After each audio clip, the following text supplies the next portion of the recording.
In the previous course, HTML, CSS, and JavaScript for web developers, we learned how to effectively use CSS to produce responsive websites that automatically adjust to any screen size, allowing the user to interact with the website on any device, from a desktop to a mobile phone. We also delved into JavaScript and Ajax, the technologies that bring our pages to life with functionality and external data. However, as I mentioned in the introduction to one of the modules of the previous course, we went beyond the simple basics and really dug deep to understand this most popular and perhaps the most misunderstood programming language in the world, JavaScript. But we didn't stop there and used all of our newly acquired skills to build a real website for a real client as part of the course curriculum. The course was wildly successful and became the #1 top-rated course on Coursera and stayed in the #1 spot for 3 consecutive weeks. In this course, we're going to build on top of those basic skills and take the student to the next level of web development mastery. AngularJS is the most popular framework for building single-page applications. It's open source and is backed by Google. Generally, this framework is not an easy undertaking. It's known to have a steep learning curve. However, in this course, I believe that students will discover a much easier experience learning this framework. This is because we go step by step, explaining not only how to do something, but the why behind it. We also explain concepts that don't only pertain to AngularJS, but discuss how these concepts apply to the general practice of software development.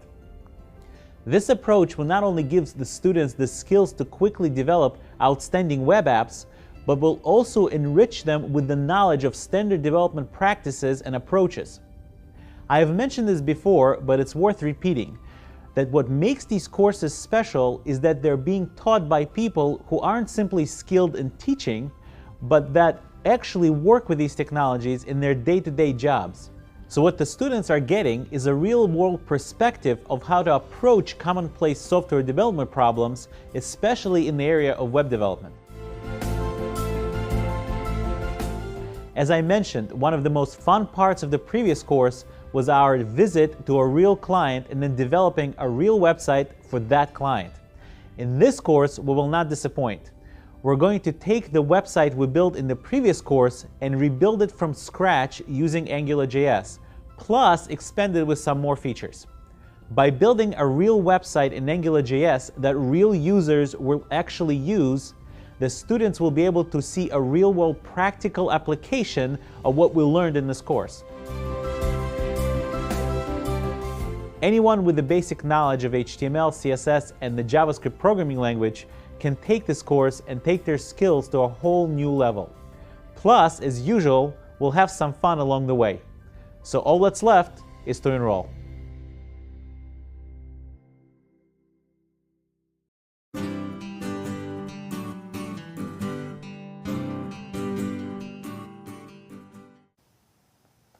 In this module, we're going to start by going over how grading works for this course. We'll introduce some recommended books, as well as give you the information on how to find all the source code that you will see throughout the course. We will then dive into the development environment setup for both Mac and Windows. The core of this module will be the introduction not only to the basics of AngularJS, but more importantly, the concepts that back AngularJS as a good solution for developing front-end web applications. To become a good software developer, and not just with AngularJS, you will need to understand these concepts. But for becoming a good AngularJS developer, these concepts are essential because they will allow you to understand the issues the framework is addressing and therefore get a good grasp on the solutions AngularJS is offering. See you on the module.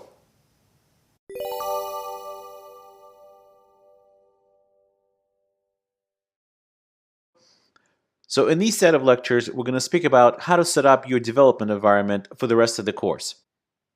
The first thing that you'll need to do is sign up for a github.com account. It's very straightforward. Give you a username, password, and email address, and you're done. You're also going to need some sort of browser for the rest of the course. Now, I'm going to use Google Chrome, and I think that's a preferred browser. That's just my personal preference because it has the Chrome developer tools that are very advanced in terms of web development help. But that's not required. You could use any browser you want that you prefer. Also, you need some sort of code editor that you're going to use. In this course, I'm going to use the Atom code editor. It's free, it's very good, it has plenty plugins that you could put in to help you code, and it's actually also made by GitHub. However, you don't have to use that one. You could use Visual Studio Code, that's also free, brackets.io, that's free. Sublime Text 3 is also free, but kind of asks you to eventually pay for it. So basically, choose the editor that you like, and you're going to be productive in.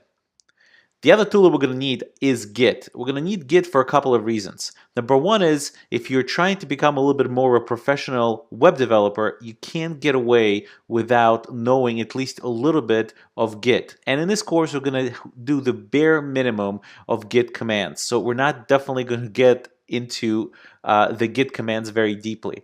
However, the bare minimum of those commands is something you should know, at least get familiar with, and get your feet wet with that. We're also going to use a tool called Browser Sync, and I'll show you what that tool actually does, but it's going to help us develop locally in our machine, at the same time see all of our updates as we code them in the editor, live in the browser, automatically without having to click the refresh button. The Browser Sync tool actually is a Node.js component or Node.js package, and we will need to install Node.js in order for it to work. Now, next few videos, I'm going to split them up between the macOS and Windows. I'm going to explain everything on macOS, and now we'll explain everything on Windows. So choose your operating system depending on what you're using. Throughout the rest of the course, I'm actually going to be using my own computer, which is a Mac, but just because the windows and the buttons are going to look slightly different if you're using Windows, don't be scared of that. There's really nothing else other than the slight look changes that's going to be different for the rest of the course once you type the 2-3 different commands that exist on Windows versus on the macOS. Other than that, they're really identical. There's really no difference between doing web development on Windows or on a Mac.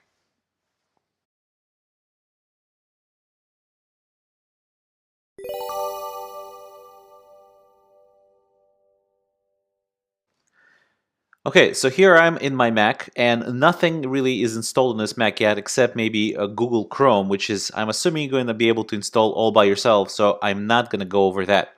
I'm actually using right now the El Capitan 10.11.6, but your versions may vary, and it's probably not going to matter that much. So the first thing we're going to do is install our Atom editor. We'll open the Chrome browser, and we'll go ahead and go to atom.io. And it will give us the download button, really very straightforward. We'll download the zip file. And once that's done, let's go ahead and open it up in Finder. We'll double click it. It'll go ahead and extract the file for us. And all we'll need to do is drop this file into our applications folder like that. And we're done. We can actually even erase this one. We don't need it anymore. Okay, so let's verify that Atom is working. So we'll click on the Launchpad, and we can see Atom is here. When we click it, it'll start up, and hopefully it will show up without any issues. It will ask us whether we want to open it for sure, because it's from the web, downloaded from the web, and it's in fact starting up just fine. And we could close this welcome screen, and as you can see, we have our first file right here. Now, in order to pin it, I'll just go ahead and drag it over here so I don't have to constantly open it up through searching for it. So I could quit this now. We're done with that. The next thing we want to do is make sure that we have Git in our system. So we'll go back to the Launchpad and we'll start typing terminal, and we'll open up our terminal. Now your terminal will probably look different. I customized this one so you could see it a little bit better. In fact, maybe we'll make it a little bit bigger as well so you could see it even better. We'll make the font bigger. If I type git space -- version and press enter, you'll see that it says that git command requires the command line developer tools. Would we like to install the tools now? So you could have a couple of options. One, you could get the entire Xcode from the App Store, or you could just get the command line developer tools only, which is what I'm going to choose. I'm going to click install. I'm going to agree to that, and the software is going to get found, downloaded, and installed.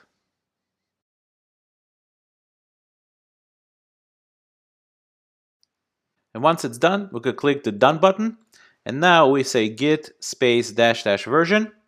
It's going to give us the version 2.7.4, which is pretty good. If you wanted to get the absolute latest one, you could certainly go and search for download git, and that will take you to this website right here, which you could go to download, and you could download the very latest version, but whatever version that came with this version of macOS is good enough.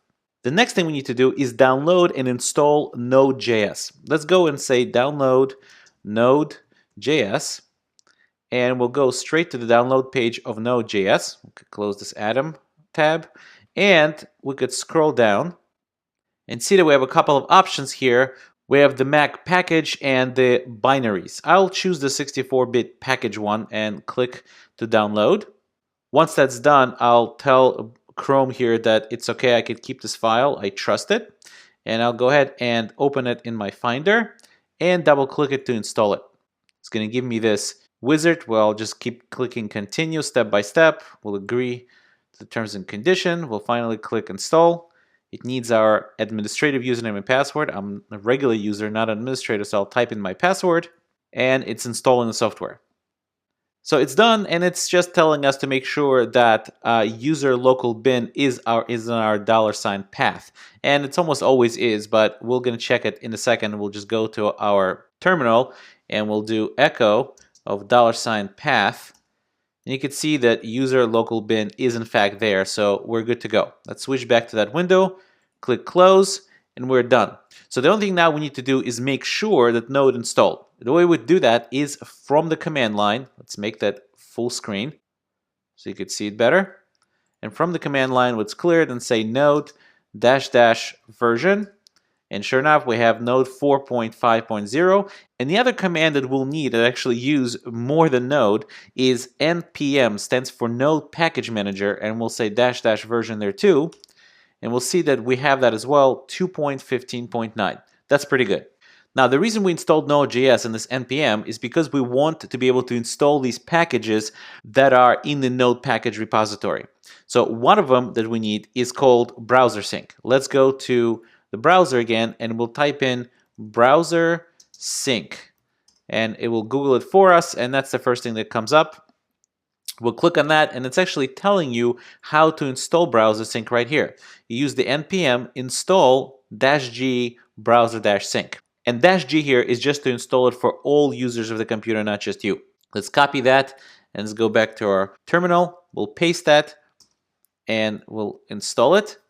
And it's erroring out, and the reason it's erroring out with permission denied is because it's trying to install it for all the users, and I'm not an administrator. So what we could do to fix that is just say sudo to act as administrator and paste that npm command and press enter again, and let's see if that works out.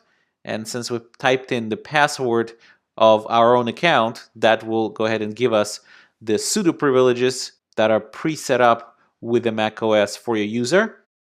And that should go ahead and download and install browser sync. So it looks like we're done and everything went well, even though, as you could see, there were some warnings, I'm sure. There's one warning right there, but usually when you install npm, there's usually some sort of warnings and errors that show up, but if it finishes properly, then you're okay. So let's clear the screen and do browser -sync -- version. And you can see we do have browser sync installed. It's 2.14.0, at least at the time of this recording, and that's fine.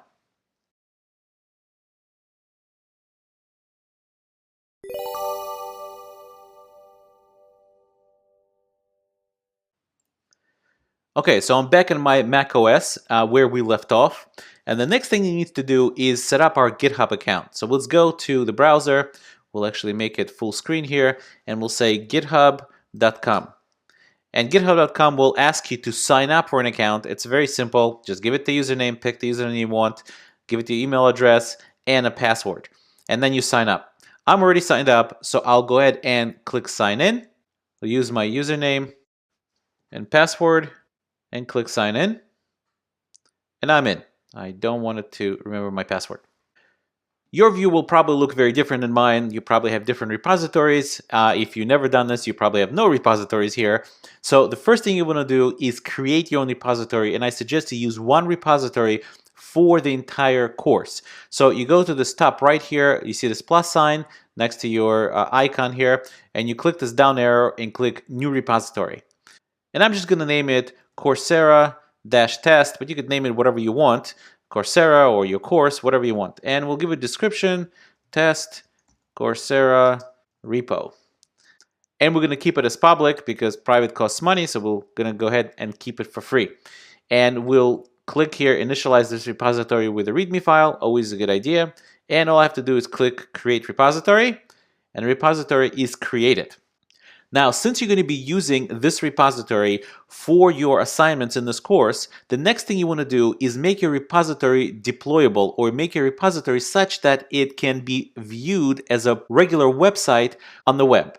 Luckily, GitHub provides this functionality for free, and it's actually very convenient. If you go to the settings, which is right here on the right, you could scroll down and you'll see that there's something called GitHub Pages. Well, it says here GitHub Pages is designed to host your personal organization or project pages from a GitHub repository. Now, it used to be you had to designate a special branch in your repository, and if you look up here and if you look back to the original, you could see that we are on the branch master.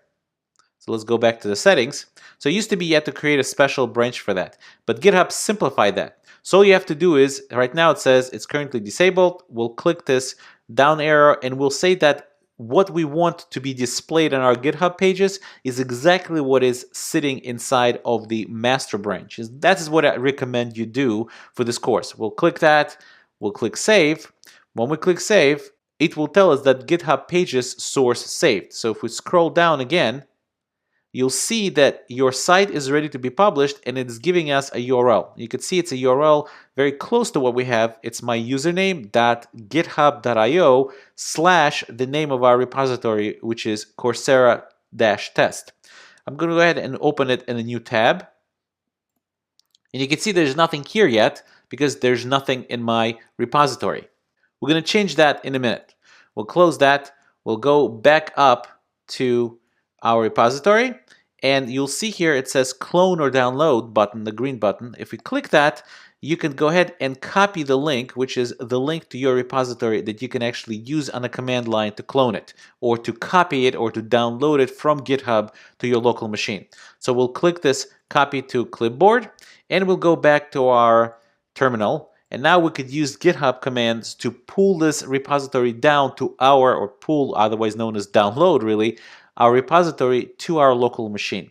So let's go ahead and say git clone. That's the command to pull it or to clone it or to copy it. And we'll go ahead and paste whatever we copied from the website.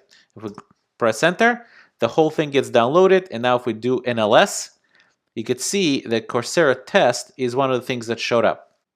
Now, if we go ahead and CD into Coursera test, what we would like to do is we would like to create a whole project that is based right here at pwd. You'll see I'm sitting inside of the Coursera test folder. So I'd like to start the entire project in my Atom editor straight from this particular folder, but I don't want to have to navigate back to it again. I'm already here. So one way of doing it is to call Atom with a dot, meaning this particular directory. I want you to go ahead and start Atom and place the project as being in this folder. So if I press now, it's not going to work. And the reason that's not going to work is because we haven't set up Atom to do that. Let's go ahead and click the Atom icon. And once it opens, we can go to the Atom menu and click Install Shell Commands. We're going to have to give it our password. And it says they have been installed, and you could call it Atom or APM. Both commands are installed. We're only going to need Atom for this course. So we'll click OK. We'll go back. We'll go ahead and actually quit that whole thing altogether. We'll go back and we'll say again Atom dot and press enter. And this time it's going to open our entire directory as the base of our project. So now we create new files straight inside the Coursera-test. Let's create a simple file called index.html. And we'll say that this is HTML. And we'll say this is hello Coursera. And we'll give it just a simple h1 tag that says hello Coursera. And we'll save it. Now, as we develop, we would like to see an immediate feedback as to what we're developing right in the browser. So one way of doing it is to use browser sync. So let's go ahead and open a tab here, and we'll make the browser smaller so we could see it side by side together with our editor. And we'll go back to the command line, and since we're sitting right now inside the Coursera test, we can issue a browser sync command that goes like this: browser-sync, and then we want to start the browser sync, and we want to start it in -- server mode, which means I want you to serve up everything that's in this directory. And we'll also start it with -- directory mode. And what that's going to do is it's going to serve up the directory. Even if there's nothing in it, it will at least show us the directory. And last but not least, we'll say which files do we want to watch for changes. And once those files changes, I want you to go ahead and reload it.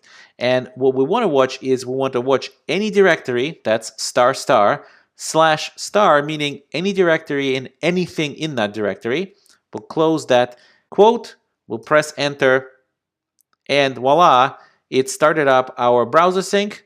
And if you look at our browser and our Atom editor side by side, you can see that here's our index.html. If we click on it, you'll see hello Coursera.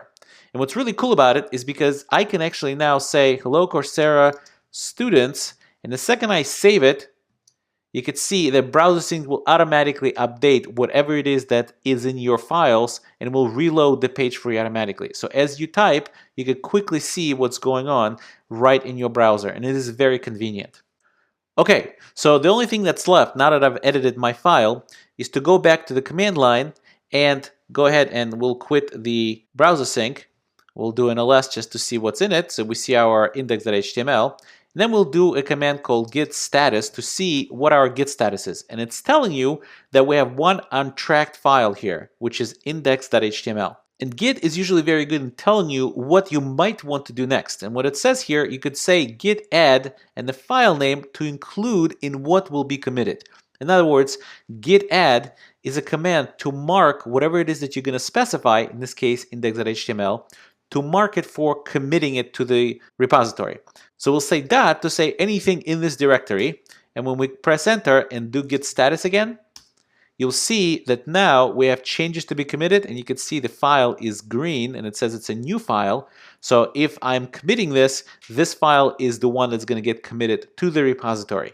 Now the way to commit it is to say git space commit -m for message, that's required, and the message I could commit with first web file, and press enter. And now it's giving you a whole long message here telling you that I never really told Git that I have installed here who I am exactly. Didn't tell it my name, I didn't tell it my email address, and that's really okay because at least in this version of Git, it's automatically configuring it for you, saying I'm just going to grab whatever it is you registered your account with and grab this really kind of meaningless email, yakov@yakovsmac.local. It doesn't really matter. This email is not really used for anything other than announcing to other users of your repository who you are and how to get in touch with you. So we're going to just leave it alone, and we could go ahead and do git status again. Let's clear the page. Terminal, git status. And we could see that we're on branch master, and your branch, meaning the one local to your computer, is ahead of the origin master by one commit, meaning we've committed something, but the master itself, the one that's sitting, or the origin master, the one that's sitting in GitHub, is actually kind of behind. So we are ahead of it by one commit. That means that at this point, I have code on my computer that is in my repository, but it is not in the github.com repository. In order to upload this code to github.com repository, it's actually giving you a hint here. Use git push, and that does upload. Git push.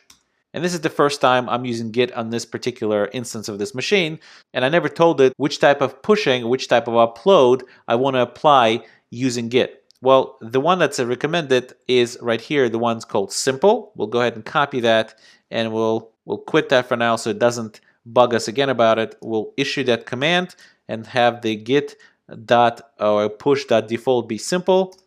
Enter that, and we'll go ahead and clear it, and we'll do one more time git push. In this case, it's going to start asking me for my username. And I go ahead and enter my username and my password. Note, as I type in the password, nothing is actually showing up, and that's okay. It's the expected behavior. I'm going to press enter. It will go ahead and push the code changes that I made locally to the repository at GitHub, and it's telling you right here that it did that. And if you do the git status right now, it will say we're on branch master and everything is up to date and nothing to commit and working directory is clean. Now we can actually view this index.html back in GitHub. Let's go ahead and go to our browser again. Let's make this full screen again. And we'll go, let's close these up. And we'll go to our repository. Let's do a reload. And you can see now we have an index.html inside of our repository. And that is what we committed and pushed to this repository just a minute ago. Now, suppose I forgot what my link is supposed to be because it's not github.com, it's actually GitHub Pages, which is github.io. Well, the way I could get back to that link is pretty easily. I could just click on the settings again, scroll down to where my GitHub pages are, right here, the configuration for GitHub Pages, and here's my link. I could click on that link right now. Let's open it in a new tab. When I open it, since I have index.html sitting in that directory, it will automatically go ahead and serve the index.html to me. And you can see hello Coursera students is what shows up. That's the file that we edited.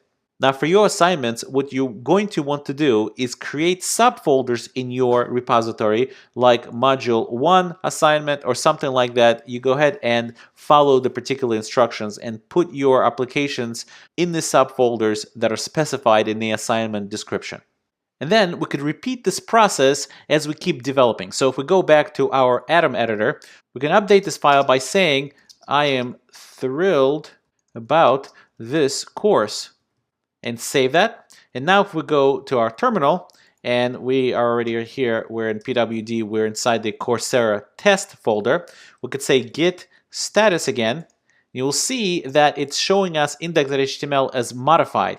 And it's telling us again that we could use git add in order to mark it for committing. So we'll say git add, and instead of giving the index.html, we could just say dot, which means I want to commit anything in this folder and below. We'll press enter, and if I say git status, you can see now that it is marked as modified and marked green, so it's ready to be committed. So I'll say git commit -m, and I'll say new version of web file, and we'll go ahead and press enter. And now it's again telling me that it's committed, but it's complaining that I never identified myself officially. So I could go ahead and do that right now by copying these two commands that it's conveniently giving us. The first one is username, and that's just my name. I could say Yakov, I could say full name, press enter. And the second command it's telling us is user.email. Go ahead and copy and paste that. And the email could be anything. It's really there for other users of GitHub repository again to be able to see what your email address is. So I could say yakov@whatever.com. And let's make this a little bit bigger so you could see what I'm doing here. And press enter. And now I'm no longer going to be bugged about this whole lack of me setting the committer's username and email address. Okay, so now let's clear the screen. And let's say git status again. And you can see once again, my local branch, my local repository is ahead by one commit from the repository on github.com. So the way to do that, the way to upload all my changes to github.com is to say git push. Git push, that uploads everything to the remote repository. And now if I go back to even straight to my GitHub pages and just reload, right here, you could see that it says, I am thrilled about this course, exclamation point, which means kind of, things took. So I don't need to no longer do anything to upload to any other server. GitHub will automatically be my web server. And this is what you can use for the rest of the assignments in this course.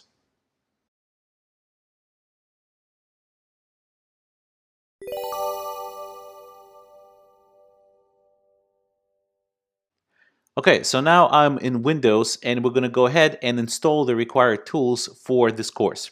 So the first thing is we're going to need a browser, and if you want to just stick with Internet Explorer, you can, but I would highly suggest you get another browser, and for this course I highly recommend you get Google Chrome. Now, I'm not going to go over how to install Google Chrome. I am going to assume that you know how to install it. I already have it pre-installed here on my machine. So the first thing we need to do is install the Atom editor, or whatever editor you want, but I'll show you how to install Atom. And the way you install it is to download it from atom.io. Make this screen a little bigger, and we'll go ahead and click download. And once it's downloaded, I can go ahead and show it in folder and double click it. And it's showing us that Atom is being installed. And once it gets installed, it shows us the welcome screen. We'll go ahead and close that. We don't need that right now. So that's working. Okay, so for now, we could go ahead and close it. We'll close exit. And the next thing we need to do is install Git. So let's go to the browser and type in download Git. And we could go to this very first website that shows up. And we'll click the latest download for Windows, which it will go ahead and download for us. And we can actually just click it directly to start installing. And say, yes, we want to continue. And we'll press next. Again, next. And we'll go ahead and click add an additional icon on the desktop. We'll click next again. This will create an item in the start menu. We're okay with that. We'll press next. And the safest option here is already chosen for us, which is to use Git from the Windows command prompt. Let's go ahead and click next. And we'll keep the default that it's giving us. And we'll keep that default as well. We'll keep the default for that too, and we'll click install.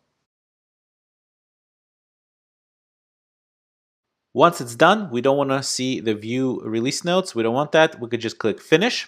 And then we could go to the bar here and start searching for CMD, which stands for command prompt. And we'll open that up. We can even make it full screen. And now we want to make sure that Git got installed properly. So we could say git space dash dash version, and we'll press enter. And you can see that we have Git installed 2.9.3, which is fine. The next thing we need to install is Browser Sync, but before we do that, we need to install Node.js in order to install Browser Sync. So let's go back to our browser, and we'll type in download Node.js, and it will take us straight to the download page. We'll click that, and we have a couple of options here. We can have the installer or the binary. We want the installer one, and since I'm running the 64-bit version of Windows, I want the installer 64-bit. So I'll click that. It'll get downloaded. And I can just click it right here to install. And the install screen finally pops up, and we could click next, that we accept the conditions, next, next, and again, next. And finally just click install. And we want to go ahead and allow it to install it. And once it's done, we could click finish. And now we need to verify that Node.js actually was installed. So we could go back to our terminal or our command line, command prompt. And actually what we'll do is we'll go ahead and quit that first, and we'll start it up again. Always a good idea to do that between installs. So here's our command prompt. We'll start it up again, and this time, let's make it full screen. This time we'll say node space dash dash version. And sure enough, we have Node version 4.5.0. But what we're really after is the Node package manager. That's the thing that is going to allow us to install other packages like Browser Sync. So the way we check that that installed correctly is npm Node package manager space dash dash version, enter, and you see that it is in fact installed properly. It's giving us the version number for it. So the next thing we need to do is go back to our browser and look for Browser Sync. So we could say Browser Sync and just Google it. And the first thing that will come up is the Browser Sync website. And as you can see, it's a very simple command that it's telling us that we need to install it with. It's just npm, which is Node Package Manager, install -g browser-sync. And -g is just there to say that I want to install it for all users on the computer. Okay, let's copy that. Let's go back to our command prompt, and let's go ahead and paste that command right here. We'll press enter, and the Node Package Manager should download things for us and install it for us automatically. Once it's done, it usually does come with some sort of warnings. And if you take a look here, there were a couple of warnings here. But as long as it finishes properly, you're okay. We'll clear the screen with the command cls. We'll try the browser sync command. We'll say browser-sync space -- version. We'll press enter. You can see that it's telling us the version number, which means it installed properly. So at this point, we've verified that we installed Atom, we've verified that we installed Node.js, and therefore we also were able to install Browser Sync.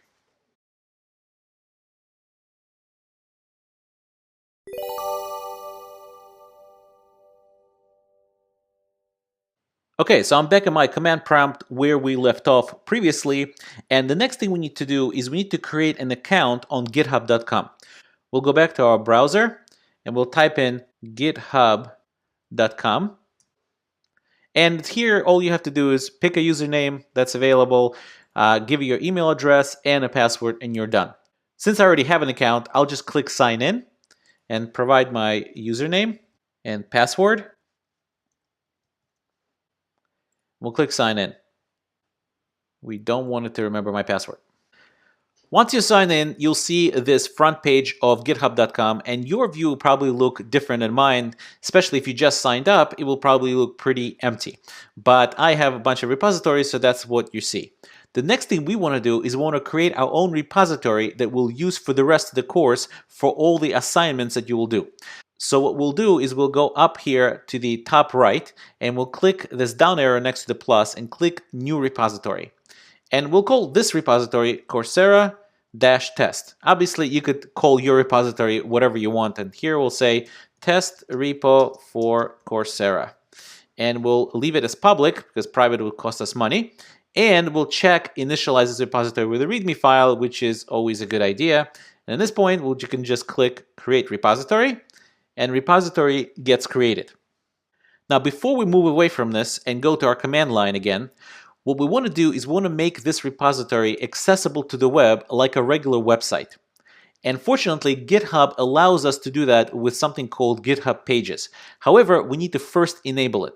Notice that we're right now on this something called branch master. You don't really need to know too much about Git to know branch master, but just remember that that's where we are. In order to enable this repository to be like a website, we have to go to the settings, which is here top right, and scroll down and you'll see a section called GitHub Pages. And basically it's telling you here that GitHub Pages is designed to host your personal organization or project pages from a GitHub repository directly. However, right now it is disabled and we haven't picked a source for where it should look for the files to serve up as a server of your website. So we're going to click this down arrow and we're actually going to select master branch. Now, GitHub used to only allow this on a special branch that you would have to create manually called gh-pages, but now it allows even the actual main branch, the main repository, kind of part of your main repository, which is the master branch, to be the source of your GitHub pages. So as long as we choose that and click save, now we're done. If we scroll down, you'll see now that it says that your site is ready to be published at, and it gives us a link. So if we right click on that and open it in a new tab, you'll see that what it's going to give us is my username.github.io/Coursera test, which is the name of my repository. However, I'm still getting a 404, meaning page not found, and that's because I haven't really put anything into my repository yet. Well, we'll change that in a minute. The next thing we want to do is go back to our repository. We'll click on the name of it, and we'll go to this green clone or download button here. And you see here, one of the things you could do, you could download the whole thing as a zip file. But what we want to do is we want to clone it or copy it or download it directly to our machine using Git commands. So we'll click this button here that will copy this URL into our clipboard. We'll go back to the command line. And perhaps we can even make a directory here. We'll say Coursera projects. And now if we do a dir to see, you could see that Coursera projects is one of the directories that we just created. And we could do a cd, change directory into Coursera projects. We'll go ahead and clear the screen, cls. And now what we could do is we could say git clone, which is another name for go ahead and download the site or clone it, make a clone copy of it, and we'll paste the URL that we copied from the GitHub repository. We'll hit enter, and the cloned repository is now here. So if we go ahead and do a dir just to see what's going on, you can see that it created a folder for us called Coursera-test, which was the same thing as what we pointed it to minus this .git. So if we now cd into Coursera-test, it's very important to do that, to actually get inside of our repository. We'll do a CLS to clear the screen. We'll go ahead and do a dir. And you can see there's really nothing in here yet. So what we want to do now is we want to start our Atom editor directly from this command line prompt, such that it considers this Coursera test directory as kind of the project holding folder. The way we could do that is by issuing the atom command, atom with a dot, meaning I want you to start the entire project from this directory. Dot meaning the directory that I'm in right now, which is Coursera-projects, Coursera-test. If I enter, it's going to go ahead and open up atom. And now I could see that I'm inside the Coursera test as my project folder. Now I'm ready to create my first HTML page. I'll right click on that folder, say new file, and we'll say index.html, and it will open up a new file for me, and I'll say HTML, and here I'll just give it a title of hello Coursera. Inside the body we'll just give it one h1 tag, and we'll say hello Coursera, and save that. Now before we move on, it would be really useful if we can see the outcome of whatever we're typing directly on the web browser to see what effects everything we type has. Well, we could do that with browser sync. Let's go ahead and move this over a little bit and go back to our command prompt and start the browser sync command. And the browser sync command is browser-sync. In this case, we want to start it. And we also want to start in -- after a space, -- server mode, which means I want you to serve up all the files in a particular directory. And I also want to start it in the -- directory mode, which means that if there's nothing in that directory and it can't find index.html, it will still display a web page with basically a directory structure that it sees. The last but not least, with a space, we'll say -- files. We want to tell browser sync which files to watch for changes, that if any of those files change, we want browser sync to reload whatever is in our browser so we see the latest. So we'll say -- files space quotes, and in this case we'll say **/* and end the quote.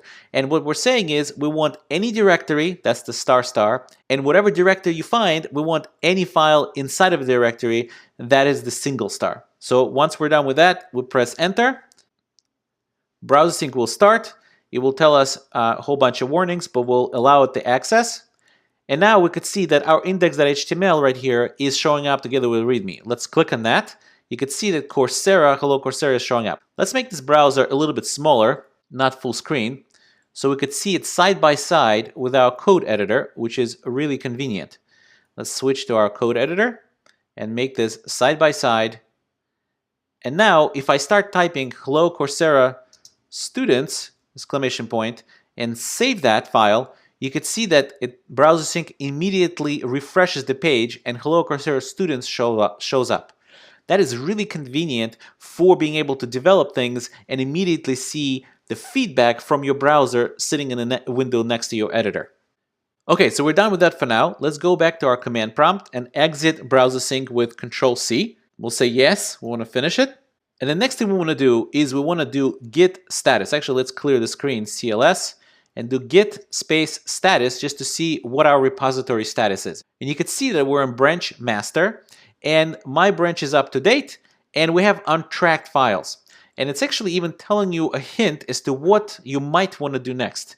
What you might want to do next is do git add to include in what will be committed in the future. In other words, if you do git add and specify a file, it will mark that file to be committed when you commit to your repository next, meaning when you save things in your repository. In this case, I could just say dot, which means anything in this directory and below, and I'll press enter, and I'll do a status, git status again. And you can see that now that file shows up as new file and it's green, and it's telling you that changes to be committed are right here, and this is green file. So next thing we want to do is actually save this file into our repository, or otherwise known as commit it. So we'll do git space commit -m for flag to specify a message with our commit, and that's required. And we'll say first web file and close the quote. We'll press enter. And you can see the first thing it's telling us is that we need to tell it who we are. We never even told it who we are. It needs to somehow identify the user I am, that I am committing this particular change. And it's actually very nice because it's telling us exactly the commands to run. So we'll go ahead and copy this first command, and it's called git config -- global user email with a space, and you could put whatever you want here. You could say Yakov at Coursera something.com, really could give a fake email here if you want. It's really there not for any configuration, but really to identify you to other developers that are using this repository. And we'll press enter on that. And one more thing it's telling us to do is it wants us to give it our username. So we'll go ahead and copy that. And our username will be just Yakov at this point, doesn't matter. And we'll press enter. And now let's clear the screen.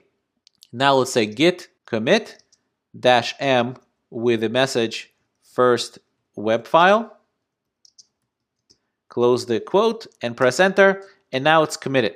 And if we now do a git status, you can see that what it's telling is that your branch, where I'm branch master, is ahead of origin master by one commit.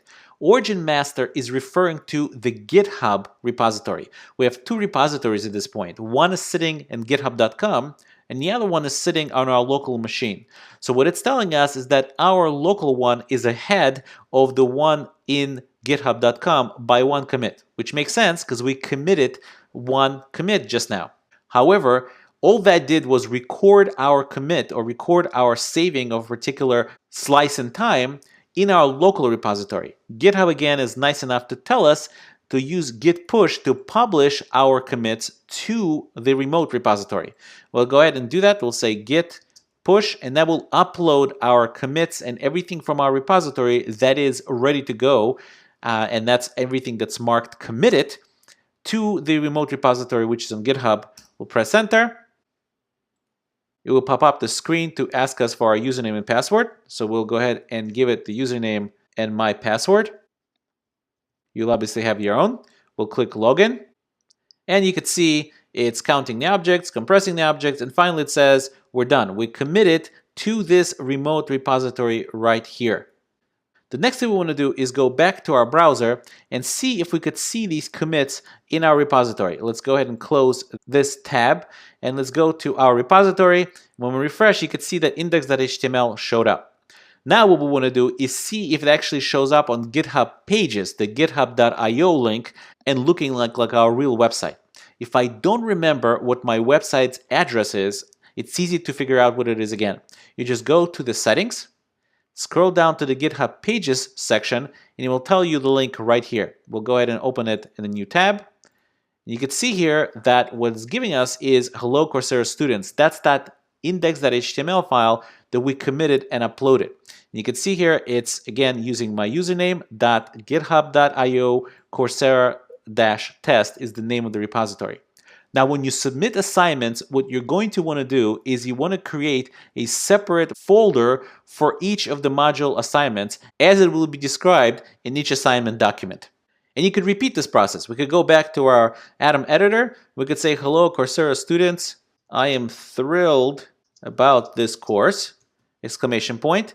We'll save that. We'll go back to our command line and we'll say git status. And you can see once again, we have something in red because we've modified now this index.html. So we basically have to go through that same process again. We'll say git add to mark it for committal. And we'll say dot anything in this directory. We'll do git status again. You'll see now it is ready to be committed because it is now green. And we could say git commit -m the message next version of web file, and we'll press enter. So now that's committed, but that's only to our local repository. We once again have to say, we'll say git status just to see what's going on. It's telling us once again that it is ahead by one commit. So we'll go ahead and say git push to upload it to our GitHub repository, and it's done. Then we could go to our browser and we'll go ahead, even can just refresh that right here, and you can see it immediately shows up there. And that's because if I go back to my Coursera test repository, you could see that that's the commit that is sitting in this particular branch at this point, meaning it's the one that I already pushed or uploaded to this repository. So that's why you see the updated file right here, which makes it very easy for you to simply push, commit, and push your changes through Git, and then immediately see those results published as a regular website on the web.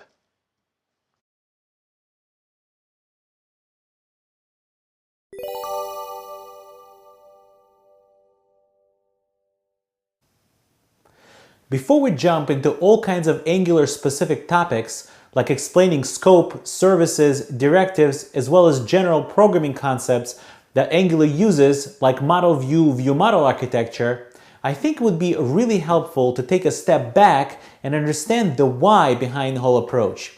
When you're learning something new, the more you can understand why things fit together the way they do, not only does it help you understand and retain information, but it also makes your effort meaningful. No one likes doing things that are pointless, especially if they're more complex, and Angular can get complex. But if you know and understand the value of your approach, you have a whole different view of things. You can appreciate the goal you're going for, as well as judge how close or far you are from that goal. In this course, I'll explain everything step by step, so you don't have to worry about the complexity so much. However, knowing the motivation behind making things less simple is still important. So what is that goal that Angular and other such frameworks are trying to achieve? Why not keep things simple? Why complicate anything at all? So what do I mean by keeping things simple? So you already know the core technologies from the previous course that we went over that drive the web. You know how to structure a web page using HTML, you can lay out and style that page using CSS, and you can add functionality that makes your page come alive. You can request data from the server and other services on the web. So the question is, why add anything else? Let's take a look as to what happens to your project code base as you keep adding more and more functionality as the project goes along. So you keep adding functionality, obviously the code base grows together with it.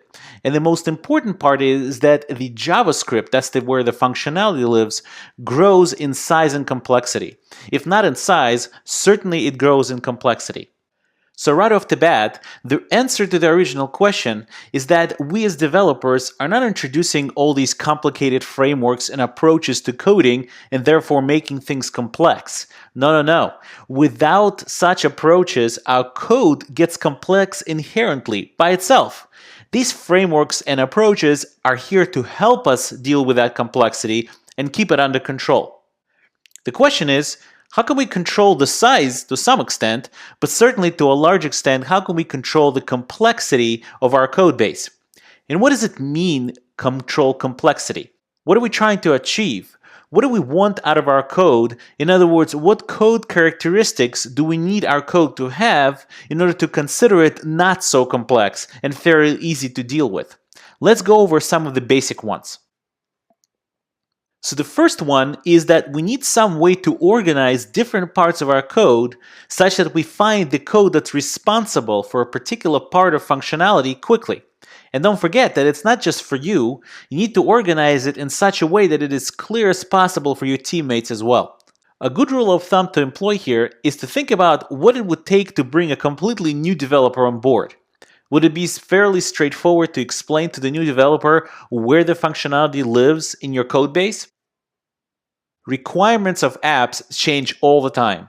They change because customer wants something new, because the business rules change, but also because some requirements are misunderstood until later into the development process. So we need to prepare for that up front. If some business rule changes, we don't want to have to rewrite the whole application. In fact, we want to change as little as possible in our code in order to integrate the new change and have the rest of the code not even notice that anything happened. It also would be a huge waste of time to have to write the same functionality more than once, especially if it's in the same application. However, even worse than our original duplicated time, so to speak, think about what happens when we need to update the functionality. We would have to update it in more than one place. Of course, something like that is very prone to making simple mistakes and introducing hard-to-track bugs into your code. So when we start thinking of how we're going to write some piece of functionality, we should take at least a little bit of time to think if we need to make our code work more generically and write it in such a way that it can be used in several places in our app. And finally, how do you convince yourself that your code is actually working? Well, you test. But how? Well, you can fire up the entire system and see if quote-unquote everything works. But is that an efficient and good use of your time if you just added a couple of small functions and don't even have the entire feature coded up yet? Probably not. Instead, you need to code your solution in such a way that small chunks of it can be tested independently without having to deploy the entire web application. That means that as you code, you have to keep this idea in mind and separate your functionality into smaller testable components. So as a summary, the purpose of additional technologies and approaches is not to make things more complex. They're there to deal with an inherent complexity that our code brings as it grows in functionality. We also spoke about what it means to have an easier to deal with code. First of all, we need good code organization so we could find relative code we need to work on quickly. Second, updating part of our code shouldn't affect other parts at the same time. That will allow us to write smaller chunks of code and not have to deal with the rest of the system every time we update a small thing. We also want to write reusable code. We don't want to write the same code twice and certainly don't want to debug it in more than one place. And finally, we need to be able to write testable code, and that's code that's written in small enough chunks that makes it easy to test without having to deal with the entire system all at once.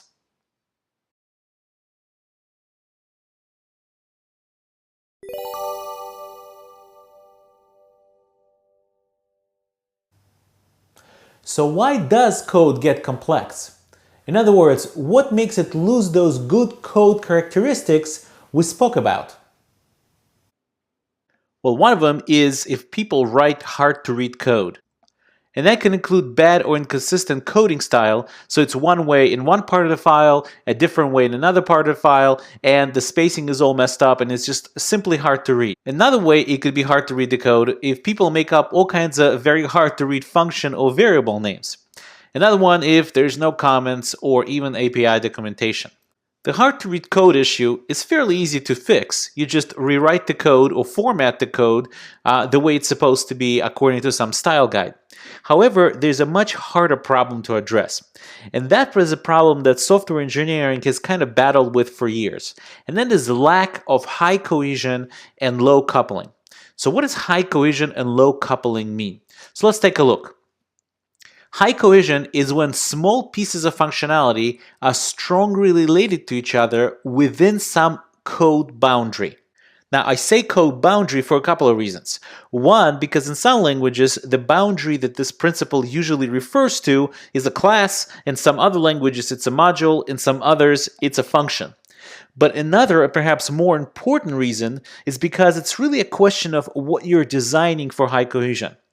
You can try to design a whole module for high cohesion, or you could try to design a simple function for high cohesion. It's a question of how much you zoom in, so to speak, on some area of your code.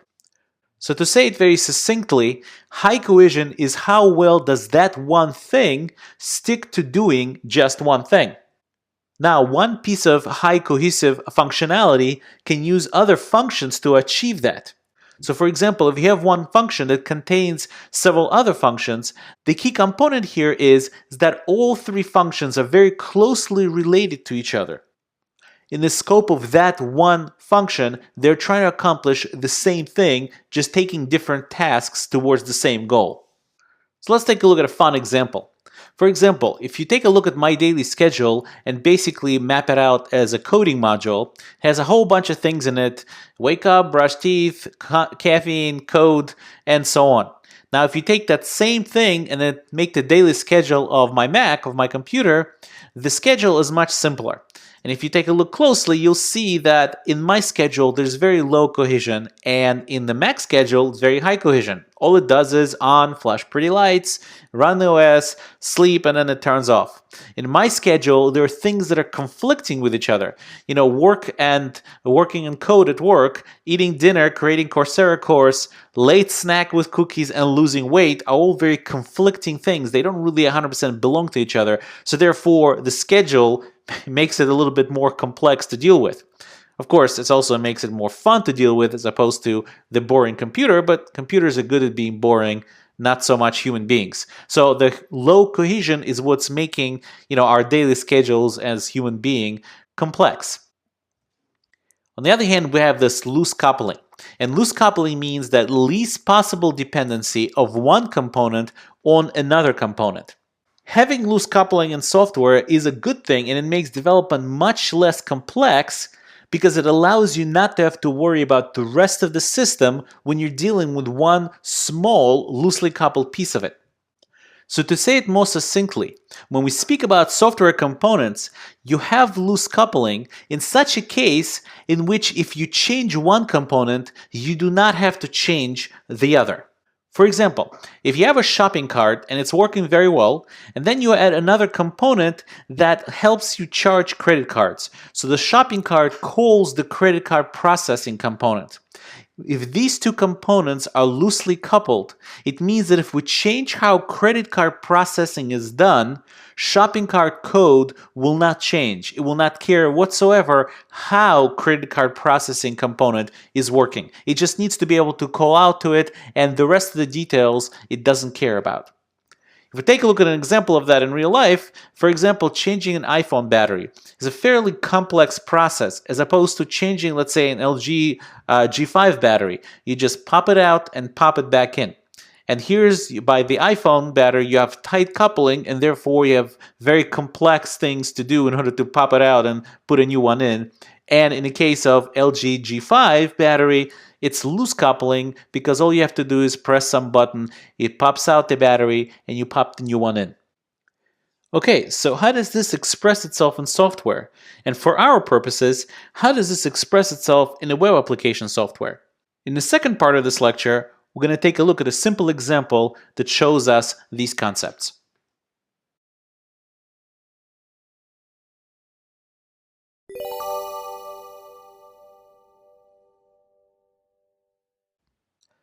Okay, so for our example of really bad design, which will have low cohesion and tight coupling, we have this app where basically when you enter your name here, and as you type, it will tell you the numeric value of your name based on the ASCII character values that you enter. And as you erase, basically any press any key, the value will be updated. So let's go ahead and take a look as to how we did that.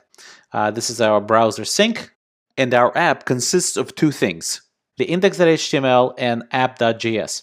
And this is located in lecture02 folder, which is located in your examples folder of the Git repository that hopefully you cloned that has examples for the rest of the course. And in our HTML, we really need to pay attention to only a couple of tags. One is this input tag, which has an ID name that we're going to attach some behavior to. And the other one is a placeholder tag with an ID output. And now if we jump over to our app.js, which is, by the way, is included obviously in this page, so you could act on it. And in app.js, what we have here, we have a object literal student with a name at this point as an empty string, and the type of student is a student. In the next few lines, what we're doing really is just setting up some listeners for different events. The first one is DOM content loaded listener, and that listener basically, as you know from previous course, is just going to fire this up with fire this function when the entire page is loaded and is instantiated inside the browser's memory. So therefore, all the HTML has been processed at the time that this content loaded function is fired. And the content loaded function, all it does is just looks for the ID or the element with an ID name. As you can remember, that's our input field right here. And what it does is it sets up a listener, key up listener, that says every time you press a key inside of that text box, I want you to fire this key up function. So the key up function does nothing more than call this calculate numeric output to calculate the numeric value of whatever has been entered into our input text box. So let's take a look at this calculate numeric output. What it does is, again, grabs the value of the input field in our HTML page and saves it into that object student.name. And what it does next is it loops over that student.name and basically looks at a character code at each position within the string. Once it kind of adds them all up, it creates an output string, total numeric value of a person's name is, and just adds to it the total numeric value. And then it goes ahead and pulls the element that has the ID output and sets its inner text property to our output. Well, what's wrong with this code? Well, quite a few things actually. Let's take a look at our index.html. Index.html is there to display things. It's there to present things. So therefore, it's a really separate piece from the functionality. We've learned about the three different core technologies, HTML, CSS, and JavaScript. Well, HTML and CSS is really there to present things. It's not really there to have functionality. So it would be really bad, in fact, it would be tight coupling, if I would change something in my HTML and that would completely break or affect the way I implement my functionality in my JavaScript. So for example, as a designer, I might decide that, you know what, I don't want your name to be here. I really want full name to be here. And therefore, name doesn't really quite distinguish it enough. So I would want to change it to say full name instead of just name. Well, what would that do? What that would do is it would break our application. So if we go back to our app and start typing here, obviously nothing will happen because our app.js is trying to attach the keyup behavior to this particular element with the ID name. Well, it's no longer the ID name. So what do we have here? We have tight coupling because our application code, our app.js, very tightly depends on how our index.html, our presentation code, is written. And that's a really bad thing. And obviously it goes not just for this, but it goes for other things inside here, like for example, the output ID as well. We're directly accessing this output right inside of our app.js code. But let's take a look at this calculate numeric output function. This function should really do just one thing, or at least have very closely related things inside of it. But if you take a closer look, we're doing a whole bunch of stuff there that really seemingly completely unrelated to calculating numeric value of a string, because that's really all we want. And here what we're doing is we're again reaching out to our HTML, making it a tight coupling, but we're also at the same time calculating the total value. But we don't stop there. We go and take that value and insert some text inside of our HTML document. So really this calculate numeric output is doing way too many unrelated things. It would be much better if this functionality of actually inserting our result into the page was really completely separated from this function. And the functionality of getting the value that we want to get the numeric value of, get that string, should also be a separate thing. And really the calculate numeric output really should just be calculate numeric, passing it a string, and then just getting the primary functionality and the single functionality of just calculating the numeric value, and everything else should be out of it. So this is in a microcosm. It's obviously not a big deal in a small application, but in a microcosm, this is an example of low cohesion, because in the same function, we have functionality that is really not that closely related to each other. And that is an example, at least in a microcosm again, of low cohesion. So to summarize, we spoke about why software gets complex as it grows. And one of the main reasons that we spoke about was the lack of high cohesion. In other words, how well does one thing stick to doing just that one thing? The other part was loose coupling. And loose coupling is when change in one component doesn't really affect another component. And we saw an example in a real web app, what happens when you have tight coupling. HTML, remember, is just presentation, and JavaScript is our functionality. So when things inside HTML or changes inside HTML directly affect and make us change things inside our JavaScript, that's an example of tight coupling that we would really want to avoid. And an example of low cohesion was when our one function really seemingly did three fairly unrelated things. So what we really want in our software is high cohesion and loose coupling. And as we go forward, you'll see how Angularjs lets us accomplish these goals.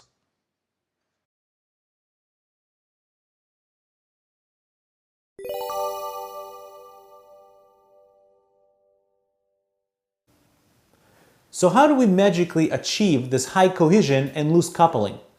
Hopefully it's starting to become clear that we need to think not only about what our code is supposed to accomplish, but also how to structure our code, how to break it up into several separate pieces of functionality that somehow work together to achieve the goal of implementing the business logic. We need a consistent approach. But what approach do we take? Do we go to the drawing board and start architecting, perhaps trying to implement our architecture to see how it would withstand the growth of our code base? Sure, you could do that, and you would do that if you were interested in research.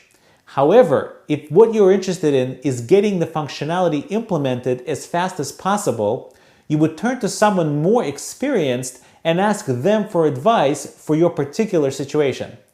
Luckily, since similar situations arise over and over, developers over the years have adapted a set of cookie-cutter approaches to those situations. Implementations of those approaches will differ from framework to framework and sometimes from one developer to another, but the general idea of how to architect such a solution is fairly standard. These approaches that developers came up with as a design and architecture solutions to problems that fit a certain pattern are called design patterns. In non-standard situations, you usually have to have some experience recognizing that the problem you're trying to solve fits a particular pattern that we have a cookie-cutter solution for, a design pattern. However, in fairly common situations, like designing a user interface with some functionality attached to it, there are standard design patterns that developers use. In our case, we have such a pattern. It's called model view view model. So let's look at some key components of our model view view model or mvvm architecture. The first component is the model. It represents and holds raw data. This is something you would get directly from the database or from REST API call from the server.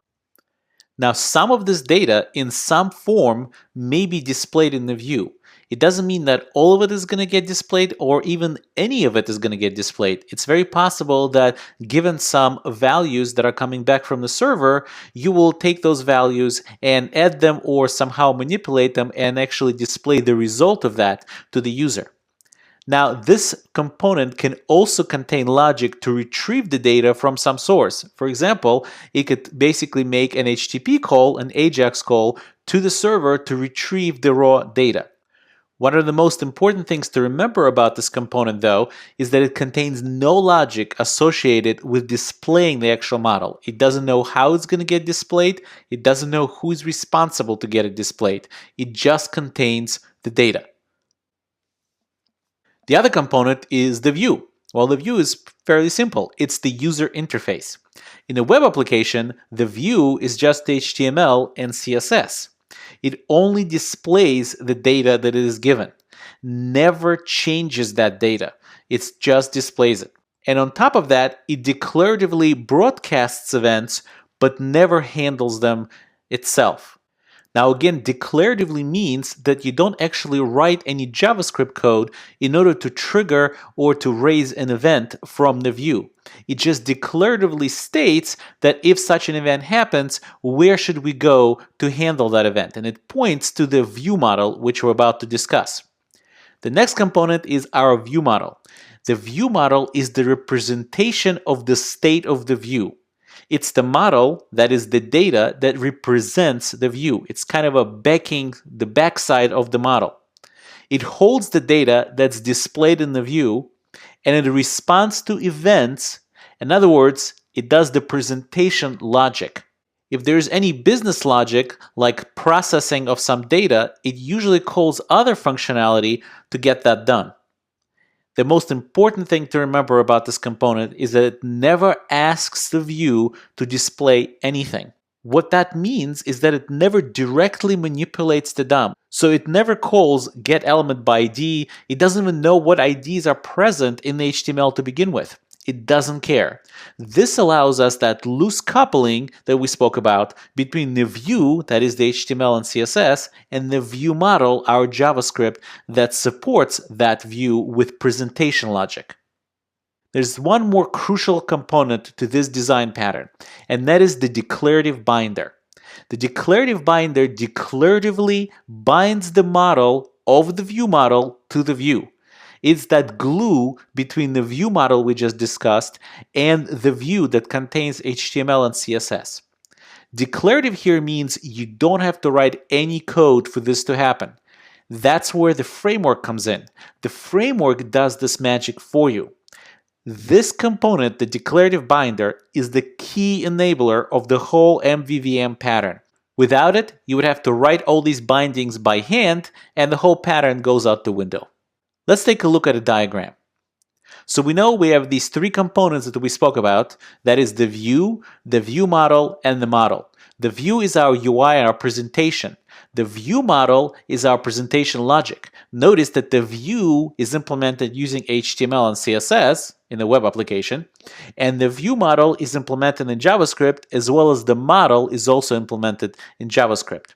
So what the usual thing happens is the presentation logic reaches out to the model to ask for some business data or for some sort of data. The model returns that data to the view model. At that point, the view model binds that data to certain components or certain things inside the view. That data binding happens declaratively, which means you don't actually manipulate anything inside the view. You don't manipulate the DOM in order to display that view model data in the view. Now, AngularJS is flexible enough to recognize that the model view model is not a one solution fits all. Since the framework didn't want to limit the developers to just one approach, some features of AngularJS allow you to break away from the mvvm pattern and do whatever other pattern you feel is most suitable for the situation. This is even to the point of letting you manipulate the DOM directly in your JavaScript code. This makes the framework extremely adaptable, as there's almost always an easy way to integrate other JavaScript libraries into it. For example, if you wanted to use AngularJS with D3.js, which is a very popular, custom, powerful graphing library, you can easily do that. And that's why Angular sometimes is also called model view whatever, or MV star, because it doesn't restrict you to the mvvm pattern, but lets you use it if you choose to, or not if you don't. Okay, so let's summarize. Design patterns are cookie-cutter approaches to common software development issues. One design pattern that we're going to be using is called mvvm, which stands for model view model. And that's a common design pattern for structuring UIs with some functionality together. The model in the pattern represents and holds raw data. The view in the pattern is the UI that never changes data and declares events, but doesn't actually handle them. The view model is the data representation of the state of our UI. The final part of this design pattern is the declarative binder, which declaratively binds the view model to the view. Now, Angular is flexible enough not to be restricted to mvvm, but allows other design patterns depending on the situation and the developer's choice. In general, the goal of design patterns, including mvvm, is to achieve high cohesion and loose coupling. In a couple of lectures, we're going to take the same name calculator example and re-implement it using AngularJS while doing a much better job achieving our goal of high cohesion and loose coupling.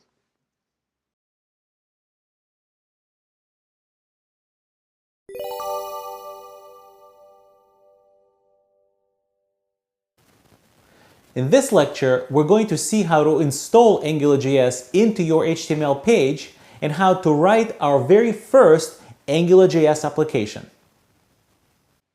So right now I'm located in my Atom editor, and I'm looking at Lecture 04 folder, which is located in the examples in the Full Stack Course 5 folder.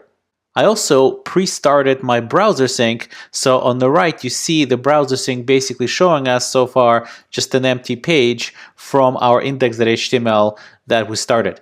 So the very first thing we need to do is we need to download AngularJS library itself. So let's go to the browser and we'll switch to this tab, and I already preloaded angularjs.org. So what you want to do is you want to go to develop and click on download. And here we'll tell you all the different versions of AngularJS. Now, since this course is based on AngularJS 1, not AngularJS 2, do not choose anything that has 2 point and so on next to it. Instead, find the latest version of AngularJS 1 point something and click on that, and you'll see a whole bunch of different packages that AngularJS provides. What you want to look for is the one that just is very plain, says angular.js. Well, this is actually the unminified version, the one that has all the spacing in it and all the full named variable names. But in order to save bandwidth, we're going to go ahead and grab angular.min.js. And you can see here, if I right click and click Save Link As, I'll be able to point to the folder in which our lecture 4 is located. I already did that, so I'm not going to do that again. And you can see here that my angular.min.js is already in the lecture 04 folder. I also created an additional file where we're going to put our own logic, which is app.js. And in this point, it is just an empty JavaScript file. So the first thing we need to do is we need to reference those two files in our HTML page. Well, I already pre-made that, so I will go ahead and cut and paste it right here. So all we need to do is put two script tags. The first one is angular.min.js and the second one is app.js. And obviously we want our app.js to follow angular.min.js because this is HTML and browsers interpret these lines sequentially. So since we're going to be using AngularJS inside of our app.js, we want that to be processed first and then be available to use inside app.js. Okay, so let's go ahead and go to our app.js and we'll go ahead and hide the sidebar here and let's write our very first AngularJS application. So the very first thing we're going to start with is we're going to start with an IFI, an immediately invoked function expression. If you don't remember what that is, please look in the previous course where it explains in detail why we want to do something like that. But in short, we want to make sure that no local variables bleed into the global scope. So once we've defined our IFI, we're ready to start our AngularJS application. And the very first thing we want to do is define our main app, the thing that's going to be responsible for some chunk of HTML in our index.html. So the thing that AngularJS exposes on the global scope is really just one particular object, and that object is called Angular. So Angular is we're able to now execute things on it. And one of the things we're able to do is say module and define our module, and we'll call it my first app. And the first thing that this module method takes is the name of our application. And the second is a list of dependencies that our module or our application is going to need in the form of an array. In this case, we're going to just leave it as an empty array because we have no dependencies at this point at all, just a regular plain AngularJS application. So when we go ahead and define that, we can now go ahead and hook up this my first app into our index.html. So if we go to index.html, there's a special attribute that we could place really anywhere we want, but usually you want to put it on the very outer tag that you want the Angular application to be responsible for. And the attribute is called ng-app, which stands for Angular application. And we want to name it exactly the same way we named it in our app.js, which is my first app. So when we save that, now it means that anything in this DOM tree from the beginning where we mentioned ng-app to the end of that tag, which in this case is beginning HTML and end HTML, our Angular application is responsible for. So this module has now been bound, this AngularJS app has been bound to our HTML. Now, almost in all cases, you don't want to just stop there. What we want to do is define another construct of Angular that will be responsible for a smaller portion of our page. For example, just this div. So what we're going to go is we're going to go to app.js and we're going to go ahead and remove the semicolon. And since module function returns module instance, we can just go ahead and chain the next call to .controller. And .controller function is really the way we define the view model of our view being index.html. So it takes two things. Number one, it takes the name of our view model or the name of our controller, and we'll call it my first controller. And it takes a function that defines the functionality for that particular controller. So when I save that right here, I now have my first controller available, being that its functionality is defined by this function, which at this point is empty. It's available to be bound to our view. So let's go ahead and do that. Let's copy that and go to our index.html and say ng controller equals to my first controller. So when I do that now, everything below this div and until this div is closed is being controlled by this my first controller, because Angular looks for this name inside of our app.js and sees that this name matches right here, this controller, and knows that the function responsible for that piece of functionality inside of our view is this function right here. So if I save that, and I should see no errors whatsoever, at this point we haven't really implemented any functionality, but we have at this point bound things in our JavaScript to things that are in our index.html. So if you think back to what we discussed about view and the view model, this is that relationship. This index.html is really the view, or in this particular case, just this div is really a piece of a view, and this piece of the view is being bound to app.js, and in particular being bound to this function defined by the controller. This binding or this binder is happening automatically, and it's done by AngularJS for you. There's one more best practice that I'd like to insert here that we should use from now on, and that is declaring our function with useStrict. useStrict.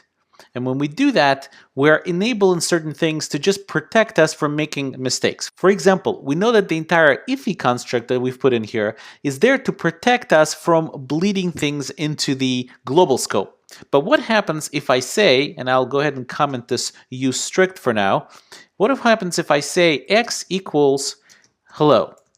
Well, according to the rules of JavaScript, since x has not been defined with a var keyword, it will go ahead and define itself on the global scope. Now, usually that's not what we want to do, and we don't want these type of mistakes by accident to kind of slip by. So if we use strict, let's uncomment that now, and go ahead and save that, you'll see that the browser is complaining and saying that x is not defined. In other words, it's seeing that x is really defined inside of a function, yet it has no var keyword in front of it. And if I put the var keyword in front of it, it'll go ahead and not complain anymore. So from now on, we're going to use our ify immediately invoked function expression, and we'll use useStrict to make sure we don't make any careless mistakes that will probably hurt us down the road. In the next lecture, we're going to see a little bit more about what this controller can do and how it can directly affect the view that is the index.html.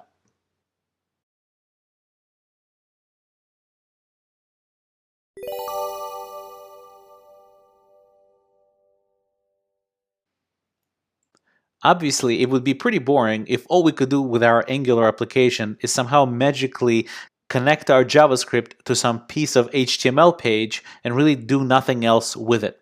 So really, we need some sort of a mechanism for the view, which is our index.html, and for app.js, which has or contains our view model, to be able to share data. Right now, I'm located in the folder called Lecture 05, which is located in the fullstack-course 5/examples folder. And I've already set up my browser sync, so it's displaying the page that we're looking at, which is this index.html. In fact, let's give it a little bit of a better title than that. Let's give it an H1, and we'll tell it my first Angular JS app, so we could see something actually in the page. Okay, so let's go ahead and close the file browser inside Atom. And now what we're going to do is we're going to use a special object that AngularJS provides for us in order to share data between our view model and our view. And that special object is called $scope. Whenever, by the way, you see inside AngularJS $, in front of some variable name, it means that this is something that is reserved for Angular. This is something that Angular provides. There's nothing really stopping you from naming your own variables with a $, but the convention is for you not to do that because Angular is reserving kind of the $sign for anything that it provides out of the box. So this scope variable right here, and we'll discuss later how the scope variable or how the scope object even gets here, can have properties defined on it that are going to be exposed to the view. So if I say scope.name and say Yaakov, this .name is actually now sitting on the scope, and this scope is available inside my ng controller or anything below it or inside of it that this ng controller is in charge of. So I could place an expression here, which is double curly braces or mustache or however you want to call these characters, and I could say name. If I place name over here, since name is sitting on the scope, and the scope is defined right here with a name, the Angular framework will assume that this is something that it should look for on the scope. So if I say that, you'll see that all of a sudden Yakov here shows up in my page because it looked on the scope, which is bound to this particular view model, which is bound to this particular controller, and it's being displayed, therefore, right here between these two divs.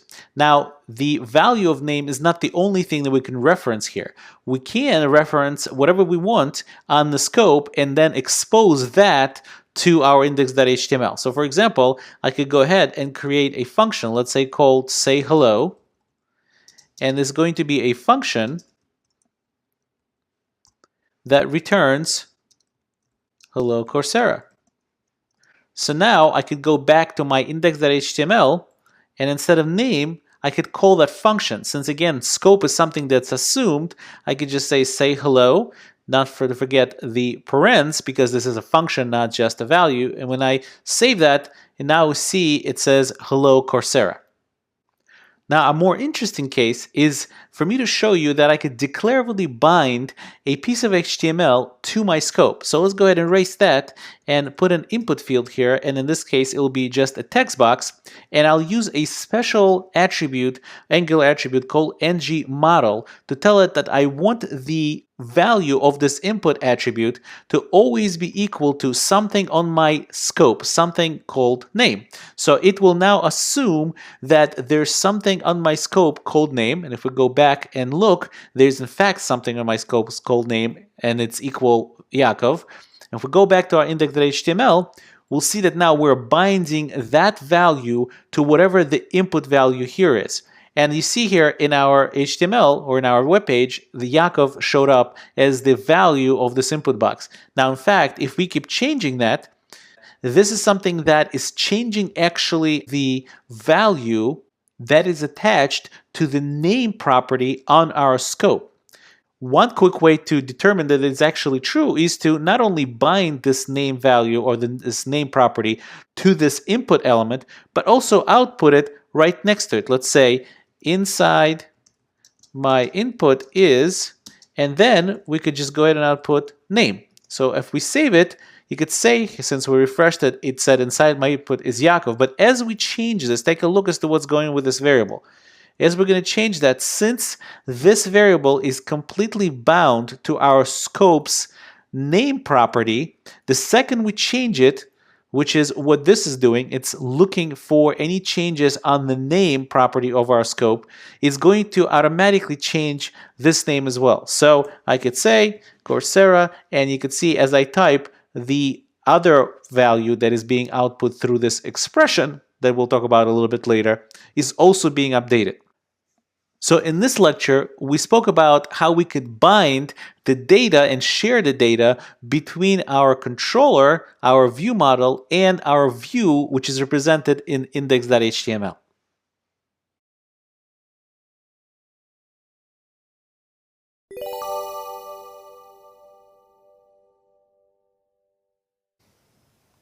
In this lecture, we're going to go back to the application we originally wrote and rewrite the whole thing in Angular.js, seeing the concept of model view model architecture come alive right in our code.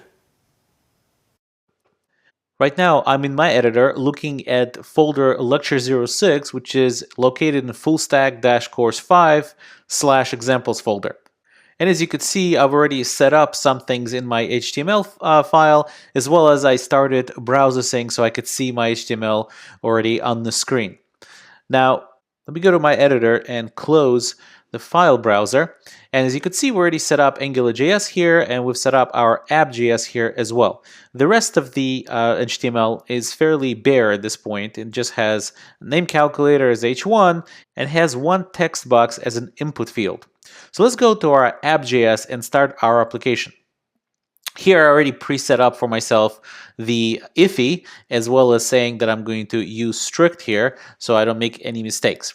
So the first thing I'm going to do is I'm going to create an Angular module. And the way I do that is saying angular.module, and let's name it something like name calculator. And as far as dependencies, it doesn't have any dependencies, so we'll just leave it as an empty array. Then we're going to create our controller, and we'll call the controller name calculator controller. And the function that's going to be responsible for that controller is going to be right here. We'll close the semicolon here, and we'll go ahead and specify scope in here, and that's that object that we're going to use to communicate with our view, which is index.html. Okay, so far so good. We've declared the two things, the module, the application, and the controller. And now what we have to do is we have to wire them into our view, which is an index.html. So where we specify the ng app, which is the application for the entire thing, really doesn't matter as long as it's really above the controller that we're going to also bind, and also kind of, encompasses a nice chunk of HTML that we're going to have to work with. So usually we could put it right in HTML, but this time let's go ahead and change it a little bit.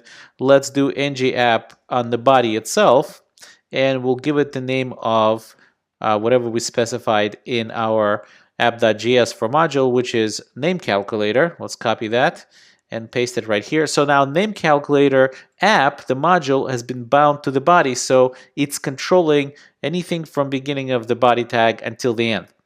And here we have a couple of divs here. It doesn't matter which one we bind the controller into. Let's go ahead and bind ng controller to that, and I believe that's called name calculator controller. And here the editor is helping me out a little bit. Okay, so as I saved it, I should have no errors, and I don't. And now we've bound the two things together. There are a couple of things that we want to share between our controller and our view. One is we want to share the name of the person that is going to be entering their name here. So we're going to go ahead and specify scope.name, and we'll initialize it. And at this point, it's just going to be an empty string. And the other thing is the value, the initial value that we want this to show. And since it's an empty string, the initial value should be 0. So scope.total value is equal to 0. Okay, so if we save that, we can at this point now output these things straight on the HTML page. So we could go to index.html and say that total numeric value of person's name is, and that's going to be our total numeric value, which is our expression, our handlebars, or mustache, or double curly braces, however you want to call it. Since scope is assumed, we're going to go ahead and say total value and save. The second we do that, the total value now is showing as 0 because it's pulling this 0 from our scope, dollar scope. The name we haven't really bound yet, so let's go ahead and do that right now. Let's go to index.html, and where we want to bind the name is into the input element. So the way we do this binding, as you remember from previous lecture, is we do ng model, and we say that ng model we want to bind to name. So as the name changes in this input box, the name in our scope, in our dollar scope object, will change as well. And if we want, we could quickly verify that that's the case by just putting yet another value right here called name. And now as we type right here, that value is going to show up beneath this total numeric value. So let's go ahead and remove that. So we need somehow, some way to let our controller know every time a user presses a key that we should go ahead and look at the model, recalculate, model meaning our name, recalculate the total value, and go ahead and output that total value right here simply by updating it on the scope. So the way we could do that, and let's go ahead and make a couple of indents here. The way we could do that is by saying ng key up. Ng key up, and we're going to bind something else on the scope. And in this case, let's bind a function, which we haven't really written yet, but let's call it display numeric. And we'll go ahead and give it parentheses. We could even give it a semicolon. And when I save it, nothing's really going to happen since we haven't really defined this function yet. So let's go ahead to our app.js and define display numeric on the scope so it's visible to our view as well. Display numeric, and that's going to be a function. And the function is going to create a total name value and we're going to get it somehow. Don't know yet how, so let's just give it a 0, and we'll just make a comment, get the total value. And once we get that total value, we're going to go ahead and update our scope variable, total value on our scope variable, to our local variable, which is total name value right here. So the only thing that's left is to actually calculate it. Let's go ahead and write a function that's going to do that for us. Here we could write a regular function, and we'll call it calculate numeric for string. And we'll pass it a string. And here I'll go ahead and copy and paste some of the code that I already pre-written before.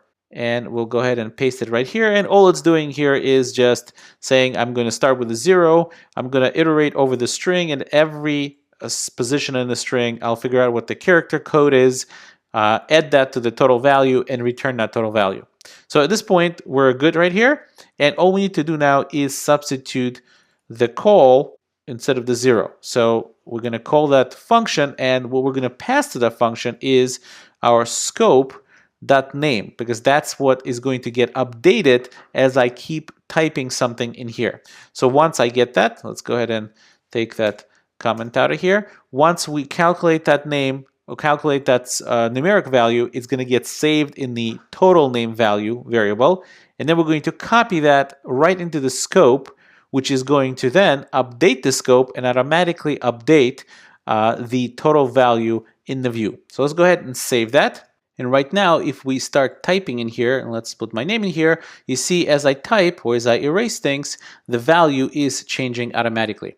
So let's take a look at our code a little bit in a more design perspective.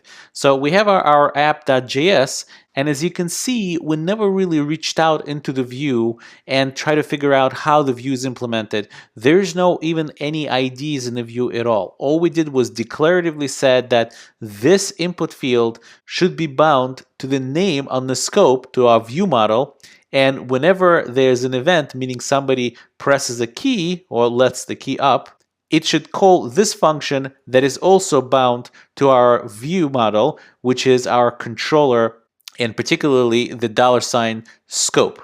This allows us quite a bit of flexibility on our view or in our HTML, as we could change this whole thing around however we want and still have the functionality be completely untouched. In other words, nothing in app.js will ever have to change, no matter how you end up displaying that numeric value of that name, or how you even end up getting the name from the user.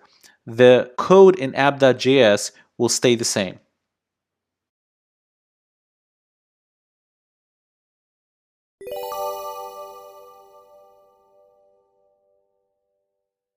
In the previous lecture, lecture 6, we were looking at the ng app and how it got linked together with our app.js module with the same name, as well as in index.html, we were looking at ng controller and how that got linked together with name calculator controller, again in app.js. And this linking or this binding was done for us by Angular. Sometimes when you're first beginning with a framework like Angular, or really any other framework, some of these things can become a little bit intimidating simply because it's a little bit of a magic as to what's going on here. How does this ng app attribute end up with this name calculator module connected and bound together? So I find it that sometimes it's helpful to take a step back and just to figure out how does these things work, kind of pulling the curtain back and see what's behind the magic. And the truth of the matter is there's really nothing magical about this, and what we're going to do in this lecture is we're going to see how does Angular able to find this particular ng app attribute and how is it able to deal with it. Let's go ahead and minimize this. And we have here a folder lecture 07 and just an index.html inside of it. So we're looking at lecture 07 folder, which is located in fullstack-course 5 examples folder. And we're looking at a very simple index.html page. So it's got a body, it's got an h1, and it has a div with a section and an article in here. And a div has an ID with the name target. And I already set up my browser sync such that it's actually showing me what is inside this HTML page. So what I'm going to do, I'm going to use JavaScript to try to select this whole chunk of HTML. And that's fairly easy, and we know how to do that. Let's go ahead and actually do it straight inside HTML. We'll write a script tag, and inside the script tag, we'll do, let's say, var element, and we'll say document.getElement by ID. Let's go ahead and close the file browser so you can see a little bit better. And we'll say target. Okay, so that's the element. We've selected this element right here, and really we've selected everything, the entire DOM structure that is underneath this div element. So we can actually console.log this and see that we were successful. Let's go ahead and do console.log, and we'll do element. And when we save it, it should pop out here. Right here pops out is that we see our div target. And if you open it up here in Chrome, you'll see that we actually have much more than just the div tag itself. We have all the things underneath of it as well. Now, what happens to our HTML page if right here, instead of putting, class or something else standard, what happens if I put something like greeting equals hello? So if I save this, let's see what happens to the HTML page. Well, nothing really happened. Why is that? Well, the reason that is because greeting is not a standard HTML attribute.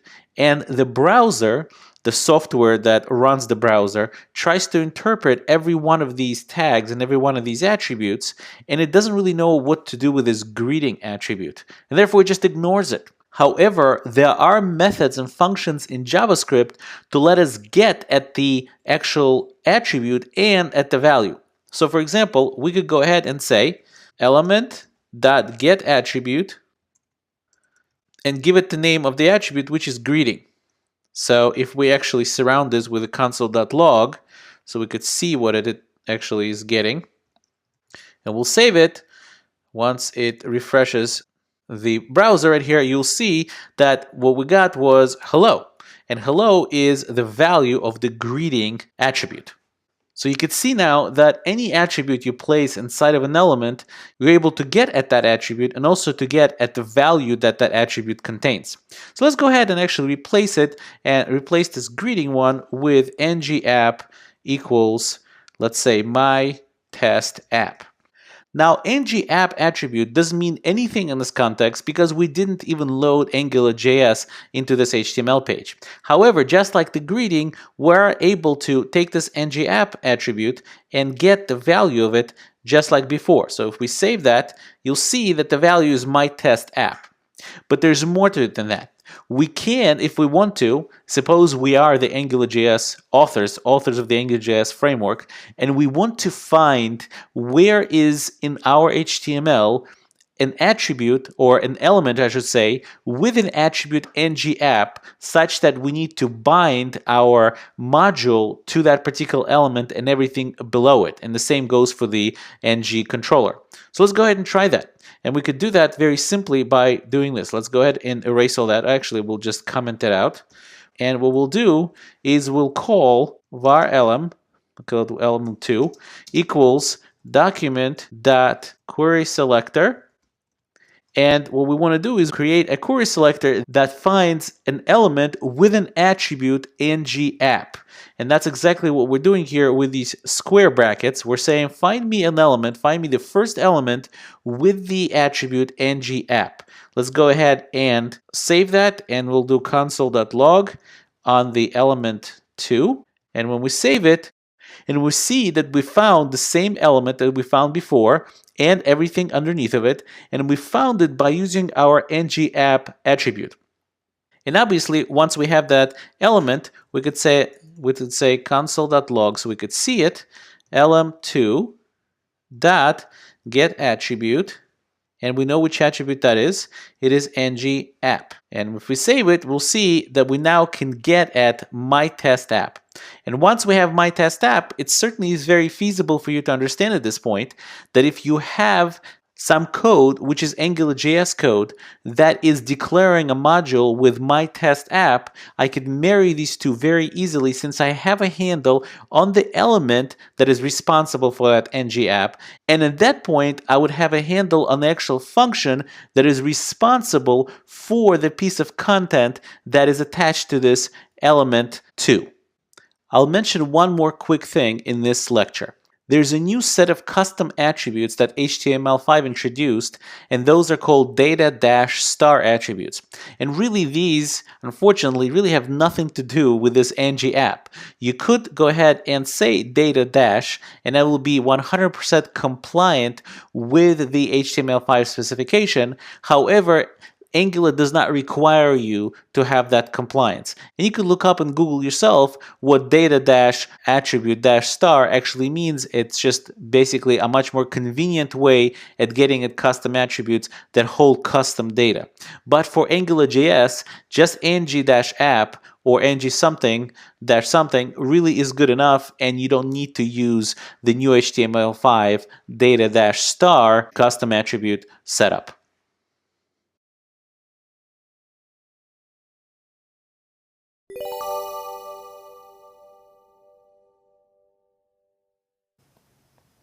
In this lecture, we're going to speak about one more very important concept that is actually used throughout AngularJS, and that is dependency injection. I'm sure by now you've seen this construct where we create the module that we're going to use in AngularJS, and we also create the controller with an associated function that is responsible for the functionality and kind of the glue code of that controller to the view. And you've seen the $scope that we pass into the controller's function. But where does this $scope come from?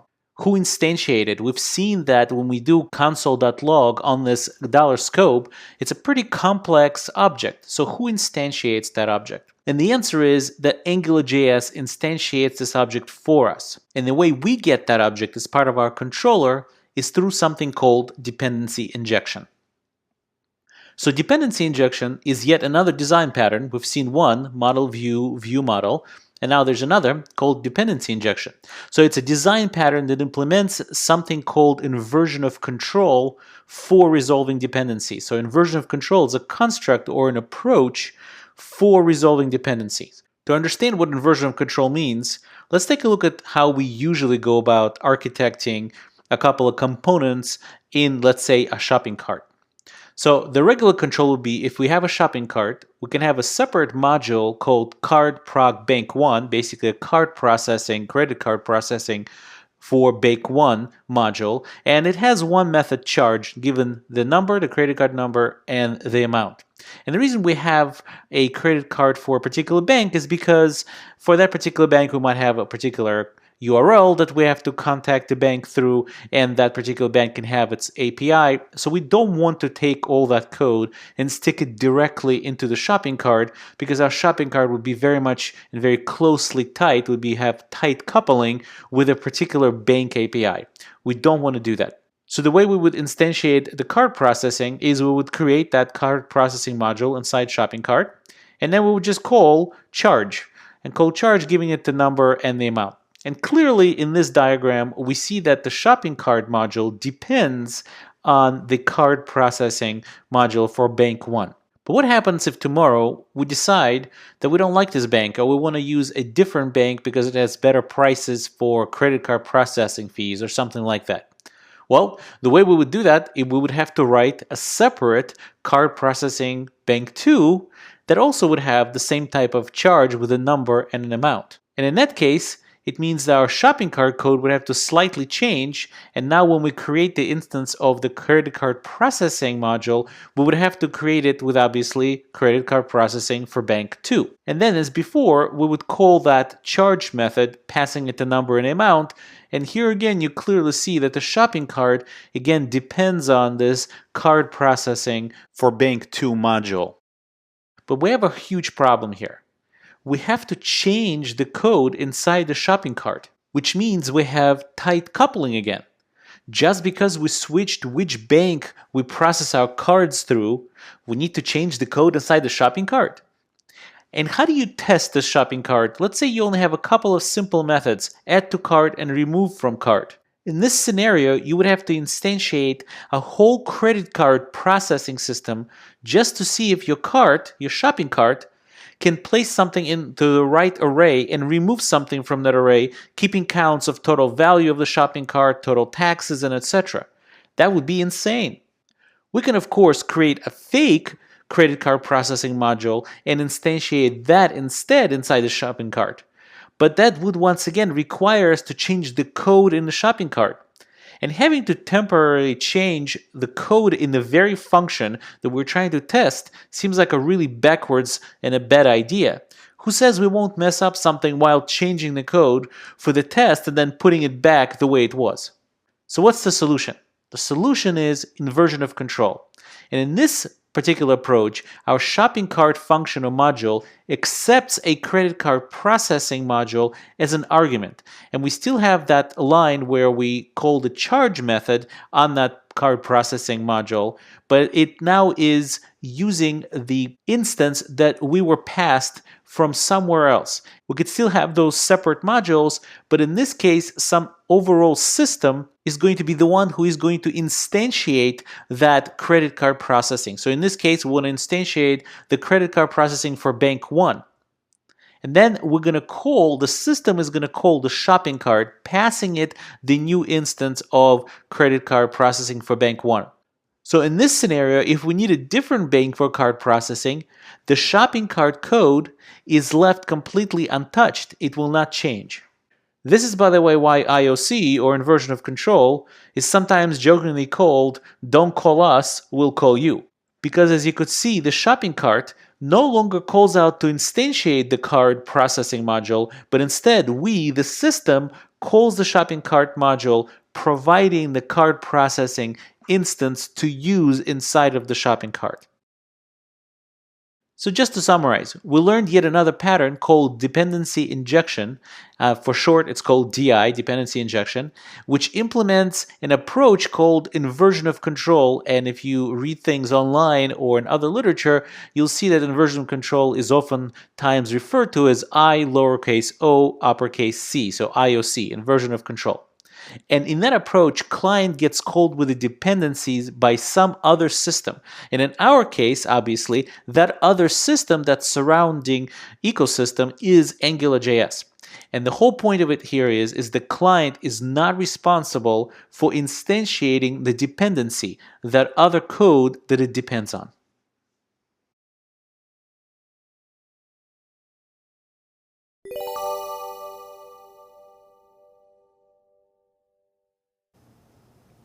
Now that we understand the idea of dependency injection, let's look at some code and delve a little deeper to understand how dependency injection can be implemented in JavaScript, and in particular, how it is implemented in AngularJS. Let's understand this magic that somehow allows Angular to figure out where to dynamically insert what type of object.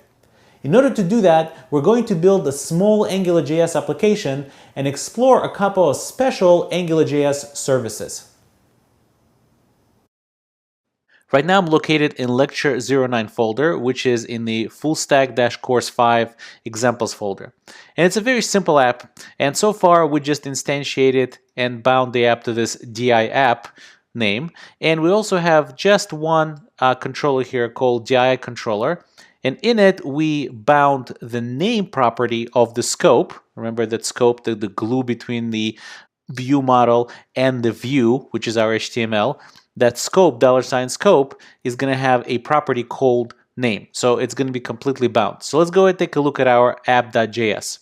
In our app.js, you can see that I am creating a module with the name DI-app, which is matching the ng-app attribute that I placed in my index.html. And I'm creating one controller, DI controller, and the DI controller, the function is going to be responsible for that controller, is called DI controller. And what I'm passing here is the value of the function. And in the next line here, I'm going to define that function with the $scope. By the way, anything in Angular, pretty much anything in Angular, with a $sign in front of it, not only does it belong to Angular, but it's also referred to as a service. So from now on, when I refer to $scope, I'm really going to just refer to the scope service. So as you could see, I'm defining a property on the scope service, and I'm giving it the string Yakov. And of course, since this is bound to our index.html, under model, the scope service is binding this property name. It automatically gets this Yakov right inside of the text box. So what I would like to do next is create a functionality such that when the text box loses focus, like that, whatever is inside this text box should get uppercased. And for that, I'm going to introduce you to one more service called $filter. And we can inject it the same way we injected the $scope. So the filter service is a service that lets us create filtering functions that are used for formatting the data that eventually gets displayed to the user. So let's go ahead and create a function that our view will declaratively call when the text box loses the focus. So for now, we'll just go ahead and call it $scope. We need to put it on the scope service since we need to be able to expose it to our view, and we'll call it upper. And upper is a function. We don't need a name. Put a semicolon here. And the first thing we'll do is we'll create the uppercase function using the filter service. We'll call it upcase, and that's the name of a function. And we'll call filter, and we'll just call it uppercase. That's the type of filter we want to get. And once we have that upcase function filter, we go ahead and say scope.name equals upcase. So we're calling that function we just created, and we're passing it scope.name. So at this point, scope.name would have been updated. So the only thing that's left is to go to index.html and go ahead and bind the ngBlur, which is when the text box will lose focus, and we bind it to upper. And we'll call upper right here. And we'll go ahead and save it. So let's go ahead and see if it works. We'll go to our text box right here. We'll type Coursera. We'll go ahead and click out of it. And as you can see, once we clicked out of it, the ngBlur, which bound our upper function on our scope, went ahead and called this upper function, which updated the name property of the scope service, which of course immediately got updated on our view.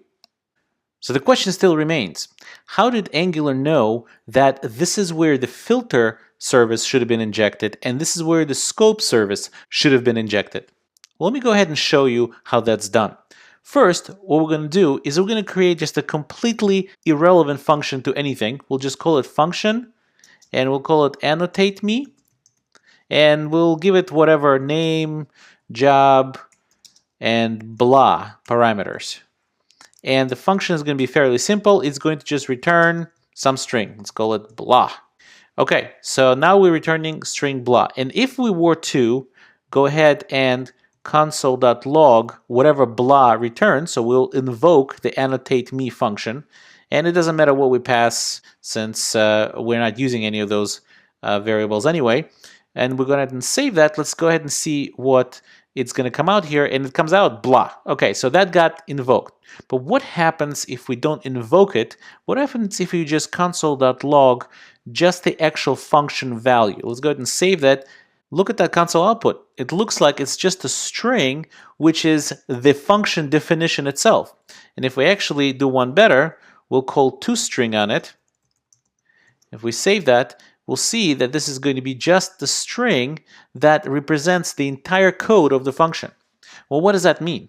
Well, one thing it means is that if we take that string and start parsing it, if we're smart enough here, we could go ahead and find the parentheses, find some string, find the comma, yet another string, comma. So what we could do is we could parse it. And the second we see this name here, we could match this name with whatever services we have available and then instantiate those services. Let's say we have a name service, and go ahead and call the annotate me with that service, and we'll know that we need to inject it, or we need to call annotate me with the name service in position 1 as the argument. And we could do exactly the same thing on this DI controller. Let's go ahead and replace this with DI controller. And when we save it, Browser Sync updated our console here, refresh the browser, and you see that the function DI controller now is showing up in its full glory as just a regular string. So what Angular does is it can actually go ahead and parse out these names and find a matching service, and then go ahead and instantiate those services and then call DI controller with those instantiations. The service that does all this in Angular is called $inject, and we can actually even inject that service as well. So let's go ahead and do that and see what it can do. $injector, actually, I should say. So let's go ahead and maybe move this down here so it'll be a little bit easier to read.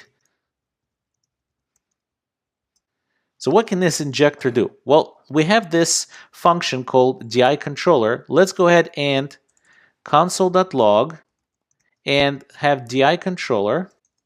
Instead of just logging di controller, what we're going to do is we're going to surround it with $injector.annotate. So if we call that, let's go ahead and close this and save it, you'll see that our $injector.annotate gave us an array of the argument names to the function di controller. And this is exactly what Angular is using internally in order to figure out where to inject which services. And that's the magic. The magic has been revealed.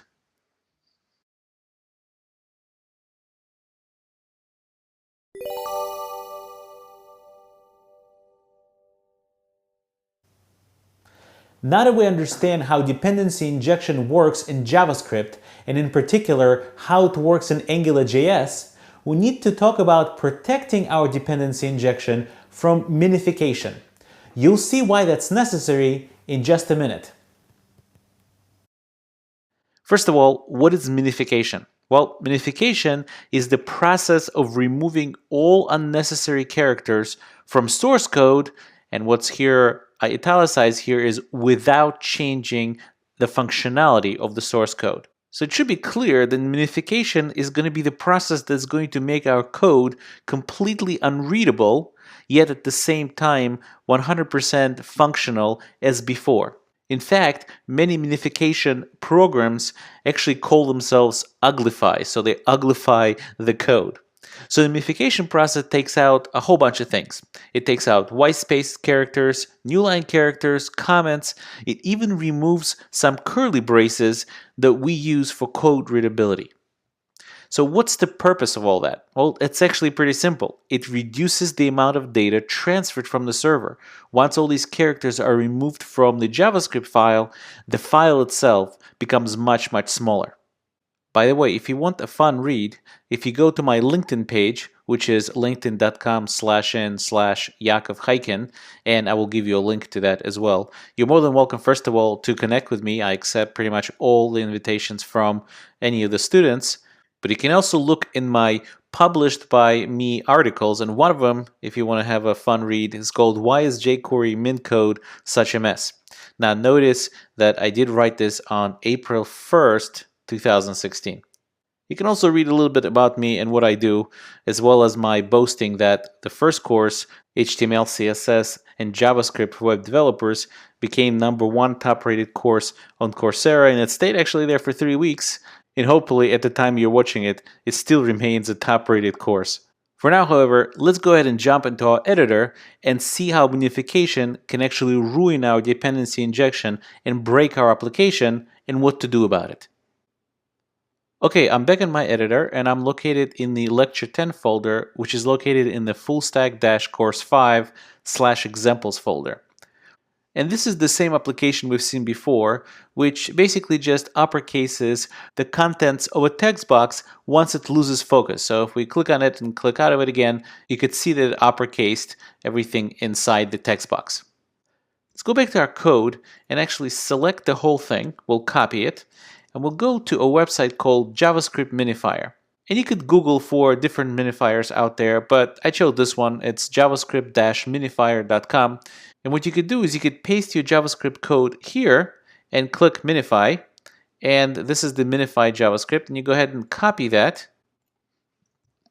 If we go back to our code editor, we could comment out everything that we have there and just literally just substitute it with this new minified version and save that. And since browser sync is running already, we should be able to go back to our page. Oh, look at that. It's not working. Why isn't it working? If we click on this link right here, it's showing us an error. It will give us what the error message is, and it's error something to do with the injector. The injector in the DI controller is not working. Well, the reason it's not working is actually pretty simple. And that's because that $scope and $filter really disappeared. You can't see it anywhere here. And those are the names that Angular was looking for in order to know what to inject into this DI controller that is no longer called DI controller, but if you look closely here, it's now called N. It's the N function. So it just basically minified the entire name DI controller into N. So how do we solve this? Well, let's go ahead and erase this code again, and we'll select all of this code and uncomment it. And to solve the problem, we have a couple of approaches. Number one is, in the controller function itself, the second argument right now is a function value. But the truth is, it doesn't have to be. It can be an array, and it's an array of strings with the last element in the array being the function that is responsible to be the controller function. And in this case, we can actually specify what this controller function is supposed to expect. So if we say scope, and we also say $filter, what we've told Angular is that scope and filter in this order is going to be appearing as the arguments into this DI controller function, which is right here. The first one is scope, and the second one is filter. And the reason we can even have an array like that, which is a string and another string and a function value, is because arrays in JavaScript allow different types to be items in that array. Now, these strings are protected from minification because these are string literals.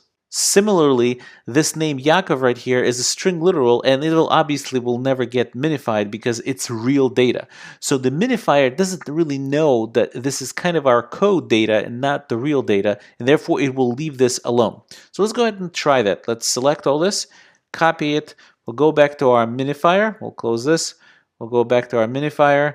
We'll select all this, paste our new code, click minify, and now we'll take this whole thing, copy it, go back to our code, comment it out, and we'll paste this new code in, and we'll hit save, and let's go back to our page and see if there's any errors. Doesn't look like it, so we'll click in here, click out, it's working 100%. So that's great, but I think we can improve it a little bit more in terms of style. Let's go ahead and erase all this, and again, we'll uncomment our code. And you should just know that when you look online, a lot of the examples online show you this technique in an even more uglier fashion. And let me show you what I mean by that. So here I'm passing a function value, but I don't have to. I could, if I wanted to, actually create a function right here straight in line and go ahead and specify scope and then specify filter right here in line, and I could just copy the contents of my controller function right here and paste it right there. So that's the same function. In fact, if I save that right now, it should probably still work. Let's take a look, and sure enough it works because now the code that's being executed is inside this function. So I just did this inline as opposed to taking it outside of the statement. And as you can see, it's very hard to read. First of all, we're mixing a whole bunch of things in an array, which is already hard to read. And even though that's legal JavaScript, readability really suffers here. So let's go ahead and undo all this real quick and do one better. Instead of specifying it here, we're going to leave this alone and leave it as it was before without the array construct in the controller call. What we're going to do instead is attach an extra property to the controller function value itself. So what we're going to do is we're going to say di controller dot $inject, and we're going to have that equal first scope and second filter, $filter. And if we do that, one Angular is going to look for this function, is going to also look and check to see whether or not we have a $inject property on the function that is supposed to be the controller. And if it finds it, it will use that array as guidance to see which service to inject into which argument on the controller function itself. So if we save this and go ahead and copy it, go to our minifier,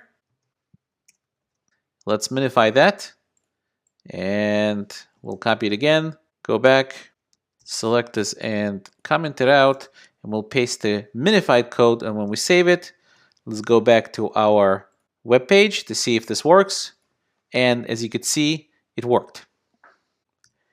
In fact, let's uncomment this again. In fact, this is really a much more elegant solution, and the readability improves tremendously.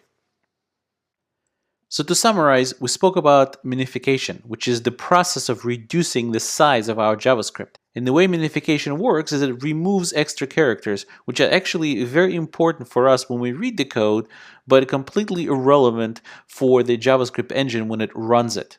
And therefore, it's advantageous to actually minify your code, especially when you go to production, because the size of the file is going to be smaller, and therefore your web page will load faster because it will download a smaller file size. So the lessons learned from that is that dependency injection in Angular needs to be minification proof. And the way to do this is a couple of methods. Number one is we can have an inline array with function as the last element in the array. That works. But a more elegant way is to attach a $inject property to the function object that is being injected into.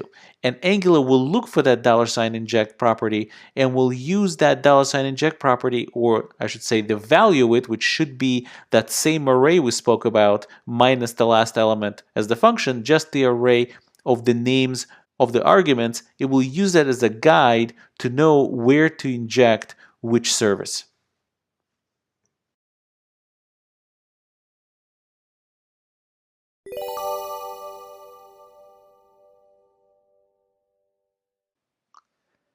In this lecture, we're going to speak about expressions and interpolation. Now, what is an expression? Well, an expression is something that evaluates to some value. And in Angular, we've seen expressions already, and those are the things that sit in the middle of those double curly braces, or handlebars or mustaches, however you want to call those. Now, expressions are processed by Angular, and if you have to think about them, they roughly are similar to the result if you call eval on some JavaScript, except it's different in certain very key ways. Number one is it's executed in the context of the scope, and that's the scope, the $sign scope that we've been referring to, and it has access to properties that are placed on the $sign scope. Also, if the expression evaluates and results in a type error or a reference error, it does not throw those errors, it simply displays an empty string, an empty value. Also, unlike the eval statement, control flow functions like if statements and so on are not allowed inside of the Angular expression. It can also accept a filter or a filter chain to format the string output in a certain way. And we're going to take a look at filters in a later lecture. Now, the term interpolation is very computer sciencey, fancy speak for process of evaluating a string literal containing one or more placeholders which are then replaced with real values. So you have a string that has some sort of placeholders in it. You could parse that string, find those placeholders, and replace those placeholders with a value that corresponds to whatever that placeholder name is. So for example, in Angular, this string, messages with curly brace, double curly brace message, provided that the message is equal hello, the message property is equal hello, is interpolated into this string, which is message is hello. And one important note here is that message variable of that message property is still connected to the original message property that's sitting on the scope. And if the scope, $scope message changes in any way or by some other process, so will the interpolation result change as well. Let's jump into the code editor and see some examples of this. Okay, I'm back in my editor and I'm located in Lecture 11 folder in the Full Stack-Course 5 Examples folder. And here we're dealing with a very similar setup. We have an index.html, we have app.js, which is going to drive our app, obviously angular.min.js. So let me go ahead and close the file browser of Atom. That way we could see this a little bit better. Okay, so let's take a look at what we have here. So we've set up the application at ng-app, and the name of our app is message, MSG app.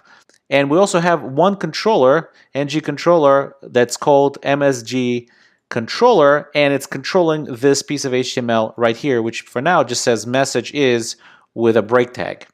In our app.js, we obviously created our module with our message app, and we've registered one controller with the message controller function as the driver for that controller.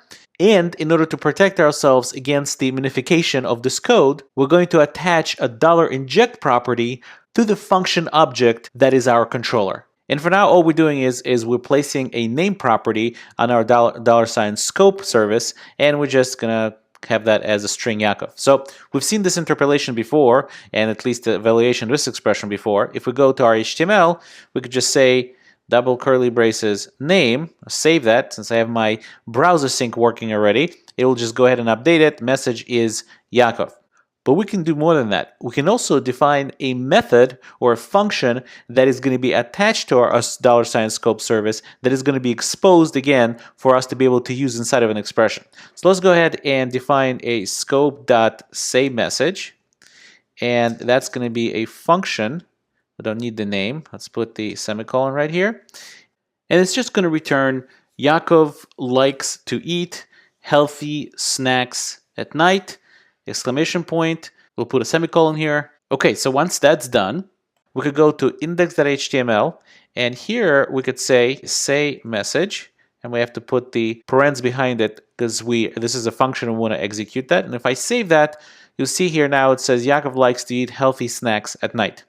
So believe it or not, what's really going on here is that Angular is evaluating the strings that are right here between the beginning of controller and end of controller, and it's interpolating them. In other words, it's looking for these placeholders, and it goes ahead and evaluates them. In this case, it's evaluating a function call.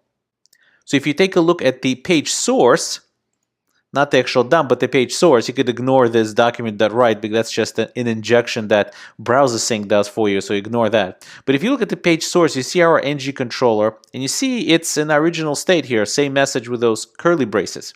But if we close that and look at elements and look at our ng controller right here, you could see that it's really two strings, messages BR and Yakov likes to eat healthy snacks at night, two strings concatenated together. And that's how we get our Yakov likes to eat healthy snacks as one string together with this messages.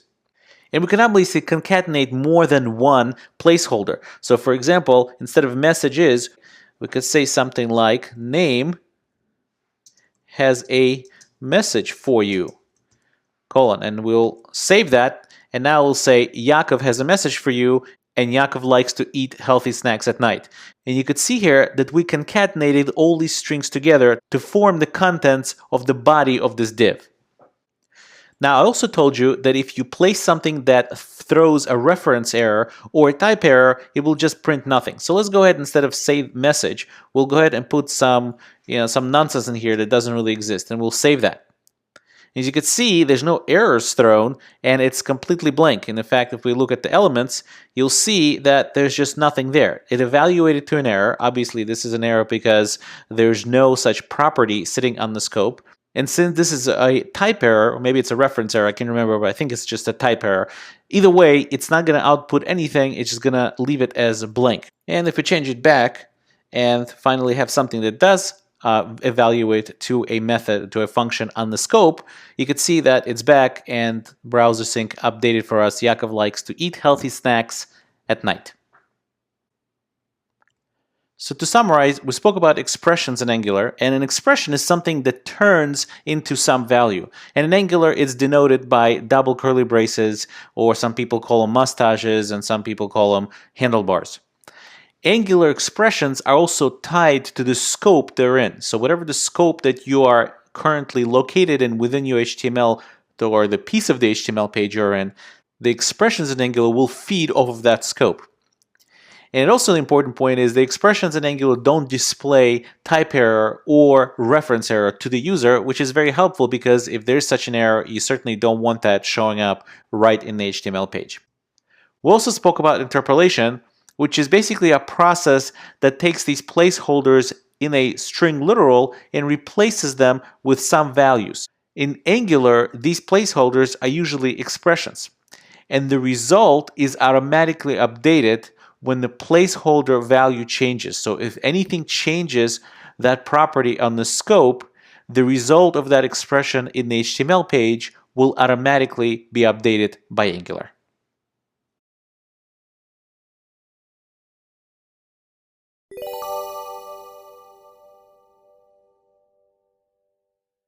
In part one of this lecture, we created this message app that was able to use interpolation and expressions in order to output some messages that we set on the $sign scope inside of our controller. What I'd like to do now is show you something a little bit more fun, but at the same time demonstrate that the expressions don't necessarily have to go only in the body of tag. They could also be part of tags themselves. And using that technique, you could actually achieve something pretty neat. So I'm still located in lecture 11, folder 11 in the full stack course 5 examples folder. And the only thing that I added is I added a couple of images. One is called Yakov_fed and the other one is called Yakov_hungry. Both of them are PNG files, so they're images. So what we're going to do is we're going to go ahead and create a div. Notice that our div is sitting inside our div that is annotated with attribute of ngController. It has to be inside if we were to communicate with that particular controller's scope object. And the only reason we're making a div here is just to separate visually these messages from what we're about to do.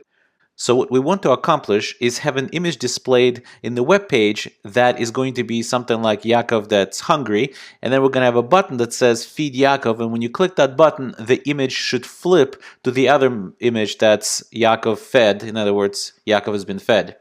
So we're going to start with creating a button, and the button is just going to say feed Yakov. And on click of that button, we want to do something. But since we want the Angular and the controller to handle this on click, so we're going to say ng-click. So on ng-click, we want some functionality to occur, meaning the flipping or the changing of the image. So we'll just say feed Yakov, and that's going to be our function that we're going to have to implement. And so far, so good. So we'll go ahead and put maybe a break here.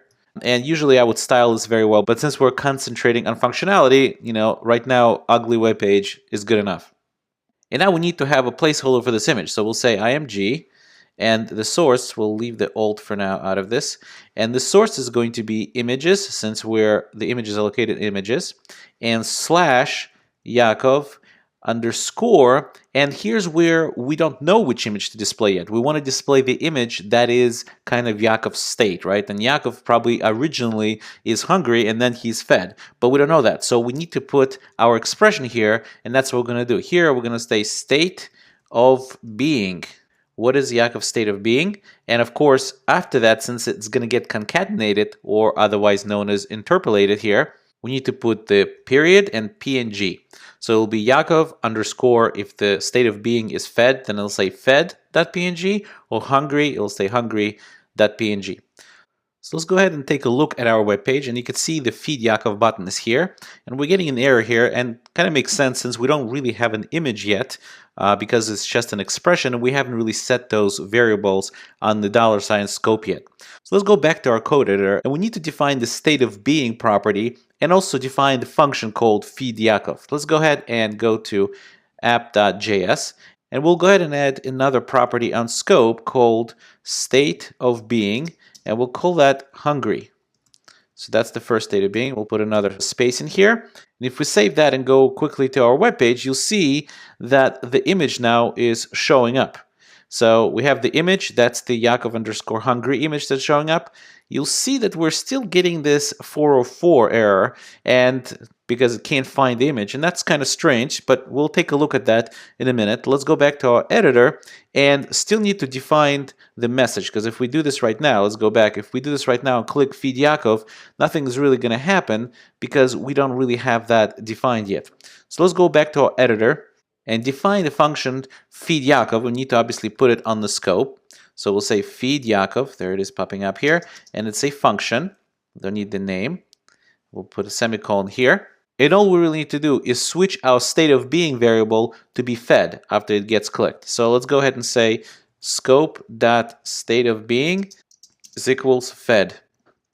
So we save that. Let's go back to our browser. So let's minimize this a little bit more.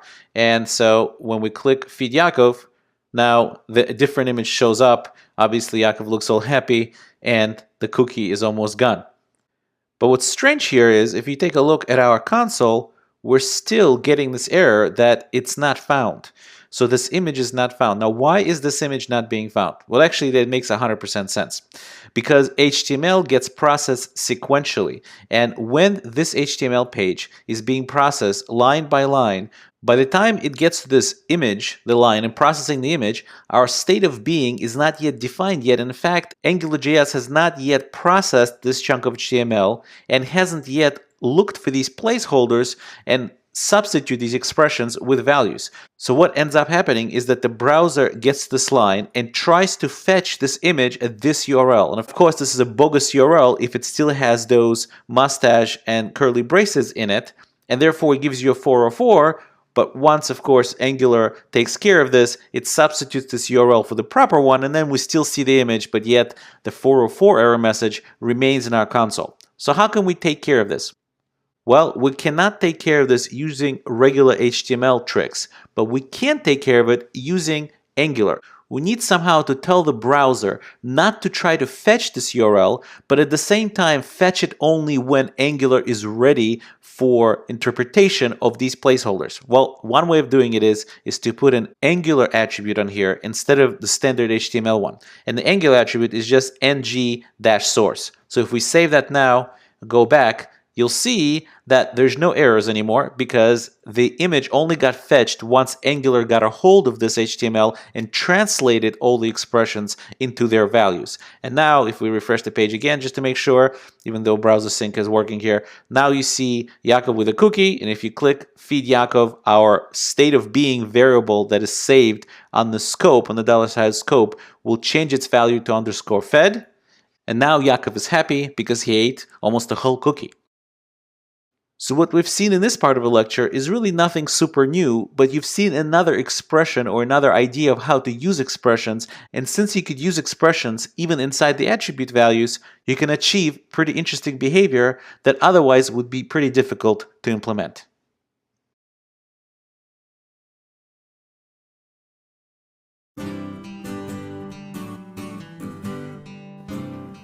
Congratulations, you've completed Module 1. I don't know if you realize this or not, but you can already build simple AngularJS applications. More than that, you now understand the why behind some of the Angular features you've learned.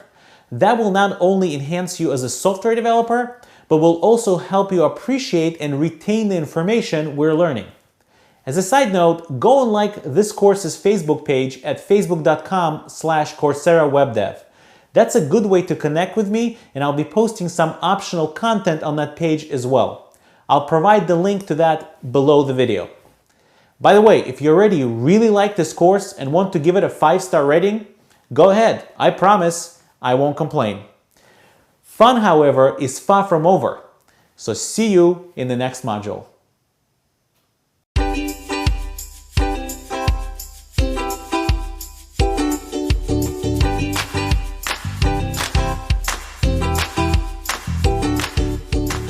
Welcome to Module 2.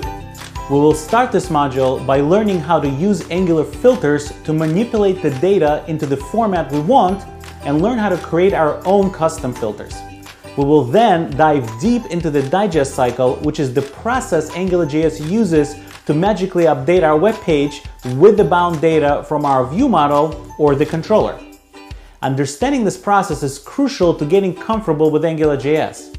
We'll also see some cases where we'll need to assist that process somewhat and understand why that is. After that, we'll learn one of the most fundamental concepts in the JavaScript programming language, which is prototypal inheritance. Clear understanding of that topic is a must before we talk about inheritance between AngularJS controllers in our application.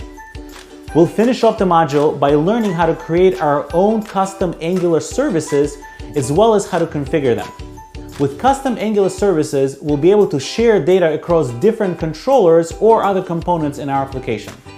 We will also learn a few useful Angular directives that allow us to place looping and conditional logic directly into our HTML. You'll see that by the end of this module, you'll have the skills to create a fairly sophisticated web application that starts to use some of the more advanced software architecture techniques. So have a seat, grab a bag of cookies, and I'll see you in the module.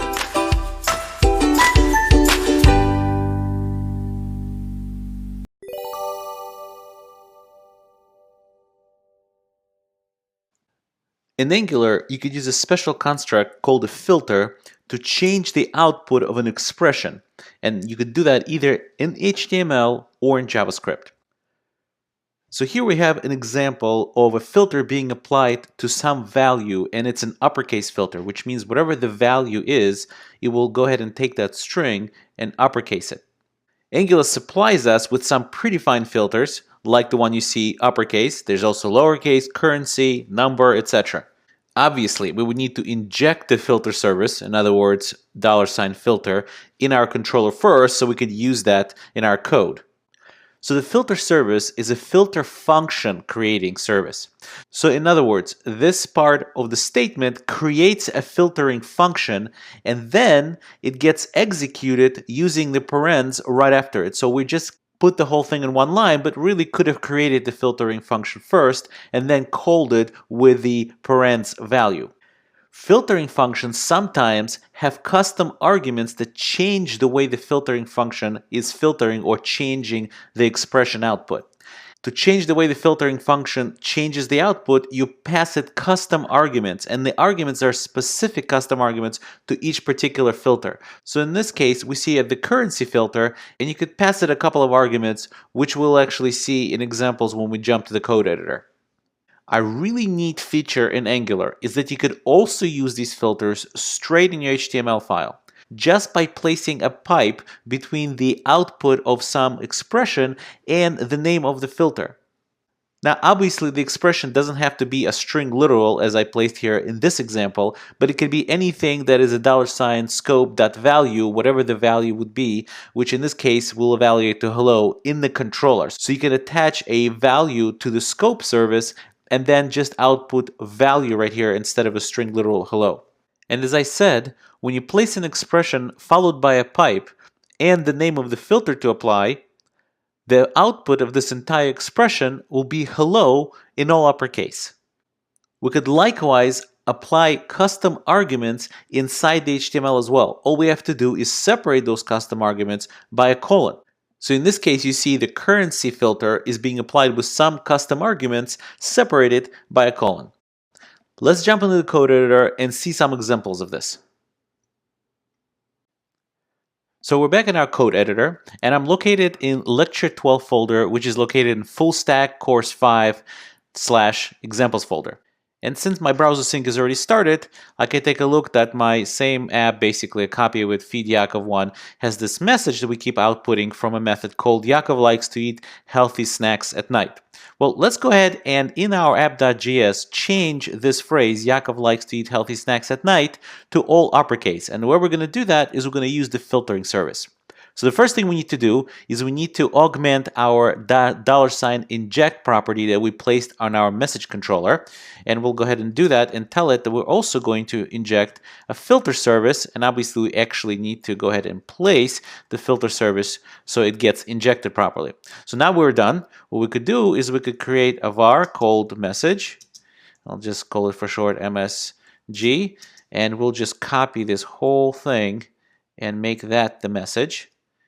Let's go ahead and copy that. And what we're going to do is we're going to use a filtering service to create a filtering function that will uppercase everything. But we'll go ahead and apply the message as a value to it at the same time. So we'll go ahead and say output. And now we need to create the filtering service. And the filtering service will use uppercase filter. And once we have this uppercase filter function, we can now execute it with our message as the argument. Now that we're done, we have to substitute this with our output. So that's going to be the output. We'll save it, go to our HTML page, and as you can see that everything now is in uppercase. So the question, of course, is how did I know? Where did I figure out this uppercase? Where did that come from? Well, let's go back to the browser and go to angularjs.org. And if you go under Develop and Developer Guide, you'll see that a whole bunch of different topics here. One of them is filters. So if we click on this filters one, it will explain you a whole bunch of things about filter. But one of the things it will link to you is Angular comes with a collection of built-in filters. So let's go ahead and click on that.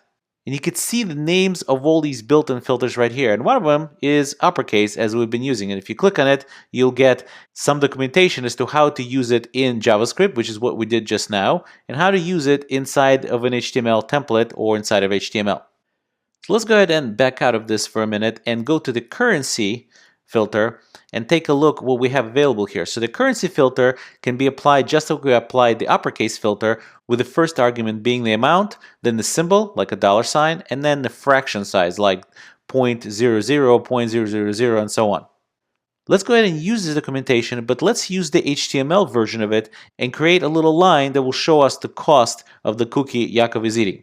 So let's go to the HTML page, and right after the button right here, we'll go ahead and say cost, and we'll give it an expression. Let's say cookie cost, and we'll give it a filter of currency, and we'll just leave it like that for now. Of course, nothing is going to work yet since we didn't define what the cookie cost is on our scope service. So let's go back to the app and let's define the cookie cost.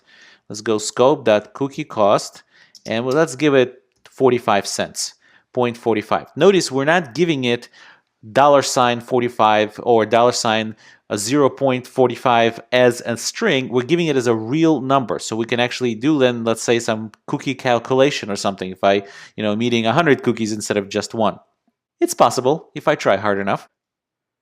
So now that we've defined the cookie cost on the scope service, we could go to our web page and see that it updated with $0.45. So it knew to insert a 0 to that string, to keep the period, and then 45, and put the $sign in front of it. So let's customize this a little bit, and instead of the $sign, let's create a sign for my own currency, which I'm obviously going to make up, and we'll also extend the 45 to have a couple more zeros afterwards, so because my own currency is super exact. So if I go back to my editor and go to my HTML page, so I can use the colon to supply its first argument, or its first custom argument, which is the currency sign, and in my case it's going to be number sign blah. But we also wanted to extend the 0.000 and make it as exact as 4 decimal places instead of just 2. So we'll put another colon there, and we'll put number 4.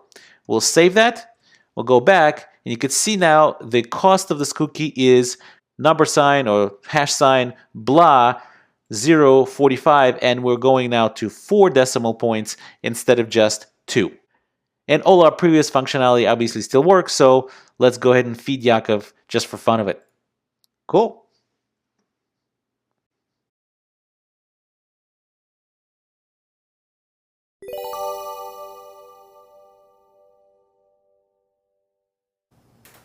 Previously, we saw how to use a filter that Angular supplied out of the box. But that's not always enough. So in this lecture, we're going to learn how to create our own custom filters. There are a few steps in this process. First, we need to define the filter factory function. And just like it sounds, this is actually an example of a factory design pattern. A factory is a central place in your code that produces new objects or functions. In our case, this factory function, called custom filter factory, produces our filtering function. For the whole filtering mechanism to work, AngularJS expects us to create a factory that produces the filtering function. At a minimum, the filter function itself takes some input as an argument and then usually returns some manipulated version of that input, in other words, the filtered output. The second step in the process is to register the filter factory with our module. And we do it in a very similar way that we register controllers. For controllers, we call .controller on the module, and we give it a name and a function that's responsible for the controller. And for the filter, we call the filter method on the instance of our module, specifying the name for our filter and referencing the filter factory function that's responsible to create our filter functions. Now, the name of the filter must be a valid AngularJS expression identifier. A safe bet for naming the filter is to use anything that would be a valid variable name in JavaScript.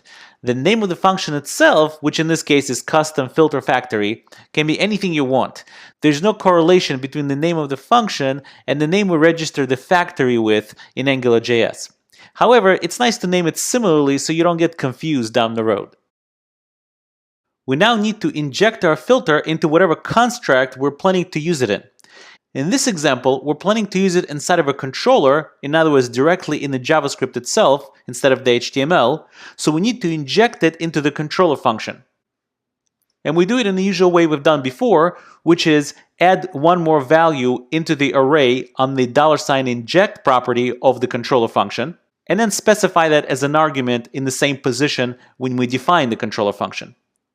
Obviously, the whole point of injecting a filter is to eventually use the filter, so in the last line you could see that we're using our custom filter, passing it our message as the input. Notice that the name of the filter we're injecting is not the name we registered the filter factory with. In fact, the name we use is the originally registered name plus the word filter, just as shown in red. Also notice that unlike the filter service that we've seen before, calling custom filter actually calls the filter function. If you recall, calling the filter service doesn't actually call the filter function, but simply creates the filter function for us. These two facts are not a coincidence. Let's go back for a moment. Remember, when we register our filter, what we're really registering is a factory that creates our filter function. On the other hand, we've seen before that when you call the filter service, specifying filter function you want to instantiate, like uppercase for example, the filter service calls the uppercase filter factory, which is already supplied by Angular, to create the uppercasing filter function. Having gotten the filter function, you can execute it with a supplied value. However, when we're injecting our custom filter straight into the controller, Angular calls our registered filter factory for us, for example, custom filter factory, and allows us to inject the product of that factory or whatever that factory returns, which is our actual filter function.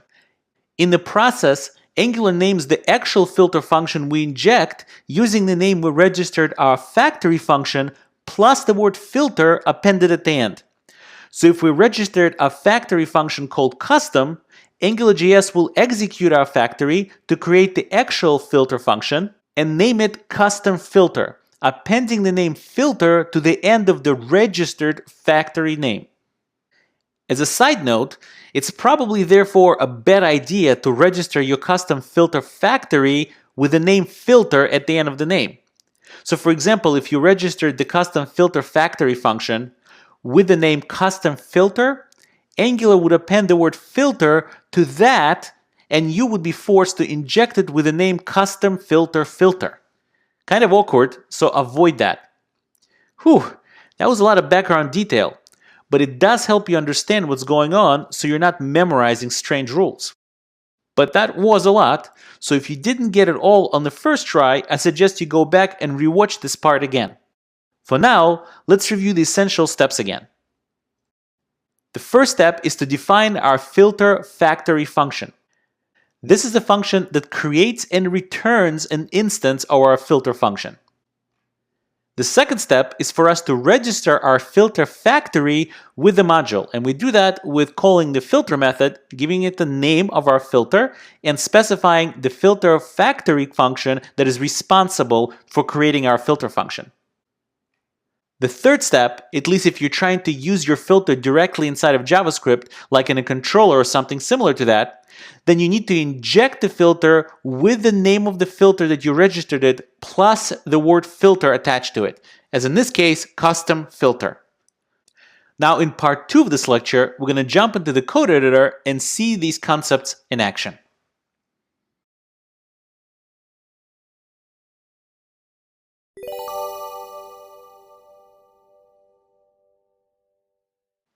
In part 1 of this lecture, we went over the process of how to create custom filters. In this lecture, we're going to go ahead and implement some of the custom filters in the application that we've been dealing with so far. So as you can see here, one of the messages we're returning from our controller is Yakov likes to eat healthy snacks at night. So let's bump it up a bit. Let's not say likes, let's say love. But in this case, we want to replace the word likes with loves using a custom filter. So let's go to our code editor, and the first step is to create our filter factory function. So let's go ahead and see where the controller ends, so we could put our function right underneath that. And we'll call this function loves filter. And since it's a factory function, it needs to return another function, and that function is going to take an input, and we need to put a semicolon here. And basically the first thing we're going to do is make sure that our input actually exists. So we'll say if it's input, or if it's not there, we'll just give it an empty string. And then we'll just replace the input by saying input.replace, and we'll replace the word likes with the word loves. Okay, and then obviously we need to return that newly created input. So far so good. Now we need to register our factory filter with the Angular application. So let's go back up, and instead of terminating the controller, we'll do one more statement. We'll say filter, and we want to call it loves, and give it our factory function, which is loves filter. Okay, so now we need to use this loves filter. Since we already have a function called sayMessage, we'll go ahead and copy that, and we'll create another one called sayLoves, or maybe say loves message. Okay, and in this case, what we're going to do is we're going to apply our filter. But before we can do that, we need to inject it into our controller. So we'll go ahead and append one more array item into the $inject array that's attached to our controller function, and we'll call it loves filter. And remember, this loves comes from the filter name, and the filter is going to be appended by AngularJS for us. So we have to name our filter loves filter. And we also need to give it as a second argument, since we placed it as a second item in the array of the injections. Okay, so now it's loves filter here too. And now we could use this loves filter inside of our say loves message.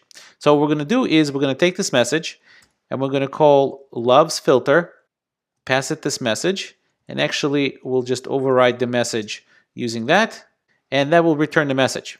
So far so good. If we go to the index.html, we'll see our original message, which is right here. Let's call it original. And we'll put a break here. It's a little ugly, but it will do.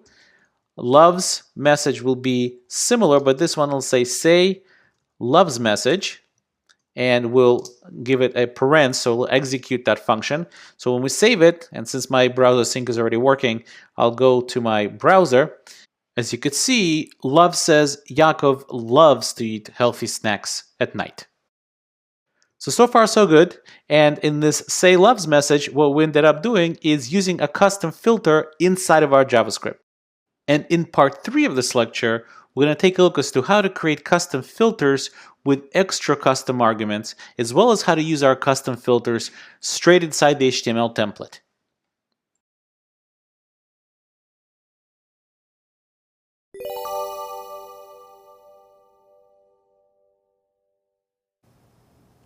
In the previous lecture, we saw how to create and use a custom filter with just the input expression as the argument and no additional arguments to the filter function. In this lecture, we're going to go over how to create a custom filter that accepts additional custom arguments as well. The process for that is pretty much the same as before. The first thing you need to do is to define the filter factory function, except this time what you return is a created filter function with some additional arguments, besides the very first one, which is the input. The second step is exactly as it was before. You registered the filter factory function, except this filter factory function is the one that's now returning a filter function that has custom arguments besides the input attached to it as well. So in this step, there is no change. The third step is fairly similar as well. You have to inject your filter into your controller or whatever other JavaScript construct you're trying to inject it into. And obviously when you use the filter, you wouldn't just give it the input, which in this case is message, but you would also give it some additional value that would correspond to that extra custom argument. In this case, it's a string literal called someVal. We can also use our custom filter directly in our HTML templates. The process for creating such a filter is exactly the same. The only difference is the last step when you actually use it inside of an HTML template instead of inside of your JavaScript. You still have to create your filter factory function and then register it with a module. The name you register the filter factory with the module is the name you use inside of your HTML template. You do not append the word filter to it. And since we're inside HTML, there's no need to inject the filter into the controller at all. Angular takes care of these references for you automatically. Now, if you need to use extra custom argument inside of your filter inside of the HTML template, you simply follow the name of your filter by a colon and an argument, and then another colon and another argument, and keeps going until you satisfied all the arguments that you have in your custom filter. You can also chain filters by simply separating them with a pipe character, which will make the result of one filter be the input to the next one in the chain until the very last filter, which outputs a result that's displayed directly to the user.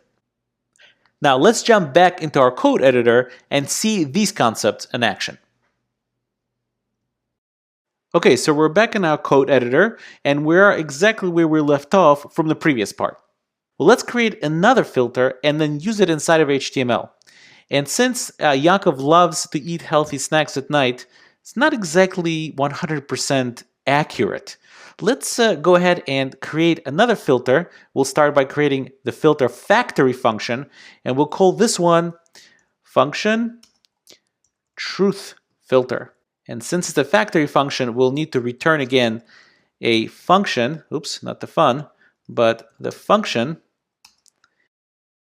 And this time, let's go ahead and specify some custom arguments. I will call one target and the other one replace. I want to be able to let the user of this filter specify what the target string is and what we should replace that string with. And it's easy enough to code up this function because it's exactly the same as this one. We'll just copy and paste right here. And instead of likes and loves, we'll just say target and replace. We'll save that. The next step is for us to register our filter factory with the AngularJS module. So let's go up again. And again, we'll, instead of terminating that line, we'll continue it. We'll say another filter. And this filter is going to be called truth. And the name of our factory is truth filter. We'll save that. And since we're going to be using it inside of HTML, we don't really need to inject it inside of our message controller. We could just jump straight to the HTML and start using our truth filter. Let's go back over here and let's create another BR and we'll say truth. And we'll say again, say loves message. And this time, since we're using the filter inside of HTML, we'll specify it using a pipe and the name that we'll register our factory function with, which is truth. And since we need to not just give it the name, but also the arguments that what we're looking for, the first one was target. And in this case, we'll say healthy. And the replace string will be yet another colon and will be cookie. Let's put a space here. So when we save that and go back to our HTML page, we'll see now the truth is Yakov loves to eat cookie snacks at night. Much closer to the truth. But we're not done yet. It turns out that in Angular, you could do something even cooler than that. You could actually chain these filters one after the other. So let's go ahead and put another break right here. And we'll say big truth. Big truth. And in this case, what we're going to do is we're going to copy the same line that we had before, right here. We'll paste it right here. But instead of stopping at this replacement filter, our custom replacement filter truth, let's put a pipe over here, one more pipe, and we'll say uppercase. We'll call the uppercase filter right on the output of our truth filter. So now we're chaining our filters. There's actually a filter inside of that switches our message from likes to love. Then the truth filter kicks in and filters that message and takes out healthy with the word cookie. And then the uppercase filter should take whatever the output of this truth filter is and uppercase the whole thing. So let's go ahead and save that, go to our HTML page, and sure enough, the big truth is Yakov loves to eat cookie snacks at night. And he's looking a little sad, so let's feed him. That's much, much better. So let's summarize. We went over the steps to create a custom filter. The first thing you need to do is to define the filter factory function. That's the thing that is going to create the function that is actually the filter. Then we take that filter factory function and we register it with our module. Now, to use our custom filter in JavaScript, we simply need to inject the filter function registered name with the word filter attached to the back of it into our controller or some other construct that we're trying to use it in inside of our JavaScript. The registered name is the name you registered the filter factory function with. To use it inside HTML, we don't need to inject anything into the controller. We simply take an expression followed by a pipe and give it the name of our filter, and that's again the registered name that you registered the filter factory function with in the module. Now you can also create custom filters that take some extra arguments besides the actual input that the filter will work on. In order to do that, all we have to do is really specify those extra arguments on the actual filter function that we specify inside of our factory function. Otherwise, the steps for the rest of the procedure is exactly the same. It's the same registration and the same injection if you want to use it inside of your JavaScript. To use a custom filter with extra arguments inside of your HTML, all you have to do is follow an expression by a pipe with the registered name of the factory function, followed by a colon and an argument, colon and an argument, and so on. One of the really neat features in AngularJS is that filters can be chained.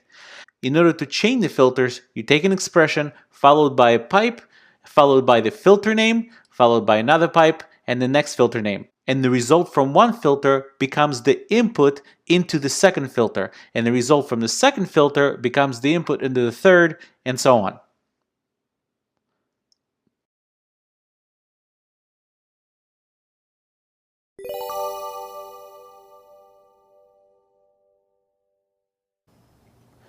AngularJS may seem a bit magical at first. How does it know how to update some part of the web page when I type something into a text box? Let's pull back the curtain and see a bit of how this magic works.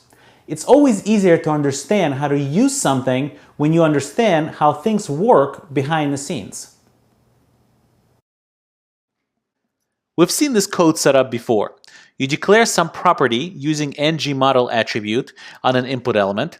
Now, when the user types something in, the interpolation of the name property in the div below is magically echoed. So how does that work?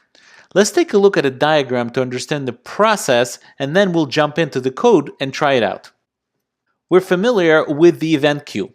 When a user clicks something or types something in, those click and key press or up events go onto the event queue.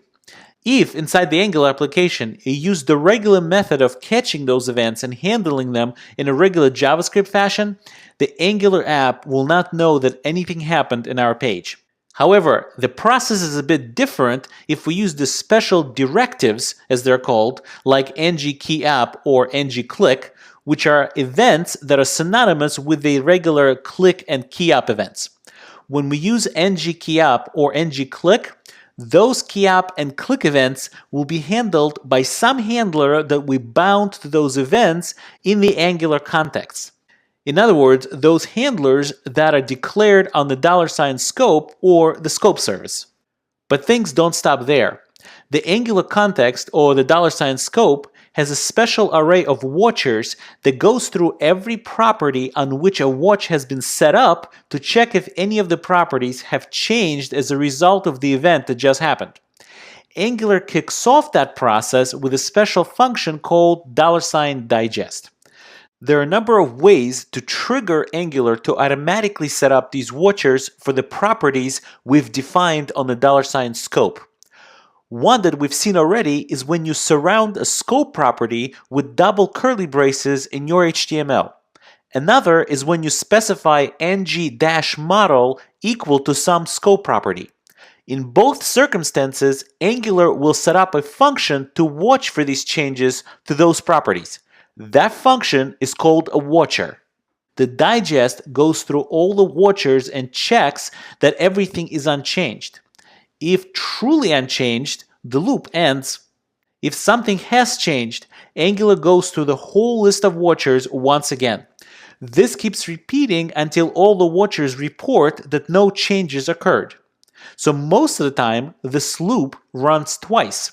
Once to detect that something changed, and another time to make sure nothing is changed.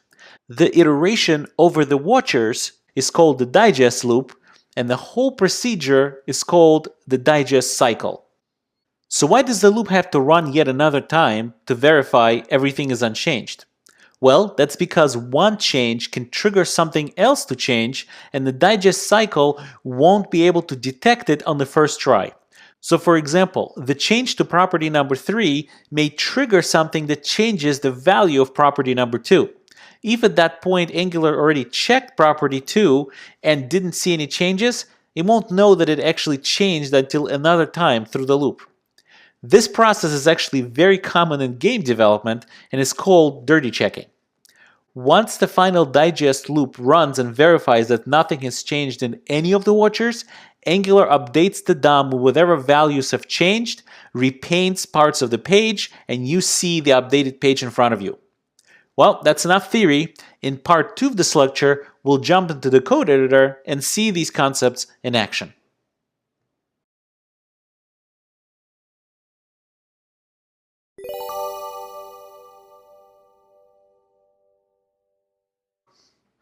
In part 1 of this lecture, we saw how the digest cycle works in theory. In part 2 of this lecture, we're going to dive into the code and see a bit of a practice of how this actually gets implemented. I'm located in lecture 14, which is located in fullstack-course 5 examples folder. In here, I have a very simple AngularJS app setup. It's called counter app, and I have one controller called counter controller. So far, all we have really in our page is a button that has an ng-click bound to this function called show number of watchers function. And if we go to the browser, nothing's actually going to happen because we haven't implemented that function yet. So let's go ahead and go to app.js and see that we already have the stub for this function here. And for now, all we'll do is we'll do logging of just the scope itself, the scope service. If we go back to our page and click number of watchers, you'll see that the scope service or the scope object was output in the console. So let's take a look inside of it a little bit. So one of the things we see here, you could see our show number of watchers function, but there's something else here. You see $$ watchers, and that's an array that at this point is simply null, and you see another $$ watchers count, and that's a count of how many objects are there in this watchers array.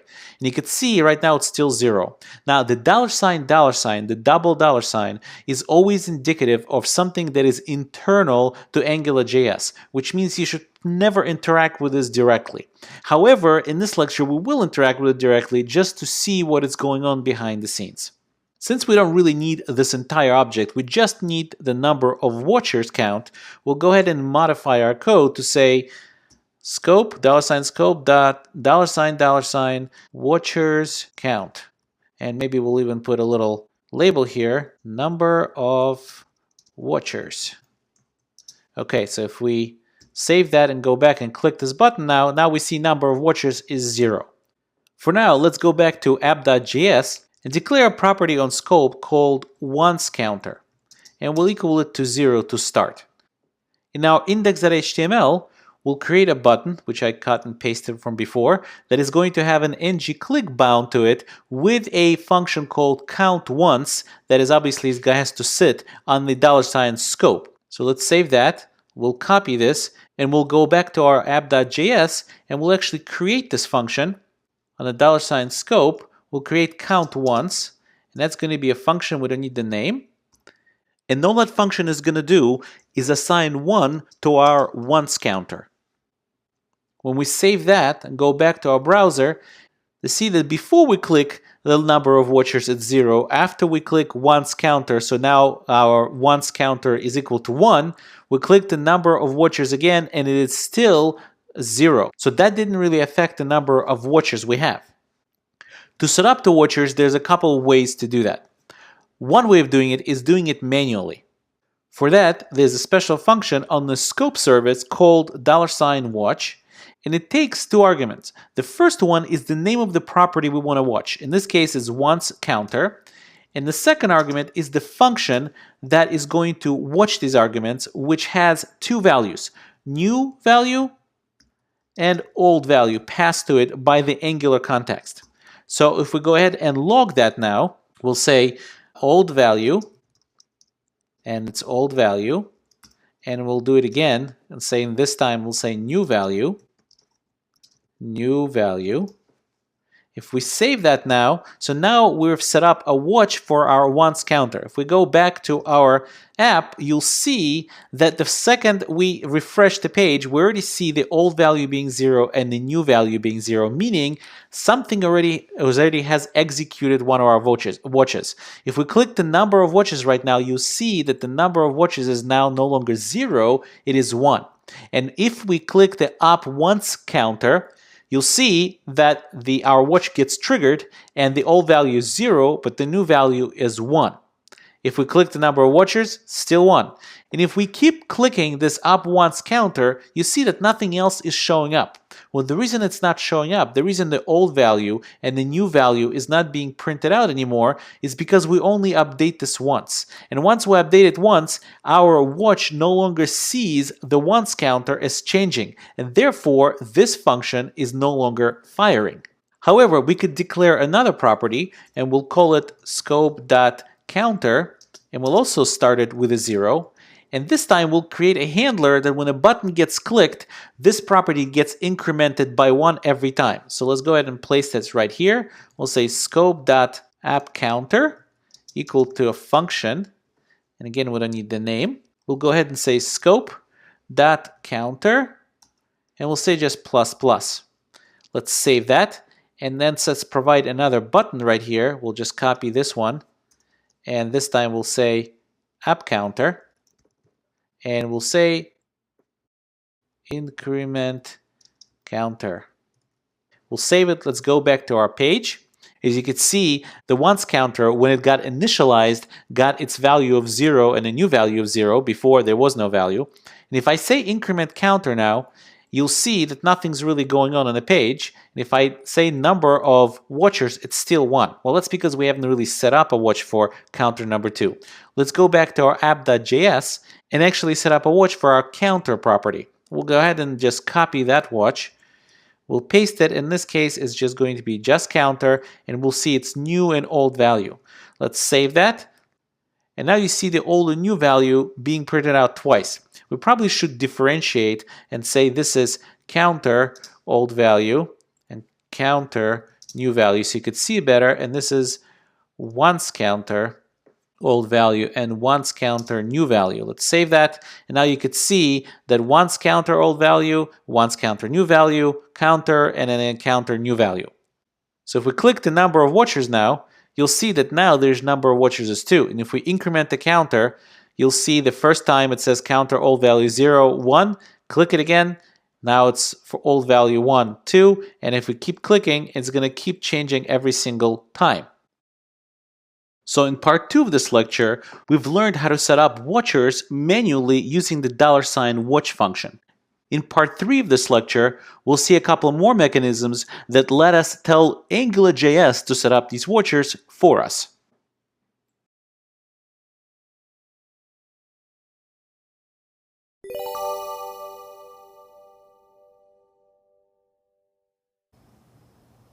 In part 2 of this lecture, we've set up watchers using the $watch function. But that's not the best way of setting up watchers inside of the controller function. Angularjs has a more automated way of going about it, which we will take a look at now. Now, the way we've set up these watches is actually not a recommended way at all. You should never have these $watch functions executed inside of your controller. And the reason that is that controllers and the templates or index.html already have mechanisms that automatically set up these watchers for us. So how can we do this? Well, one way you could do this is let's go ahead and comment this out and save that. Let's go to index.html and we'll just open up another div right here. And inside the div we'll say once counter and we'll say interpolation with once counter. And we'll put an ugly break here, but that will work. We'll say regular counter, and again, we'll say just counter. So now when we go back, even though we don't have any more watchers that are at least manual watchers set up, if we go back to our HTML page and go ahead and click number of watchers, you'll see the number of watchers is still 2. And as we keep doing the once counter, you see will never change, but it changed once. And the increment counter, as you can see, is going as many times as we want as we're clicking our increment counter button. Now there's a really cool trick to actually kind of tie into the digest loop and to see when it's actually getting executed. So far all we've seen is how our watch is being executed. But what about the digest loop? Well, the way we could do is the following. If we say scope.$watch, and now instead of giving it a real property over in our scope, we'll give it a function, because this function is something that is supposed to return the name of the property to watch, which means every time through the loop, the digest cycle will want to figure out what property is that and execute it. So that means we could catch when the digest loop is actually going through all these watchers. So all we have to do is really provide one function, and we'll say here log digest loop fired. Let's save that.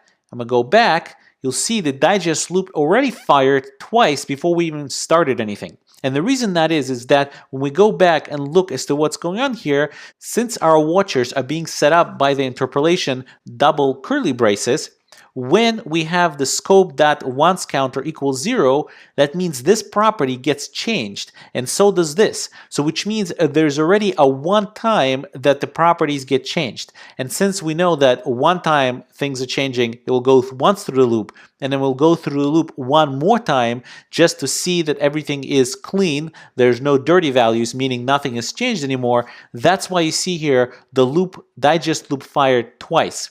Now, if we click once counter, you'll see that again it fired twice, because one time was for changing the actual counter and another time to see that nothing has changed. Now that I know that it's changed and it will not change again, if I click once counter again, you'll see that it's only changing once. Let's actually clear that, and you'll see that the digest loop is only getting fired once. Let's clear it again, and still only get fired once. And the reason that is that through the first time that the digest loop fires, it sees that nothing really has changed. However, if we say increment counter, well, it's going to fire twice. Once for checking that the counter actually got incremented, and once to see that nothing else has changed. If we click it, and we'll clear that again, click it again, it will once again see that the counter changed, and then we'll run through all the watchers once again to see that nothing else has changed. And therefore, every time I click, you'll see that the number of times this console.log will get printed out is going to be incrementing by 2. So 6, 8, 10, and so on. In other words, every time I click, there's going to be 2 times that the digest loop goes through the watchers to make sure that everything is updated properly. So now we've seen 2 ways as to how to set up these watches. One is to do it manually through these $watch functions, which are not recommended to be done inside a controller. However, you could do it inside of a service, which we haven't yet covered, or a directive or a component. And the second way is to actually just interpolate using double curly braces some property, and that automatically, or AngularJS automatically sets up a watch for you, because it knows that once this property changes, it will need to update the DOM and update your page. So therefore, a watch is required. There's a third way to set up a watch, and that is simply having an input element with an ng model. An ng model is what's called a two-way binding, and we're going to talk about that in a minute. So if I say ng model, and it's going to be equal name, if I save that and actually create a name right here so we could see something for that property, we'll say scope.name, and we'll equal to Yaakov, and save it. If we go back, you'll see the digest again fired twice. Well, that's because we've initialized things here. If we click on number of watchers, you'll see that number of watchers is now 4. So where did it get number 4? Well, let's go back and take a look at our code, and let's start counting. The first one is the input field that we set here with the ng model name. The second one is the once counter with interpolation. The third one is the counter, again with interpolation. And the fourth one is actually our trick that we made in order for us to watch the digest loop. This is also a watch that we're setting up. So that's the fourth one. And if we go back to our page, If I start typing in that field, you'll see that every time I type, the digest loop gets fired twice. In fact, let's go ahead and clear that. And if I start typing anything, you'll see that the digest loop fired twice. Again, the idea is the same. Once it fires because we changed something about the property that's being watched, which is our name property right here. And the second time it fires to make sure no other properties were triggered and changed as a result of the first change. So every time we type, the digest loop will run twice. Once because of the change, and the second time to verify that nothing else has changed in the entire list of the watchers that we have. So let's summarize. So in this lecture, we spoke about the digest cycle, which is basically running these digest loops over and over until all watchers report that nothing has changed.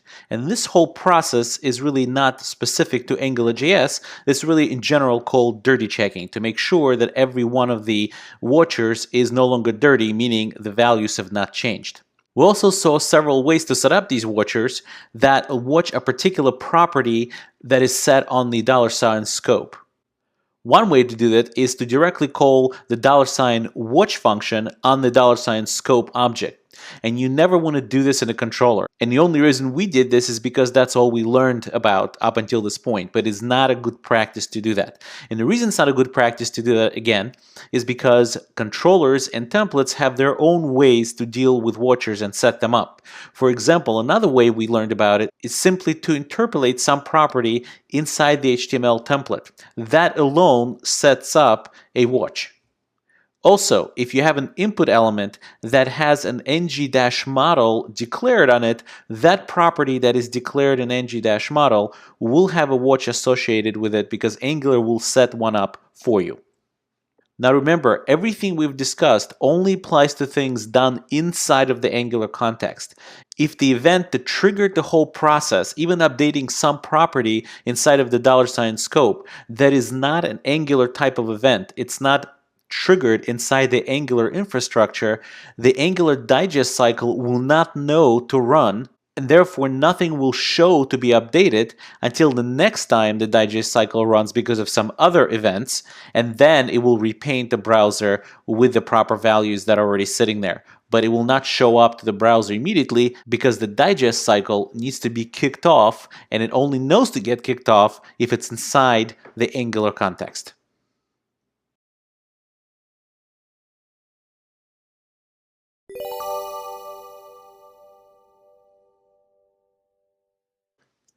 In the previous lecture, we spoke about the fact that the entire digest cycle and the digest loops that go over the setup watchers is only triggered when the original event from our event queue is something that is Angular aware. In other words, it knows about the digest cycle and kicks it off as part of the process. But what about code that is not inside of our Angular application and sometimes still needs to affect the values inside of our Angular app? This is where the special $digest and $apply functions come into play. Let's take a look at a diagram. So we've seen this diagram before. This is the event queue that has an ng click on it that is set up to handle the click event, but at the same time is Angular context aware, and therefore it's going to eventually at some point call the $digest function. But what happens when you have other events on the event queue that are not Angular.js aware, like onClick, your regular onClick event, or a timeout that gets put on the event queue and then some functionality gets executed after a certain timeout?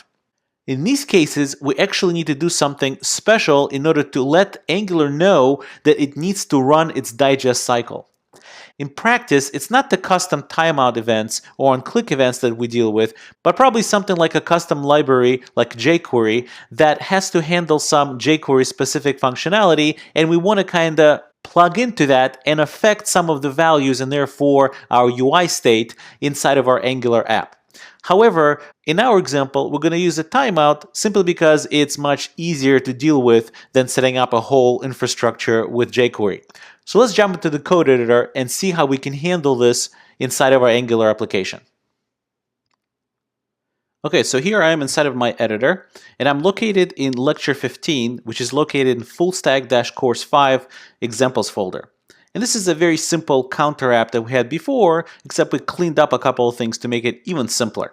And all we have here is a single controller, counter controller, and it has up counter ng-click button here that is connected to the up counter function on the scope, and it's going to increment the counter, and every time it increments it, it will kick off the digest cycle and go ahead and update this counter interpolation, because obviously double curly braces sets up the watcher for us. Let's take a look at our app.js, and it's as simple as could be.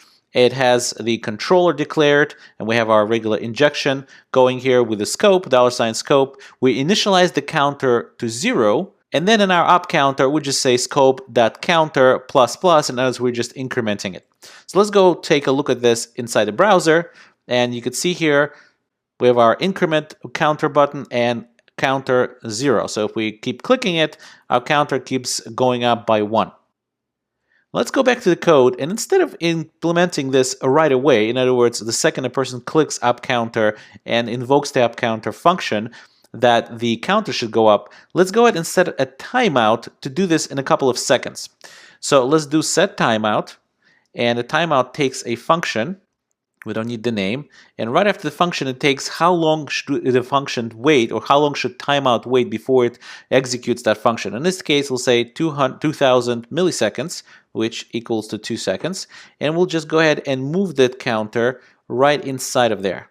Okay, so now that we've moved it inside of there, and let's make sure that it's actually executing. So we'll, right after, we'll say log, and we'll say counter incremented. Okay, now let's save that. So let's go back to our web page, and we'll click the increment counter, and it should be a couple of more seconds, and bam, the counter got incremented. Except there's one problem. The regular counter here, the interpolation, still says 0. How come that is going on?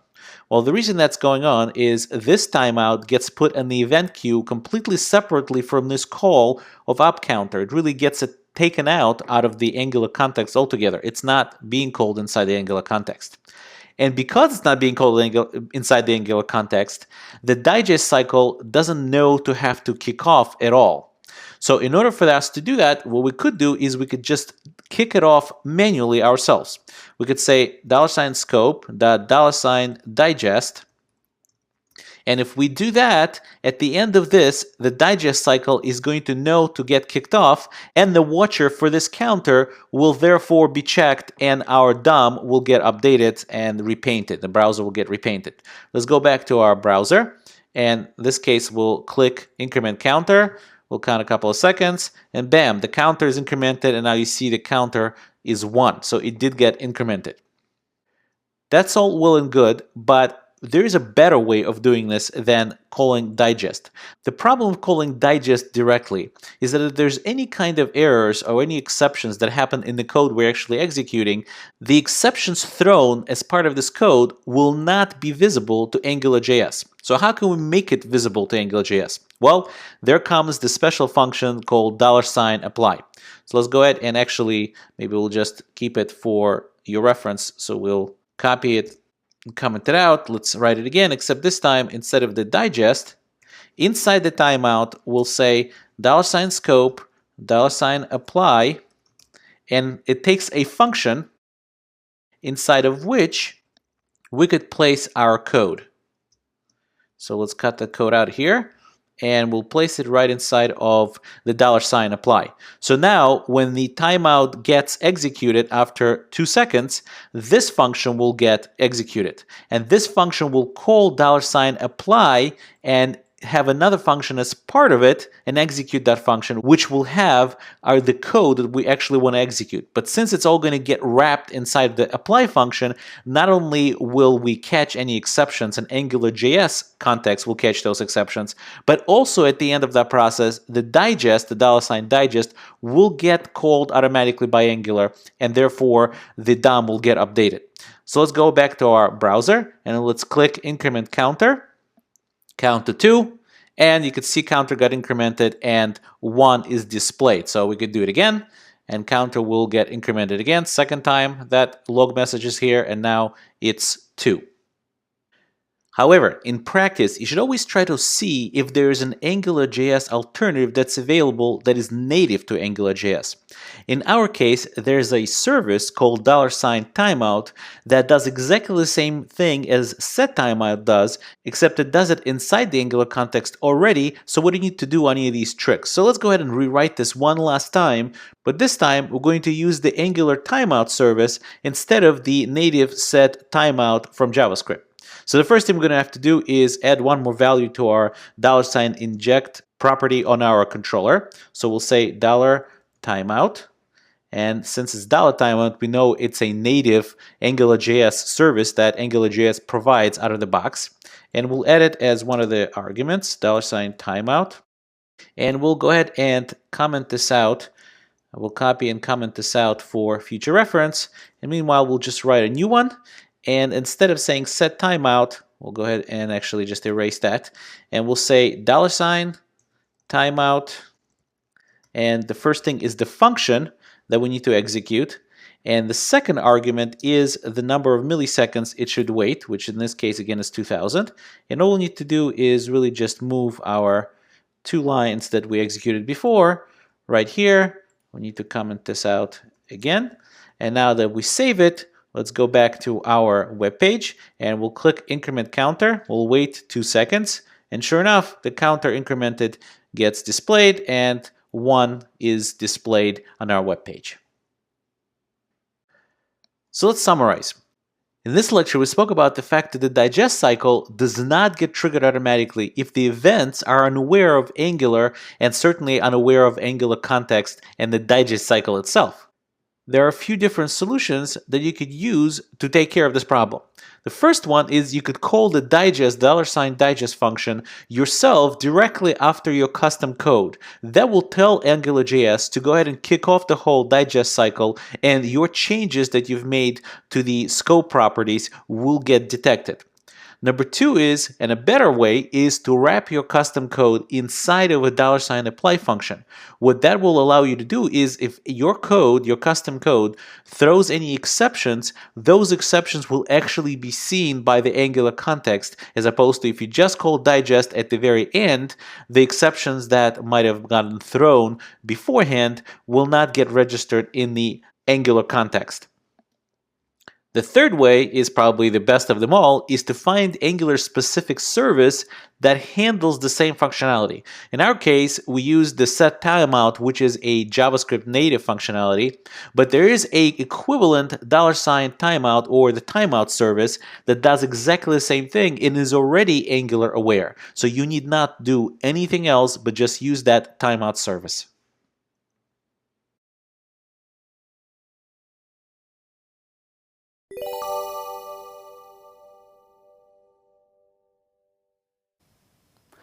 In this lecture, we're going to speak about two-way, one-way, and one-time binding.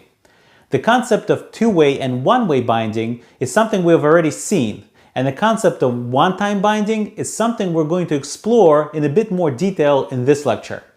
Then we'll compare and contrast these different binding strategies to each other. So you've seen this code before. The first line is an input element that has an ng model defined on it with a name property. That's an example of two-way binding. And what two-way binding means is that not only does AngularJS set up a watcher for your name property that is sitting on the $scope, but it will also set up some sort of listener on the input element such that if the value of the input element changes, that change will be reflected in the name property on the $scope. So in that case, you're really affecting the name property in both ways. You can affect it by the user because they're typing things into the text box and the $scope.name property gets updated. And likewise, if you update inside of your controller the $name property, that value will get updated and the UI, the browser, will get updated automatically, which means that text box will display the new value that you updated inside of your controller. The second line has our regular interpolation with double curly braces. That's an example of one-way binding. The only way this value will change in the browser is if something inside the controller will update the last name property on the $scope. There's no way for us to, at least directly through the double curly braces, affect the value of the last name from the browser, from the user, to the controller. So this is an example of one-way binding. It shouldn't come as a surprise to you that if we set up a lot of these bindings, a lot of watchers will get created for us by AngularJS. Well, as you remember, the digest cycle goes through the entire list of every watcher that we have and checks for any changes that occurred in the last loop. Well, these loops can go for a few times. And if you have thousands of these watchers, obviously that will take some time, and therefore the performance of your application will degrade. In fact, the rule of thumb is that you shouldn't have any more than 2,000 watchers per page. However, I've seen more than 2,000 and the app worked pretty well anyway, but it's kind of a rule of thumb. You could have more, you could have less, depending on obviously what type of machine the user is using, how fast it is, and how much it can handle.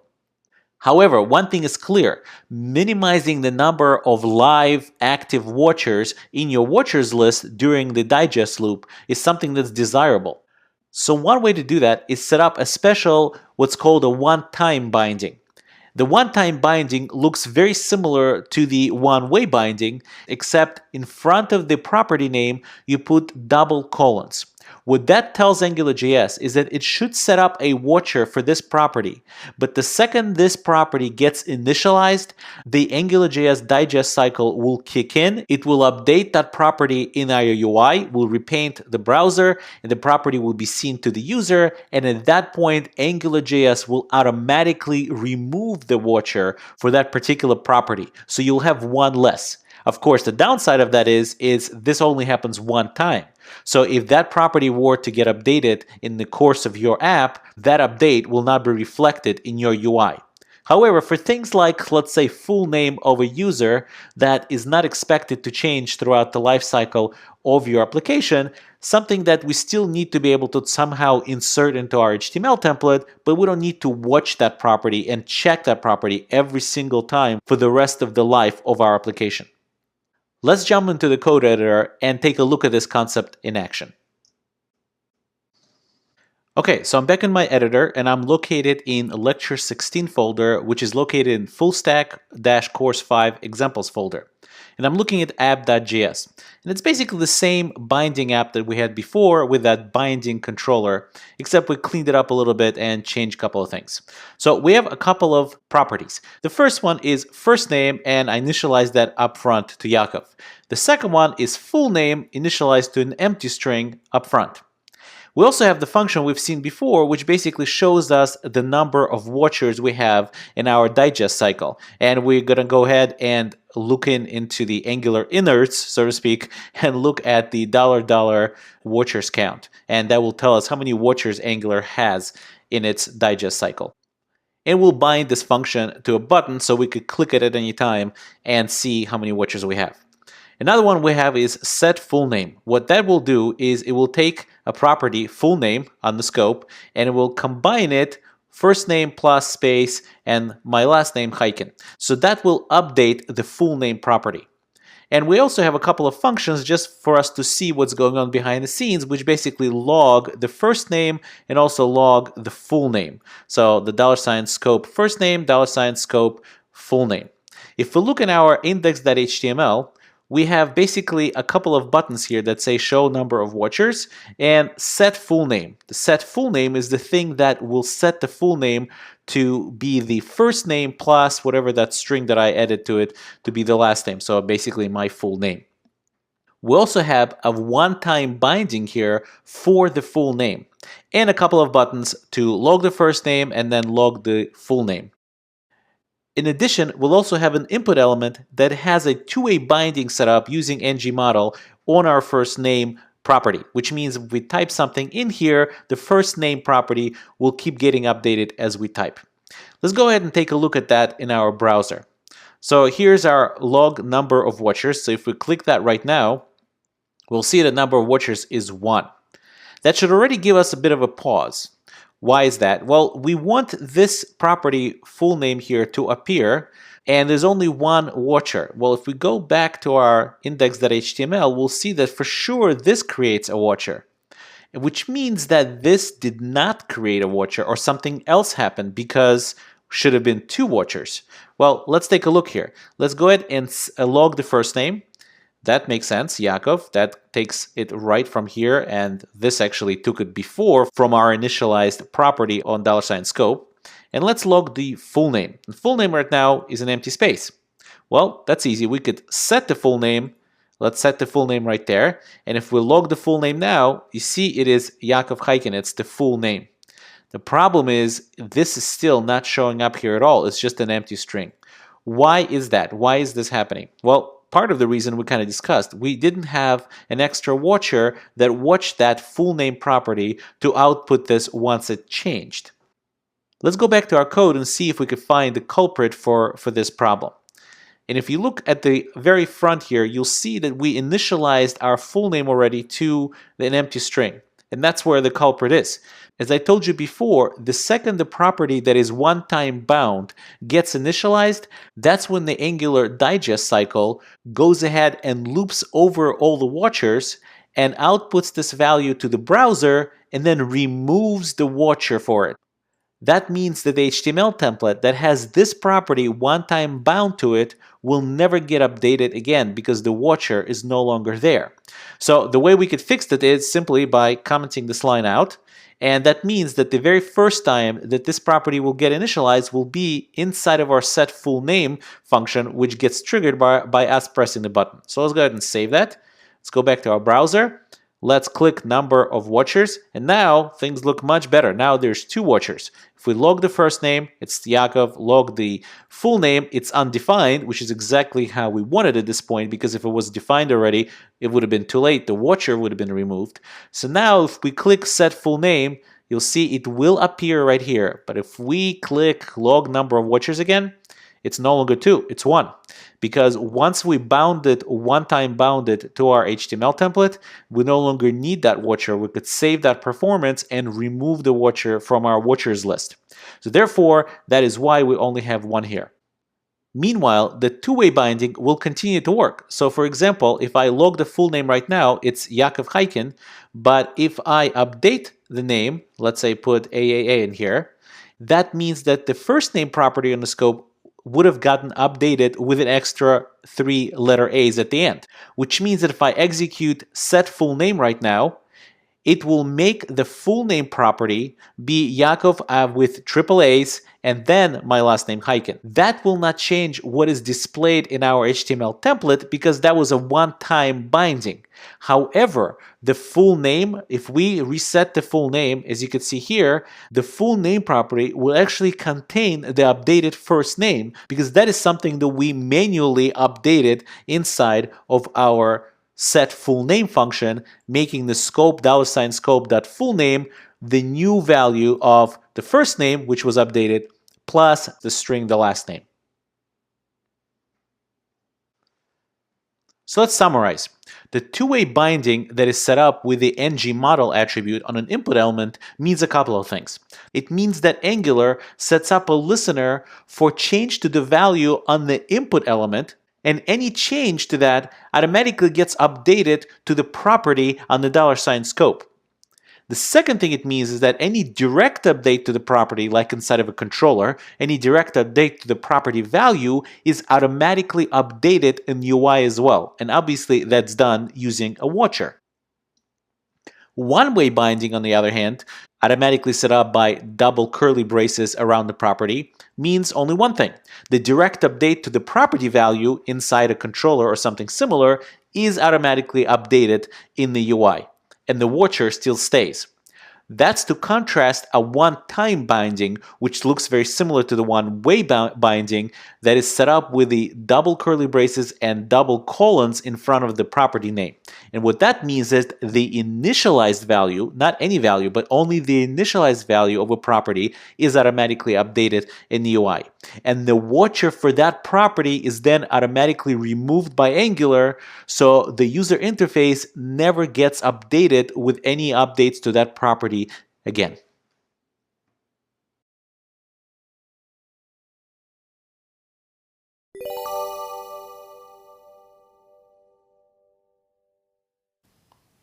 No framework on the level of AngularJS would be complete without some sort of construct to loop over our data and output the result of that looping to the web page. AngularJS certainly has that construct, and it's called ng-repeat. And that's what we're going to learn about in this lecture. Now, we've seen directives before. For example, ng-app is a directive. Well, ng-control is a directive. ng-repeat is yet again a directive that we're going to learn about, a directive that comes packaged together with AngularJS out of the box. Right now, I'm in my editor, and I'm in Lecture 17 inside of Full Stack Course 5 Examples folder. So let's go over this little shopping list app. We have the ng-app, naming the app being shopping list app. And we have the shopping list controller where all the magic is going to happen. Let's switch to app.js for a second and take a look as to what we have here. What we have here is two arrays. The first one is called shopping list 1, and it has 1, 2, 3, 4, 5, 6, 7, 8 items in the shopping list, and they're all just strings. And we also have shopping list 2, which has also elements in it, but the elements of shopping list 2 are actually objects. So it's 1, 2, 3, 4 objects. Each object has a name and a quantity property. When we declare our module and actually declare our shopping list controller, all we're doing here is obviously injecting scope as usual, but all we're doing here is placing those arrays as a property on the scope service. So now we have a shopping list 1 property and we have a shopping list 2 property that is now able to be referenced inside of our HTML template. So let's go back to index.html, and we see here the first shopping list, or the first version of a shopping list here, is that we have an unordered list, and the li tag has an attribute called ng-repeat. And ng-repeat is very similar to a for each type of for loop. So the construct of item in shopping list 1 means that we're going to be looping over a shopping list 1 array, or collection, or an array, and each time through the iteration, the item of that collection that is being iterated over is going to be equal to the item variable that we're setting up. And in this case right now, we're just interpolating that item as the value of the body of the li tag. So each time as it's iterating, it's going to output another item that is equal to one of the items in the shopping list 1 array. The rest of the code so far is just commented out, and we'll get to it in a second. So let's go ahead to our browser and take a look here. And you see here that we have our shopping list and all of our 8 items output to the browser. Let's go ahead and right-click on this milk item and inspect it and see what the code in HTML is actually looking like.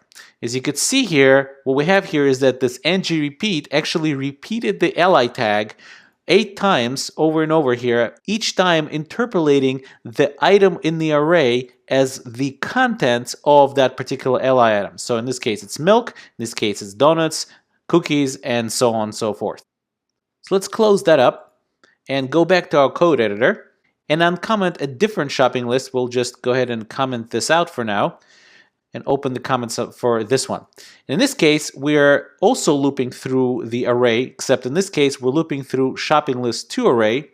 But shopping list 2, as you can remember, let's go back to our app.js. You see shopping list 2 is a list of objects, not just a list of strings.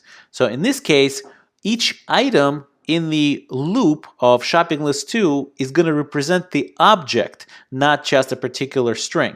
So in this case, when we interpolate it and we say something like by item.quantity of item.name, we're able to traverse the JavaScript object in its usual way using the dot notation, and obviously interpolate it with double curly braces. So if we save that and go back to our browser, you'll see that now we're outputting by 2 of milks, that's really not English, but it's close enough, by 200 of donuts, and donuts spelled twice with an S.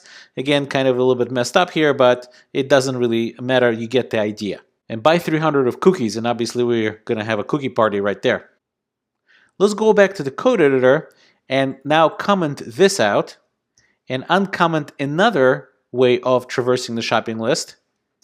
In this case, what we're doing here is we're doing exactly the same thing, except this time around, I'd like to be able to number them one by one. Even though we're inside of an unordered list, I want to be able to get at the index of the iteration as we go along. So item in shopping list 2, the ngRepeat is set up exactly the same, except ngRepeat directive allows us to access the looping index variable by exposing it to the body of the tag that ngRepeat is an attribute of by the $index. So if we say $index and we try to interpolate that inside of the body of the tag that ngRepeat is on, it will give us the index or the iteration number through the loop of this collection shopping list 2. So we're able to say index, $index plus 1, because obviously arrays are 0 based and we don't want to start counting to the user from 0. So we're going to do a plus 1. So the very first item will be 1, 2, and so on. And then we'll say the same thing by item quantity of item name. Let's save that and go to the browser, and you see now every bullet now has 1, 2, 3, and 4, and these numbers came from $index that is exposed by the ngRepeat directive. Now obviously, if we go look at our HTML, you'll see that we're setting up watchers for different items inside of our array that we're looping over, because double curly braces, as we learned before, sets up watchers. Which means that if we change things inside of the array, the changes should appear on the screen automatically. And this actually includes even if you're setting up a watch yourself for a pretty deep value inside of the array. Let's go ahead and create an input element with an ngModel that is going to watch, as I remember ngModel sets up a watch, is going to watch a shopping list 2, but not just the whole thing. We just want to watch the first item in it, and we want to watch the quantity of that first item, which means that the value inside the input element is going to directly reflect the quantity value of the first item in the list. Let's save that and let's go back to the browser. And you see here, it's already appearing as 2. And the reason it's appearing as 2 is because that's the first item in the list. So if I add a 0 right here, you'll see that the list automatically updates without me doing anything else. So I could add whatever really I want in here, and the list will update with that particular number. We can also update the entire list by removing or adding items to the list. ngRepeat also watches the entire collection as a whole and will then re-render the view with the updated data. So let's go ahead and do that right now. We'll put an input field here and we'll say its ngModel is equal to new item name. And we'll put even a placeholder so people know what that is, item name. And we'll put another input, and this time the ngModel is going to be new item quantity, and the placeholder will say as item quantity. Okay, let's close up the sidebar so we could fit it a little bit better. And one more thing is we'll add the button to be able actually to add that new item to the list, and we'll bind an ngClick, and we'll bind it to some function called add to list. We'll put the parens at the end, and we'll say add to list as the label for the button. Now what we need to do is we need to actually go ahead and implement this add to list function. We'll copy that, we'll go to app.js, let's scroll into our controller, and we'll say $scope, add to list is a function, we don't need the name. And inside that function, we'll need to create a new item. And the new item is going to be equal to an object. As we know, that's objects now. The name of which is going to be scope.newItem name, comma, and quantity is going to be of scope.newItem quantity. And you could see these are the values that we pulled out from the newly created ngModel, right? The ngModel that we've set up here created new item quantity and it created new item name. So we're able to now reference it right here. So once we created that new item, we need to now place it onto our array. Our array is called scope.shoppinglist2.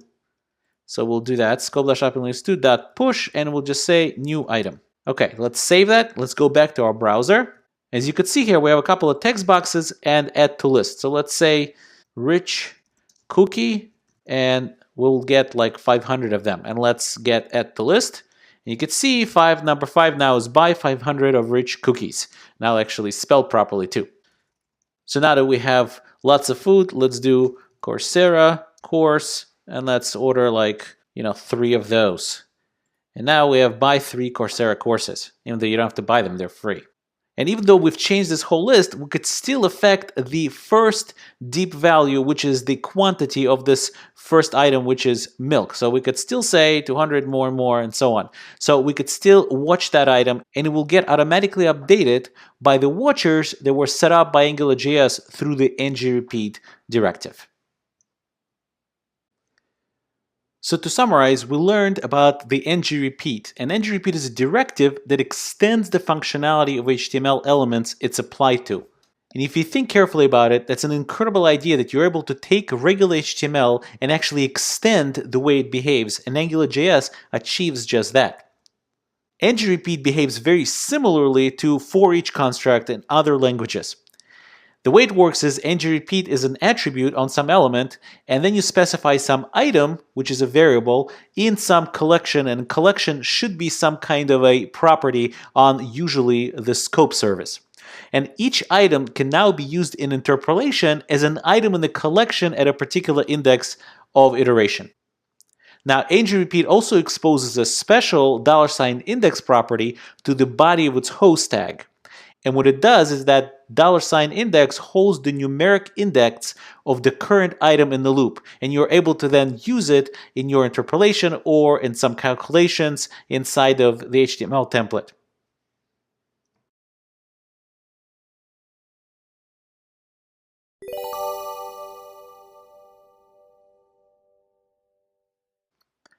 Before we jump into explaining yet another feature of ngRepeat directive, which is being able to filter it, let's talk about filters in general and how they work in JavaScript.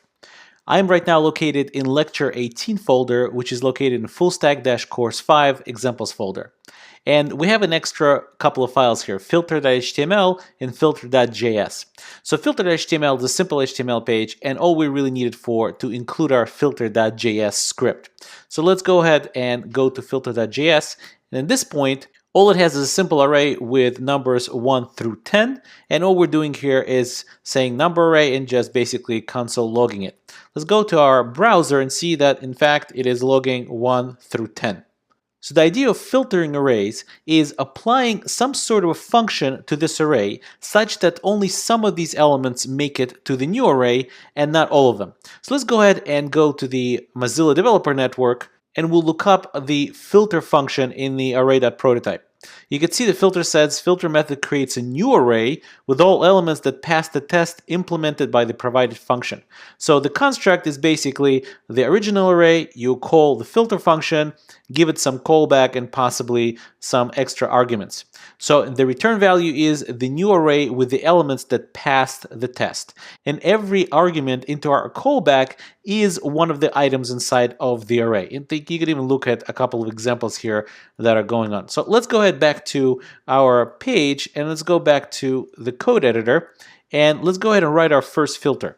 We'll create a new array called filtered number array. And we'll call the original number array and we'll invoke the filter function and we'll put a semicolon at the end. And this takes another function. We don't need the name for it. And the value of this function is going to be each item inside of the number array. So what we need to do is we need to return whether or not this value, this particular value that is passed, is true or false, meaning does it make the cut or doesn't it make the cut. So let's return, for example, value greater than 5. In other words, if the value passed in is greater than 5, then that item will make it into the new filtered number array. And if it's less than 5 or equal to 5, it will not. So now if we go ahead and log that, we'll say filtered number array, and we'll call filtered number array. And if we save that and go back to our browser, we'll see that the filtered number array now starts with 6 and ends in 10. In other words, anything below 5 did not make it into this new array. In fact, we could make the code a little bit more elegant. Since we're having a function here inside as a value to another function, we could just go ahead and cut that out and create a new function. Let's call it above 5 filter. And basically, well, we don't need the whole function declaration here, and basically just have the return value here. And so now we could take that above 5 filter and as a value, this is now the function value, pass it into the filter as an argument. So if we save that, now the code looks a lot more elegant. We'll go back and we see value is not defined. And that's because we messed up. We forgot to put the value right here as an argument because that's what it takes. And now you should see the filtered number array 6, 7, 8, 9, 10. Okay, so that's as far as numbers are concerned. Well, what happens if we have a bunch of strings? Let me cut and paste an array that I've prepared that is the exact shopping list from the previous lecture. And you can see here it's got, again, a shopping list of 8 items, and we logging the shopping list just to the console. We'll save that. Let's go back to our browser, and you'll see that the shopping list contains these 8 items on the screen. So let's go back to the code editor and try to create a filtered shopping list. So for that, we'll start with the search value. That's what we're looking for, and we'll call it bismol. That's what we're searching for. That's the string we're searching for. And we'll create a function, call it contains filter. And the value, again, is going to be the value through the iterations of the filter function. So in here, we're going to do a simple comparison of saying value.index of, and we'll say this search value. And if it's not equal to -1, it means that we found that search value as part of the string that the value will be. And the value, again, is one item inside of the array. So now we have our function one more time. So now we could go ahead and say var searched shopping list. We're going to invoke the filter function on the original shopping list and provide it the contains filter that we created just a second ago. So now we could log this searched shopping list, and we'll log it and say search shopping list. And let's take a look. So we're looking for bismol. We go back to our browser. We see that now only the items that contain the word bismol are actually in fact part of our array, which is 1, 2, 3 items. Okay, so let's apply that knowledge to Angularjs and ngRepeat. We would like to be able to filter the array that is being output by the ngRepeat on the fly.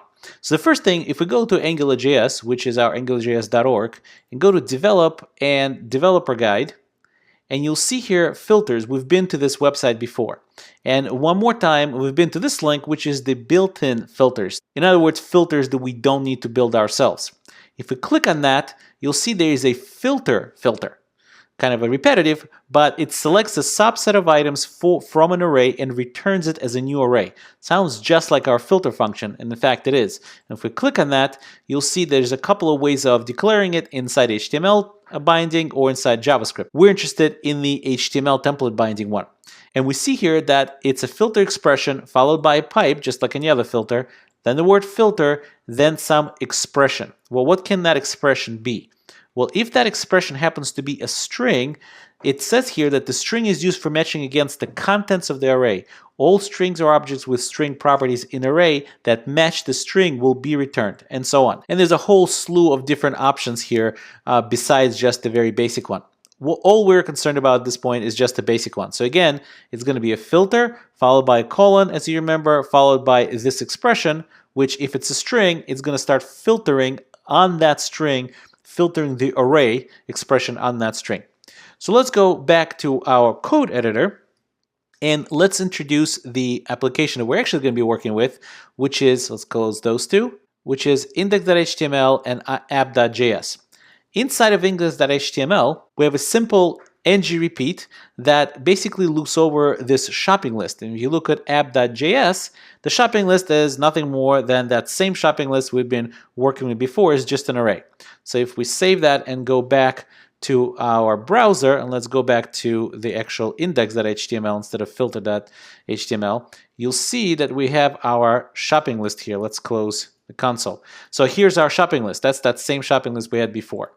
Well, let's go back to our code editor, and inside the index.html, right above the actual list, we'll go ahead and create an input element with ngModel being bound to a property that we'll create right now on the fly called search. So that's going to be our property.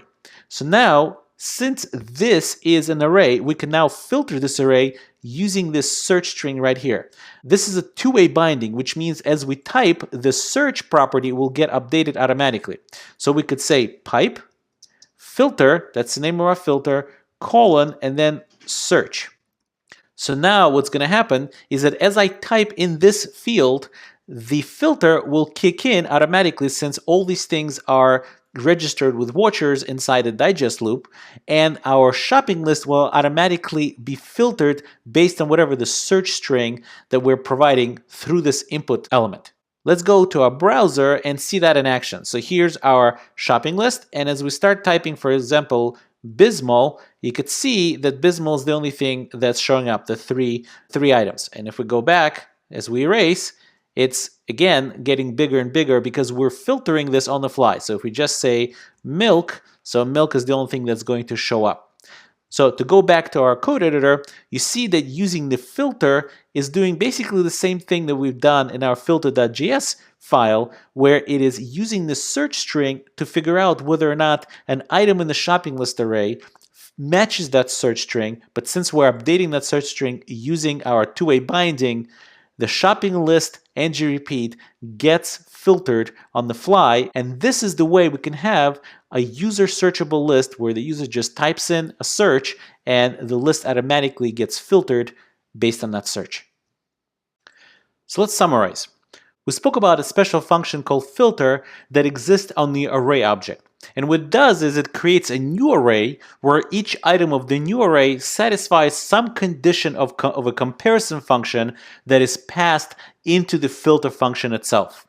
Now, Angular has a special filter called filter. Now, it's a little repetitive, but it represents the filter function we spoke about on the array object.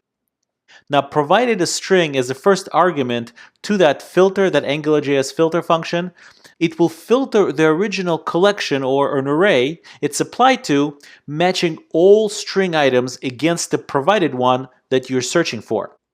And as you saw in the code, we applied it using ngRepeat item in collection, and then we filtered the collection by putting a pipe filter colon and the search string that is actually filtering our array that is signified by the collection. And as you can remember, we actually bound search string to a text box input element, which allowed the user to type in whatever string they wanted into the text box, and that string would be served as the search string that would filter the collection of our ngRepeat. That way, our ngRepeat would update the UI depending on what the person is typing in into that search box that translates into that property search string.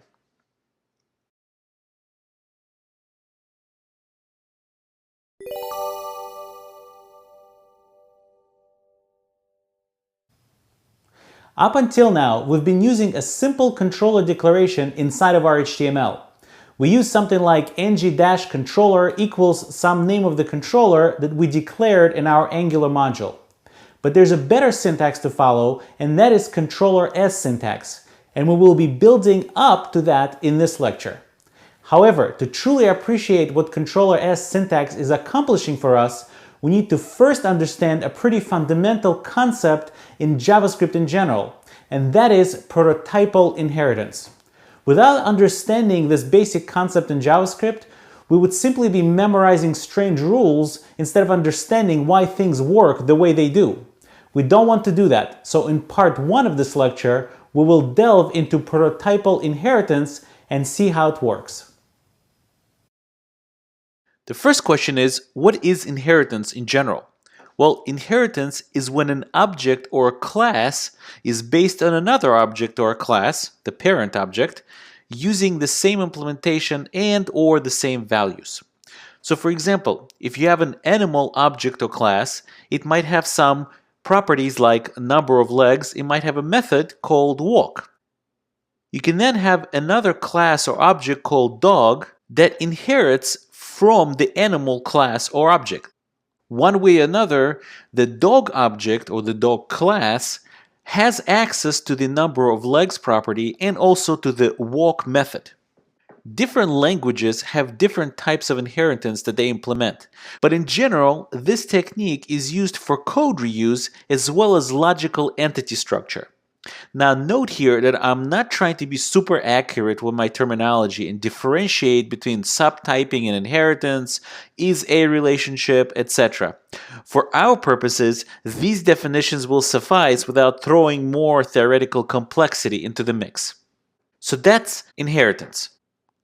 Unlike object-oriented inheritance, which is based on classes and is much more complex and has a lot of rules that you have to memorize and has different intricacies, prototypal inheritance is based on object instances and is very simple and straightforward.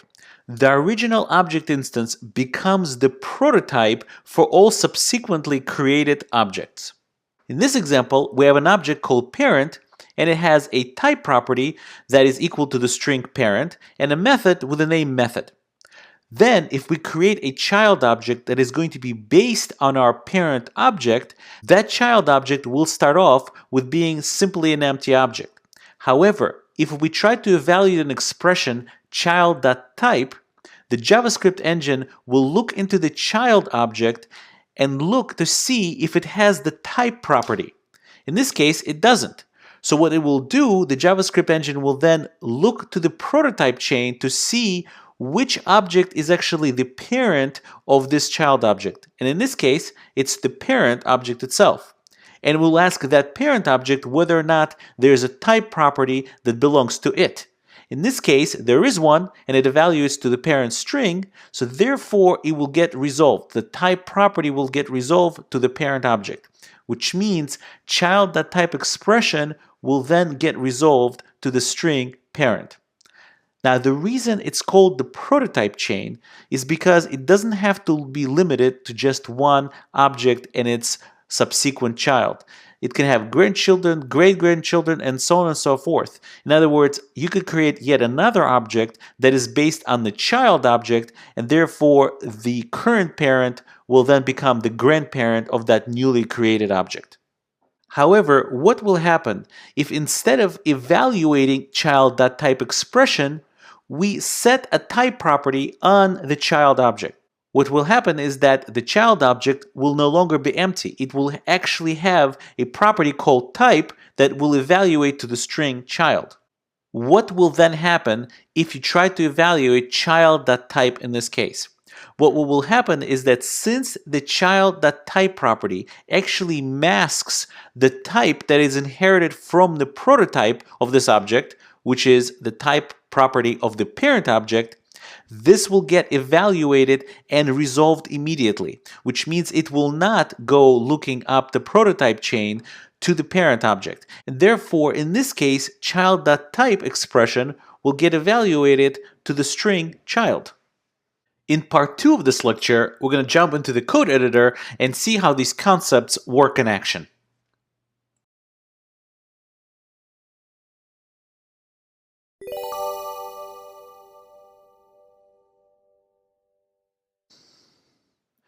Okay, so I'm in my editor and I'm located in the lecture 19 folder, which is in the full stack-course 5 examples folder.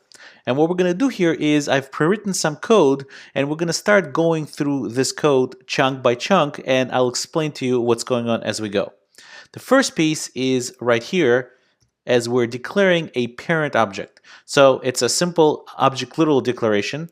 It has a value property, which is equal to parent value, an object property, which itself has a property called object value, and it's equal to parent object value. And it has a walk method or function that basically just, if you invoke it, will log the walking string to the console. Next, let's go ahead and create a child object that is going to be based on our parent object. That is, the child object will have prototypal inheritance from the parent object. And the way to do that is to call object.create, passing it the object you want to base your new object on. Object.create is something that should be supported by all the modern browsers. So after line 12, our parent object is now the prototype for our child object. And what we're going to do now is we're just going to go ahead and console log some of the things that we see inside the child object and the parent object. So the first one is we're going to go ahead and say child.value. Now this value really comes from the parent object. And what's going to happen is that JavaScript engine will go ahead and go up the prototype chain and look up this value inside the prototype of the child object, which is the parent, and should print out parent value. Then we're going to do something similar, except this time we're going to say child.obj.obj_value, which means we're going to once again go up the prototype chain and look up the obj, which is just a property on the parent prototype object again, and look up its obj value property. Now, just to compare, we're going to go ahead and access the parent properties directly as well, and say parent.value and parent.obj.obj_value. And then just for good measure, we'll go ahead and log both objects, the parent and the child. Since I have my browser sync already working, and it's actually pointed to prototype.html, which is just a simple HTML file that references prototype.js, which is what we're writing here. So once we're saved and we go back to the browser, we could see that the child.value is parent value, and that's because the JavaScript engine went up the prototype chain to look up this value in the parent object, and child.obj.obj_value is yet again parent obj value for the same reason. You could also see that the parent value, parent.value, and parent.obj.obj_value are also exactly the same as the ones that we got from the child. Now let's take a look at the objects themselves. Well, here's the parent object, and as we expect, it's got the parent value, and if we open it up, it's got the value, the walk function, which if you hover, you'll see that it's just console.log, and it's got that obj property, which itself is an object, which obviously has the obj value, parent obj value. Now, if we close that and look at our child object, you could see that it doesn't really have any properties of its own. But if we open it up, you'll see that it has one special property called __proto__.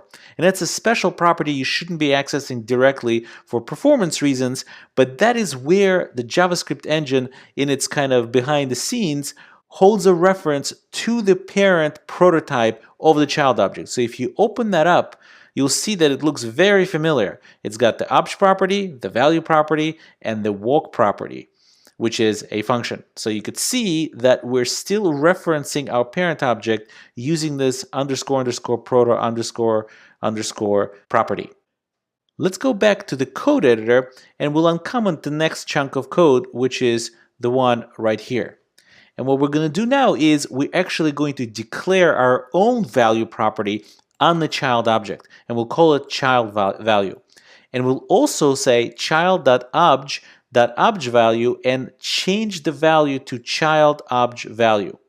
Now, what should happen here is, since we're declaring a value property on the child, when we reference it later in a console.log, the JavaScript engine will not access the parent's value property, but it will access the child's value property, because the child's value property is masking the parent value property. However, since this obj property is still not a property of the child object, but is still requiring the JavaScript engine to walk up the prototype chain in order to look it up, this obj value will actually get changed and changed to the string child obj value on the parent object itself.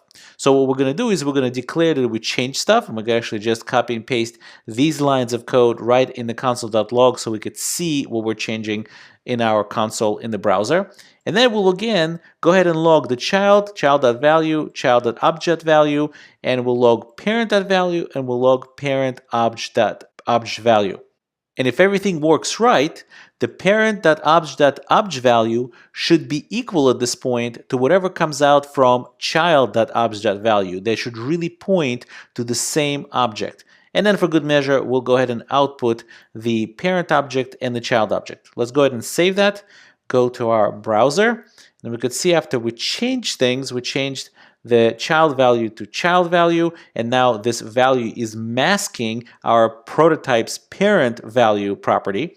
So if we go to the child, we'll see it will indeed say child value as we set it. And if we go to the parent, you could see that the parent did not get changed simply because we are masking the value now in the child, and we're not affecting the parent value when we're setting it right here to this string child value.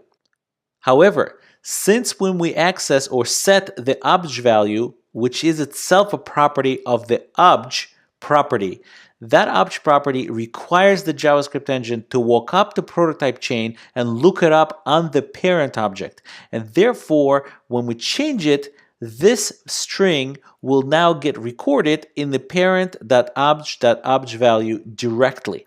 And now if you look at our objects that we actually output to the console, you'll see that our child object now has its own value called child value.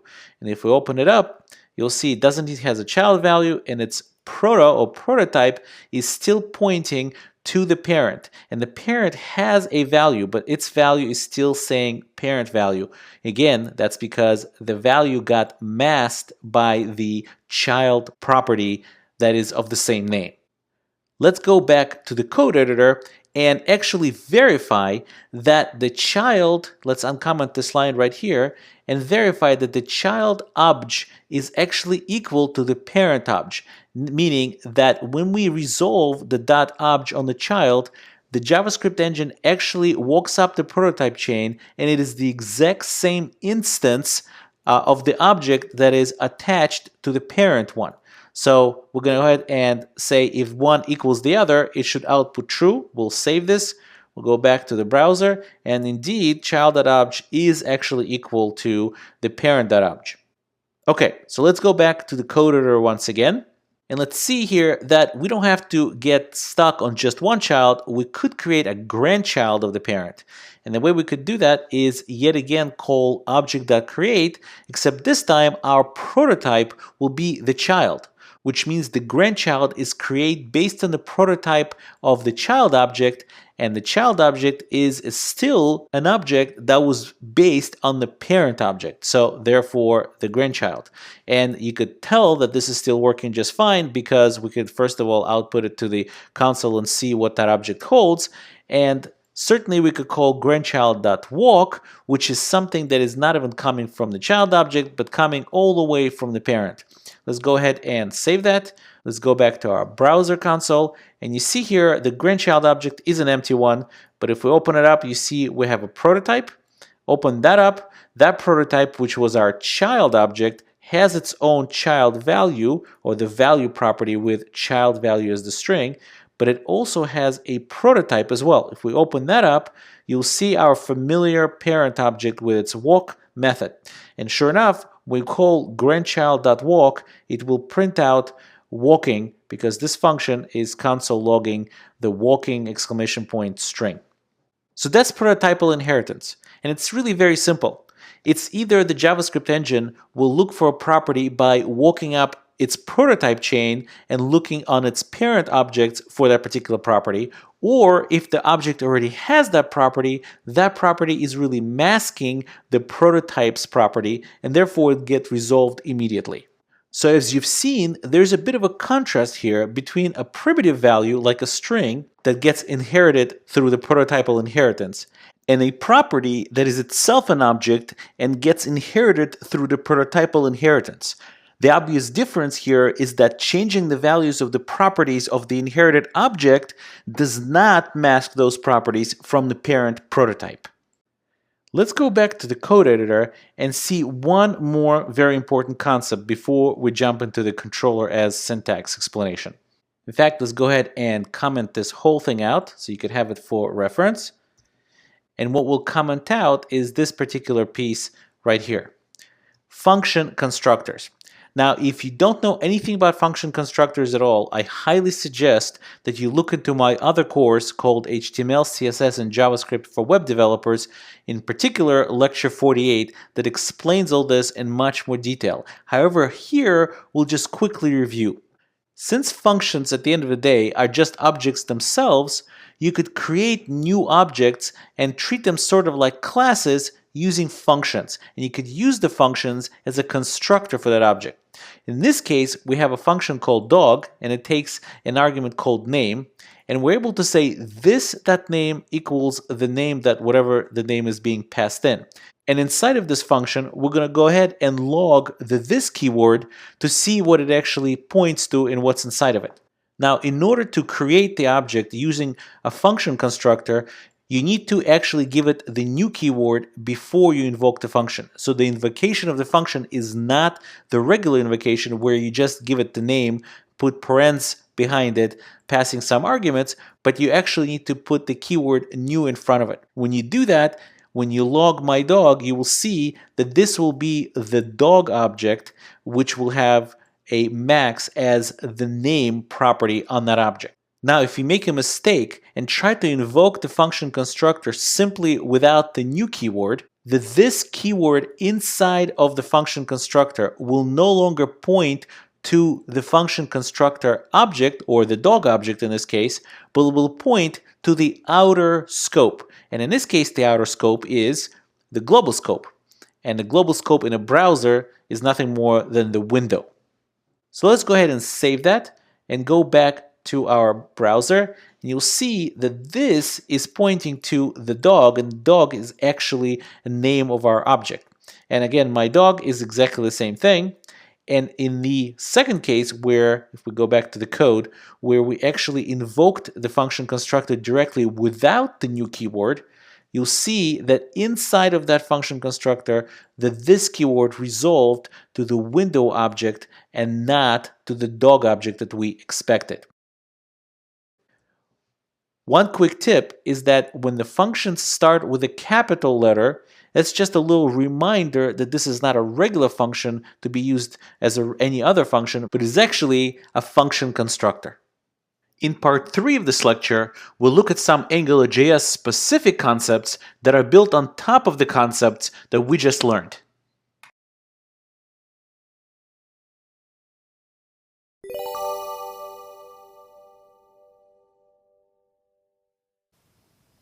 Now that we understand how prototypal inheritance works, let's talk about another concept called scope inheritance. It's not common, nor is it a good practice, to have one controller that handles everything in your page. It's much easier to code smaller pieces of functionality that are responsible for smaller parts of your page. As you know, Document Object Model, or the DOM, is a tree of nested HTML elements and nodes. When you declare that a controller is responsible for part of your page, some natural nesting of controllers will occur. Therefore, the scope service, or simply the scope of the outer controller, is available to the inner controllers. However, Angular makes it even nicer than that. The scope of the inner controller prototypically inherits from the scope of the outer controller. Since you now know what prototypal inheritance means, you understand that the properties declared on the outer controller scope, controller 1 in this case, are accessible to the inner controller scope, controller 2 and 3, without any extra effort. That is, of course, if the inner controller doesn't mask those outer parent controller scope properties by declaring those same properties on its own scope. So if we declare a property called prop on the scope of the first controller and make it equal to a string ctrl1 to signify that it comes from the first controller, and then try to access that same property on the scope of the second controller and the third controller, which are inheriting from the controller 1, the JavaScript engine will go up the prototype chain and will look up the value of the property in the first controller, which is going to be again ctrl-1. But what would happen if first, inside of our controller 2, we retrieved the prop value inherited from scope 1, evaluated it somehow, and then wanted to change it in such a way that both scope 1's prop value and scope 2's prop value would be identical? Better yet, we would want them pointing to the same memory location. However, without manually going up the prototype chain and retrieving the instance of scope 1 object, we can't achieve this with primitive types. Every time we set the prop property on scope 2, we end up masking the prop property of scope 1 from the view of scope 2. So in this scenario, $scope1.prop would still be unchanged and be equal to that same CTRL-1. However, as you may remember from the previous video, when we're dealing with prototypically inherited objects, things work out very differently. The reason for this is that just to get to the property of the inherited object, we already have to walk up the prototype chain. So when we change the property of such an object, we're changing it at its original source. Therefore, all controllers reflect the change and no masking occurs. As you can see in this case, even though we changed the object's property prop through the reference of scope 2, which is an inner controller scope, scope 1 with the same object property prop changed its value as well. So you can see it's very advantageous when we have scope inheritance to work with objects that are properties of the scope and not with primitive properties that are directly sitting on the scope itself. And this is where controller as syntax comes to help us quite a bit.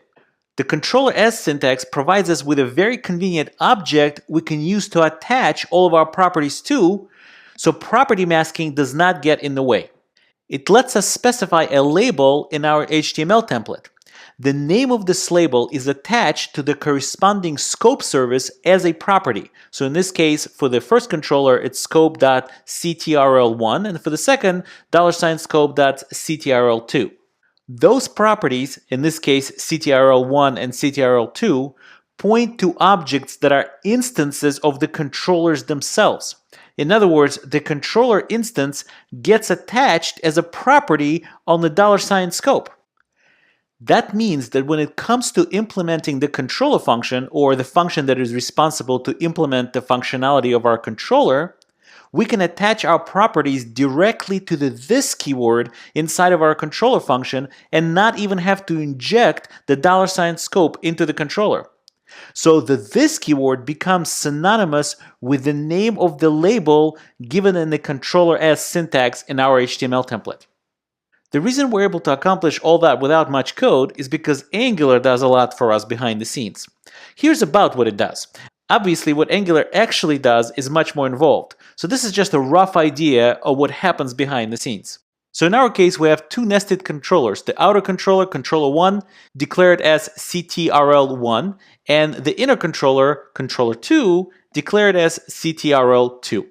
After AngularJS creates the scope for our controller1, which we'll call $scope1 for now, AngularJS attaches a property called CTRL1, the same as our label, and then instantiates it using our controller function as a function constructor, which means CTRL1 is now equivalent to the this keyword inside of our function constructor, represented by that function that we specified as our controller function. Since we want prototypal inheritance, scope 2, which is the inner scope, is going to get created based on $scope 1, which is the outer scope. Then we're going to go through a similar process where we're going to create a property for scope 2 with the name of the label that we assigned our controller 2 as, which is CTRL2, and we'll initialize it with the instance of the controller 2 function that is created using the new keyword, therefore using controller2 function as a function constructor. So yet again, the CTRL2 is going to be pointing to the same thing that the this keyword will point to inside of the controller2 function constructor. But things don't just get better and simpler inside of our JavaScript. The controller as syntax makes the HTML template simpler as well. Not only does it allow me to access properties that are named the same from the parent scope without masking any properties, it also makes for a much more readable code. So now when I look at this interpolation, ctrl2.myprop, I know that this property is instantiated and belongs to controller2, and ctrl1.myprop is a property that is instantiated on controller1, and that's where it belongs. Okay, enough hand waving for now, and in part 4 of this lecture, we're going to jump into the code editor and see these Angular concepts in action.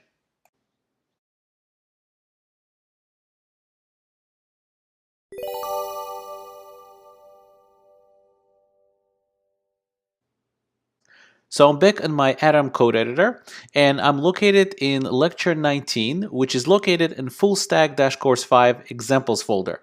And here I've set up a simple app called controller as app. And what it has here actually has a couple of things. The first thing we're going to look at is we're going to use the controller as we usually used it without the controller as syntax, but we'll play around with the prototypal inheritance between the nested controllers. And then at the end, we're going to go ahead and take a look at the controller as syntax that we discussed. So the first thing is we have a couple of controllers here. One is the parent controller called parent controller 1, and the other one is child controller called child controller 1. And the child controller, as you can see, is nested inside of the parent controller 1. Let's go ahead and take a look at app.js. And app.js just declares our application, and then it declares our 4 controllers. And the last two, parent controller 2 and child controller 2, we're not going to use just yet, so these two you could ignore for now. But meanwhile, we have the parent controller 1 and the child controller 1. The parent controller 1 sets up a few values. Number 1, it sets up a parent value property equal to 1, which means it's a primitive type value. And then it sets up a PC property, standing for parent controller, that is equal to this, meaning this is the actual parent controller 1 instance. Now, the reason this is going to point to the parent controller 1 instance is because when we call the angular.controller method, the function value that is passed to it as the controller function is treated as a function constructor. So therefore, at some point, there's going to be a new, and it's going to new up this object. And when we use a new in front of a function, it becomes a function constructor. And therefore, this, the keyword this, is going to point to the instance of the parent controller 1 in this case. So here we have the $scope.pc. That's another attribute on the scope service. And we're going to equal it to this. But we're not going to stop there. We're also going to attach a parent value to the actual PC, which is our controller. So the controller instance is actually going to have a parent value property, and we're also going to equal it to 1. Now, the child controller is not going to declare anything of its own. Instead, we're just going to use the scope, which is declared on the child controller itself, and ask it for the parent value. Now, it doesn't really have a parent value of its own, which means it's going to try to look up the parent value up the prototype chain and should give us number 1 here, the primitive value 1, since the prototype for the scope of child controller 1 is the scope of the parent controller 1. And to begin with, we'll just go ahead and dump the scope to the console so we could see what's sitting inside the scope, and we could see if we could perhaps traverse the prototype chain ourselves in the Chrome Developer Tools. So point is, the first thing we should see, so the logging statements are only coming from the child controller, so there are no logging statements in the parent controller, and the child controller is going to try to say, my scope, that parent value, what is that equal to? And then it's going to dump the actual scope to the console, the scope of the child controller. So let's save that and let's go to the browser and let's take a look. So scope.parent value is 1, and this 1 is clearly coming from the parent controller, since we as a child controller don't even have a parent value property at all. Well, let's take a look at the $scope object that we printed to the console. Let's open it up a little bit, and we could see that we don't really have any kind of values here. Certainly don't have the parent value property. But we do see the __proto__. And if we open that up, that's supposed to be the prototype for our child controller. And you can see that it has the parent value attribute, which is equal to 1, which is what we retrieved in our child controller. And you can also see that it has the PC attribute that is pointing to the parent controller 1, which is the instance of actually our parent controller. And if we open it up, actually you could see that it also has a parent value property on it, also equal to 1. So now we understand and kind of ourselves traverse the prototype chain to see where the parent value on the scope service came from in our child controller. Let's go back to the code editor and uncomment some more statements that I prepared here. Let's uncomment this piece. And what we're doing here now is on the child scope, we're setting a parent value. Since we created an identical property name on our child scope, it means it will start masking that property name from our prototype, which is our parent controller 1. So the next line here, all we're doing here is just console logging the fact that we're changing or actually adding the parent value property to our child scope. And what we're going to do is we're going to go ahead and print out or log the scope, again, the child scope's parent value. And that should be the new value right here. But what we're going to do again is we're going to go ahead and log the scope object and see if we could again traverse the prototype chain to see if the prototype's value, the parent value, has changed because of us changing this value right here. So let's save that and go to the browser. And we could see here we changed the value to 5. So now scope.parent value is 5 because this parent value is now belonging to the child controller, the scope on the child controller. So if we open up our child controller scope, we'll see that we should have now a parent value that is sitting directly on the child controller. And if we go ahead and look at the prototype of our child controller and scroll down here, you'll see that the parent value that we used before is still 1. And the reason for that is because our child controller scope is masking the parent value property. So the JavaScript engine is not going up the prototype chain to look up the parent value. Let's go back to the code editor and see a couple more things here. What we're going to do now is we're going to start messing with the actual parent controller object that we declared on the parent controller scope. So let's uncomment this chunk of code right here. And now we would want to retrieve the parent controller object, which, as you can remember, is actually pointing to the instance of the parent controller itself. So we're kind of mimicking the whole idea of controller as syntax, but we're doing it all by ourselves without the Angularjs help. So what we're doing here is we're traversing the prototype chain and looking up the PC, the parent controller object, and we're retrieving the parent value property of that PC object. And here it is, we're just console logging it. After, we're going to go ahead and change that value. And remember, since in order for us to even get to this object, we need to, right here in this dot, we need to actually traverse the prototype chain to our parent object. It means that when we change the property parent value, it will actually change not only here in the child scope, but it will actually change at its root, at its parent controller 1. And all we're going to do is basically log the fact that we're about to change that. We'll print the value back out, which at this point should be 5, and then we'll dump the scope again onto the console to see if we could again manually traverse the prototype chain to see if we see what the differences were. Let's go ahead and save that and let's go to our browser. And you can see here what we're doing here is we're saying the scope PC parent value is 1. After we change that, the scope, our child scope, that PC parent controller parent value is now 5. So if everything went according to how we understood it, there should not be any extra properties on the child scope, and the parent, the prototype of our child scope, should still contain the PC object, and that object should contain the parent value property with the new value 5 that we updated. Let's go ahead and open that up. If we take a look, our parent value is 5. That's again the local parent value of the local child scope. If we look at the prototype, we'll see that the PC is still pointing obviously to the parent controller 1. If we open that up, you'll see that the parent value here is 5. So we did update it in the same location as the actual prototype object. As a side note, if you take a look here, and we'll close this up for a second, let's open it back up, you'll see that not only do we have a prototype underscore underscore proto underscore underscore, but we also have this $ parent object.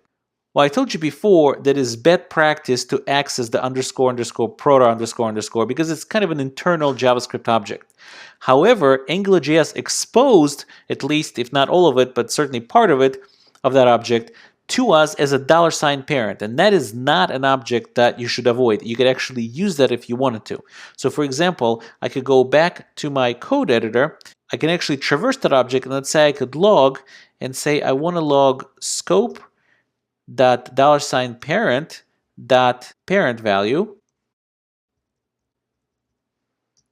and if I save that, we go back to our browser, you'll see that the $scope dot $parent dot parent value is 1, and that is being retrieved from the parent, meaning going up the prototype chain and retrieving it from the parent, which is the parent controller1 scope object. In the final part of this lecture, part 5, we'll continue our example, but this time we'll explore using the controller S syntax, as well as go through a quick summary of concepts that we've learned in this lecture.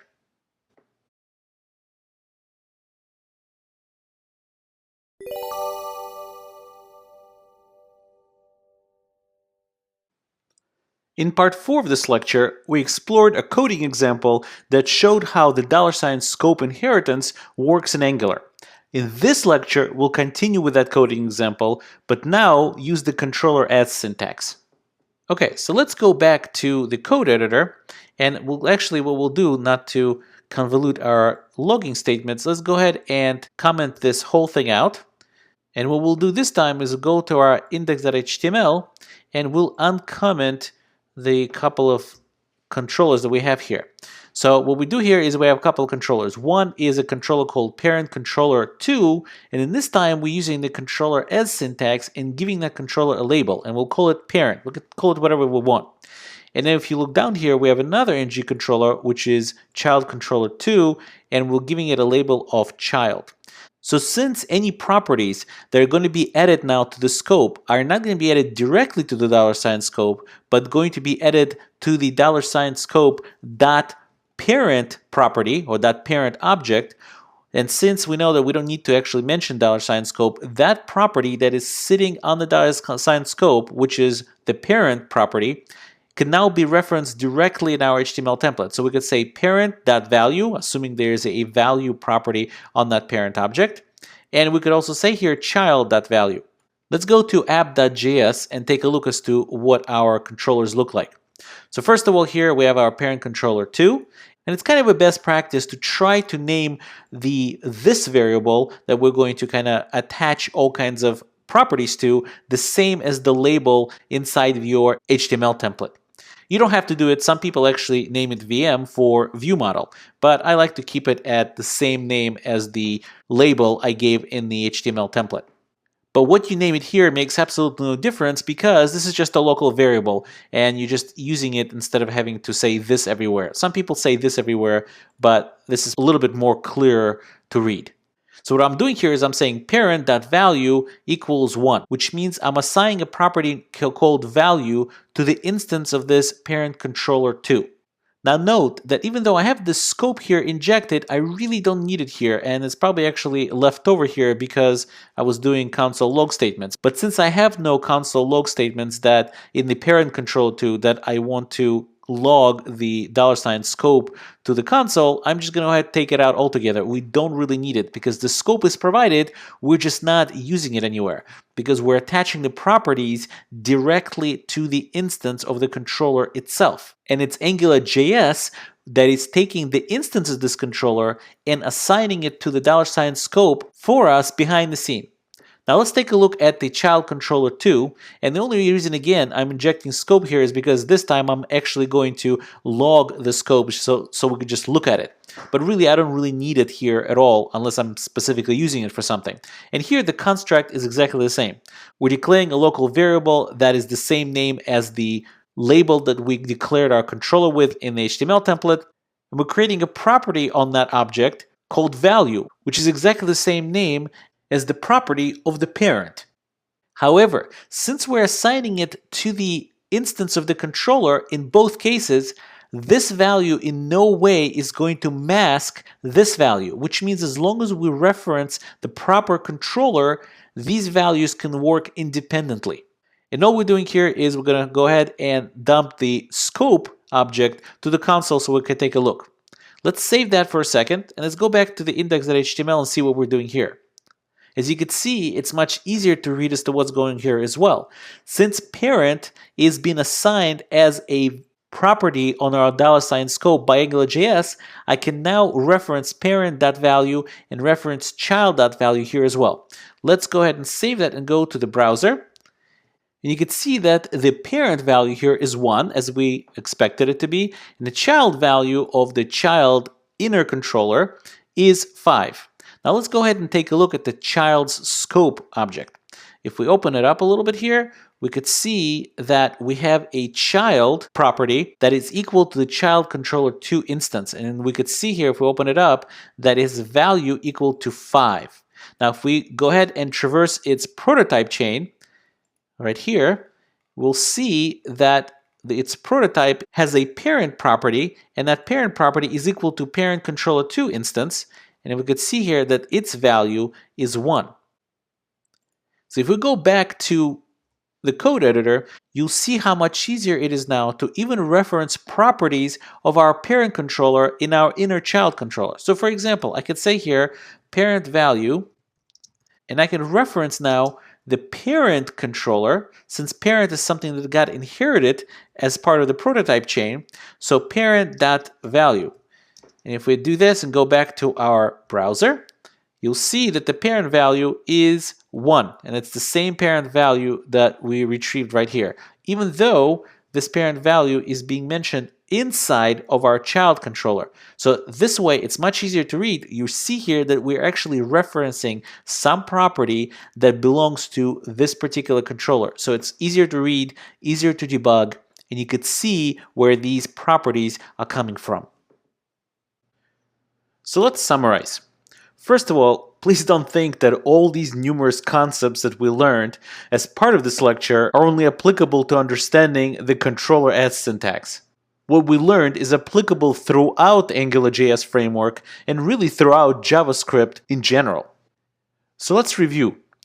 Inheritance in general is used for code reuse and sometimes to express a relationship between entities. Prototypal inheritance in JavaScript is based on object instances rather than classes. In general, prototypal inheritance is much simpler than a class-based inheritance, having only a couple of rules to know. First, the child's object's properties are inherited from the parent and are looked up through the prototype chain, so they are actually not sitting directly on the child. Second, the property can be local if it's declared on the child object itself with the same name as the parent and therefore masking the parent's property. Now, when it comes to Angular.js, the $scope is based on prototypal inheritance, which means that a child controller's $scope inherits from the parent controller's $scope. So if you have two nested controllers, the inner controller's scope is prototypically inherited from the outer controller's scope. Now, when it comes to controller as syntax, it's very simple. It's the controller name, ng-controller equals controller name as, and you give it a specific label. Angular then creates a property with that same label name on the $scope that belongs to that controller. The label name becomes a reference to this keyword, in other words, the instance of the controller function. Now, the reason that works is because when we call .controller to declare our controller in Angular.js, the .controller treats our controller function as a function constructor. So when you start declaring properties that you want to share between your view model, the controller, and the HTML template, you attach them directly to the controller instance. In other words, you attach them to the this keyword, not the $scope. With the controller as syntax, the syntax in our HTML templates as well as our JavaScript code becomes much simpler, and we no longer have to deal with the masking that can occur with the prototypal inheritance, making the code much simpler to write.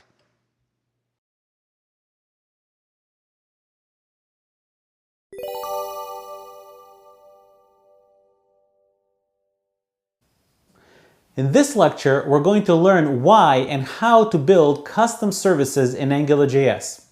Remember that controllers are the view model in our model view model design pattern that we've discussed before. The job of the view model is to represent the state of the view. Obviously, the way we represent that state is through the data that's dealt with in the controller's instance. As we've learned, that happens through the $scope object. We also discussed that the controller should not contain much, if any, business logic functionality itself. Instead, it should pass on the responsibility of handling business logic to some other components. When we speak about controller's responsibility, The controllers are supposed to set up the initial state of data on the $sign scope. They're also supposed to add behavior to the $sign scope. Now, when we speak about adding behavior to $sign scope, we don't mean to say that the controller should be responsible for business logic there. What it means is that the controller is responsible for handling any events and updating the view state. In other words, affecting the values on the $sign scope object as a result of some event bound to one of the methods on the $sign scope. On the other hand, we do not want to use controllers, among other things, to handle business logic directly. The code that handles the business logic should be factored out into its own component, which we're about to talk about. And also, controllers should not be used to share code or state across other controllers. We spoke previously about the fact that it's rare for a web application to only have one controller. With multiple controllers in the same app, it's inevitable that some data will have to be shared across those controllers. Controllers shouldn't be used for this type of sharing. The answer to all these things is to use a custom service. Now, how do you register a custom service? Well, it's actually very similar to the way you register a controller. The module instance in Angular has another method called service. And just like a controller, it takes the name of the service and the function value that is to be the function constructor used to create that service. Note my terminology. I do mean that the function value they provide to the .service method is treated as a function constructor. And we've already discussed before what that means in the previous course. Also note that the string name that you give to the service is the name that you use to inject into other services or controllers, not the name of the function that is used as a function constructor to create the service. There are a couple more very important properties of creating a service with the .service method. The service Angularjs will create for us using this method is guaranteed to be a singleton. Now, what's a singleton? Well, that's yet another design pattern. And the loose definition of a singleton design pattern is that it restricts an object to always having a single instance. What that means is that each dependent component will get a reference to the same instance, which means also that multiple controllers injected with that particular service will all have access to the same service instance. That enables us to share data between different controllers or other components within our application.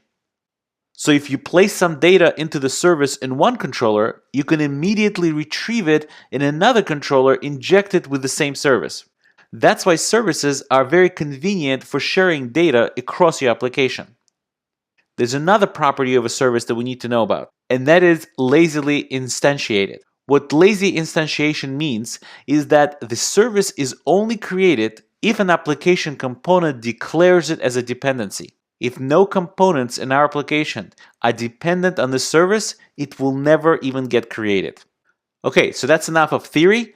In the part 2 of this lecture, let's jump into the code editor and see these concepts in action.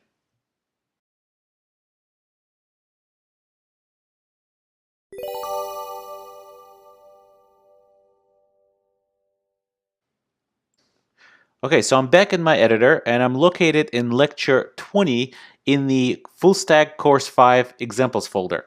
And here we have a very simple shopping list app. And what this app will do is will let us add things to our shopping list. But what we did here is we broke it up into two controllers. In fact, let me go ahead and close the file browser so you can see this a little bit better. So there's two controllers here. The controller one is called the shopping list add controller, and you could see that we're using the controller as syntax. So anywhere within this controller right here, we're going to be referring to our controller as item adder. So this is the thing that's going to let us add items to our shopping list. And you could see that we have a couple of input text boxes here, and each of them is bound to a property that is sitting directly on the controller, just as they should in a controller as syntax. And one is called item name, and the other one is called item quantity. We also have a button here with an ng click bound to item adder.add item. What that's obviously going to do is going to read these particular properties and create an item and then place it into some data structure like an array to keep a list of all items in our shopping list. The second control we have here is this one right here, and this one is nicknamed as show list. That's its label. And all we're doing here is, let's scroll up a little bit, all we're doing here is we're doing ng repeat, and there's apparently inside of that controller a property called items, and it's a collection, probably an array. And we're looping over those items, and every time through the loop we're saying I want to list the item.quantity of item.name. And we're doing this inside of an ordered list, so it's going to call 1, 2, 3, and so forth. Of course, these are two separate controllers, so we can't exactly share data directly between them. What we can do is have a service that shares data between them and also has some methods that help us keep track of the items in our shopping list. Let's go ahead and go to the app.js and see how we did that. So the first thing you see is we declared both of these controllers. This is something you've seen before. There's nothing new here. And then what we've done here is we've declared a service. Service is called shopping list service. And just for convenience, the function value that is representing that shopping list service is also named shopping list service. Let's go ahead and jump and take a look at that shopping list service. Well, it's a regular function, and since it's going to be used as a function constructor, we know that we can attach things to the this variable in order to expose it to the outside world. So here we're doing a regular pattern that we've learned in a previous course, with just basically renaming the this variable to something that's more readable and will not have issues with inner functions. So now everything from now on that's called service is really just this. And you see here we're declaring an array of items, and we're not exposing it through the service. So it's going to be internal to our shopping list service. And we have this one method here, or a couple of methods. One is add item, and add item takes an item name and a quantity. All it does is it creates an object item with a name and quantity properties, and then pushes that item, that object, onto our items array. And the last method here is called getItems, and all it does is actually expose our internal items array to the outside. So if you call getItems, you're actually going to get our items array. So if we ever decided to represent the items not as an array but something else, or maybe something more complex, this getItems method helps us hide that data structure from the outside world, meaning outside of our shopping list service. So let's take a look at our two controllers. The first one we called the shopping list add controller. That's the guy who is going to be responsible for adding things to the shopping list. And as you can see, we're injecting it with the shopping list service, and obviously repeating it not only in the $inject array, but inside of the argument list of the actual function that represents the shopping list add controller. And again, the same pattern, items header, that's our label from the HTML template. And items header is going to initialize the item name to be an empty string, and item quantity also to be an empty string. And here we only have one method, which is add item. And what that's going to do is going to use our shopping list service and call our shopping list services add item, which is going to pass it the item name that is bound to our HTML input field, and the item quantity, which is also bound to the HTML input field. Now, when we look at the controller that is responsible for displaying the shopping list, we see here that we have a very similar construct here. We also are injecting this shopping list service. And as you remember, it's the same instance of the shopping list service that AngularJS created for us in this particular call right here, service. When AngularJS creates that, it only creates one of them, and every time it injects it, it injects the exact same instance into wherever you try to inject it to. In this case, a couple of controllers. So our shopping list service is injected into the shopping list show controller. And again, the same pattern, show list equals this, because this is a controller as syntax. So we're attaching all the properties directly to the instance of the controller that is automatically attached to the $scope for us by Angular, the controller as syntax. So shopping list here, all it's doing is exposing the items list. And the way we get the items is again from the shopping list service that get items. So whatever that was placed into the items array that is internal to the shopping list by the other controller using that same shopping list service instance is going to be returned right here by getItems, because the instance of the shopping list is one and the same. Let's go ahead and save that and go to our browser, since I have the browser sync running already, and I could start entering my item names. Let's see, cookies, very important. Let's get like 3 bags of that. Click add item to shopping list, and you could see it's showing up immediately in the other part of the page. And this part of the page is something that the second controller, the show controller, was responsible for. Let's go ahead and add something else good, like chips. Let's get 4 bags of that and add that to the list. You can see again, it's immediately showing up since we've bound the items collection that is being output through the ngRepeat. We've bound it to the shopping list items that is internal to the shopping list. And for a good measure, let's go ahead and do sugary drinks. Let's get like 10 of those, 10 bottles, and add to the shopping list. Here we go. So we're good to go here. The only minor problem here is that we don't have any way of removing anything from the shopping list. So let's go back to our code editor and code up a remove method on the service and then propagate it throughout the components that use that shopping list service. Let's go ahead and add method right here. We'll say service.remove item, and it's a function. And what we're going to do is we're going to ask for an item index from whoever is using it, because we have a list after all. So it should have whatever the item index that you want to remove. And we'll say items.splice. Splice is a special array method. And it takes an index that you want to remove from and how many you want to remove from that index. And since we only remove one, we're going to remove just one. Okay, so that's the remove, or not the remote, remove item method. Okay, so we've got the remove item method. Next, let's go to our show controller, or the shopping list show controller, and code up a method that we'll be able to use in the template. We'll say show list.remove item equals to function. Don't need the name. And we'll also ask the HTML template to pass us along an index on which the user clicked. And we'll see how we're going to do that. So we'll say item index. And here, since we're using or reusing the same instance of the shopping list service, we could say shopping list service right there dot remove item, and we'll just pass along the item index. And I misspelled here, it's index. Okay, so we're good to go, semicolon, right there.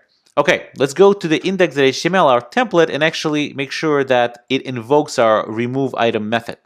The way we'll do that is we'll scroll down to each item here. This is where each item is being displayed.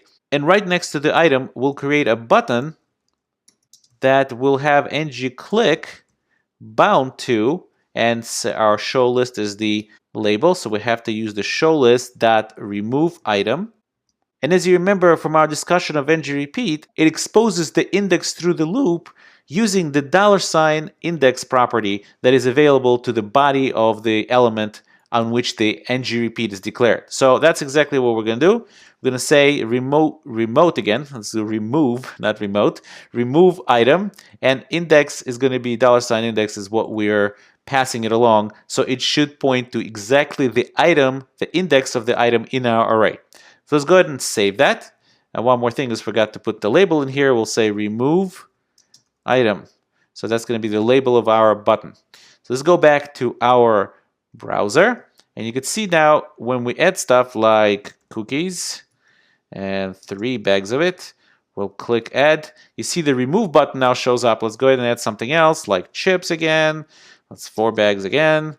We'll add that to the list. And let's go ahead and add what we're really going to need after all that type of food is Pepto-Bismol.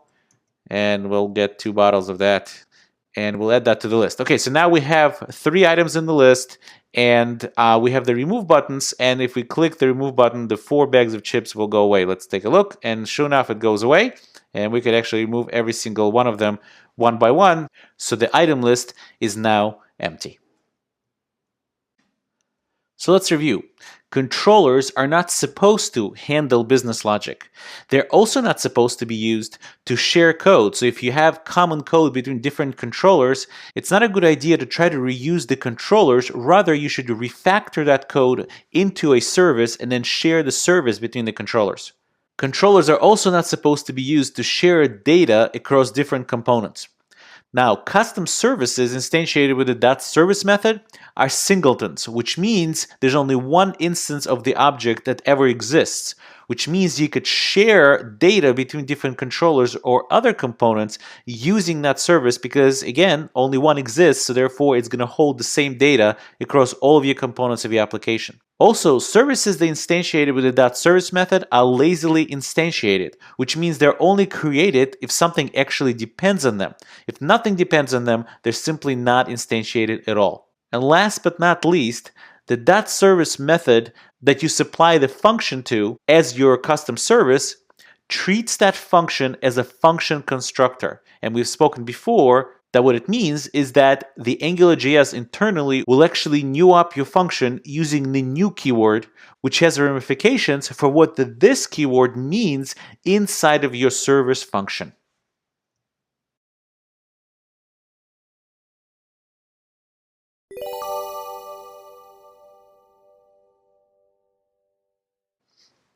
In this lecture, we're going to talk about creating services and really just about anything else with the .factory method. First, it's a good idea to review the characteristics of the design pattern, which is what this method is based on. The factory design pattern characteristic is that it's a central place that produces new objects or functions. Now, this is not an official definition of the factory design pattern, but I think it communicates the idea without too much of the computer sciencey lingo. For our purposes, the point is that a factory can produce any type of object, not just a singleton. And it can also be used to produce dynamically customizable services, which is what we're going to end up doing in this lecture. Now, there's quite a bit of confusion in the AngularJS community regarding factory versus service. After all, the .factory method is sometimes called a service factory, which actually makes sense because the factory is something that can produce a service. But there are some very important distinctions. The .factory method is not just another way of creating the same service you create with the .service method, but it can be. The .service method is also called a factory, but a much more limited one compared to the .factory method. The .service method is a factory that always produces the same type of service, a singleton, and without an easy way to configure its behavior. The .service method is usually used as a shortcut for something that doesn't require any configuration whatsoever.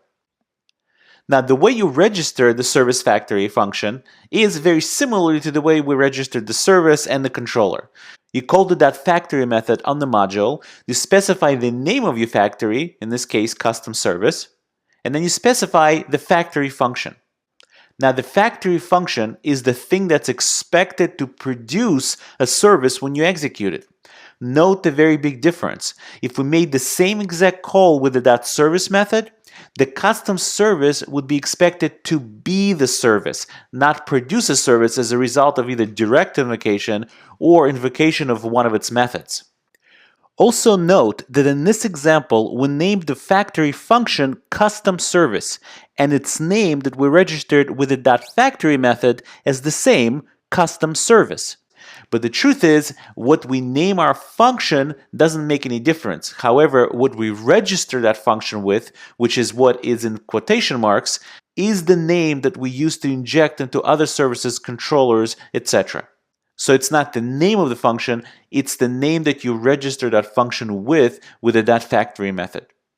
Now, when it comes to writing the factory function itself, in this case, the name custom service function, there's a couple of different implementations you could go with. The first one is the one you see here, is the one that returns a function as a result of the execution of our factory function, which is custom service. As you could see, the local variable that's returned factory is actually a function value. What we're ultimately after is creating a service called SomeService. Note that we're the ones calling new. In other words, we're the ones in control of how and what gets created. Once we create whatever we want, we could return that as a result. The execution of the custom service function, in other words, our factory function, itself returns a function because the returned local variable factory refers to a function. That's one way of implementing this factory function. A different way of implementing the factory function would be to return an object literal. Here we're creating an object literal with a property called getSomeService. The value of the property getSomeService is a function. So the return value of the execution of the custom service factory is an object literal. We can then retrieve that object literal's getSomeService property, whose value is a function, and execute it, obtaining an instance of SomeService that we could then use. Even using this implementation, again, we're the ones responsible for newing up the service called SomeService. We're in control of how it gets created, and that's the biggest point of using the .factory method. So to highlight the differences between two equally valid approaches, I've pulled out just the body of the factory function. On the left, you see one approach, which is an object literal with a property method that calls new SomeService. That object literal is what is returned as part of the execution of the factory function. On the right, we're returning a function that returns a reference to the new SomeService. The value of that function, the factory, is what gets returned when you execute the factory function itself. There are obviously differences in how you use the factory depending on which implementation you chose. If you go with the object literal approach, then the way you would use it is by referencing your factory function as an object that AngularJS created for you and then accessing the method property, which is .getSomeService. Since the custom service refers to an object literal, you would then access one of its properties called getSomeService in the same way you would access any property of an object literal through the dot notation. However, getSomeService property is a function, so in order to execute that function, you simply put parens behind it. Once that's done, you can then use the service that's produced inside of the function that's referenced by the property getSomeService. So it's SomeService, .method, and so on. In the case of implementation that uses a function as a return value from the factory function, unlike the object literal approach where the custom service factory function actually refers to an object literal, in this case custom service will refer to a function. So all we need to do is put parens behind it and execute it in order to get our created service. And then use it just like before, SomeService, .method, and so on. Okay, so now that we understand the process of creating these factories, let's go to the code editor and see an example of how to create and use these factories. If you have never heard of the factory pattern, this overview may be a bit difficult for you to digest on the first try. My suggestion is for you to move on to part 2, see a coding example of these concepts, and then come back and watch this video again to grasp these concepts on a deeper level.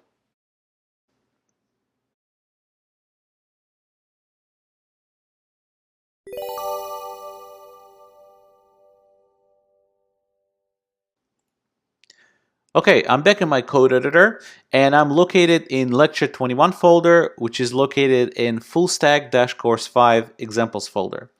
And this is a similar application to what we've written before. In other words, we're going to be creating a shopping list, except now we're going to be creating two separate independent shopping lists that are going to be sitting side by side. So we're going to need a shopping list service, but we don't want it to be a singleton anymore because we don't want one shopping list affecting the other one. So the way we're going to do that is basically create two separate controllers. One is going to be responsible for list 1, shopping list 1, and the other one is going to be responsible for shopping list 2. Except we want to enhance the shopping list service just a little bit. We want to be able to tell the shopping list service that there might be a max number of items that we might ask it to limit itself to. Obviously, we're going to be creating the shopping list service using a factory, because in every single controller we need to create a new one, and sometimes we'll need to create one that doesn't have a max item limit, and sometimes it will have a max item limit. So let's go to our app.js and see how we did that. The first thing we want to do is actually scroll down to our shopping list service and modify it a little bit. In this case, we want to specify that there might be a max number of items that we want to limit the shopping list to. So the code is almost identical except for the service.addItem method. And in this case, just before adding our item, we actually need to check. If the max items is undefined, which means the caller of our service didn't even bother to redefine the max number of items, in which case we're going to go ahead and assume that there is no max items, it's unlimited. And we'll go ahead and push the item onto our list. Or we have to check if there is in fact a max items specified, meaning it's not undefined, we need to check that the number of items in our list is less than the number of max items allowed. And if that is the case, we can then go ahead and add that item to the item list, our items array.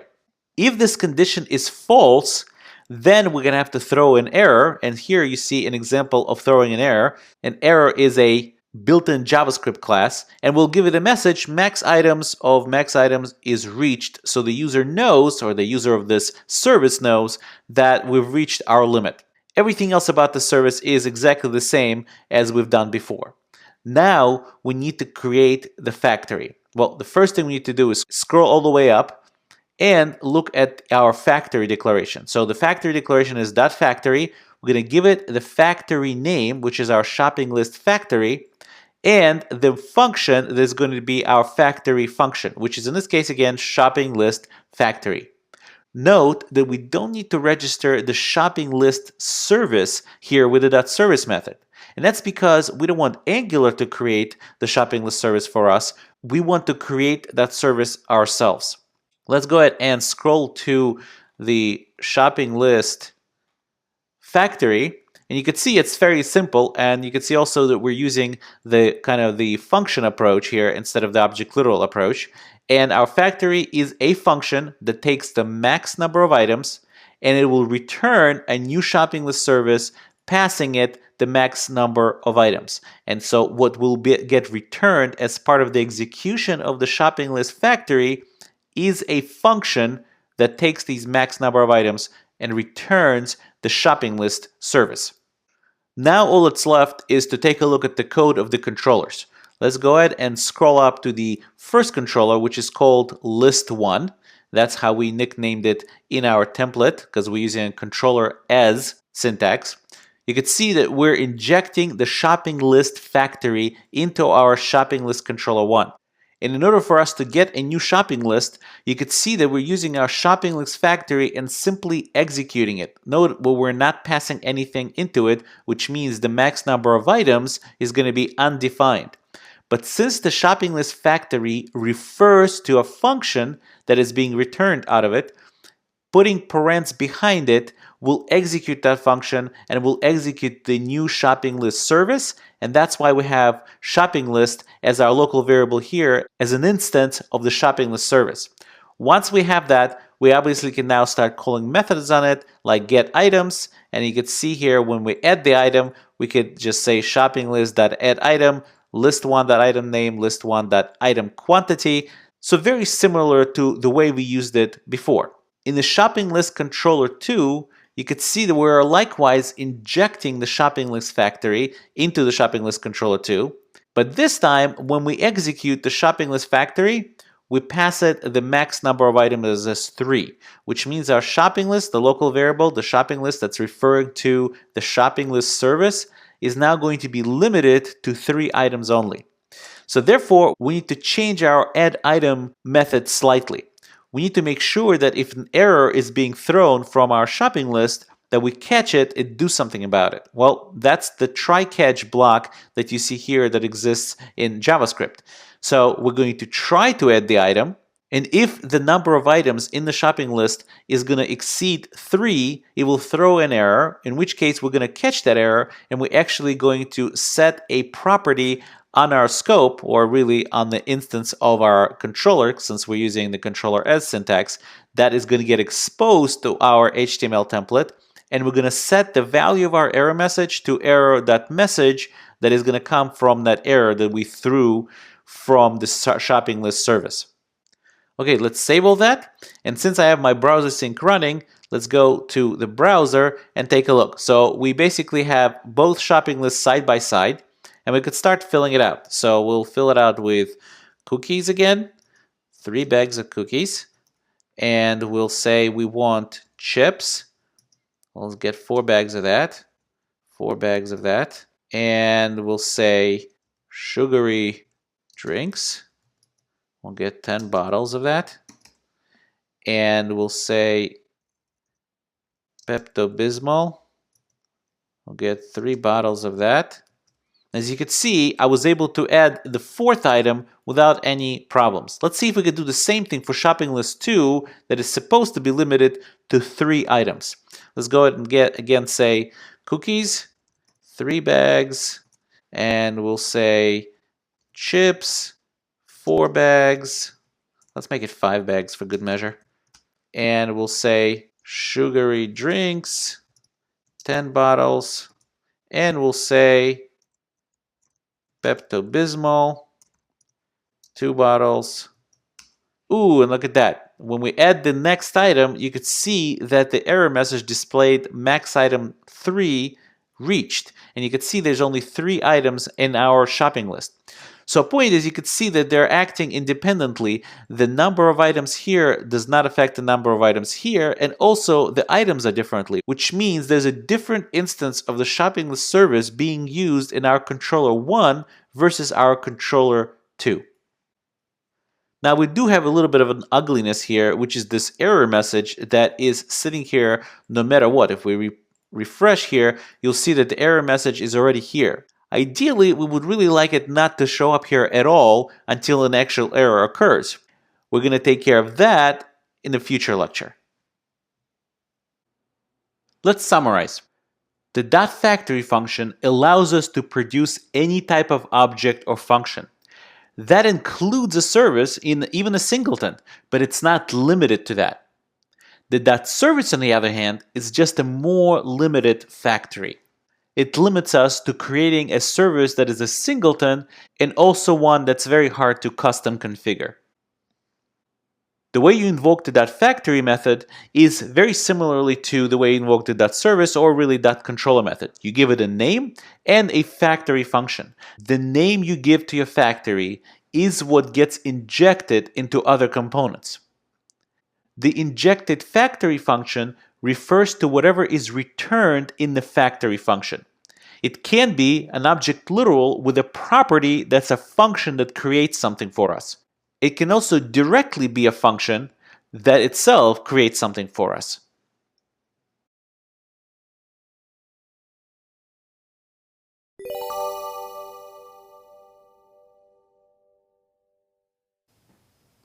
The .provider method is the most verbose and at the same time the most flexible method of creating services in Angular.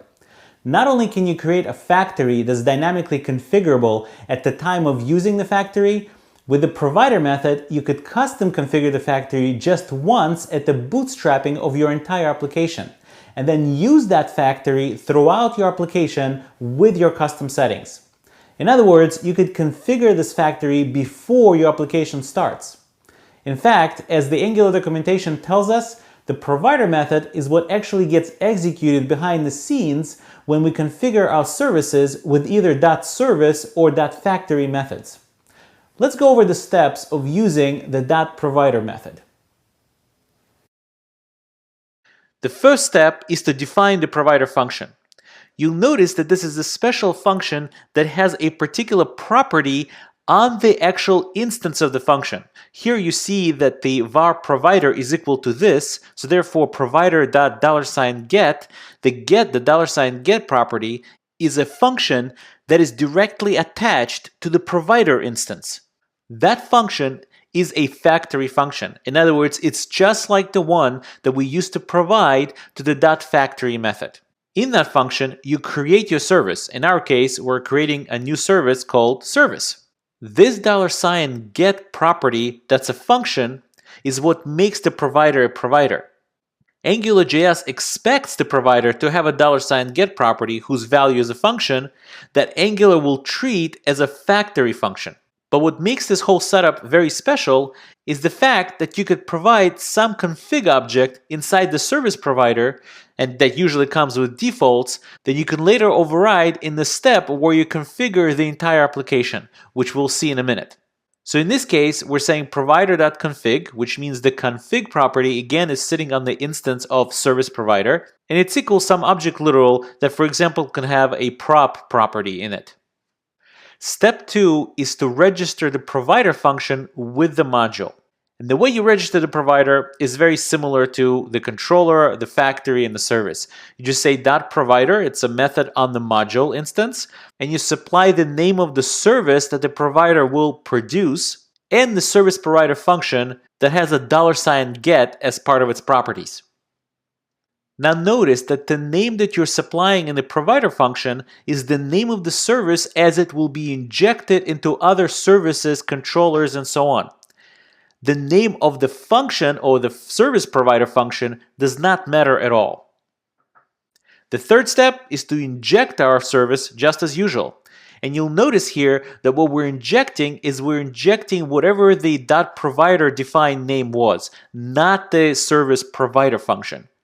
Our .provider declared that we're going to have a service called service, and therefore what we're injecting is also called service. Well, so far we haven't really configured anything. So that's why we're on optional step number 4a. That is registering the config function. Now, config function is the special function that you can invoke on the module instance that is guaranteed to run before any services, factories, or controllers are even created.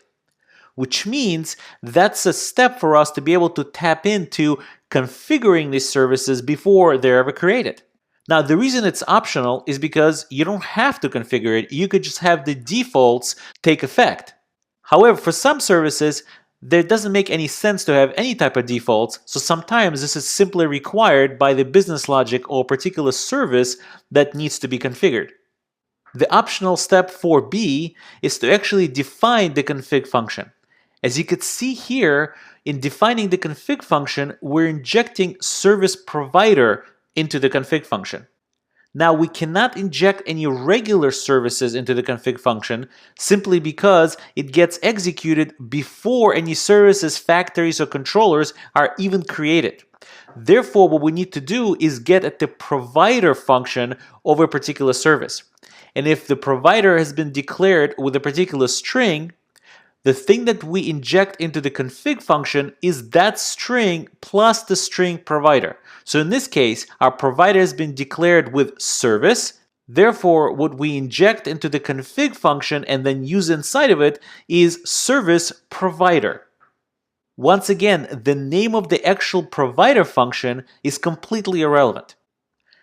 Last but not least, we can then use the service provider instance to get at its properties like config and the config properties to go ahead and configure it for a particular application. Okay, so now that we went through the process, in part 2 of this lecture, let's get into the code editor and see how this works in action.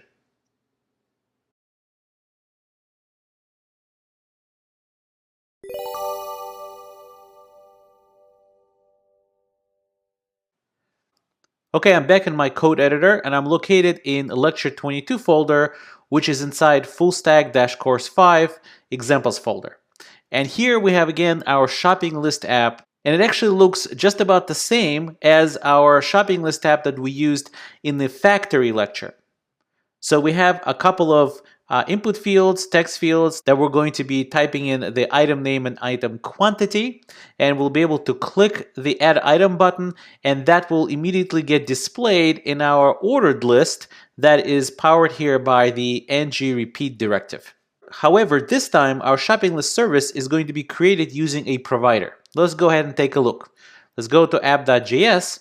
Scroll all the way up, we're right here, and we could see here that we have a .provider instead of .service or .factory, and the name of our service, again, that's not the provider, it's the name of the service that we're going to be using, is called shopping list service. And the name of the provider function is called shopping list service provider. So I just tacked on the provider name on there just so it would be clear, even though the name of this function makes absolutely no difference. So let's go ahead and scroll down all the way to see what our shopping list service provider function looks like. And you can see it's very similar to what we had in the slides. And the most important thing here is that we're basically assigning this keyword to the local variable called provider. And then we're attaching the $get property to the instance of our shopping list service provider, right? That's really a substitute for this $get. And that is a function that's going to create our shopping list service. and is going to return our shopping list service to whoever is asking for it. Now what we've also done here is we created a defaults object that has a max items of 10. So when we create our shopping list service, we simply look up the provider.defaults.max items to create a shopping list that is going to allow only 10 items inside of it. So let's take a look at our controller. It shouldn't be really anything different than we've had before. Our controller, shopping list controller, is going to inject. Notice it is injecting the shopping list service, not shopping list provider, but shopping list service, meaning the service name that we gave to our service when we declared the provider, because the providers provide services, or is a factory that provides a service. And the rest of it is basically about the same. We're injecting that shopping list service here, and we're getting the items straight from the shopping list service instance. That's because we returned that instance as part of our generation of the shopping list service.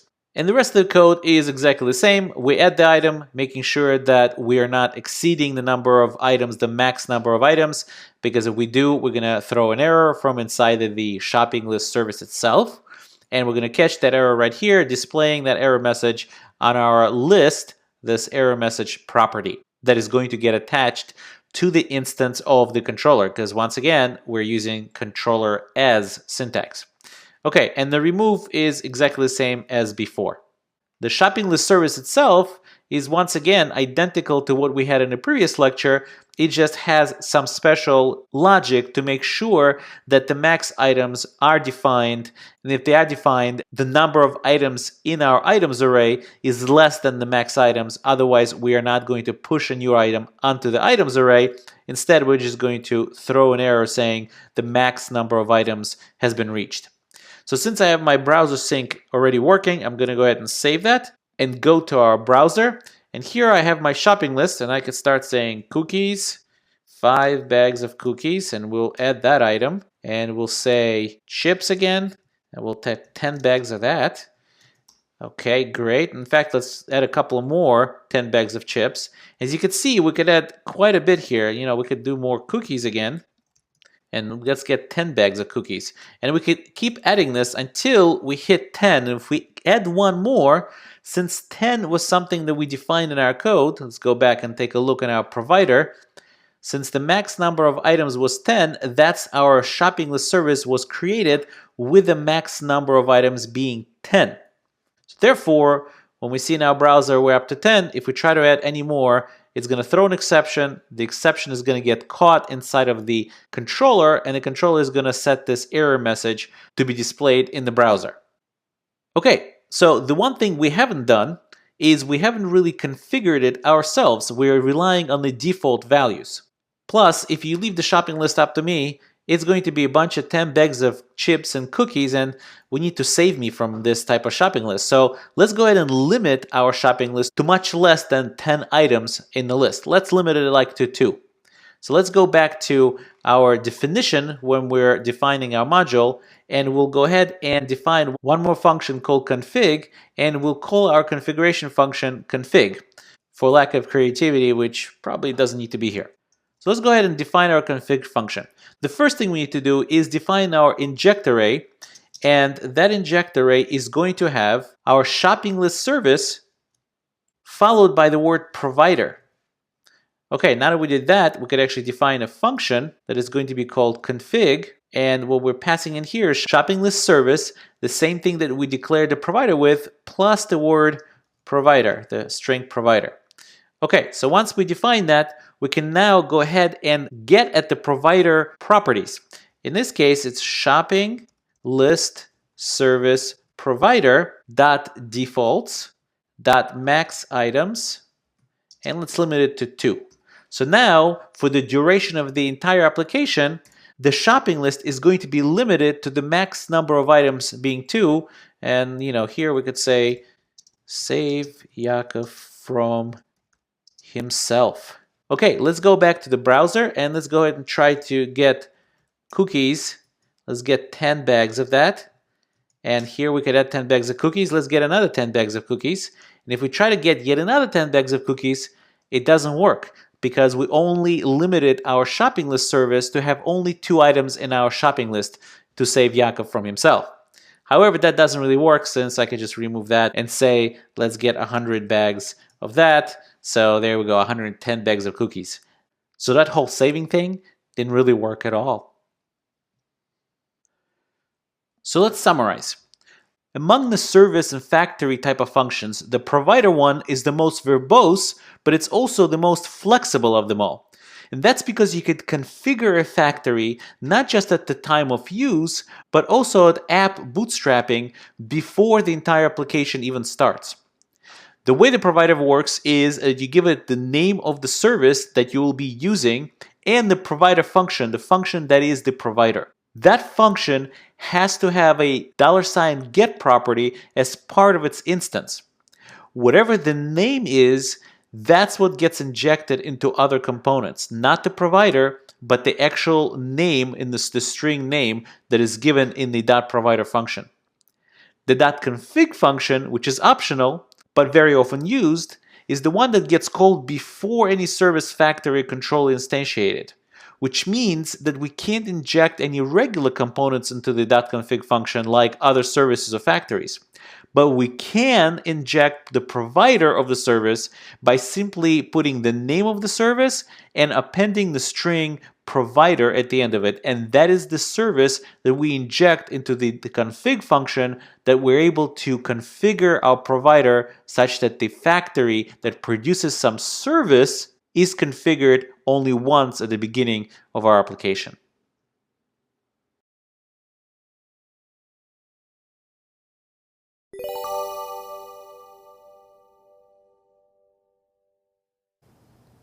In the last few lectures, we displayed an error message if the shopping list exceeded a certain number of items. The error message was a property attached to the controller instance, which itself is attached to the scope service. However, we displayed the error label at all times. If there was no error, we simply displayed an empty string next to the label. What we would really like to do is hide the entire containing div if there is no error message and show it if there is one. We have seen Angular directives like ngController, ngapp, ngRepeat. In this lecture, we'll take a look at another few directives called ngIf, ngShow, and ngHide. There's not much theory behind these directives, so let's go straight to the code and see how they work. Okay, we're back in our editor, and we're in the folder Lecture 23, which is located in Full Stack Course 5 Examples folder. And this is our shopping list app that we've seen before. And we have one controller here called shopping list controller, and we're using controller as syntax to have a label called list for it for the inside of the controller body.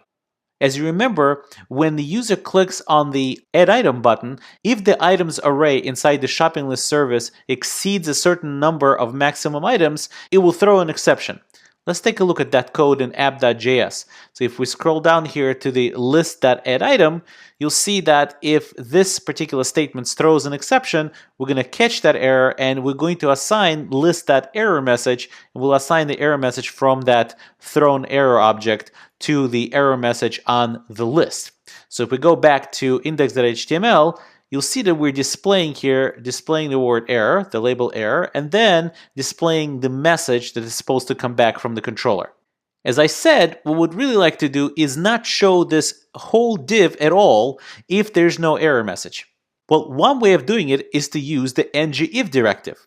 The ngIf directive takes a condition as its value. If that condition is true, the entire div is shown. If that condition is false, evaluates to false, then AngularJS takes the entire div out of the DOM tree. In other words, it's as if this div does not exist in our HTML. Let's go ahead and save that and go to our browser. And we could see here, let's bring up the Chrome Developer Tools and we'll go to Elements. Let's take a look to see if we could see that div in our HTML. So if we open that up, we could see here that instead of our div, right after the ordered list, we see the comment, the HTML comment called ngIf list error message. And you can see it's commented out. There is no div existing. And the reason there's no div existing is because list.error message evaluated to false. However, if we start adding, at this point, we'll just add some bunch of nonsense here. We'll start adding some items. And finally, when we add more than 5, you'll see that that div all of a sudden sprang up into action, and it's now part of the DOM, the document object model. You see the div here, you see the ngIf, and that's class error, and the error is something class that we assigned to it. As you could see, it's coming from styles.css, and that's why the color of our text is red. And you can see that the div showed up. However, there's a different way to hide this message. Let's go back to our code editor, and we'll go to the HTML template, and instead of the div with the ngIf, we'll go ahead and comment that out. And I have some pre-written code here, and we'll use that right there. And what we're using now is we're using ngShow. ngShow does exactly the same thing as ngIf does, except that it will not remove the div from the document object model. It will simply put special classes on it that Angular will know to have the div hidden. Let's save that and go back to our browser, and let's go ahead and put some bunch of nonsense in here and add 5 items. And when we take a look here, before we even added 5 items, we'll see that the div is here, except it has some ngHide on it as one of the classes, and that is why it is hidden. In fact, I'm sure if you look at ngHide here, you'll see it says display none, and that's why it's hidden. So as we keep adding the more and more items, add one more, you'll see that the ngHide class goes away from this div, and therefore it's now showing up in the browser. Now, the other directive is called ngHide, and as you could probably guess, it's the exact opposite of ngShow. The only difference between ngHide and ngShow is whether or not it's going to hide or show the element based on the true or false. ngShow will hide the element if the value assigned to it is false. ngHide will show the element if the value assigned to it is false, and vice versa. Let's go ahead and save that. And we could see here that we're putting a condition here, not list error message. In other words, we're going to hide it when list.error message is false. And since an empty string evaluates to false, that's when we're going to hide this whole div. Let's go back to our browser, and you could see, if we scroll down here, we could see that the div is still showing up here, and again we have ngHide already applied to this div, and that's because this evaluated to false, false reversed with an exclamation point becomes true, so ngHide is true, so it's hiding the div. So again, if we put some bunch of nonsense here and add 5 items, you'll see on the 6th item, this ngHide class will get removed because a list.error became true. The opposite of true is false, so therefore it's no longer hiding our div. So let's summarize. ngIf is a general purpose if statement-like attribute directive. If its value is false, Angular removes the containing element from the document object model entirely. ngShow and ngHide attribute directives automatically attach CSS classes to the containing element that either show or hide the element, depending obviously on their value. The containing element, however, does not get removed from the document object model. So if for some reason you still needed to manipulate that element while it's hidden, you can do that with ngShow and ngHide, but you would not be able to do that with ngIf, since when its value is false, the entire element gets taken out from the document object model.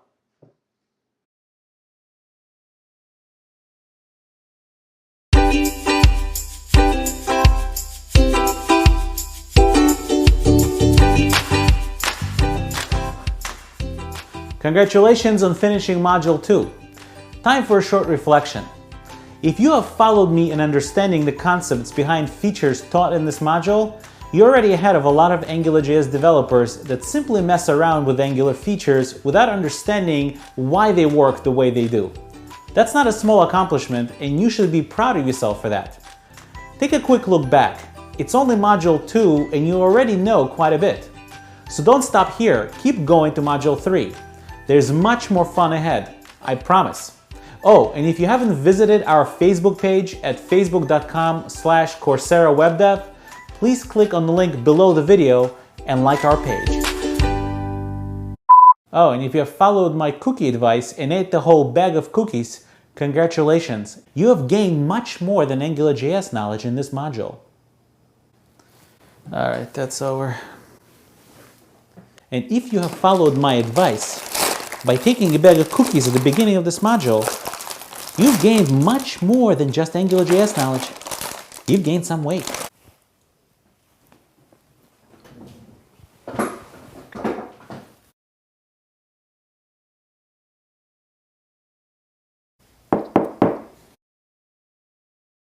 I'm busy recording. Oh, can you put cookies in the shopping list? I think we're going to be out soon.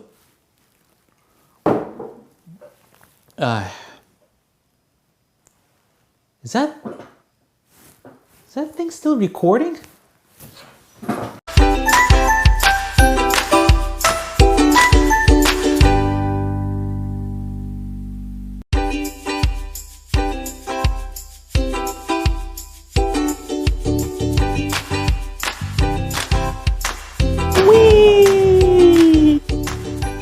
Welcome to Module 3. Excuse me, I gotta take a drink. That's better. Welcome to Module 3. In this module, we'll go over a lot of the essential features of Angularjs. We will start with learning about the Promise API. While promises are essential to Angular, this topic reaches far beyond Angular. It's really an essential topic to understanding modern web development with JavaScript. We'll also learn about making calls to the server through the built-in Angular service called the HTTP service. We'll finish off the module by spending a considerable amount of time on the crown feature of Angularjs, Directives. Directives are really at the core of the entire framework. They not only allow us to extend the functionality of existing HTML elements, which is already pretty amazing in and of itself, but they also allow us to create our own elements with custom view and custom behavior. Pretty exciting stuff. See you in the module.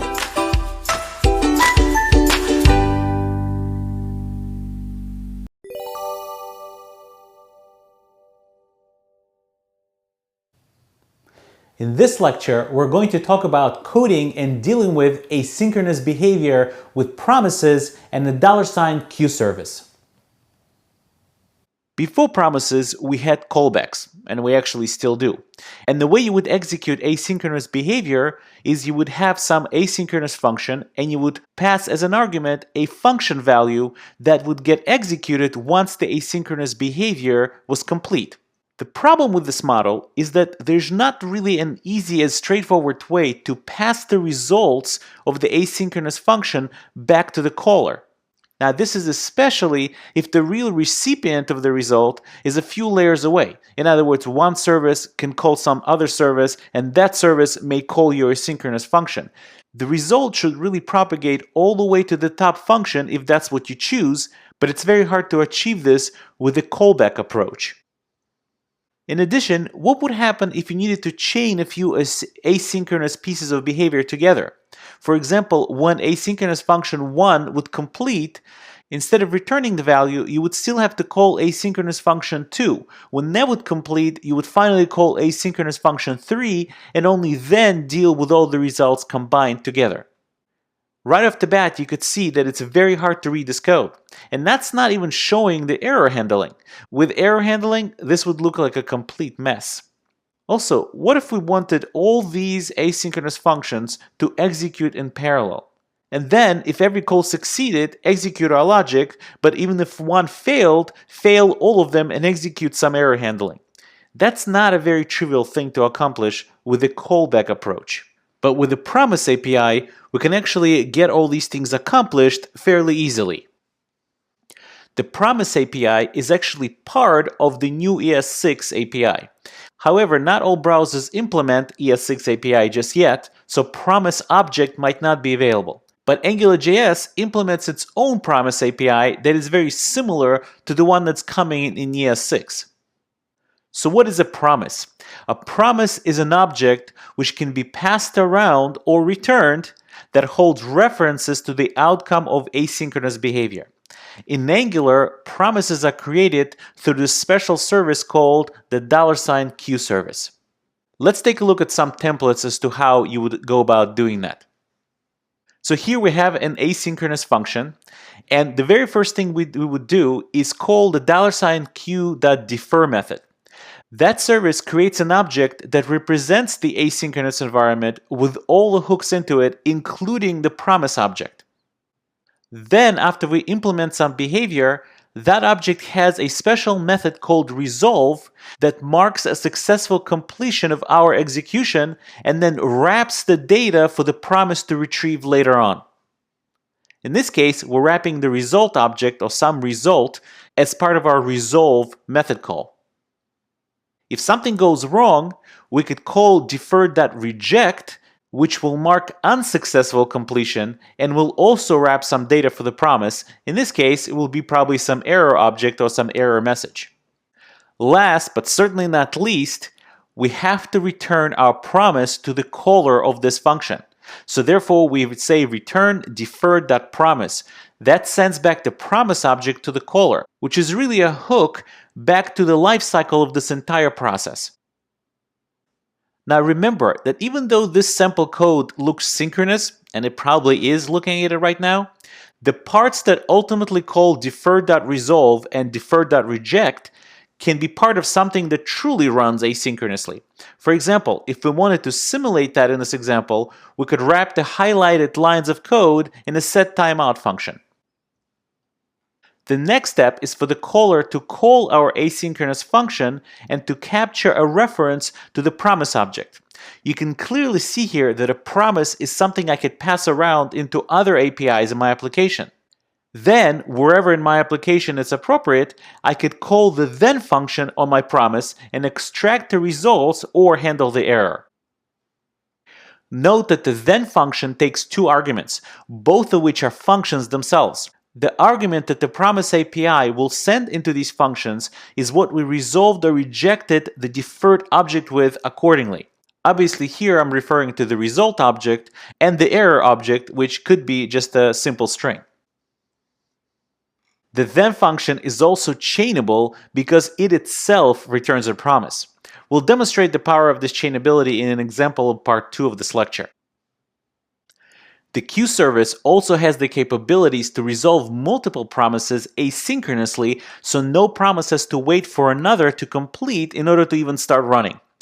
The $QAll method accomplishes that, plus the ability to have a central place to handle all of the results or to handle any errors that come from any of the promises. In part 2 of this lecture, let's go back to the code editor and see some examples of how to use this API.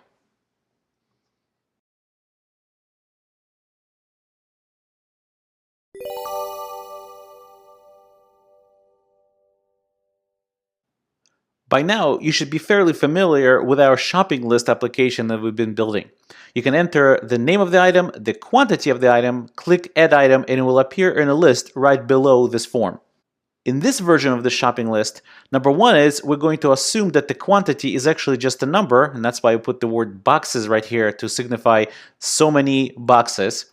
And number two, in order to prevent me from gaining weight, we're going to have a special service that's going to examine the item name and make sure there's no word cookie in it. If there is, it will prevent me from adding that item to my shopping list. Likewise, we will also examine the quantity, and if the quantity is anything greater than 5, the service will likewise prevent me from putting that item on the list. Now, since analyzing the item name could be a very complicated process and therefore can take a long time, we're going to implement that in an asynchronous fashion. Analyzing the quantity will also be asynchronous. What that will mean is that when we click Add Item, the item will not immediately appear below the form, but will first get analyzed and then decided whether or not it should even appear, and if it does, only then will it appear a couple of seconds later. Let's take a look as to how I implemented that. Okay, so I'm in my Atom editor, and I'm located in Lecture 24 folder, which is in Full Stack Course 5 Examples folder. And this is our shopping list promise app. And as you've seen before, it's just one controller with two bound text boxes for item name and item quantity, and a button that's bound to list.addItem. Right below that, we have our ordered list that will go ahead and loop through our items, our item array, and will give us the quantity, boxes of the name of the item, and a button to remove that from the list. Let's take a look at our app.js. In our app.js, besides declaring the controller and the shopping list service, we also declare one more service called weight loss filter service. Well, let's take a look at the shopping list service first, because that is what our controller is going to directly invoke. So here's our shopping list service, and you can see we're injecting it with this service called weight loss filter service. Don't worry about the $Q for now. We're not going to be using it for now, but we will use it in a minute. So you could see that the add item method inside of our shopping list service is something that's using asynchronous behavior by calling weight loss filter service.check name. So what we're doing is we're checking the name to make sure that we're allowed to put that on our shopping list. So we could use the then method and say promise then and get the response. And before we use the response, we want to make sure that the quantity is likewise acceptable. So we're going to call the weight loss filter service again inside of our then function, the success then function, and we're going to get the next promise. The next promise then will call the then function again, and only then, if that everything is checking out, we will go ahead and push that new item that we're going to create onto our items array. If this next promise fails for whatever reason, we're going to go ahead and output the error message to the console. Likewise, if the outer promise fails, we're going to do the same thing. We're going to output the error message to the console. So far, so good. Let's go ahead and check out our weight loss filter service. We scroll down. There's lots of commented out code, but here's the weight loss filter service. And it depends on the queue service and the timeout service. The timeout service is the same as the set timeout of JavaScript, except it's angularized, so you don't have to manually call $apply or $digest. Here's our method check name. And the check name method first acquires our deferred object that contains the environment for the entire asynchronous behavior, and sets up this result with a simple message, which in this case is just an empty message so far. Then we're going to go ahead and execute our timeout function that's going to simulate our asynchronous behavior. And we're going to do this very complicated algorithm of figuring out whether or not Yaakov is trying to put anything that has to do with cookies as part of his shopping list. Basically, we're not really doing anything complex. I was just joking. All we're going to do is we're going to lowercase the name, the item name, and then see if the word cookie appears anywhere in that name. And if it does not appear, then we'll go ahead and resolve it, meaning it's going to be successful with the result, which in this case is just an empty object really with just one message property that is an empty message. However, if we find a cookie as part of the name of the item, we're going to set the result.message to stay away from cookies, Yaakov, and then we'll call deferred.reject, which will complete our promise unsuccessfully, passing it the result so we could retrieve that error message from there. Note that what you name these arguments makes absolutely no difference. It's just going to get retrieved from the promise inside of the then function. And the timeout is going to wait 3 seconds before this entire functionality is executed. Last but not least, we need to return the promise back to the caller of this function, so they can have a hook to tap into, whether that's going to be a rejection of our asynchronous behavior or a resolution of it by resolve or reject method. Note that the check quality method is basically identical. The only difference here is we're checking the quantity to be less than 6, as opposed to checking whether the word cookie appears as part of the item name. The only other difference is that we're going to wait only 1 second instead of 3 seconds to execute this behavior. And the error message is going to say, that's too much, Yaakov, instead of saying stay away from the cookies. Let's go ahead and save that and go back to our browser, and we'll try to put something like chips, and we'll say we need 3 boxes of chips. And let's go ahead and click add, and we'll count about 3 seconds. And another second after that, and 4 seconds later, we see that we have 3 boxes of chips. Now let's try to go ahead and get around the system by saying we're going to have cookie flavored chips, and we'll get 3 boxes of those. We'll click add item, and about 3 seconds later, we see that it says stay away from cookies, Yaakov, in our console, and there's no item that is added to our list. Now what happens if I say chips again, But this time I'll say 6. So one more than 5, and click add item. It will go ahead and check that cookies are not part of the item list, and then it will check and see that 6 is really greater than 5, and therefore it's going to say that's too much, Yaakov. It will reject the promise, and therefore we're not going to see another item on our list. Okay, so far so good. But let's go back to our code that we use to handle the promise. And let's take a look as to how we're handling that promise. It's a little bit messy, right? Even though this is not callbacks, it still kind of looks like callbacks. There's just a lot of indenting and just a lot of code, and it's hard to understand what's calling what. Let's go ahead and rewrite this function and make our code much cleaner. We'll comment this out, and I already have a second version of it sitting right here. We'll uncomment that, and let's go over this code. This is that same add item method on our shopping list service, and I'm still calling the weight loss filter service check name, but I'm grabbing this promise, and when I call the then method on this promise, I don't even supply to it the second function that's supposed to handle an error. The reason I don't do that is because if there is an error, it will go ahead and bubble up and propagate, and I could call the then method on that again, which will once again return a promise, and then I could call the special method called catch, which will get executed when deferred.reject gets invoked. Now in the original promise.then, all I have to do is execute our weight loss filter service that checks the quantity now of my item in the shopping list. And since that returns a promise, I could just return that, which will then get picked up by the next then method. The reason I don't really need to do anything here is because I know that my response object is just an empty object with an empty message. In other words, if we're in this code block, that means we succeeded and we need to do nothing else other than check the quantity for validity. The next then method treats the response the same way, because if we got to this code block, it means that the check quantity passed and we're allowed to add the item or push the item onto our array of shopping list items. So note what we did here. We no longer have to handle the error condition or the rejection of the promise in every single case. We only have to do this once, and we could do it centrally. So certainly that's much easier to read code and much cleaner. Let's go ahead and save that and see if this works. Let's go back to our browser, and we'll say cookies. We'll give it 4 boxes of cookies. We'll click add, and that will be an error condition, and therefore we'll stay away from cookies. If we say chips and click add, about 3 to 4 seconds later, it should go ahead and add that 4 boxes of chips.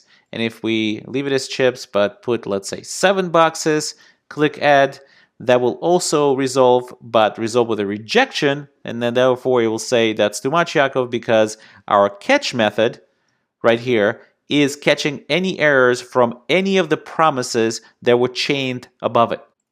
Okay, so far so good, but we can improve it even more. Let's take a look as to what's going on when we try to add a valid item but with too many boxes. Let's go ahead and clear this and click add once again. Take a look as to how long that takes. It takes about 4 seconds.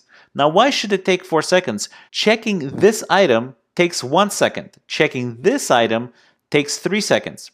We know that if either of these items isn't valid, I want to go ahead and output an error message and just forget the whole thing about adding it to my list. So why should I wait to execute the validation of my number of boxes after I validated the item name? They really should be executed in parallel. So let's go ahead and code that up.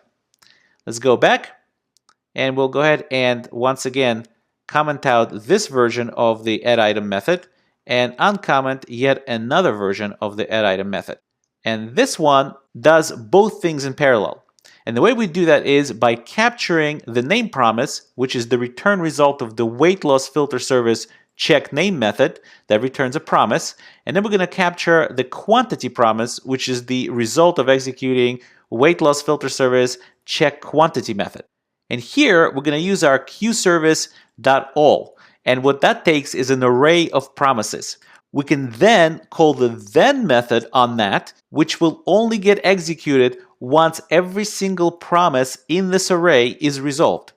However, if any of the promises in this array result in a rejection, meaning deferred.reject, all promises will be canceled immediately, and the execution will jump into the catch method, outputting this error response message. That means that if this promise takes much faster to execute and much faster therefore to fail than this promise, I don't have to wait for this promise to finish in order for me to just cancel the whole execution and output the message. Now, the quantity promise takes about a second to execute, whereas the name promise takes about 3 seconds to execute. Let's go ahead and save that, and let's go back to our browser. If I now enter chips in here and quantity 3, meaning a valid item with a valid quantity, when I click add, that will take about 3 seconds to execute, not 4. Since we're doing both validations asynchronously, the longer one will run its 3 seconds, but by the time it's done, the one that takes shorter amount of time would have finished already. Now, if I enter cookies in here, that will also take 3 seconds, and 3 seconds to actually fail. And you can see it fails, rejects it, and says stay away from cookies, Yakov. And that's also because that's the longer one, and therefore the 3 seconds it took to fail is the all-encompassing time. But look what happens if I say chips and then enter something invalid like 7 for quantity. When I click add item, take a look how fast that fails. It fails almost right away, which about a second later it says that's too much, Yakov. We could actually do that again. Click add, and you can see that it fails right away. So with the construct of $Q all, we're able to put multiple promises, actually as many as we want, and they will all try to execute asynchronously, making our entire app potentially much faster as well. Okay, let's summarize what we learned in this lesson. First of all, let's remember that promises give us a lot of flexibility when dealing with asynchronous behavior. The queue service is the Angular implementation of the Promise API. The new implementation of JavaScript ES6 has its own Promise API and will likely use that once it's supported by all the major browsers. Promises either get resolved or rejected. Resolved is considered a success, and a rejection is considered a failure. The then method that you could call on the promise takes 2 arguments, both of which have function values. The first is a function to handle the success or the resolve outcome, and the second is a function to handle the error or the reject outcome. In addition, then method itself returns a promise, so you could chain it with other promises and make the code a bit more readable as well. Finally, we spoke about the queueService all method. That method allows us to execute multiple promises in parallel, making things faster, and at the same time, we're able to handle success and failure of all of those promises in one central place in our code.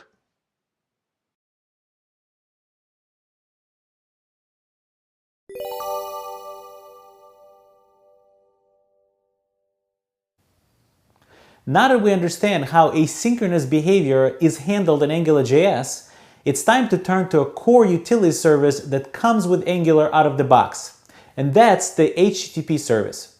There's nothing complicated about the service at all. In fact, the whole idea behind the service is to make communication between your front-end application and the server super simple and straightforward. Since the HTTP service is in its essence asynchronous, it's based on the deferred and promise API exposed by the queue service that we spoke about. When invoked, the main methods in this service return a promise, which is then up to us to process.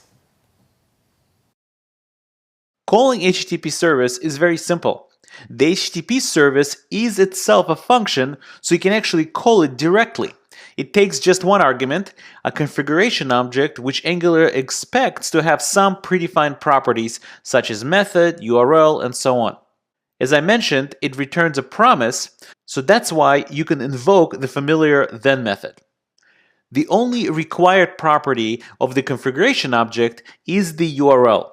If the method property is not specified, the HTTP method get is assumed. Another property worth taking a look at is the params property. That property can take an object whose property names become parameter names and their corresponding values become the values for those parameters. The parameter values are automatically URL encoded. If you don't remember what that means, a URL is not allowed to have spaces and other special characters. If the parameter value you're trying to pass to the server contains those special characters, the process of URL encoding replaces those special characters by replacing them with a % followed by 2 hexadecimal digits. Spaces turn into plus signs. The 3 properties you see on the slide, method, URL, and params, are certainly not the only properties that the configuration object can have. There's a lot more properties for more specific cases, and you can look them up in the Angular documentation that talks about the HTTP service.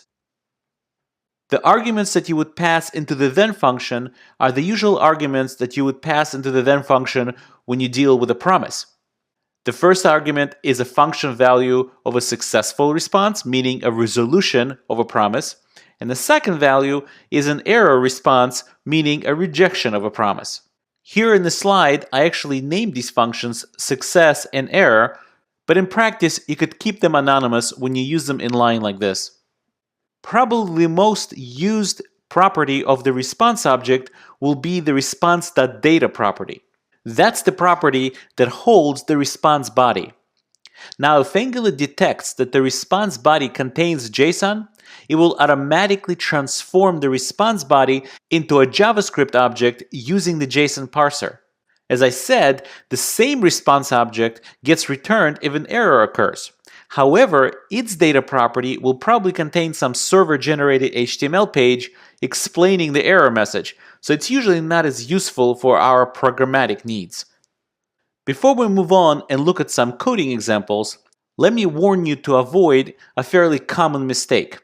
A fairly common mistake goes something like this. If you look at the slide, it starts with declaring a local variable called message as an empty string. Then we call the HTTP method, providing some URL, and then we successfully resolve it, and set our local message variable to the response.data. Then we take the scope object and create a message property on it, initializing it to the value that the message holds. So what would you say is the value of the $scope.message? If you guessed an empty string, you are correct. Why is that? Well, remember that we're dealing with an asynchronous call.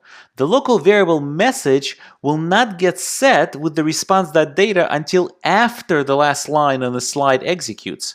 That last line will set the $scope.message to whatever the value of the local message variable is right now, which is an empty string.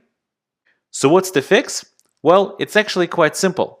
The proper implementation will be to set the $scope.message to the response data directly in the function representing a successful resolution of the promise. The setting of the message on the scope service will then occur only when the data is returned and the promise is resolved. Okay, time to look at some live code examples of what we've discussed so far, and that's what we'll do in part 2 of this lecture.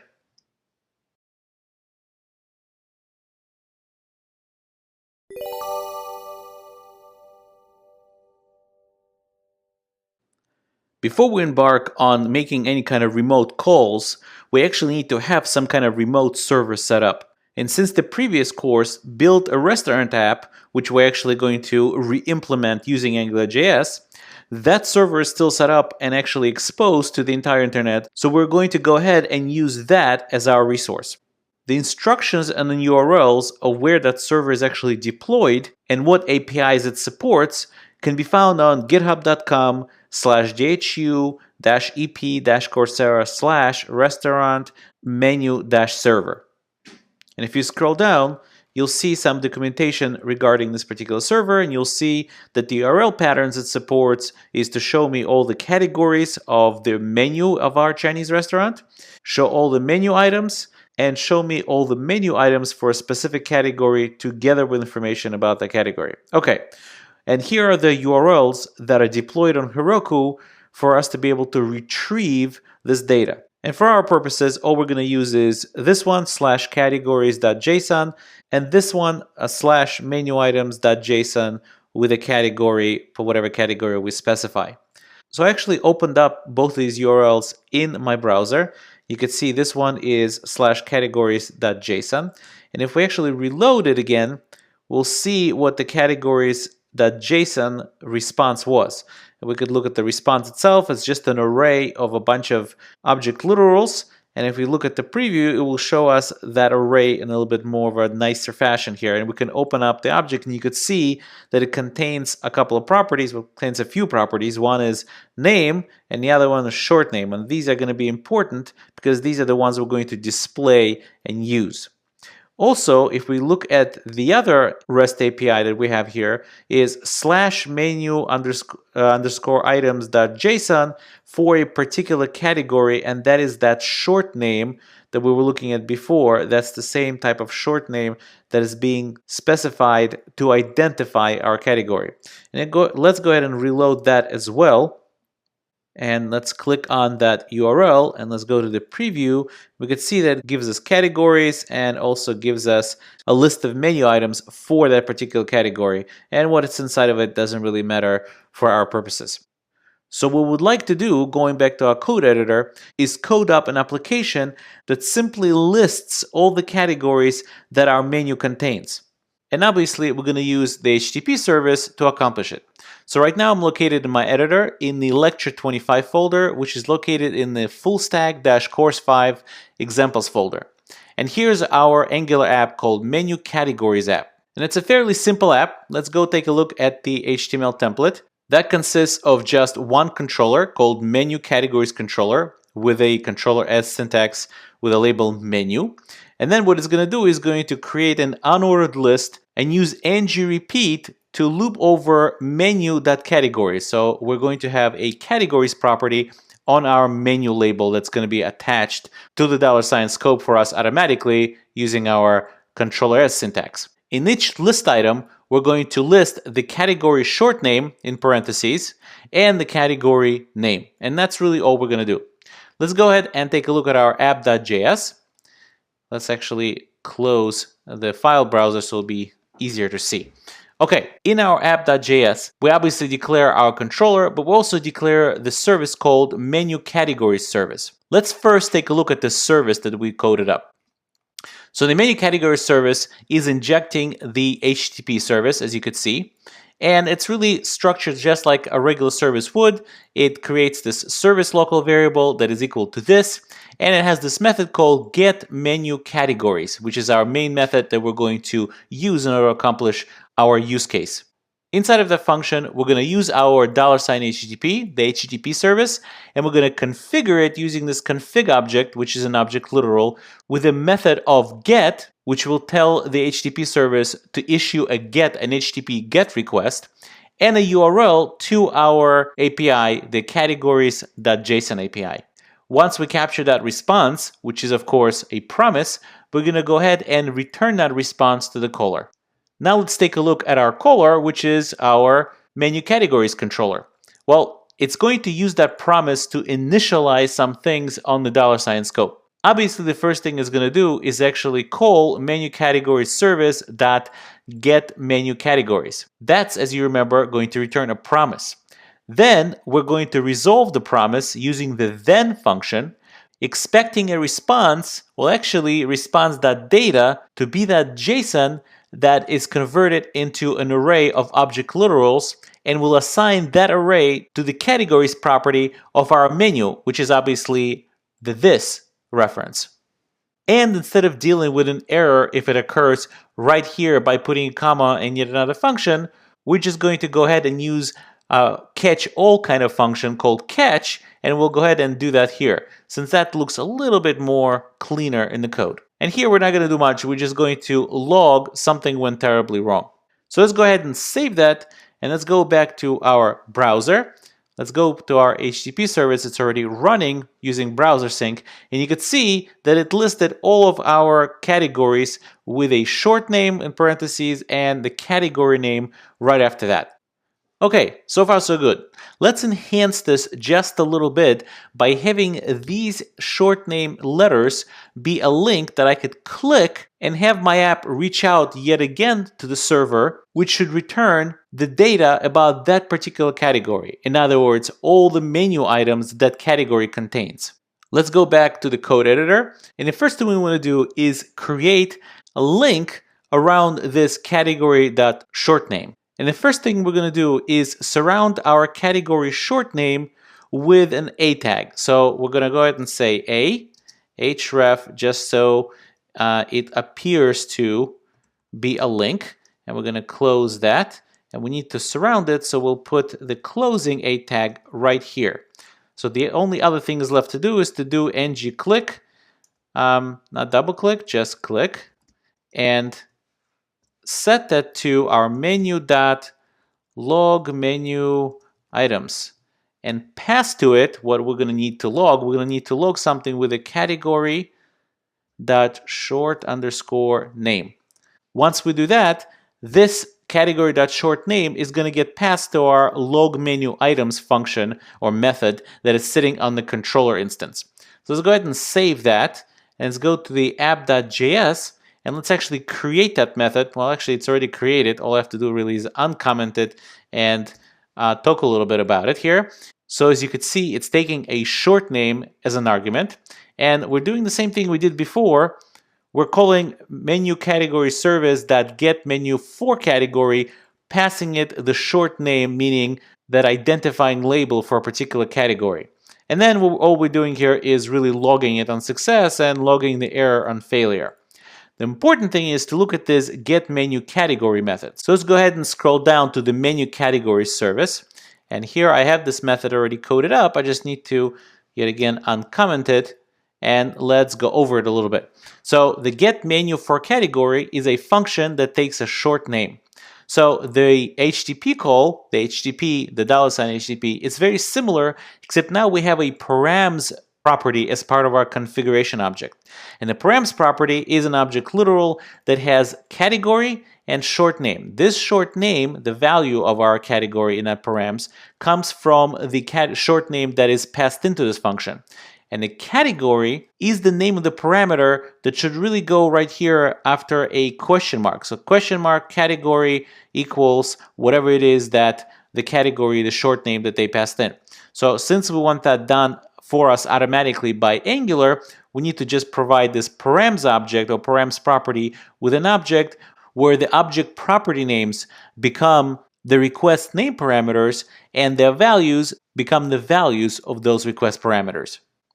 And as usual, we return the response, which is nothing more than a promise. Okay, so let's save that, and we should really be good to go. Let's go back to our browser, and you can see now every single one of these things is a link. Let's go ahead and open our console so we could see what happens when we click on one of these. Let's click on L, and you see an object got returned with menu items of 27 menu items for that particular category. Let's click on another one. Let's click on C, and you can see once again that object in the category is chicken and the short name is C. That's how we identified that particular category when we used it to request it. So if we look at the network right now, and let's clear that, go ahead and clear that, and click the C again, you'll see that we're making an Ajax call to this URL, which is /menu_item.json with the question mark category equals C. So question mark category equals C is the result of us providing that params object as a configuration property. If we click that and look at its response or the preview of the response, you can see that's the same thing that's coming back that we're actually seeing in the console right here. Okay, so that looks pretty good, except one little thing. Let's go back to our code editor and see if we can notice something that kind of is bugging me a little bit. In every single call of our menu category service, we're providing the full URL, including what our REST API endpoints are going to be. What happens if tomorrow, the next day, we decide to deploy the same service but at a different URL? Let's say we wanted to give it a custom URL, not a herokuapp.com URL. Well, we would have to change this URL in every single place that we're calling out to it. That seems kind of dirty and inefficient. Instead, it would be great to be able to define the base URL once and then reuse it in every single circumstance. And we could do that with a special function that gets invoked on the Angular module called constant. Let's go ahead and define that now. Called constant. and the constant takes the name that we're going to inject that constant with. Now let's call it API base path, and what that path is. Let's go ahead and scroll down and grab the base path, which is right here. Let's copy that. And that's going to be the constant that we're going to use every time when we inject it into different types of services, or at least in this case, was going to be injected into the menu categories service. So let's go ahead and inject that right here. And that one is called API base path. And we obviously need to also inject it into the actual function. And now, instead of providing the entire URL, what we're going to do is we're going to shorten that a bit and say that's the only part of it. And then we're just going to say API base path plus that categories slash categories.json. In fact, if you look in the actual URL property here, I see that I have left my parens here. The parens really aren't needed here at all until I actually erase this part and need to make an addition or string concatenation here, which is again API base path plus that string. And actually in this case, I need to surround that with parens so it knows it's one value. When I save that now, you could see that now we have a one API base path constant that we're able to reuse everywhere else. So if we were to redeploy the server at a different URL, we would only have to change that constant in one place and wouldn't have to worry about the rest of the application because it would automatically work by just appending the actual REST API endpoints to that base path. Well, let's go ahead and save that and go back to the browser, and you can see that everything is still working just fine. When I click, I get that object, and obviously I get the entire list of my categories that comprise the total list of the categories in this Chinese restaurant's menu. Okay, so let's summarize. The HTTP service is based on the promise API exposed by the $Q service. The $HTTP is itself a function. It takes a single configuration object parameter, of which URL property is the only required property. And then it returns a regular promise to be resolved with the then function. Now, when that promise gets resolved inside the then function or the success then function, response.data property will hold the server data response, sometimes referred to as a response payload. If the original response.data is JSON, Angular will automatically detect that and then will transform that response into a JavaScript object. So the JSON string will be turned into a JavaScript object we can immediately use in our code. Now, one more thing we used in this lecture is module.constant, and that can be used as an injectable constant that we could define once and it will never change for the duration of the application, and then we can inject it into controllers, services, or other types of components.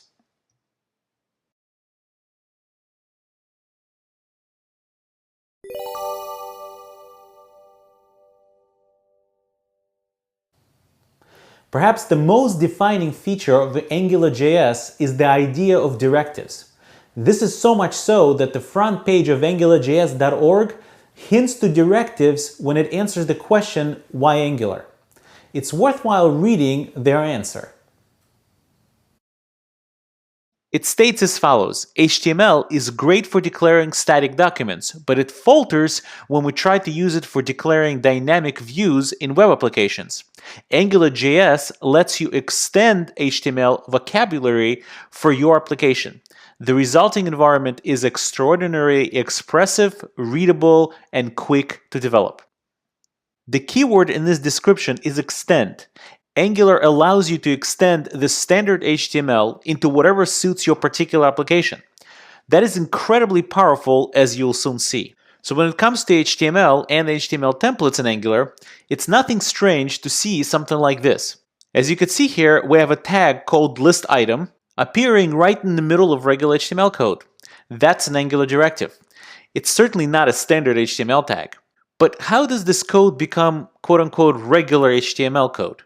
Remember from a previous lecture when we tried to understand how custom HTML attributes work and therefore demystify how Angular is able to find placeholders in HTML? Once Angular was able to find ng-app attribute on an element, it got access to the entire document object model that was attached to that element. The Angular functions are then free to manipulate that tree of HTML nodes however it pleases. It can then replace the variables surrounded by double curly braces with values it looks up in a $sign scope.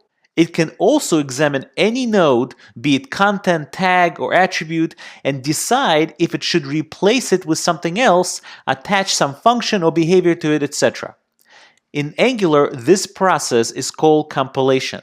If you've done programming before, when you hear the word compilation, it usually means translating your source code into some other code that the machine can understand. Usually, this is done before you actually execute your code. In Angular, most of the time, the compilation happens at the beginning when you load your page or a particular HTML template, and sometimes even later. But the process is the same.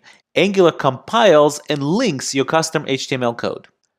You can also combine directives together. Here you could see that we're using the familiar ng-repeat on this custom list item directive. Okay, so let's define what a directive is. A directive is really just a marker on a DOM element that tells Angular's HTML compiler to attach a specified behavior to that domain object model element. The compiler can also transform or change the DOM elements and its children. The marker itself, as we're calling it, can be one of four things. It could be an attribute, an element name, a comment, and even a CSS class. However, it's not a best practice to use comments or CSS classes in order to use directives. So most of the time, you will stick to elements and attributes when you define your custom directives. Okay, so let's go over the steps of creating your custom directive. The first step is to register the directive with the Angular module. And as you could see here, it's almost identical to the way you register controllers, services, factories, and so on. Here, we're using a special module method called directive, and we're defining a directive name. Now, the directive name that we're specifying here is a normalized name that will appear in HTML. And I'll explain what's meant by normalized shortly. The second argument is the factory function that returns what's called a DDO, otherwise known as a directive definition object. The DDO is basically a configuration object that tells Angular compiler how this directive should behave when Angular finds this tag or element or attribute in our HTML. The factory function, myTag in our example here, will execute only once and not every time it finds our directive mentioned in our HTML. And since it's only going to get executed once, you could use that function to perform any initializations you need, besides obviously returning this special object, DDO, the directive definition object. The second step is to define our factory function. And note, just like a controller service, we can inject other things into this directive. We can inject other services, controllers, etc. as usual. The most important thing about this function is for us to return our DDO, the directive definition object. The directive definition object consists of multiple properties that are defined in the Angular.js documentation. The template property defined here is just an example, and it's not a required property. However, in this example, every time we use myTag in our HTML, the words hello world will be displayed to the user. The third and final step is obviously to use the tag in our HTML. Note that the name of the element is not myTag, but my-tag. In order for Angular to match your element or attribute to the name of the directive, it first needs to normalize the name it finds in the HTML. The way it normalizes the name is by removing the dash and then capitalizing the next letter. In other words, it replaces the dash delimited notation with camel case notation. If you're not familiar with camel case notation, it's actually very simple. It's basically a way to name something in programming where you take a number of words, concatenate them together, leaving the first word all lowercase with each subsequent word capitalized. So when Angular.js sees my-tag in our HTML, it will look for a directive that was registered with the name myTag with a T capitalized. And obviously, it will find our declaration of a directive called myTag with a T capitalized, thus connecting the two pieces together and providing the functionality that is defined in the myTag factory function. Okay, time to get back to our code editor. In part 2 of this lecture, we'll be creating our first custom directive. Exciting! See you in part 2.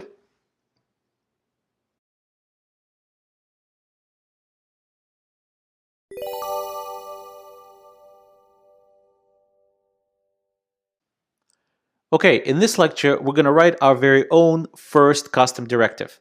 And in order to do that, we're going to reuse the application that we've written previously. If you remember, we had an application where we had two shopping lists that worked independently from each other, meaning they each had their own instance of the shopping list service, and therefore each shopping list was saved in a separate instance, and they did not interfere with each other. What we're going to do now is look for opportunities to reuse pieces of HTML so we don't have to write the same HTML over and over.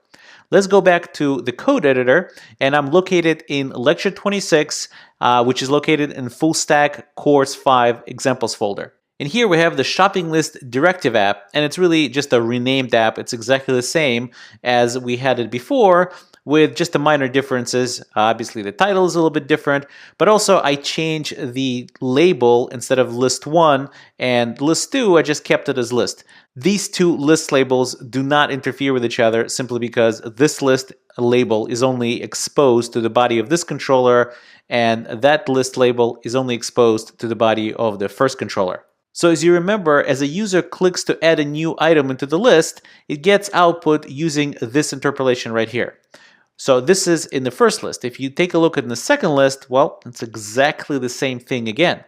Well, it would be nice that we wouldn't have to rewrite this over and over, but only really write this once, and then just use some element to signify that we are describing an item here. So let's go back to our app.js, and I'll minimize the file browser on the right, and let's define a list item description directive. So we'll put enter here, and we'll call directive, and we'll say list item description. Notice that I started the name of my directive with a lowercase l, and that is because we are using this as a camel case notation that will be later matched with an element in our HTML. Next, I need to name the function that's going to be responsible for this, and we'll just name it the same, list item description. Change the first letter to lowercase. Okay, now we're ready to actually define this function. So let's go ahead and say function. We'll say list item description. We don't need to inject anything into this function, so we'll just leave it at that. And we'll define our DDO, and a DDO is going to be an object literal with one simple property called template. And that template is going to be, and let's go back to our index.html, that template is going to be just this string right here. Let's go ahead and copy and paste that right here, and that's really all we need. And we'll go ahead and return, not to forget to return our DDO. Okay, so now that we've registered our directive and we defined the factory function that returns our DDO, and every time this particular tag or this particular element is going to be in our HTML, it's going to output this to the HTML for us, because that's the template of this directive. Okay, so what's left is to go to index.html and wipe this out, and instead write list item description. And notice that the list item description is using dashes in between because I need to leave it in a non-normalized notation, so AngularJS can then take that, normalize it, and match it with a list item description directive declaration. Okay, so that's one, and we use the same thing in the second one, so we'll wipe that again, and we'll paste that, we'll save it. Let's go back to our browser, and let's try it out. We'll just put a bunch of nonsense in here just to test it out. And you can see as we keep doing this, it's working. This one is going to be a little bit separate, but as you can see, this one only has limit to 3, but our item description, meaning this piece right here, is working very well. Let's go ahead and take a look as to what this looks like in the DOM. What does the DOM look like for these particular elements? Let's expand this out a little bit, and let's take a look. You could see that Angular left the list item description right in place and actually placed our value right in the body of that particular custom tag. But let's go back for a second to the code and take a look at our template that we've defined for that particular tag. You could see that the template is using interpolation, and it's using item.quantity and item.name. Where's Angular getting this item.quantity, item.name? When we were inside our controller, item referred to the item that was part of the ng repeat. And that was pulled out of the controller's scope, the local controller scope. So how is it that we are able to access this item inside of our directive? And the answer is that unless you specify otherwise, the scope of your directive will be the same scope of the containing controller. So if we go to our index.html, you could see that this list item description directive is sitting inside of our shopping list controller 1. So the scope that is available to the body of this controller is the exact same scope that is available inside of our list item description directive. That is how we're able to, if we go back to app.js, that's how we're able to say item.quantity and item.name, because ultimately all these properties are part of the scope that this particular directive lives in. Let's go back to index.html and see if we can find other opportunities to create a template expanding directive for us. Well, one of them is right here. We see this li item, and this li item repeats again in the shopping list number 2. Well, what if we make this li item as a list item for our shopping? In other words, the shopping list item. Well, let's go back to our app.js and let's create another directive. And this time we're going to call it directive. We're going to call it, again, starting with the lowercase, list item. So not description, but the whole list item. And we'll specify its factory function as list item. Okay, so all we need to do now is actually define it. Let's go ahead and say function list item. We don't need to inject anything into it, so we're good here. We'll create our DDO object, the directive definition object, put a semicolon here, and again, we'll say template. Except that, let's take a look as to what we would actually have to place into this template. Let's take a look at the index.html. So we were really going to be expected to place this whole string into our template. That's kind of difficult. Not only is it kind of a large string, but also notice there's got quotation marks in here, which means we're going to have to escape those quotation marks or make sure that we don't use the same ones so they don't conflict. So instead of a template, we're going to use something else called a template URL. And a template URL allows you to point to an HTML template or HTML file and place your entire template into that file. Much more convenient for things that are a little bit longer than just a line of HTML code. Let's call it list item.html, and let's go ahead and not forget to return the DDO.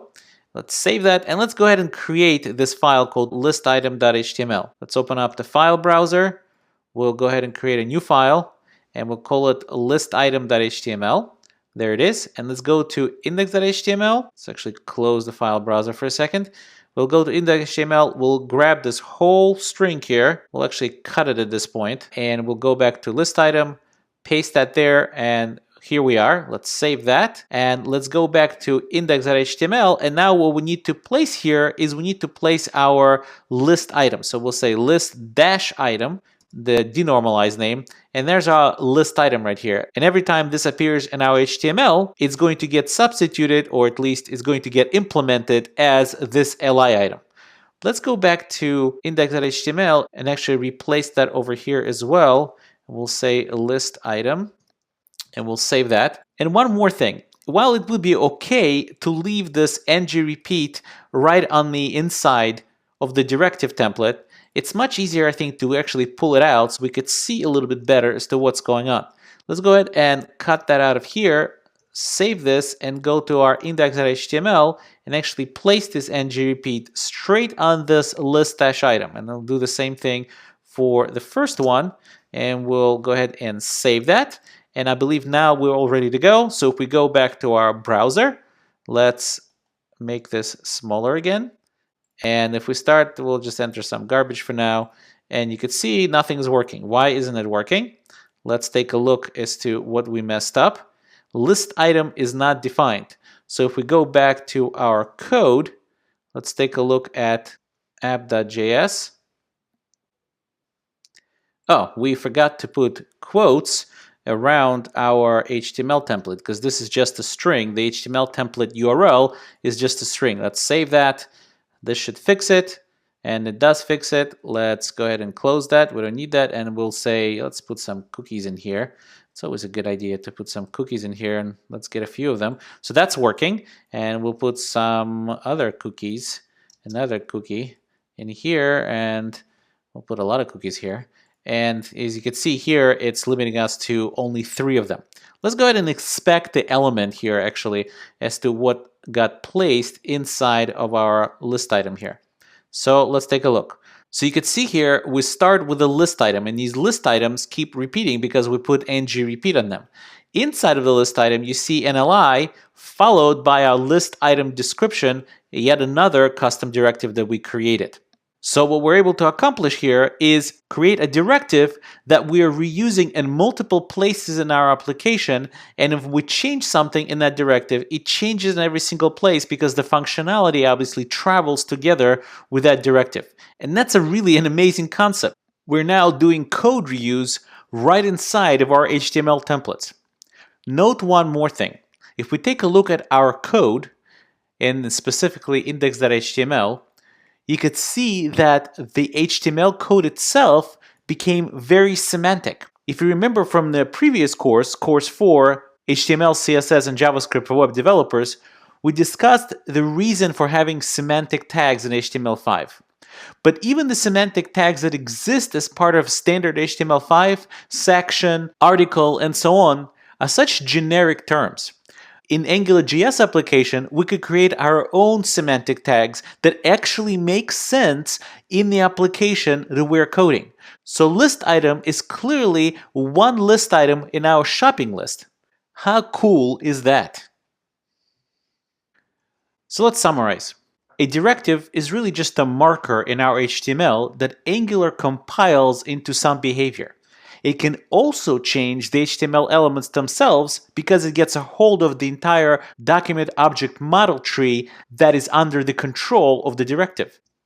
Remember, when you register the name of the directive, when you use the .directive method on the module object, you have to use the normalized camel case name because that is the name that the AngularJS compiler will then look for when trying to match your custom element or attribute back to the registered directive. The function that you register with the .directive method is a factory function that must return what's called a DDO, a directive definition object. That factory function will get executed only once, so you can use it to initialize whatever you need for the directives that are going to be in your application.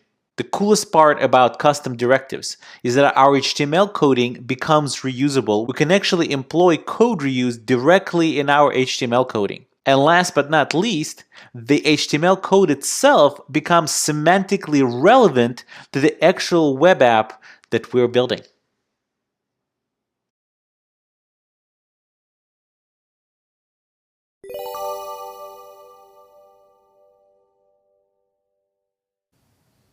In the previous lecture, we saw a couple of properties of the directive definition object, or the DDO. We saw how to use the template and the template URL properties. In this lecture, we're going to see another DDO property called restrict. The restrict property tells AngularJS compiler where to detect your custom directive. Should it try to detect it as an attribute to a different element, or should it look for an element with the name of your registered directive? If you don't specify the restrict property on the DDO, Angular will default its value to be AE. The A stands for attribute and E stands for element. That means that Angular will look for your directive as being either an attribute or an element. So that's the default. If you wanted to restrict your directive to be only an attribute to a different element, you would specify an A as a value for the restrict property. It's a best practice to restrict your directive to an attribute if that directive is extending some behavior of some other element. For example, think of ngRepeat. It doesn't have any content of its own, it's just extending the behavior of any element that you place that particular ngRepeat attribute on. If you wanted your directive to be an element only, you would specify an E for the value of the property. The best practice to restrict a directive to be an element if that directive is defining a component with some associated template. Think of the previous example we had that had a list item in it. It had some content to it, it had a template to it. So it would only make sense that that template and that content with some behavior would be an element. It's a best practice not to use the class and CSS-based directives, so obviously don't restrict your DDO to that either. Now, if you restrict the directive to be of one type, and then you use that directive in a different fashion, Angular will not match that directive and will simply ignore it like anything else in your HTML that it's not supposed to process. So if you specify the directive to be an element and then use it as an attribute, Angular will ignore it completely. Okay, let's jump into the code editor and see these concepts in action. Okay, I'm back in my code editor and I'm located in the Lecture 27 folder, which is inside Full Stack Course 5 Examples folder. And here I have the exactly same app that we had in the previous lecture, the shopping list directive app. And as you remember, we created a couple of custom directives, one of which was a list item directive. And the list item directive basically just corresponds to this list item.html, which is its template, and it's just an li with yet another actually custom directive inside of it and a button we can click on. If we take a look back in our HTML, we see that the list item is being used as an element. Now, if we look at app.js, we'll see that our list item does not specify the restrict property. So that means that we could use it as either an attribute or an element. But let's go ahead and specify a restrict property here, and we'll call it AE. So for attribute and an element, so we could use it either or. And we're going to go ahead and save that, and we're going to make sure not to forget the comma here. Now, if we go to our browser, we could see that we could still add whatever we wanted to add into the list, and it will work just fine. Going back to the code editor, let's go ahead and change our list item, at least in the first controller, in the first shopping list. Let's change this to an attribute instead, since it's allowed to be one. Let's go ahead and erase this part, and we'll erase this part. Conveniently, it shortens to li, and we'll go ahead and list item as an attribute on the li element. Let's go ahead and save that. And let's go back to the browser and see what happens if we add some cookies in here and 4 bags of cookies, and we click add. Well, that's a little weird. If you notice, we have this 1 and 2 kind of looks like at the same time. So if we keep adding it, it will keep looking like there's like 2 numbers in our ordered list. Well, let's go ahead and crack open the code here, the DOM element, and see what's really going on inside. And if we take a look, this is our ordered list.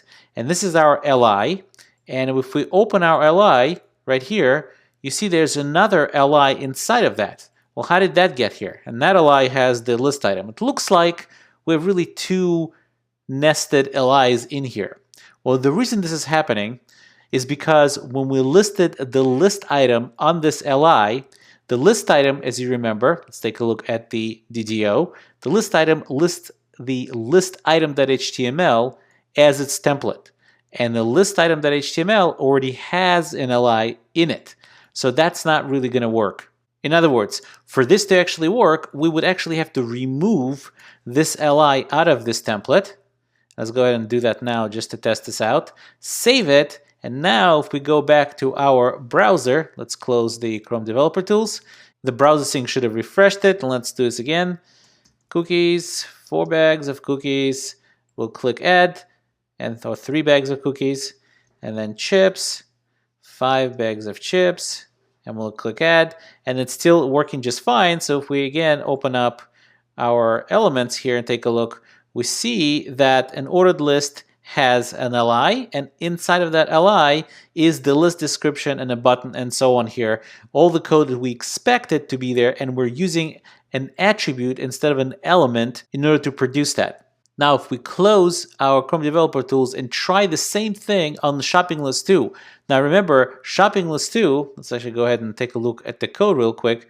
Shopping list 2 has the list item being used as an element. So if we go to our browser and start adding here, cookies, 4 bags, and click add, and it says 4 bags of cookies, but for some reason we don't see a number next to it. So if we keep adding stuff, it's not really looking like there's the proper formatting going on. Well, let's go ahead and crack open that code. and see what actually is going on here. And you see here our ordered list, and we see our list item, and then we see the list description. So what seems like is going on is that we don't have an li element.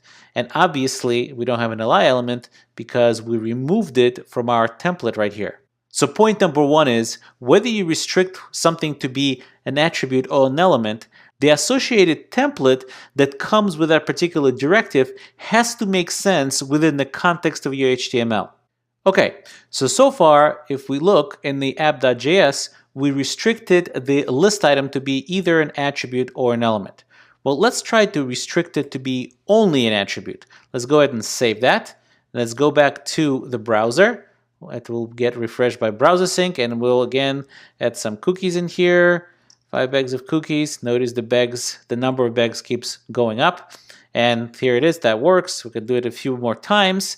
And if we look here, inspect the elements here, this should be just like before. We have an li item that has a list item as an attribute, which produces this whole template in the middle, or in the content of the li element. If we go to our shopping list number 2, however, and put in some stuff here, 6 bags of cookies, and add that, you see nothing is going on. If we click this a couple more times, this shows up. So it's the functionality is actually working, but nothing is showing up right here. Let's take a look at maybe just somewhere here as to what's going on in our DOM, so we could see that. So we see the list number 2. Let's open that up. That's the list number 2.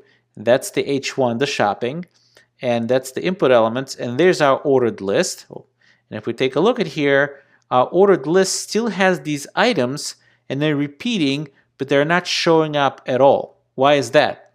Well, that's simple. The reason they're not showing up is there's nothing inside of them.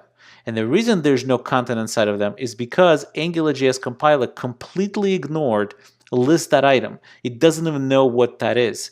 It doesn't recognize that, and the reason it doesn't recognize it is because we used it as an element when we in fact restricted that particular directive to be only an attribute. But as we said in the lecture, something that has a template is probably much more suited to be an element than an attribute. So let's go ahead and change that here, and we'll save that, and we'll go back to our index.html. And the second list, the second shopping list, is going to be using that as an element, while the first will leave it as an attribute. However, this is really not going to work because we're sharing the same list item.html. And for this directive to work as an element, we actually need to put the LIs back. Let's go ahead and do that now, because we don't have an LI without this, because it's not being used as an attribute. So if we now go back to the browser, the second list should work just fine. Cookies, 4 bags, and we'll add that, we'll add it again, we'll add it again. It's working just fine, except it reached a maximum of 3 items. But if we go here and try to add stuff, it will not work. You could see the numbers are showing up, but if you look inside, let's inspect the inside, it's an li, and we have a list item as an attribute, but the content of li is empty. And the reason the content of li is empty is because Angularjs compiler cannot even find the fact that there's a custom directive as an attribute sitting on li. Because we told Angularjs that the only directive that list-item can be is an element. And since this is an attribute, it is simply ignored. So let's summarize. The DDO's restrict property determines what Angularjs compiler should look for to detect your custom directive. Using directive as a different restrict type than defined will cause the compiler to simply ignore it, and therefore your tag with custom behavior will simply not work. Best practice number 1 is use E for element when directive has content along with possible behavior. Also, the best practice is to use A for attribute when your directive has no content and only extends the behavior of your host element. Finally, another best practice we talked about is that while it's possible to use class and comment directives, that's only for older browser compatibility and is really not used anymore. Therefore, just avoid defining your custom directives as a class or a comment.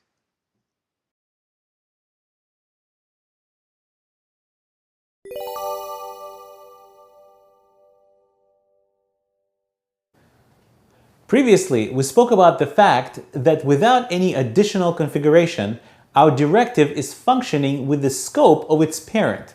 In the examples we've seen, that meant that the $scope inside of our directive was the exact same object as the $scope of our directive's parent controller.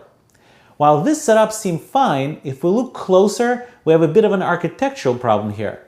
That type of setup makes the directive dependent on our particular controller. In other words, there's too much coupling going on between the controller and the directive. Let's examine this issue in the code editor.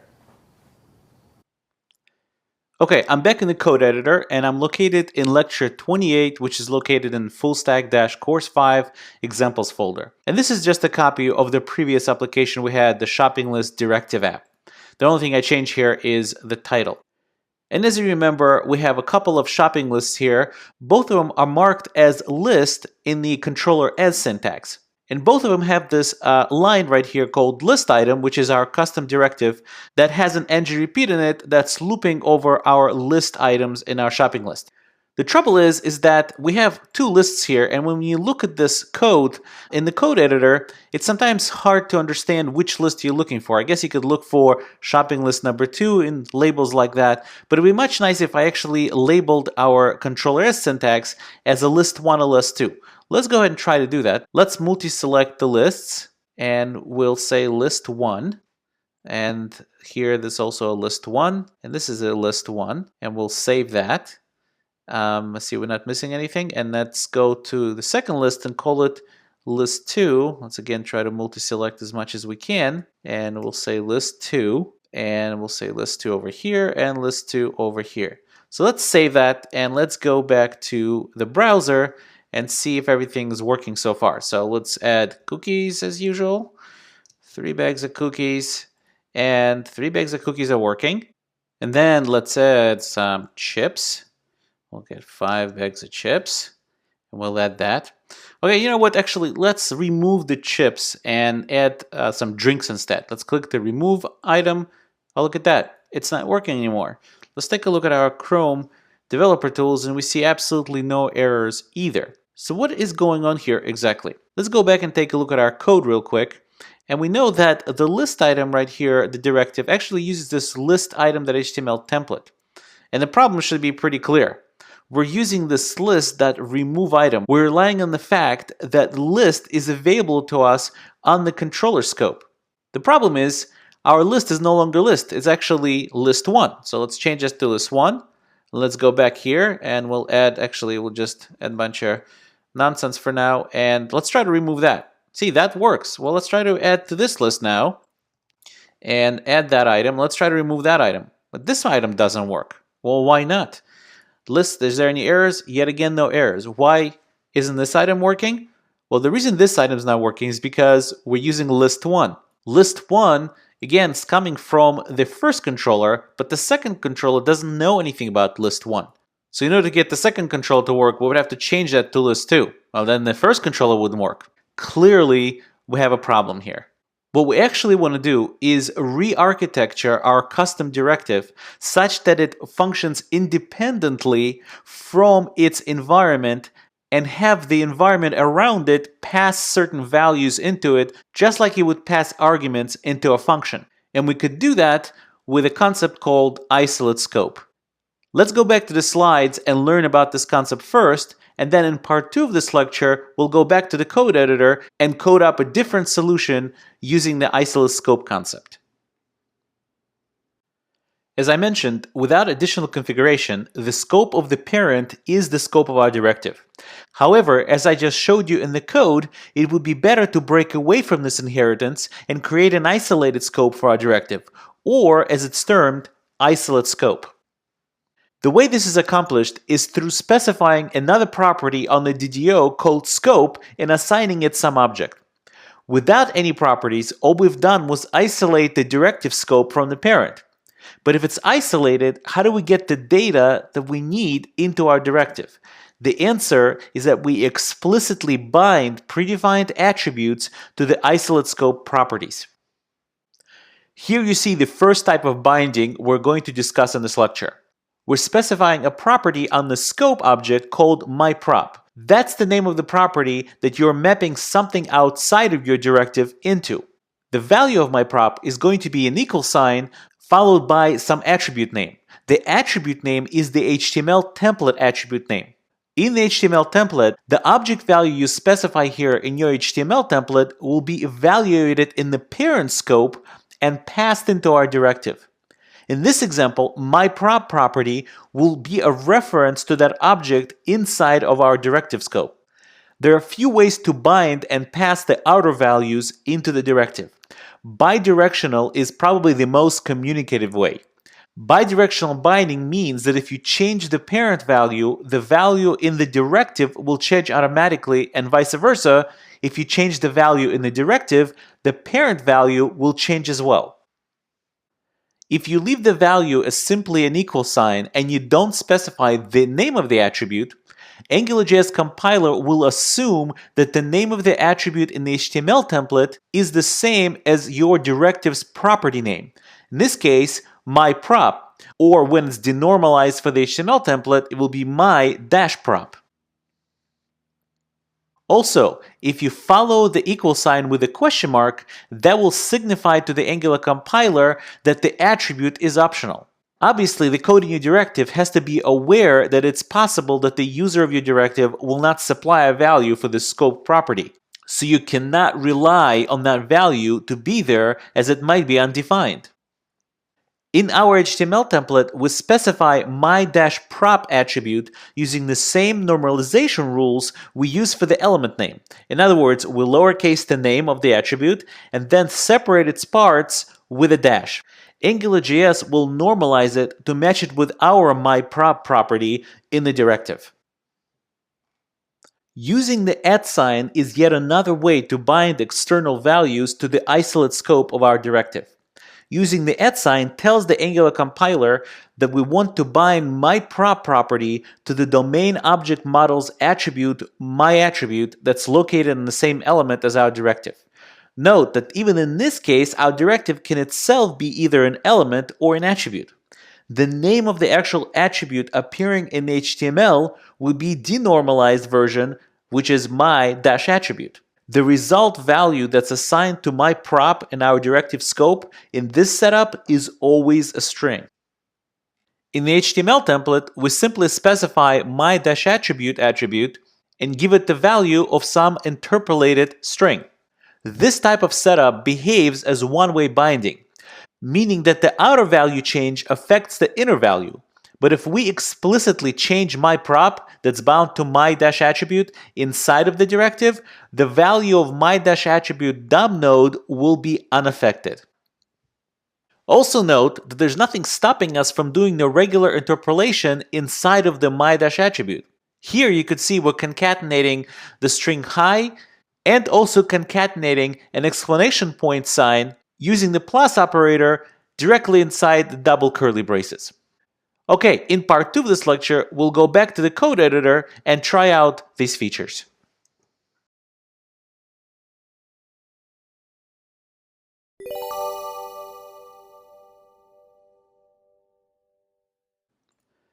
Okay, so I'm back in my code editor in Lecture 28 folder, which is located in fullstack-course 5 examples folder. And this is the same app we discussed in part 1, except I reverted everything back and I removed all custom directives from the application so we could start anew. And what seems to me that we should do is we should just create a directive called shopping list. And the template for the shopping list directive should encompass all of this, in other words, the actual list.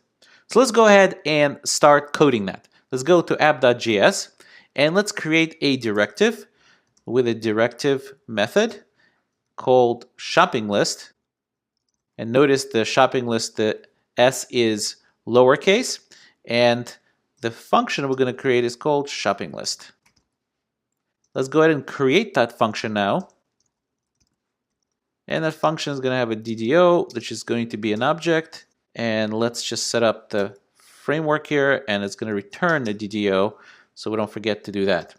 Okay, inside of our DDO, we need to, first of all, point to a template that's going to be responsible for this directive. So we'll call it template URL, and we'll give it a path. Let's call it shopping list.html. Let's save that for now, and let's actually create shopping list.html. And what we'll do is we'll place that whole piece that we wanted to replace right here. We'll just actually cut it out of here, make a little bit of a space here, and we'll go and place it right here. Now it's still referencing these labels from the controller, and we don't want that. Let's just call it something generic like list, and that actually looks pretty good, so we'll save that.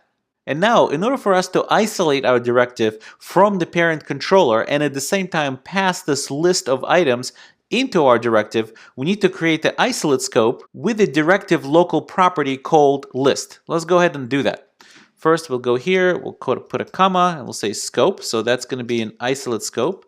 And our directive property will be list, and it's going to be bound to something we'll call my list. Let's go ahead and save that. And now what we need to do is we need to go back to our index.html and say shopping list right here as a tag and specify my list. And again, my list would be with a dash because we need to have it denormalize, so then Angular will go ahead and create this property out of that.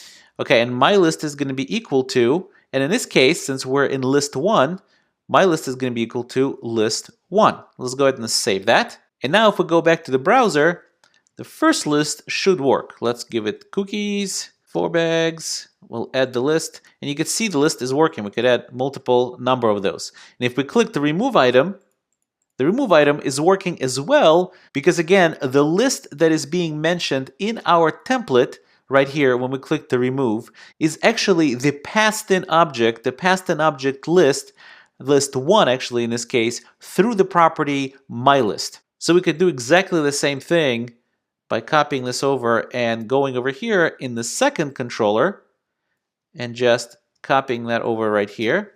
And except now we're going to be passing a list 2. Let's save that.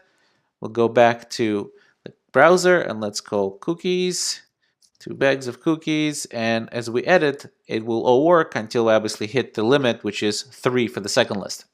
Okay, so let's change something a little bit about how our list is constructed. The title of our list is kind of sitting on top of all the controls to add things to the list. What I really like to do is actually have the title of the list as being part of our list. Seems like they should go together. And at least for the first list, I would like to have a total number of items in parentheses in the list so far. Obviously, we want the parent controller to decide what the title would be, even though the parent controller wouldn't know where the title goes, but the actual title words, it's something that the parent controller knows about, and it should be in control of that, but the directive should be the one displaying it. Sounds like a perfect use case for the one-way binding with an @ sign. So let's go back to the code editor. We'll go to our app.js, and we'll add one more property here, put a comma here, and we'll say title. And the property is going to be @, and we'll just call it title. So this way, the shopping list directive will require a title attribute that we're going to give it from the parent controller. In order for that to happen, let's go to the controller code and initialize that property. We'll go ahead and remember what the orig title was. Orig title, and we'll get that title from our HTML. The original title was shopping list number 1. Let's go ahead and copy that.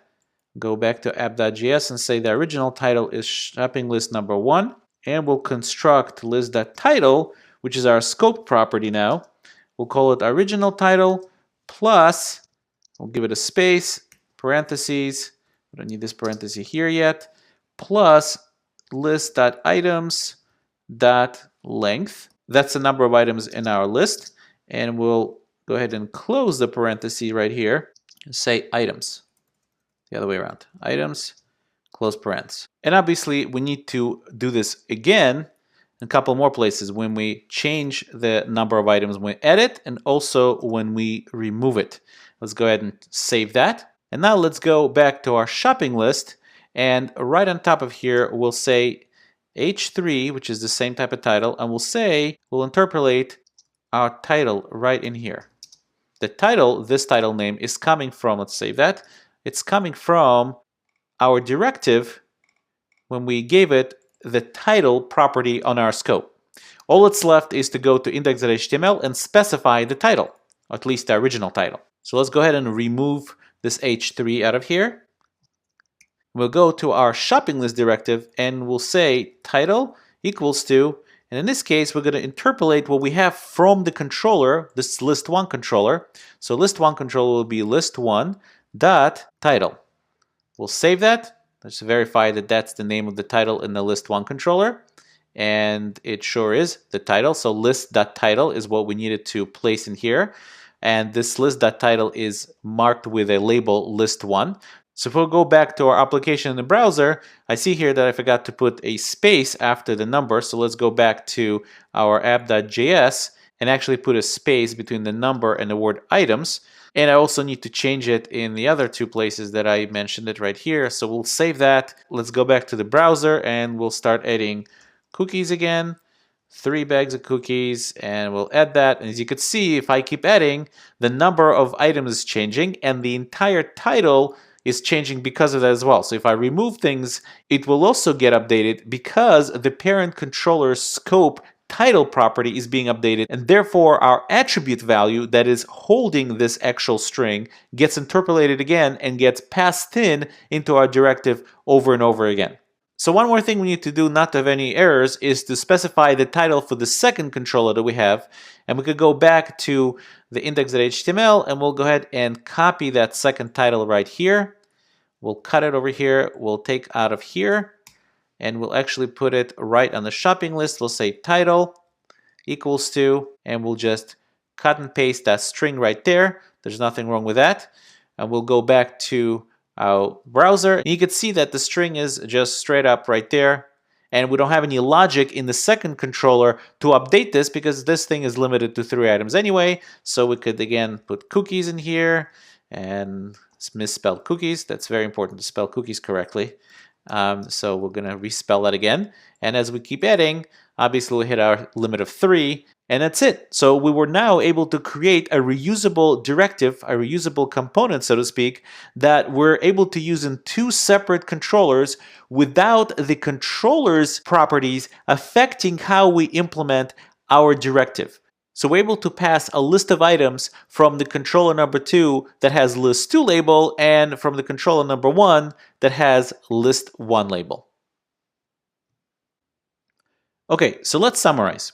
Having isolate scope in the directive breaks the prototypal inheritance of the scope from the parent, but it also makes the directive more independent, therefore less coupled with the controller or whatever parent component the directive is living in.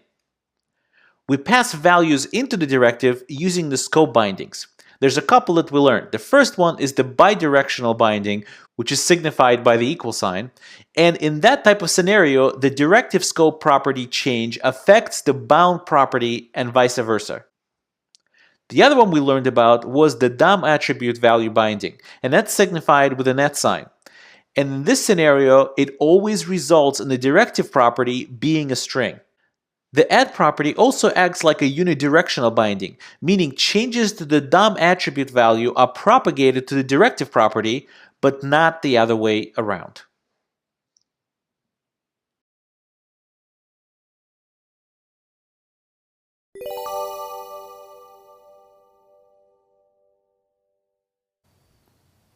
It's very often the case that we want our directives to do more than just serve as a template holder, which does simplify our code, making it more readable, semantic, and reusable. It's often the case that we want to bundle behavior with the directive.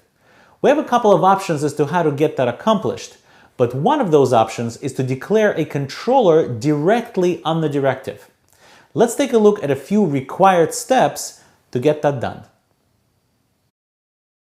The first thing to do is to provide yet another property called controller on our directive definition object, or DDO.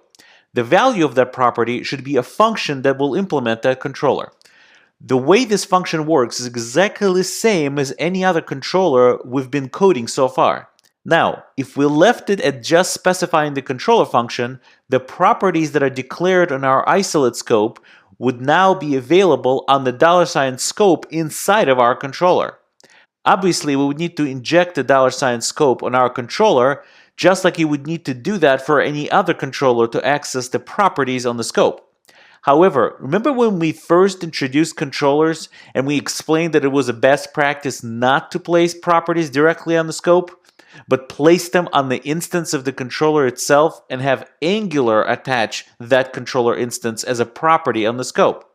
That was the controller as syntax. And this is what the other two properties here are about. The first one, the bind to controller property, tells Angular to place our isolate scope properties onto the controller instance instead of directly on the scope. The other property specifies the label in our controller as syntax, so we can use that label to refer to scope properties and methods in the HTML template. In this example, in our template.html, we would refer to properties using myCTRL label. Implementing the controller function should be familiar. Since we use the controller as syntax, we should follow the best practice and attach any additional properties and methods to the this variable. Here, I'm using yet another best practice, and that is to store a reference to the this variable in the local variable first, and then use that local variable to attach properties and methods to the instance of this controller. I can now use and manipulate the declared oscilloscope properties as well as other properties I define here in the controller myself.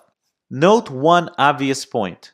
Since we declared our directive scope to be isolate scope, anything we attach to that scope is still inside the isolate scope and not just what was mapped through the scope declaration in the DDO or the directive definition object.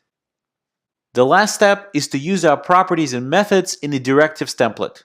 Note that I'm using the label myCTRL that I declared as the value of the controller as property on the DDO or the directive definition object.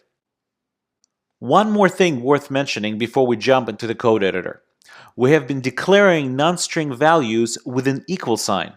That's bidirectional binding. In the case of bidirectional binding, both sides, the property in the directive and the property in the parent, are watched for changes and then those changes are synchronized. However, it's a best practice to try to avoid changing the values inside of the directive. Either way, certainly if we have no plans of changing the bound value inside of the directive, we're wasting resources because Angular is setting up extra watches inside of our directive that will be always checked but never used. So we will use one-way binding symbol, which is a less than symbol whenever possible. One-way binding watches only the identity of the parent property, not the property inside of the directive. Obviously, one-way binding does not change how JavaScript fundamentally works. So if you pass in a primitive like a number using one-way binding can guarantee that the value outside of the directive will not be affected by anything you do in the directive with a passed-in value. However, if you pass in an object and your directive changes the value of a property of that object, while no watchers will be set up or triggered as a result, the context outside of your directive will definitely be affected since the change will be visible outside of the directive. Remember that in JavaScript, objects are passed by reference, and both your directive and the context outside of your directive point to the same object. So while setting up one-way binding will help with performance because Angular will not set up extra watches, it simply cannot guarantee that the object's properties aren't changed by the directive. Okay, let's get back to the code editor and see these concepts in action.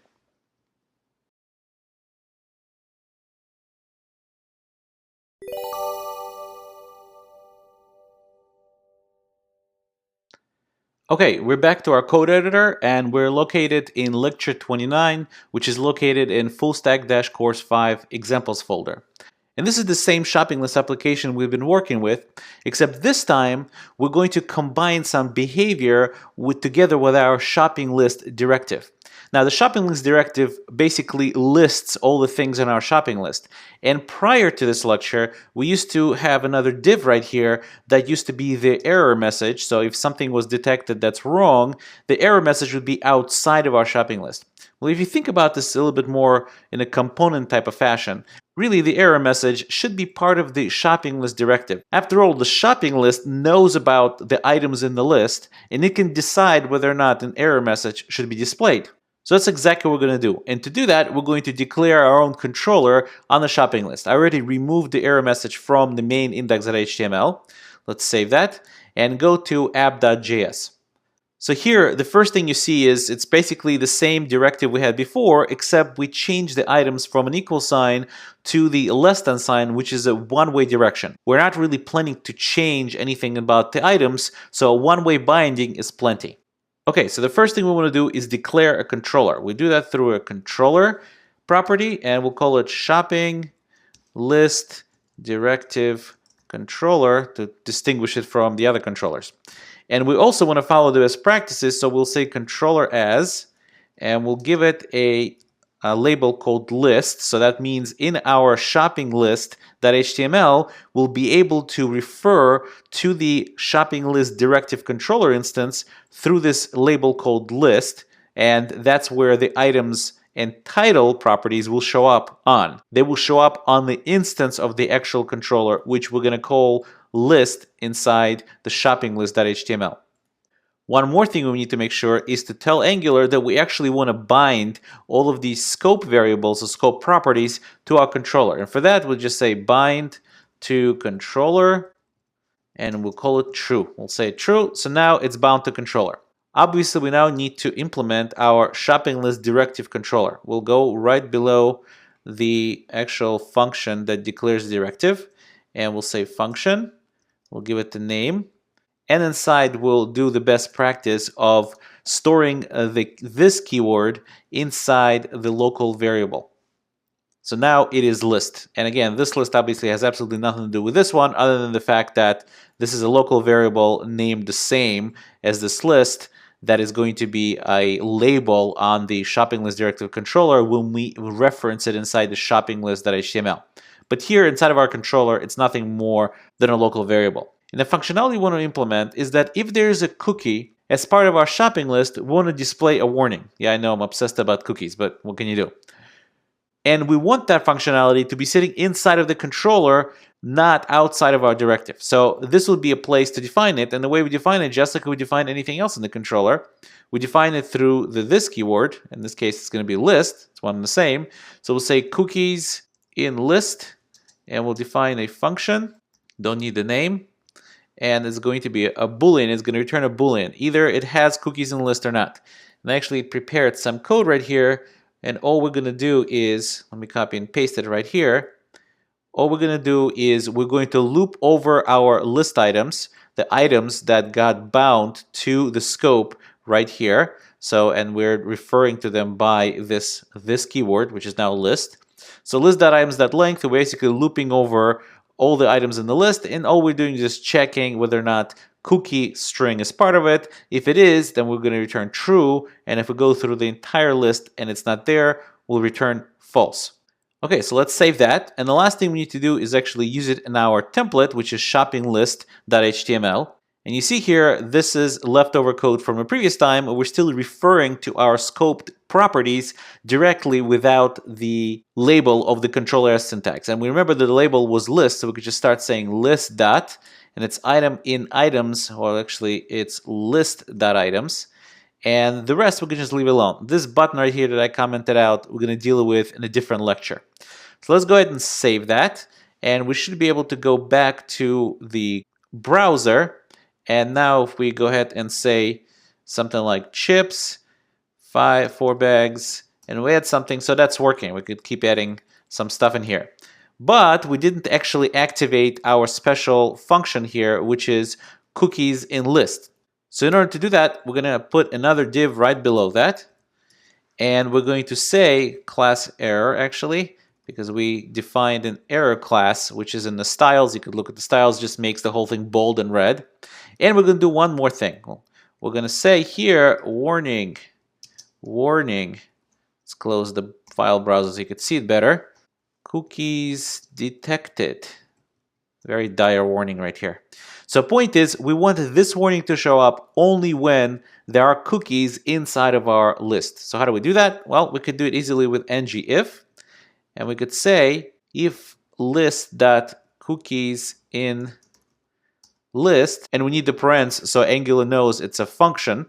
And we're going to save that. And now if we go back to our browser and we'll say chips, you know, 2 bags of chips, and everything is good. But if we say cookies, let's get 10 bags of that. And when we do that, the warning shows up immediately right here that it's warning us that the cookies have been detected inside of our shopping list. Now let me go back to the code editor for a second, because there's one more way we could have declared our controller. Let's take a look at this controller right here. We see that we declared the controller directly as a function value. We didn't really have to do that. We could declare our controller on the module itself and then use it right here. So let's try to do that just to see how that works. Let's say controller, and we'll give the controller a name. We'll give the controller exactly the same name as the name of the function, so we don't get confused.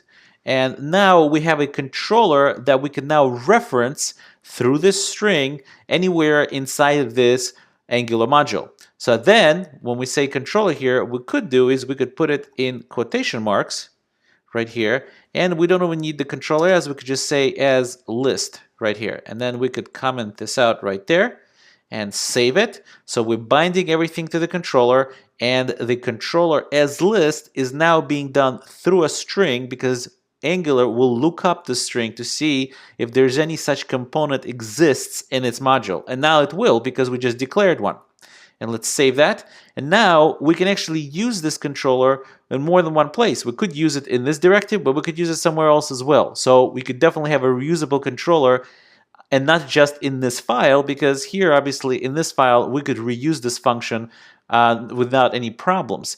But if it was in a different file and we're still working off of the same module, if we left this just as a regular local function inside of this ify function, it wouldn't be visible. However, once we stuck it as a declared controller on the Angular module, anywhere this module is being referenced, we can actually retrieve this controller and reuse it. So let's save that and go back to the browser, and let's see if that actually works. Let's say chips, 2 bags of chips, and it's adding the bags of chips. Let's say cookies, 2 bags of cookies, and when we add it, we see the same warning. So basically, you can declare it either way you want. For our purposes, I will just comment this out so you have this code, but I will actually put it back the way it was. Maybe I'll just comment this out as well and put controller here, and we'll say shopping list controller, and put a comma here, and we'll comment this out as well. And now let's go back to the code editor, and we have it exactly as it was before. Now if we say chips, 2 bags, it works, and we say cookies, and the dire warning shows up that cookies have been detected. So let's summarize. To add functionality to the directive, one choice is to use a controller that's declared directly on the DDO, the directive definition object. In order to do that, you use the controller property on the DDO to declare that controller. Since the best practice is to use the controller as syntax even inside the directive, you have to use the bind to controller and controller as properties to bind the declared properties in isolate scope directly to the controller instance. Then you define the controller function as you usually would. One last point. Whenever possible, use the less than sign for a one-way binding to save resources instead of the bidirectional binding with the equal sign. The one-way binding is not only preferred for performance reasons, but also architecturally, because it is usually a bad practice to change the objects that are passed into the directive.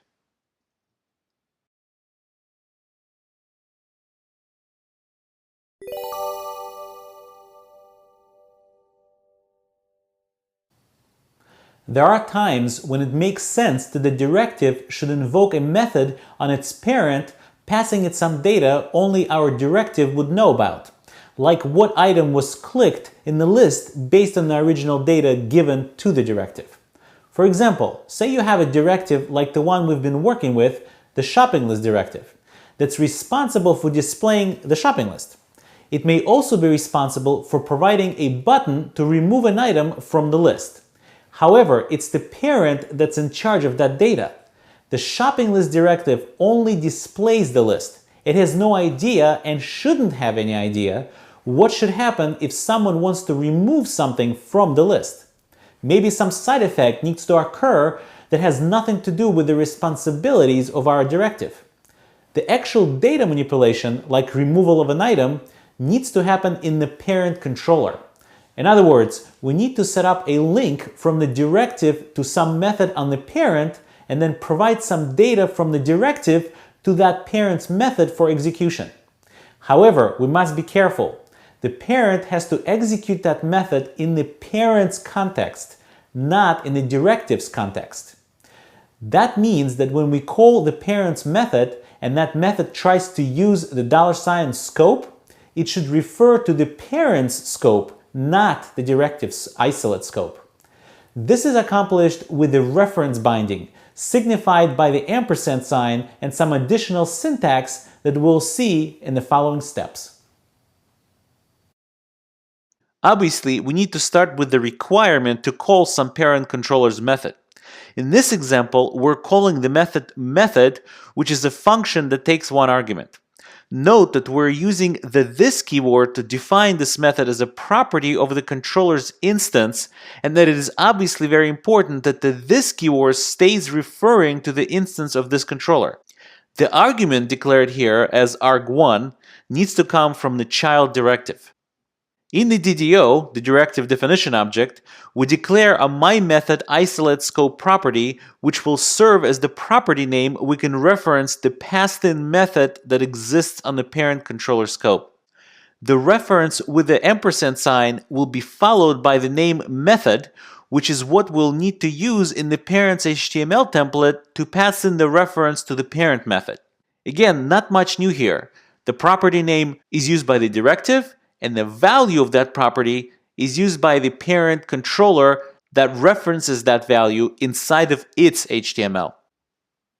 In step 3, we'll use our directive in the parent controller's template, specifying the method attribute we declared in the DDO and providing a reference to the controller's method as a value. Note here that myArg argument passed in here is simply a key which we'll later use to assign something from the directive's isolate scope.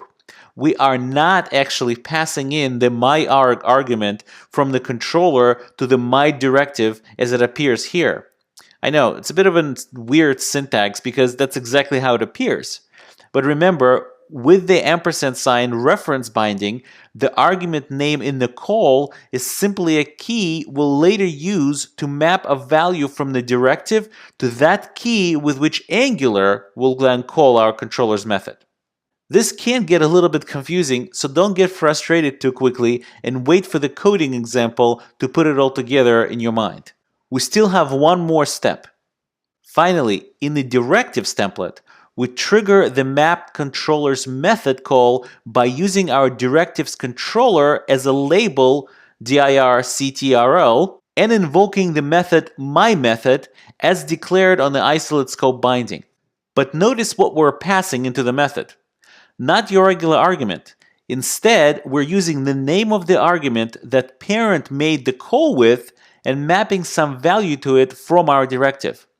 So what we're passing into the method is a map object, not a single argument myArg.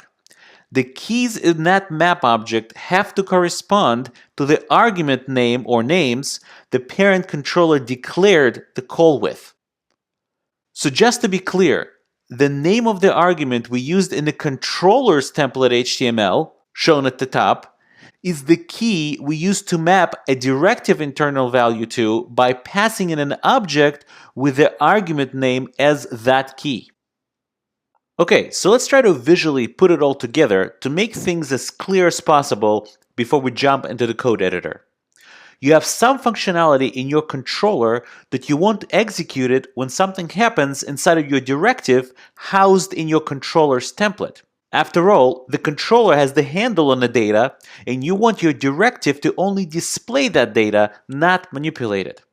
The controller has a method called method that takes one argument. we need to pass our method into the directive as a reference so that the directive can delegate the call to this method whenever something happens inside of the directive that only the directive will know about. For example, whenever somebody clicks on a button inside of the directives template. The way we pass a reference to the controller's method is by using an attribute that matches what we've declared to be in the DDO. In this case, the attribute name is method. That means that our directive's internal way of referring to that method is now my method. If we wanted to call the controller's function passed into our directive, the name we have to use is my method.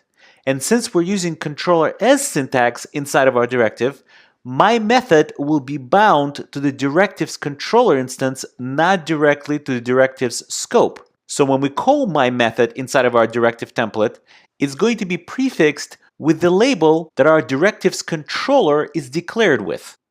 Now, inside of our directive, when a user clicks on a button, we can invoke my method, which is just an alias to the outer controller's method that was passed into our directive. The last task is to make sure to properly pass the data from our directive to the outer controller's method. We do that by passing in an object whose property names must match the argument names of the method call in the controller's template. Shoo, that was a lot. My suggestion to you is to go through this lecture again once you've seen an example in part 2. And then all these connections between different parts should feel a lot more comfortable. Okay, let's jump into the code editor and see these concepts in action.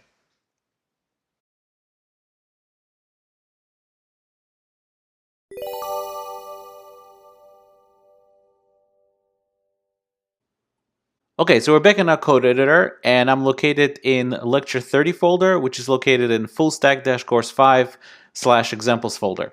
And this is again our shopping list directive app. And the goal of our task right now is to provide a button next to each list item and let the user click it and it will get removed. Except we're going to try to accomplish this task in a little bit of a wrong way first. And what we're going to do is we're going to supply this bed remove attribute on our shopping list directive, and we're going to pass the actual function directly as a reference to our directive. If we go to app.js, we'll see here that on our directive itself, we're going to create a bed remove property, and we're going to use an equal sign. So it will be a bidirectional binding, and the function value of that remove that we're going to pass in is going to be equal to this bed remove property. In the actual service remove method, or controller I should say, in the actual controller remove method, we're going to have one more thing. Let me actually close the file browser so it'll be easier to see. But what we're going to do is we're going to have one more side effect here that I'll uncomment, and we're going to create a property under this keyword, which means, since we're using controller as syntax, is going to be attached to the controller's instance.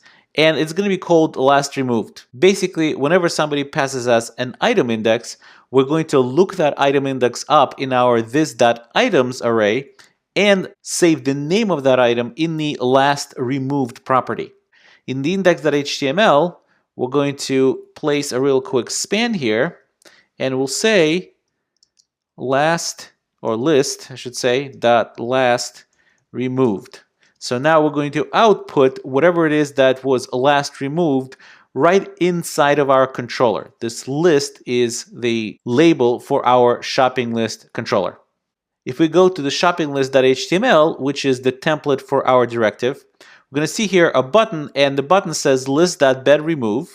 And bedRemove is our function, and we're able to obviously take a function reference, which is what this is, surrounded with parens, and execute it, passing it our $ index, which is the index in the list that somebody is clicking to remove, and the button name is going to be bed remove. Just to look back at index.html, we have our bed remove attribute mapped to list.removeItem. So it's the remove item function value that is being assigned to this bed remove, and then that bed remove gets called right here inside of our directive template. Okay, so let's save that and let's go to the browser and let's try to add item test1. We'll just say test for now. We'll click that item. We'll see the bed remove button. Test 2, click add item button. Test 3, and click the add item button. One more thing let's go take a look at when we go to the code is that I printed out this console.log this is, and I'm printing out what the this variable is pointing to. Just important, so we'll be able to look at the console and see when we attach the this.lastRemove and this.title, where's this actually pointing to at the time that we call it. Let's go back to our browser and let's go ahead and actually open the console so we could see what's going on. Open the console here and let's go ahead and try to click bed remove item number 1. When we click here, we see that for some reason we don't have any kind of announcement here what the last removed item was. And if we take a look at our console, I think it's going to give us a clue.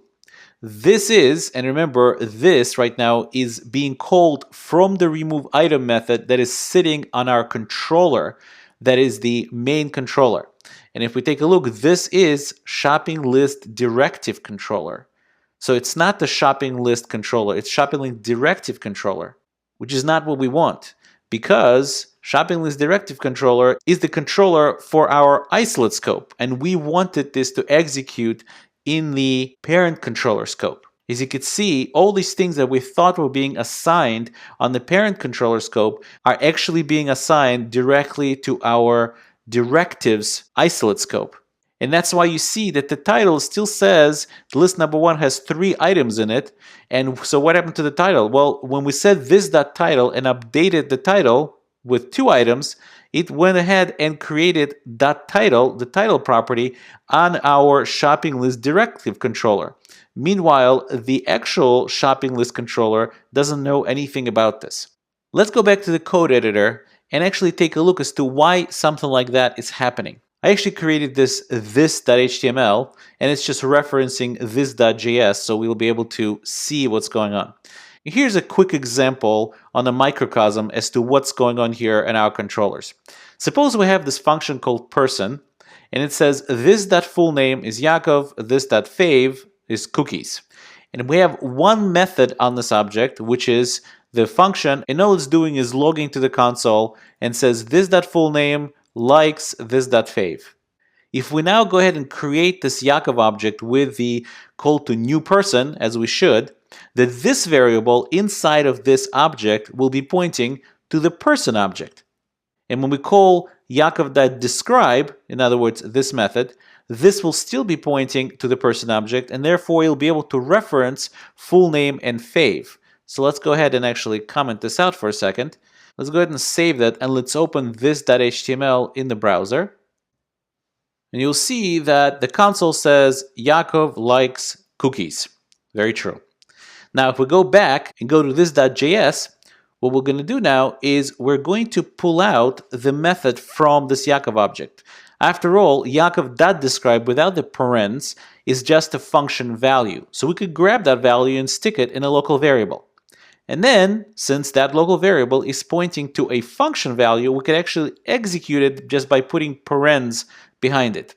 If we save that and go back to our browser, let's refresh that. You can see here already says that undefined likes undefined.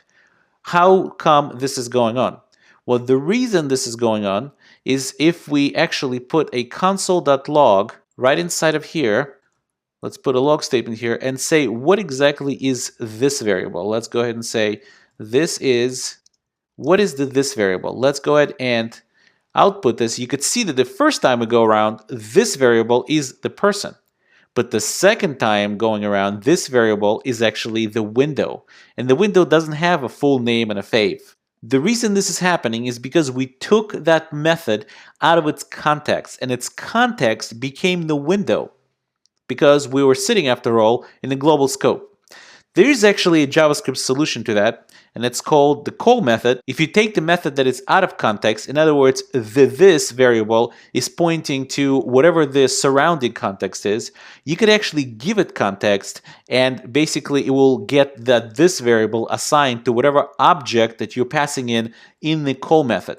So if we invoke describe with the call method and pass it the object Yaakov, then this variable will all of a sudden once again be pointing to Yaakov. So if we save that and go back to our browser, you'll see that even though the first time it says undefined, undefined, the next time this is actually pointing back into person, and it actually will say Yaakov likes cookies. And this is what's happening in our controller. If we go back, we could close this now. What's happening in our controllers is that when this call is being made right here, this call is being made just with a function reference. It's like a variable that was yanked out of its context and now sitting in a different context. In the case of the describe function in our this example, it was sitting in the context of the window object. Well, in the case of this bad remove example, it's sitting in the context of the directives controller, not of the parent controller as we want it. So the solution is to use the at reference and then pass a map of arguments that is mapped to how we call this method to begin with. So let's go to app.js. And what we're going to do now is we're going to declare yet another attribute. And another attribute is going to be called onRemove. And onRemove is going to have an ampersand binding, which means it's going to be a reference binding. We'll go to index.html. And we'll add one more button right here, or one more attribute, and we'll call it onRemove. And this time we'll call list.removeItem, and we'll pass it an index. Except as I told you, as you remember, this index is not something that the shopping list controller will be passing. This index is just a key for our directive to be able to find and assign some value to it. So all of this will get executed in the context of the shopping list controller, not of the shopping list directive controller. Let's go ahead and actually put this back there. It'll look a little bit better that way. We'll go back to our shopping list.html. That is the template for our directive. Let's close the file browser so it'll be easier to see. And we'll actually uncomment this button right here. And if you take a look, it's list, which is the list of my shopping list directive controller. OnRemove, that's the property we mapped onRemoved into the controller on our isolate scope. And then you could see we're passing it an object that is a map. It's mapping the index. If you take a look at the index.html, this is the index that we're mapping. So it's taking that index and it's saying it should be equal to, at the time that you call this, it should be equal to $index, which is the index through the loop at the moment. Now when we save it and go back to the browser, we'll close our this example and we'll close this as well. And here's our directive with isolate scope. Let's go ahead and add test. Well, first of all, it's not refreshing for some reason. Let's refresh it. Here we go. Okay, so let's add our test1, add 1. So we have bad remove and remove item. We'll do test2, add that item, and test3, and add that item. And let's go ahead and try to click remove item. Let's say remove test2. If we click remove test2, you'll see that the last item removed showed up here, which means that property did show up in the parent controller. And if we take a look in our remove item method, we logged what the variable this pointed to. In this case, it's pointing to the shopping list controller, which is exactly what we wanted. We wanted to execute that method in the context of the shopping list controller, which is the parent of our directive. And if you take a look, all the things that we need are here, and you see the last remove property is here, and the shopping list title also got updated to 2, and therefore it's right there. If we remove it again, this time we remove number 1, so it's number 1, and so on. So this is working. So once again, what allowed us to be able to call this method in the context of the parent of this directive is the reference that we declared onRemove property with, which is the ampersand that is giving us a reference to the function such that it's going to get executed in its parent environment, evaluating all the properties like they should be. Okay, so let's summarize. The ampersand binding allows us to execute an expression, such as a function value, in the context of the parent scope.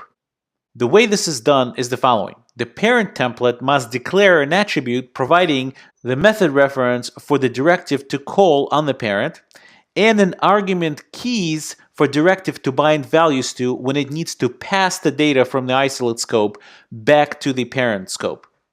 The directive, on the other hand, calls the reference method and also provides an object map of argument key to value pairs. This allows the directive to pass data back to the parent from the isolate scope.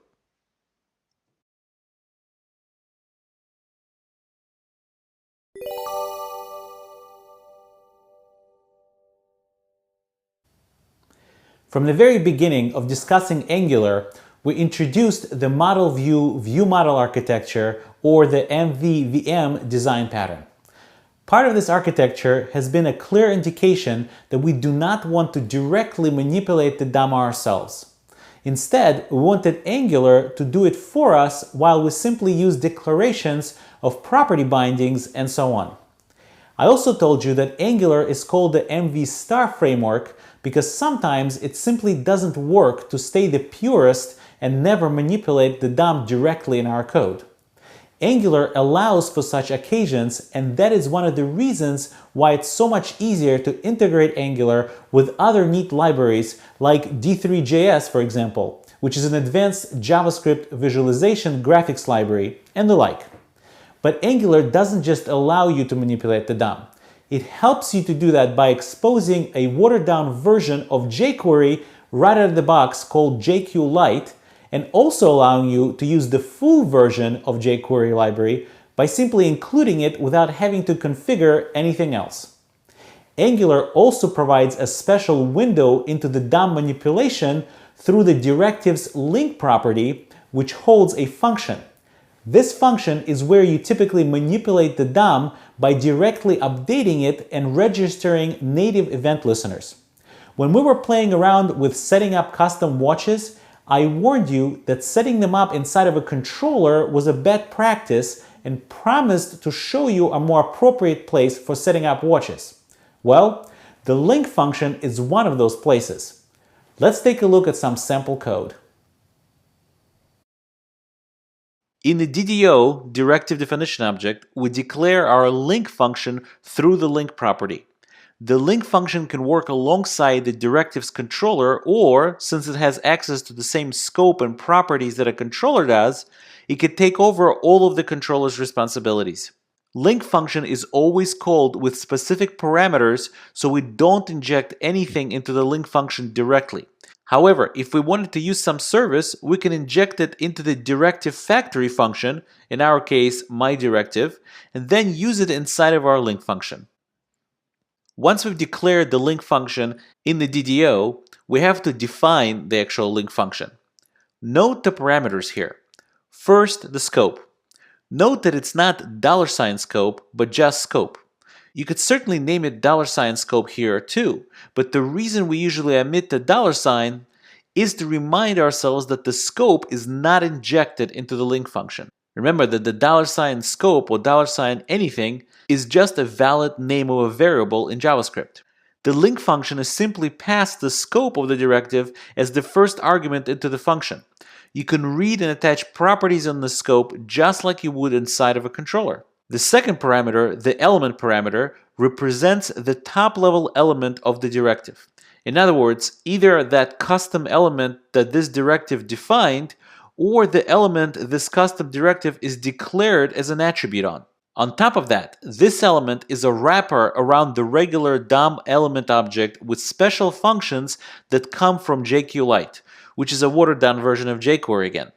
If jQuery is included in the main HTML page before the AngularJS main file, this element is the jQuery object itself, in which case it supports many more selector query functions that jQuery supports, plus some animation methods like fade in, fade out, slide down, slide up, and so on. We'll see those in a minute when we get to the actual code example. The third parameter, the attributes parameter, is an object that contains references to the attributes declared on the element. The fourth parameter, the controller, is a reference to the controller declared for this directive if there is one. There is one more parameter at the end which has to do with transclusion that I'm not showing because we haven't covered transclusion and because it's JavaScript. So I could leave off parameters I won't be dealing with anyway. Okay, time to jump into the code editor and see these concepts in action. And that's exactly what we're going to do in part 2 of this lecture.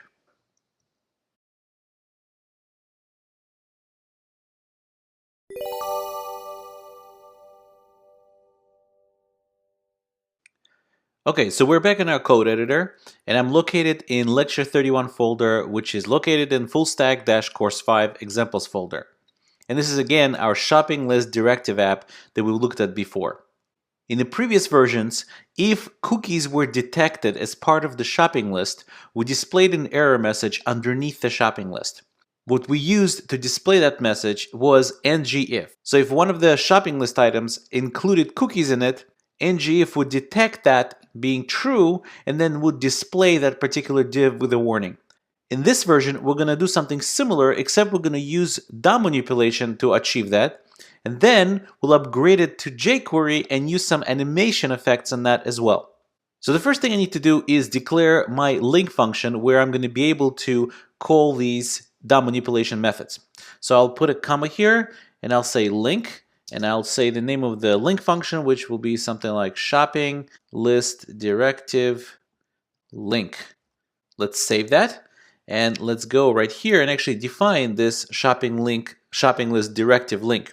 I actually have some of the code pre-made a little bit, so I'll go ahead and copy and paste it here to save some time for us.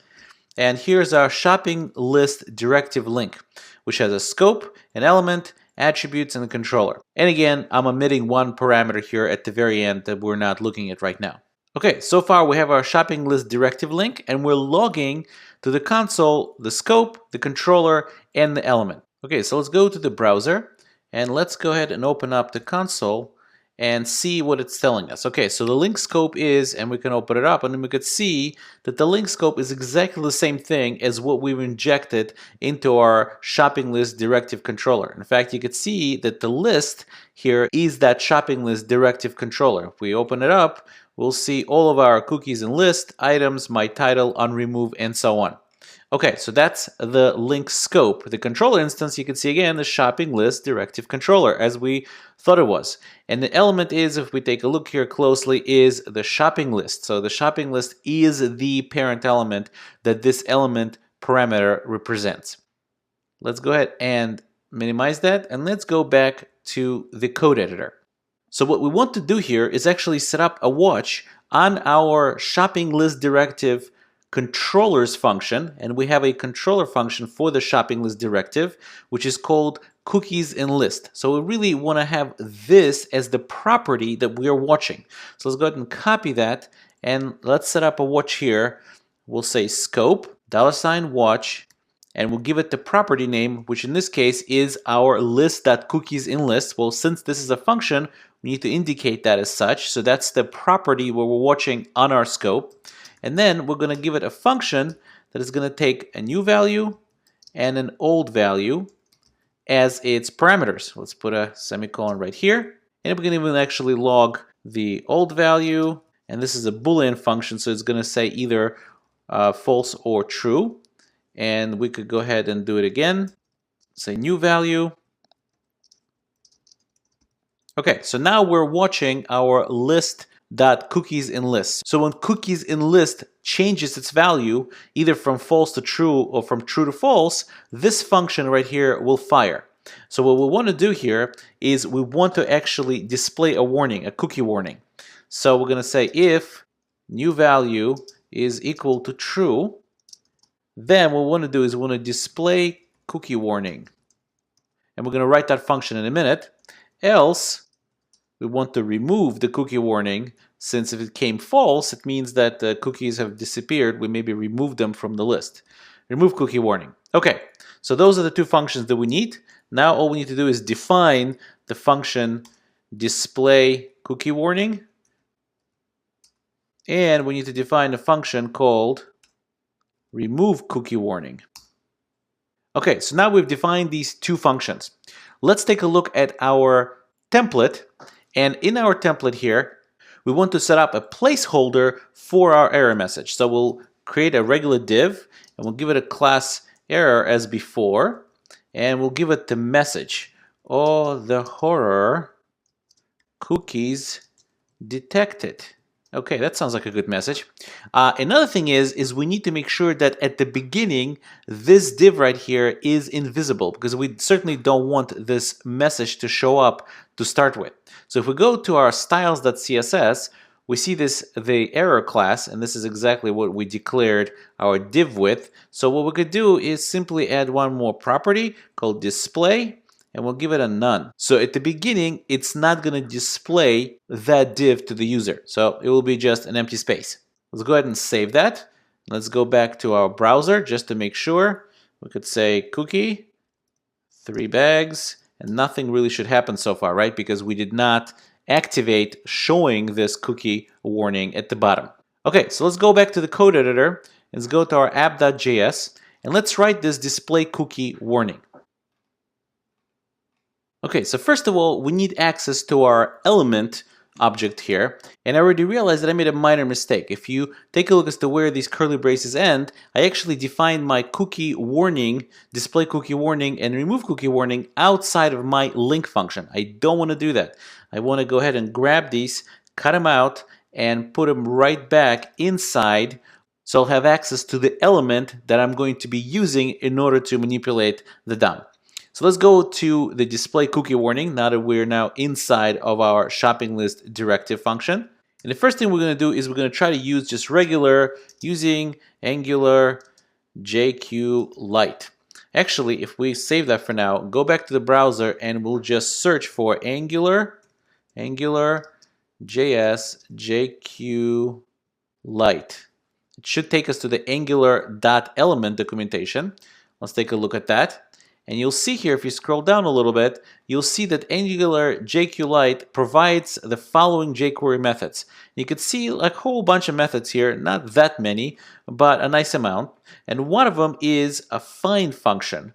If you take a look here, there will be a find function right here, and it says limited to lookups by tag name. So we can't just use find and use regular selector API. We're limited to only looking things up by tag name. If we were to use jQuery, we would not be limited to that. But for now, let's just use tag names to look things up. Let's go back to our code editor and let's create a var warning element, and we'll say element.find, and we'll say we want to find the div. Now, what is going on here? Why am I saying find this div? If we go back to the shopping list.html, you'll see that this is the only div in this shopping list.html template. And here's point number one about element.find. When you're using the element.find, it is only going to look starting at that element in the DOM and below, which means it's only going to look right here. This is actually great news because if you have a huge HTML page, it's not going to have to look through the entire DOM. It's only going to have to try to find that div in this small little snippet of HTML. So this is a very performant way of actually looking up elements inside of your HTML templates. And at this point, once we have this warning element, all we really need to do is call its CSS class. And if you take a look at our list of classes, this is one of them. We could have a CSS class. By the way, if you click on that, it will take you straight to jQuery API documentation. And you'll see you could provide the property name and the value as part of its method signature. So let's go back to the code editor and let's say CSS. And we need to say display. And this time we're going to show it. So we'll say block. We'll go ahead and end it with a semicolon. Okay, so for the remove cookie, since things are going to evaluate to false at some point, again, we're going to say using Angular JQLite. And what we want to do is, again, we want to find that same element as we did before. We'll just copy and paste it right here. And we'll actually copy and paste this as well. And instead of block, we need to turn it back to none. Not done, none. We'll save that. Let's go back to our browser. Let's go to the actual application. We don't need this anymore. So let's go ahead and say chips. We'll do 5 bags of chips.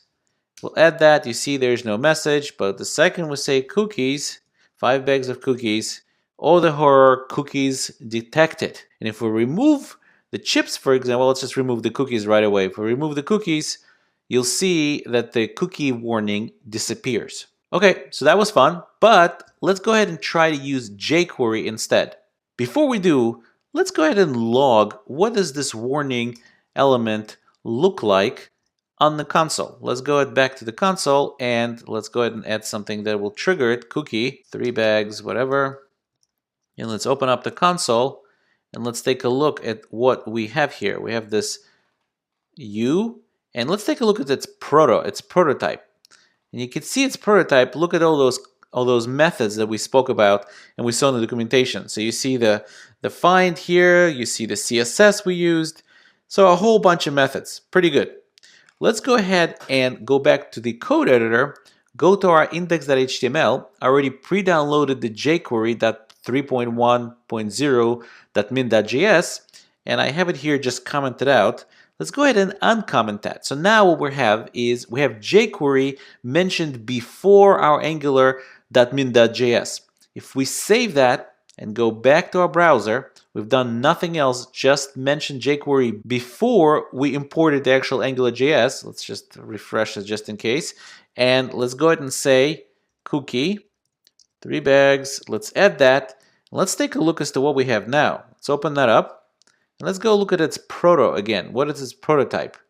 Let's see, can we scroll it up a little bit more? Look at that. Do you see how many more methods all of a sudden showed up on that same element? We have a whole bunch of methods. And some of them, look at that, says fade in, fade out. And I'm pretty sure there's a slide on, slide down, and slide up, which I can't see them at the moment, but I know they're there because they're part of jQuery. And then all the way down probably, right? By S, slide down, and slide up. There they are. So let's go back to the code editor, and now that we have jQuery installed, let's go to app.js and use jQuery to do that. We'll actually just leave this alone. Maybe we'll just comment that out and comment this out as well. And let's use jQuery to get the same thing done. So let's say if jQuery included before Angular. Okay, first of all, the warning element, as we had it before, can now be found by a much more precise selector because the find of jQuery supports much more than just looking for tags. So we could say div, we could say div.error. So I want to find a div with a class called error, which is exactly what our div is. And now, instead of simply showing a display block, what we're going to do is we're going to say warning element dot slide down. I want a slide down effect, and I want 900 milliseconds. I want it to take 900 milliseconds to slide down. Okay, that's all we're going to do to display the cookie warning. And to display or remove the cookie warning, we're going to do something similar. Again, we're going to find that same div.error, except we're going to say slide up to remove it from the view. Let's go ahead and save that. Let's go back to our browser. We could close that. And we could say chips, 2 bags or 3 bags of chips, and nothing's going on. And then we could say cookies. Let's say 5 bags of cookies. Why not? And when we do that, you see Ohoro cookies detected kind of slid down and gave us that effect. Now, if we remove the cookies, take a look what's going to happen to this Ohoro cookies detected. It's going to slide back up. Remove, bam, it's gone.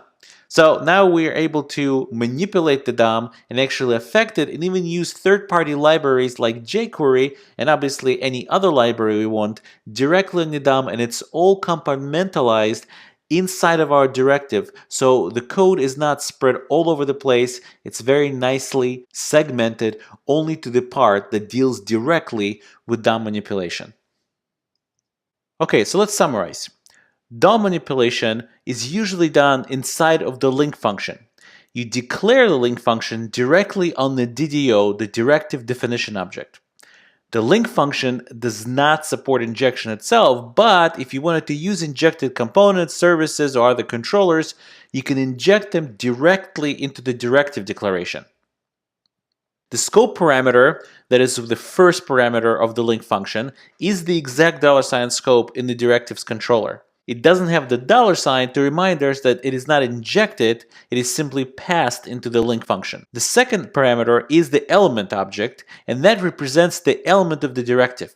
It actually represents the top level element of the directive. That object is either the caculator object, which is a watered down version of jQuery that Angular provides out of the box, or it is the jQuery object itself if jQuery is included before the Angular.js is included in your main HTML page.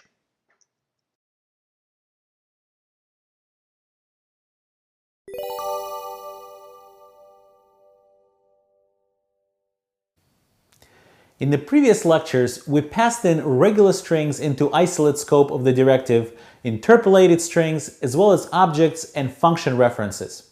However, sometimes what's needed is to pass an entire template rather than a string or an object. A fairly common use case is when you're coding a dialog box as a directive. That dialog box has to have the behavior of a dialog box, be able to close, perhaps provide OK and cancel buttons, but it also has to be generic enough to let its users provide the actual content for the dialog box to display. This is what yet another property on the DDO called transclude allows you to accomplish. Using transclude allows you to wrap arbitrary content with your directive, including expressions and function calls in your HTML template.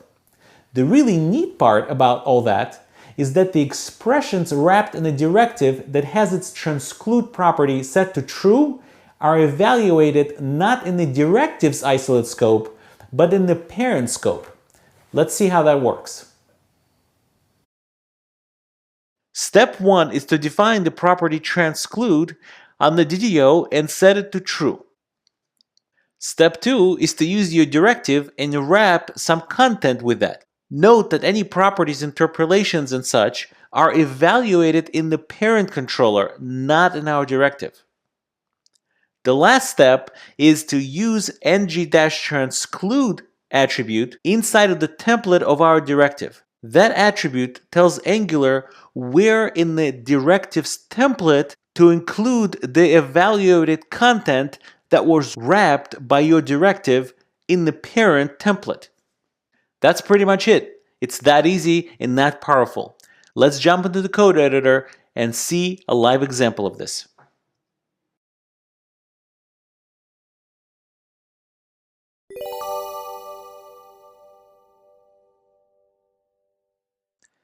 Okay, I'm back in my code editor and I'm located in lecture 32, which is located in fullstack-course 5 examples folder. And yet again, I'm back in my shopping list directive app. And what we would like to do now is actually provide two separate shopping lists side by side, except the warning that's going to be displayed by the shopping list directive is something that we would like to provide ourselves, instead of having the directive decide what the warning should be. So first things first, we're going to give separate IDs for shopping list with ID list 1 and the other one shopping list with ID list 2. And the way we're going to have them side by side is simply floating both of them to the left and having a margin left on the second one so we could separate the two a little bit. Let's go back to index.html and take a look. The first one has the span with a class warning and says warning warning and says the list.warning. And list.warning is yet another property that we defined on our shopping list controller, the main parent controller. And we could see that if we scroll down all the way to the shopping list controller, and it's right there, the shopping list controller. And you see we defined another property or initialized another property called cookies detected. So that we know, we just don't know what kind of warning we want, and that warning we're going to customize depending on which directive we use. So the first one, we're going to use the span with a warning. And if we look at our styles.css, warning just makes the font style italic, really nothing more. The second shopping list that's going to sit side by side is going to have a little bit of a more of an involved type of display for the warning. First, it's going to have this title called "Oh the Horror," and then it's going to display the list.warning in a separate div. And again, the title here, the class title, is defined in styles.css, and it just gives this kind of a dark gray background to it. So in app.js, obviously we need to turn on our transclusion. So if we go to our directive, if we scroll up here, we'll see that transclude has already been specified to true. Now, all we need to do is to tell our directive where in the shopping list.html template that is responsible for our shopping list directive, where we want that wrapped content to appear. So we go to shopping list.html, and we see here that error message that we have here with an arrow class, and we stick ng-transclude right on it, which means that when the content of the parent is going to get evaluated, it's going to get inserted right here as the body of this div. Let's go ahead and save that. Let's go back to our browser, And let's go ahead and say something like chips, and say 2 bags of chips, and edit, and you see they're being edited on both sides. And we say cookies. If we say cookies, let's get 5 bags of cookies. When we enter that, the first list gives us this italicized warning saying warnings, cookies detected. And the second one has this whole setup here where there's a title or the horror, and cookies detected is the body of this warning. And if we remove the cookies, it will get removed from both sides, and you could see our jQuery effects are still working from the previous lecture. So the main point to notice here is that even though we have interpolation going on directly inside of a directive with isolate scope, since the content of our directive is being inserted through transclusion, the interpolation and in general resolution of scope and properties of the transcluded content does not look at the directive's isolate scope, but instead uses the scope from its original place. So in this case, even though the warning property was declared on the parent controller, it could still be viewed inside of our directive because we're not simply placing it there, we're using the transclusion to place it there. That means Angular will resolve the warning property against the parent controller instead of the isolate scope of the directive. So that's how you use transclude with custom directives. So let's summarize. The transclude mechanism allows whole templates to be passed into the directive, not just a string or an object. However, the big thing about transclude is that the wrapped content is evaluated in the parent's context, not in the directive's context. The way you declare the transclude is in the directive definition object, you include a transclude property and set it to true. In the directive's template, however, you use the ngTransclude attribute that designates a place for the evaluated wrapped content to be inserted into.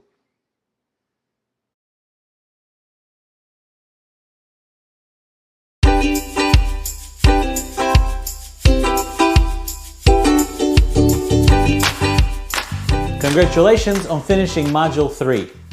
Armed with directives, promises, and so on, you're now well on your way to AngularJS mastery. But don't stop here. The topics in the next module will truly complete the AngularJS picture for you. Besides, you're just one more module away from gaining enough skills to sit right next to me as I code an entire real web application for a real client. That will definitely be a lot of fun. But you do need the skills taught in the next module to truly understand what we're going to be doing. You're now more than halfway through the course. Another couple of weeks and you're done. To stay in touch and get some more optional material I'll be putting out, be sure to go to facebook.com/Coursera webdev and like our page. Also, follow me on Twitter and LinkedIn. The links to my profiles on those networks are below the video. See you in the next module. I think I'm done. What's going on with my voice again? Well, that's okay.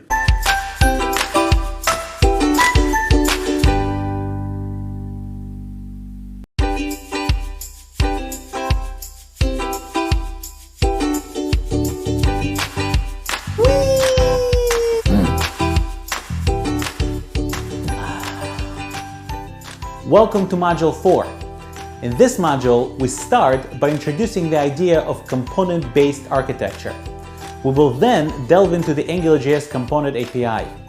The Component API is something that was just recently added into Angular 1, and it's not only supposed to improve your application through the use of component-based architecture, but also prepare you for an upgrade to Angular version 2, which uses components almost exclusively. We will then learn about the AngularJS event system and how to split up our application into smaller modules that can then be glued together to produce our final application. We'll finish off the module by diving fairly deep into routing between views in your application, and specifically into the use of the UI router module, which is one of the most popular open source routing solutions within the AngularJS ecosystem. In fact, it's so popular that even the main Google documentation for routing in Angular links to UI router. Routing is a very important topic. Without it, your single-page application is stuck displaying just one view without an elegant way to display other views. Now, as a side note, I know that by now a lot of you are wondering about all this talk about cookies, chips, sugary drinks, but fear not, I actually like vegetables as well. In fact, I'll be finishing this bowl of vegetables by the end of this module. See you in the module. Here's to rabbit food, healthy food.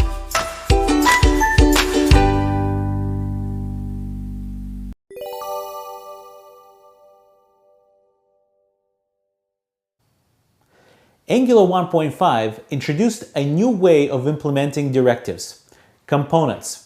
A component is a special kind of directive that uses a simplified configuration that assumes some defaults which are best practices anyway. While components don't restrict you to component-based architecture, using components makes it easier and more natural to structure your application code that way. Writing your application using components also brings you closer to the style of programming that Angular version 2 uses. First, let's go over the principles of component-based architecture and how it expresses itself through Angular components. The first principle is that components only control their own view and data. They never modify data or DOM outside of their own scope. Because of prototypal inheritance, it's possible for your code to modify data pretty much anywhere in your application. While that can seem like a really convenient thing at times, it very quickly leads to chaos, as no piece of your code in your application can be assured that its data is safe from side effects it knows nothing about and it doesn't even control. This is the reason why Angular components always use isolate scope. The second principle is that components have well-defined public API. That is data inputs into the component and data outputs from the component. In order to carry out this principle to be true to the component-based architecture, component code should follow some simple conventions. These conventions are designed to further discourage manipulation of data that doesn't directly belong to the component, which can happen even with isolate scope. For example, if you pass a value using the equal sign bidirectional binding, any changes you make to the data in the component will reflect in the parent as well. That's why the inputs, so to speak, into the component should be defined only with one-way binding and DOM attribute value binding. Even with one directional binding, if the bound value is an object, changing that object's property values will impact that object outside of the component. This is simply because objects in JavaScript are passed by reference, and while you're not modifying the actual reference to the object, you would be modifying the value attached to that reference. And that's why another convention is for you to never change the property value of a passed-in object or an array. And that's why we really said the words well-defined API. APIs are contracts. You expect to give a certain input, and you expect to receive a certain output. In the case of component-based architecture, if I'm a user of a component with an API, I have to give the API certain data, be guaranteed that my data is safe from being modified, and then expect the API to produce some defined output. The output of the component is defined with the ampersand sign as callbacks to the component events. The data is passed back to the caller through the key value map object that maps the caller's argument name with the key in the map. We have seen this before with directives. Another principle is that components have well-defined lifecycle. That means they have a number of predefined methods that we could tap into at different times of the lifecycle of the component. One of the methods is $on_init. That method is used for you to initialize things for your controller's functionality. Another method is called $onChanges that gets a change object passed into it. And that method is called whenever one-way bindings are updated.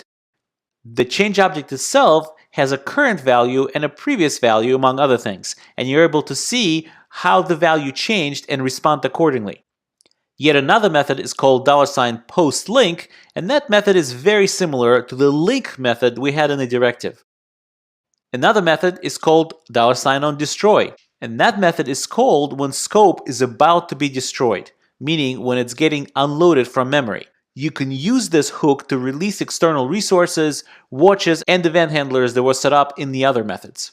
There are a couple of more methods that I'm not showing in this list, so feel free to go online and look at the documentation for the component API lifecycle methods.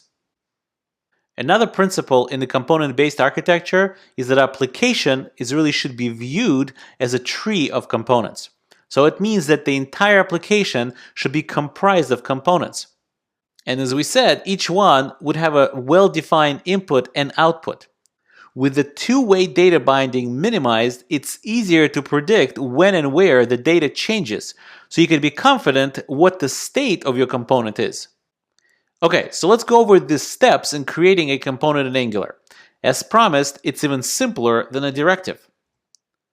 Step 1 is to register the component with the module. You will notice that the format is very similar. The first thing you do is you give it the name of your component, and that's the normalized form, which means in this case, my component in HTML will be seen as my-component. However, instead of providing a function or a factory function as the implementation of your component, you provide a simple object. In this case, it's a simple object literal. This is the typical configuration object. It just has properties and values to those properties. That's it. The next step, obviously, is to configure the actual component. One of the most common properties of a component is template or template URL. This is because most components have a template that is associated with them. You're not required to provide a controller for the component. You only specify one here if you actually have some functionality to add. Otherwise, Angular will provide an empty object automatically and will also automatically place the instance of this component onto the isolate scope with the label of $CTRL. Speaking of scope, you don't see it defined here at all. That's because in a component, the scope is always isolate with no ability for us to change it.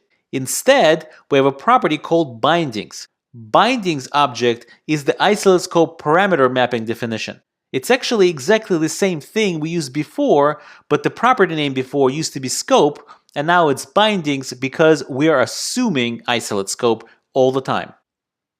In our component template, we'll use the properties that were passed into the component. Note that we're using the Angular automatically generated label $CTRL, which refers to the controller configured for the component. In the HTML that uses the component, in this case my-component, its use is exactly as you would use the custom directives that we've coded before. Again, note that the camel case naming of the tag name and the attribute name declared in the bindings should now convert into all lowercase with a dash in between. Okay, in part 2 of this lecture, we're going to go to the code editor and see these concepts in action.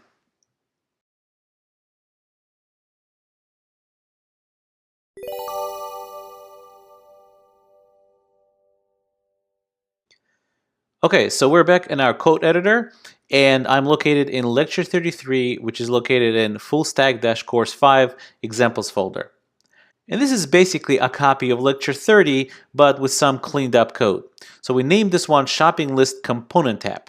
And you can see it's pretty much the same as before. We have our controller. We have this list.lastRemoved, which is something that the controller will display once something gets removed from the list. Now, things get removed from a list using this shopping list directive, or at least it's a directive for now. We're going to take that shopping list and turn it into a component.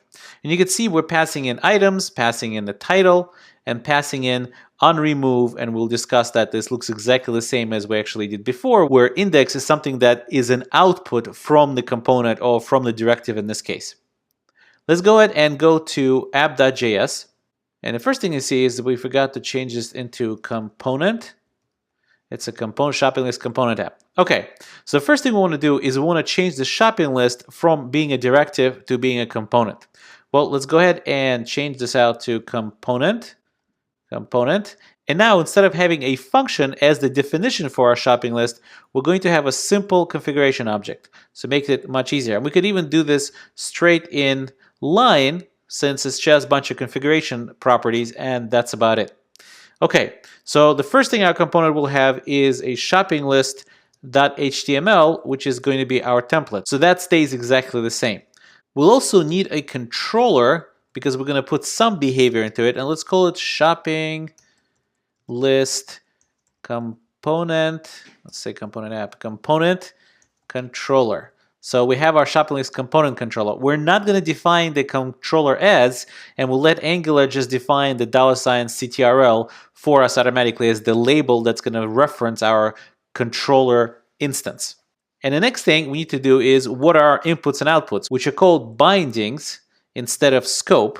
And this is all sitting on the isolate scope. And really all we need to do is copy these three things because it's exactly the same as before. So we have the items, which is a one-way binding object. We have add title that is going to be mapped to my title. And you can see since the add sign, it means it's a DOM attribute value binding. And we also have onRemove, which is going to get mapped to onRemove or on-removed in the parent HTML. And it's going to be a reference function. So this is going to be a callback back to the parent controller. And that's pretty much it. We can actually take this function right here and we could comment it out because we don't need it anymore for now. In fact, we could just simply erase it. We don't need that anymore. And we need to define this shopping list component controller. And in fact, what we're going to do is we're going to just copy some code here. This used to be a shopping list directive controller. We'll make it into a shopping list component controller. Except this time, instead of calling it a list, since we know that it's a $CTRL, let's go ahead and call it $CTRL equals this. Now, make sure you don't make a mistake. This is just a local variable. I could call it whatever I want. It doesn't make any difference. But since it's named exactly the same as the one that we're going to be using in our shopping list.html template, we might as well call it the same so we'll know it's referring to the same thing, which is the instance of our component controller. The only thing is we need to change that now everywhere it says list. It should now become $CTRL. And I believe that's pretty much it. So let's save that. And we see that our component controller has that same method we used before called cookies and list. And what it's doing is it's looping through all the items that are attached on our bindings and looking that any name of any item has the word cookie in it. It will signal this to true and a warning message will pop up on the screen and will slide out or something like that. Okay, so let's go to the shopping list.html, which is our component template.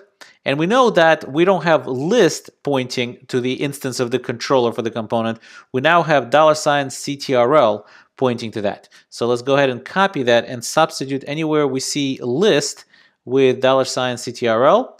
And I believe that's pretty much it, these two things right here. And we could save that. And now if we go to our browser, we should see the title right here and we don't. So we messed up somehow, or I should say I messed up somehow. And it says here that it cannot read length property of undefined in app.js 22. Well, let's go back to our code editor. App.js 22 is right here. So it says it cannot read the length property of this item. Somehow the items array is not really being passed in, even though we passed it in right here as a one-way binding. Oh, well, what do you know? It's bindings, not binding, so that would make sense. Let's go ahead and save that. Let's go back. Oh, no errors. Well, that's good. It's always good not to have errors. Okay, so now we could start entering things in. Chips, 4 bags of chips, and there's one.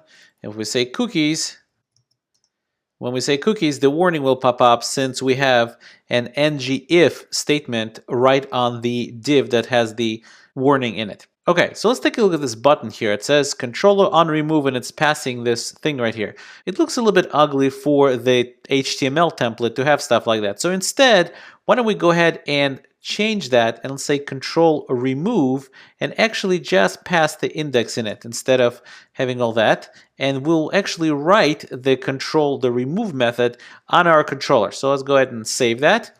Let's go back to app.js. Let's find our controller. That's shopping list component controller. So we already have one method called cookies and list. Let's go ahead and put a couple of spaces here. We'll say $controller and we'll say remove. and that's going to be a function. We don't need the name. Let's put the semicolon here. And this function has to call whatever function that we defined in our binding. So on remove. So therefore, it's going to call $controller on remove. And we need to provide it the index. Well, we forgot actually to put the index in here. So that's what's getting passed in from the template. And instead of just saying index here, that wouldn't really work. We actually have to give it an object, the key value here, whose key has to match whatever it is the name that we used in the binding, on remove binding of our shopping list component. So this case is just index. So let's go back to app.js and actually let's call it something else. Let's call it my index. That way at least it will be a little bit more understandable. So this index, the key comes from index.html. That's that index right here. That's the name that we're mapping. And the value is going to be my index. Okay, so now we have it a little bit cleaner. In the shopping list.html, the button just calls onClick and it calls a method on the controller directly, passing it the $index that is provided by the ngRepeat directive, which then gets passed into my remove function that I defined here right on the controller, which calls the reference function that was passed in from the parent controller with a map of key value. Let's put another space right there. Well, let's save that. Let's go back to our browser and let's say chips, 4 bags of chips. We'll add that. And when we say cookies, let's make 5 bags of cookies. And add, once we add, you see that the warning shows up immediately. And then when we remove cookies, the warning disappears and the cookies item gets passed to our parent controller. And that is why we're able to display as our parent controller that the last item removed was cookies. Okay, so that's how simple it is to create a component. In part 3 of this lecture, we're going to look at the lifecycle methods that the component API provides and use it to enhance this little shopping list application a little bit.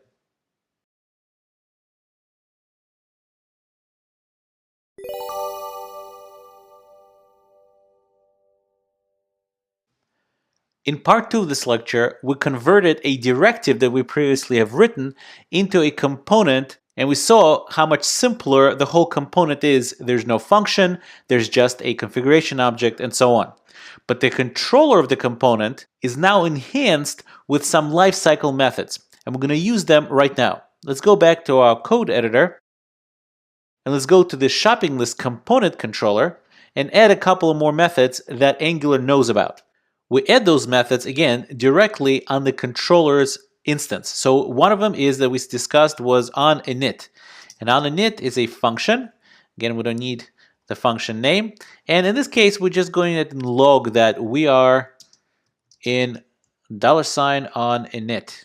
So that way we could see that it's getting executed. Let's go to our browser and let's open up the console. And you'll see that it is in fact being executed right here. This is only going to get executed once when the controller gets instantiated. Let's go back to the code editor and let's add one more method called $control $on_changes. And that's also a function. And that is a function that is going to have a change object that is going to get passed into us by the Angular framework. Let's go ahead and console.log what that change object is. Let's go ahead and console.log that, and we'll save that. Let's go back to our browser. And you see up front here, it has a couple of things in it. It has my items, or my title, and items. Those are the things that actually first arrived, so to speak, when the whole thing got initialized. Well, let's actually take a look at this object as we keep changing stuff. Let's go ahead and put chips in here, put 3 bags, and we'll add the item. And you see it got fired again. So what got fired was the changes, right? We could actually go back and actually put the word changes here so we can see what's going on a little bit better. Okay, let's go back to the browser. And we see now it says changes. So now when we put chips, and we'll put 3 bags of chips, and we edit, the changes fires again, the $on changes fires again. And if we open it up, you'll see that my title is the thing that changed. Let's open that up a little bit more so we could see it a little bit better. And the current value is shopping list number 1, 1 item sits right there. The previous value was shopping list number 1, 0 items. Now, what happened to our items array? Why didn't that get changed? Why didn't that get passed in here?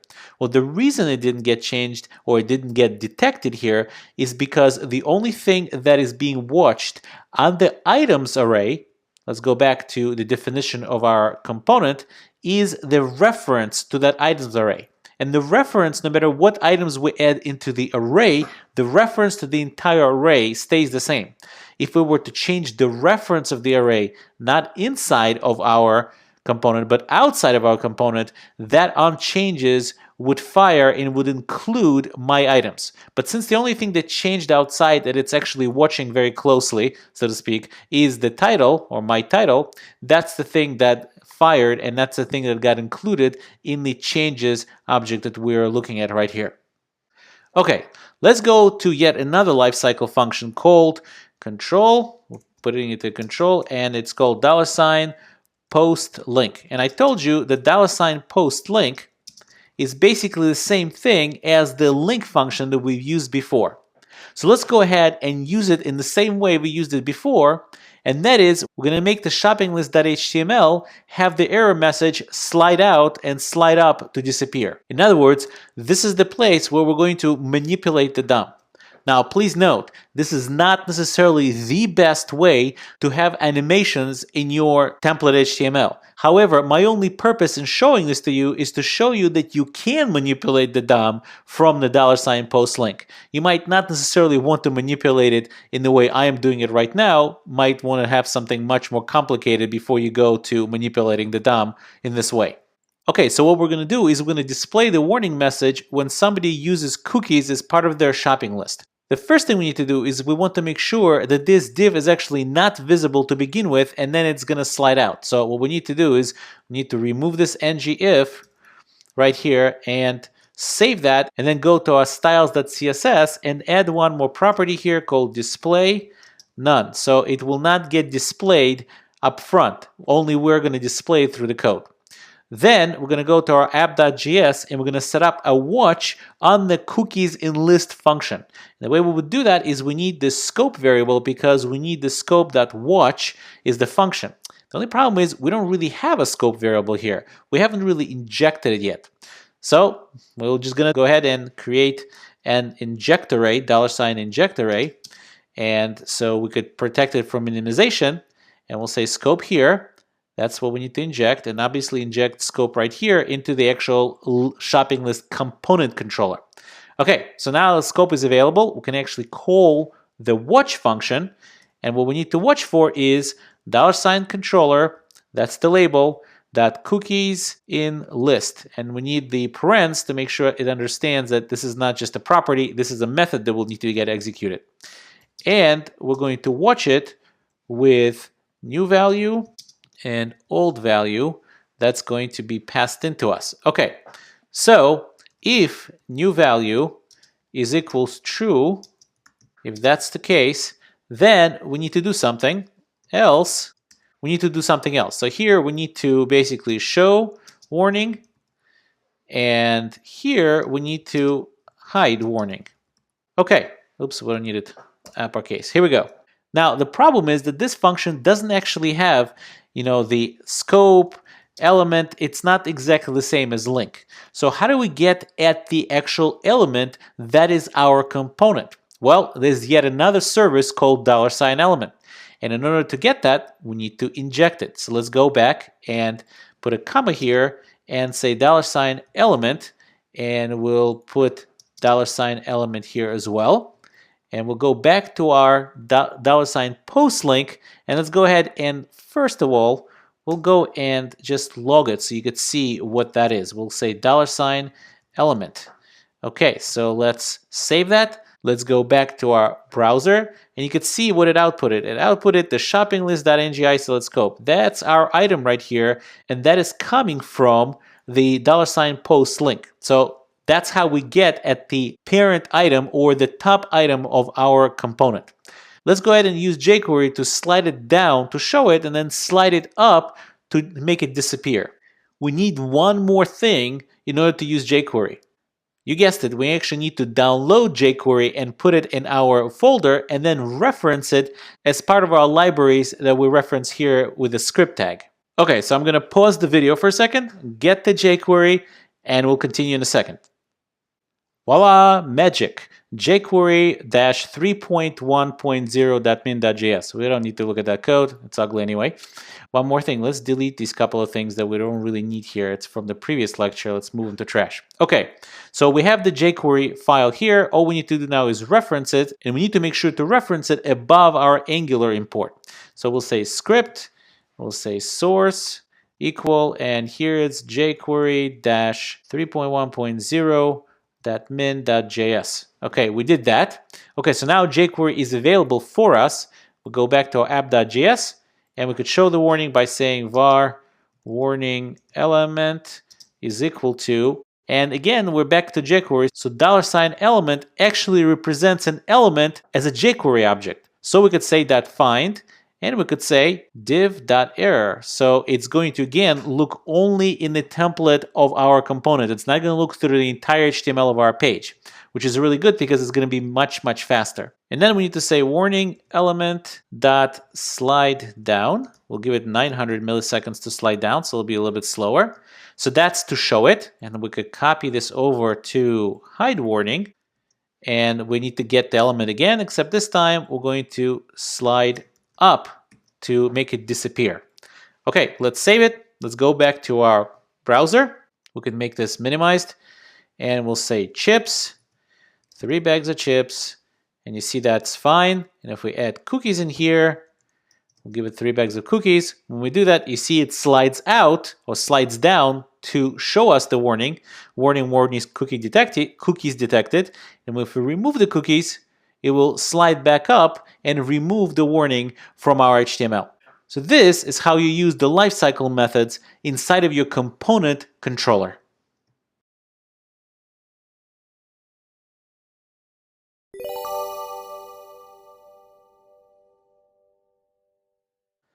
In the previous lecture, we spoke about $post link, and you saw how we were able to set up a watch for is cookies in list, and then use jQuery in order to output a message, an error message on the screen. The reason we had to set up a watch in post link is because our $onChanges, our changes object, did not include any changes to the array, even though we put more things into the array, because onChanges does not watch when elements are added to the array, it's only watching the actual reference to the array itself. Now, as I was coding that example, I myself did not realize that I was using a little bit of an older version of Angular 1. I was using Angular version 1.5.7. Now, there's something that happened in 1.5.8, and that is that they put in one more lifecycle method as part of the component lifecycle methods. So right now I'm located in the documentation for Angular 1, and it's docs.angularjs.org/guide/component. And just to make it more fun for us, if we click to 1.5.8 and we scroll down to those lifecycle methods, let's take a look. You'll see that there is the onInit, the onChanges, onDestroy, and postLink, but we're missing another method that actually works in 1.5.8, but it's not listed in the documentation. So let's go back to the default one, unfortunately, the snapshot documentation, and we'll scroll down to those lifecycle methods, and we'll take a look because there's yet another method that they released called $doCheck. And that's a method that gets called on each turn of the digest cycle. So as the digest cycle executes, it will call this method with no arguments. And it tells you this hook is invoked with no arguments. And if you're detecting changes, you must store the previous values for comparison to the current values. So basically, you have to check them yourself. Okay, so that's what we're going to do. We're going to try to set up our own watch, which just hooks into the digest cycle. And instead, we'll use the standard lifecycle method called doCheck. So let's go back to our code editor. And if you see here, I created a new lecture, and right now I'm located in lecture 33-1.5.8. And again, even though the documentation says this method doesn't exist, I tested it and it actually works, so it certainly does exist. And this is the exact same application we saw before. The only difference is that I added a couple of things and removed a couple of things as well. Number one is I added this local variable to the shopping list component controller called total items. And that local variable total items is going to get initialized in the $sign on init. So the total items I'm speaking of is the total items in our shopping list. So it's gonna on init get initialized to 0.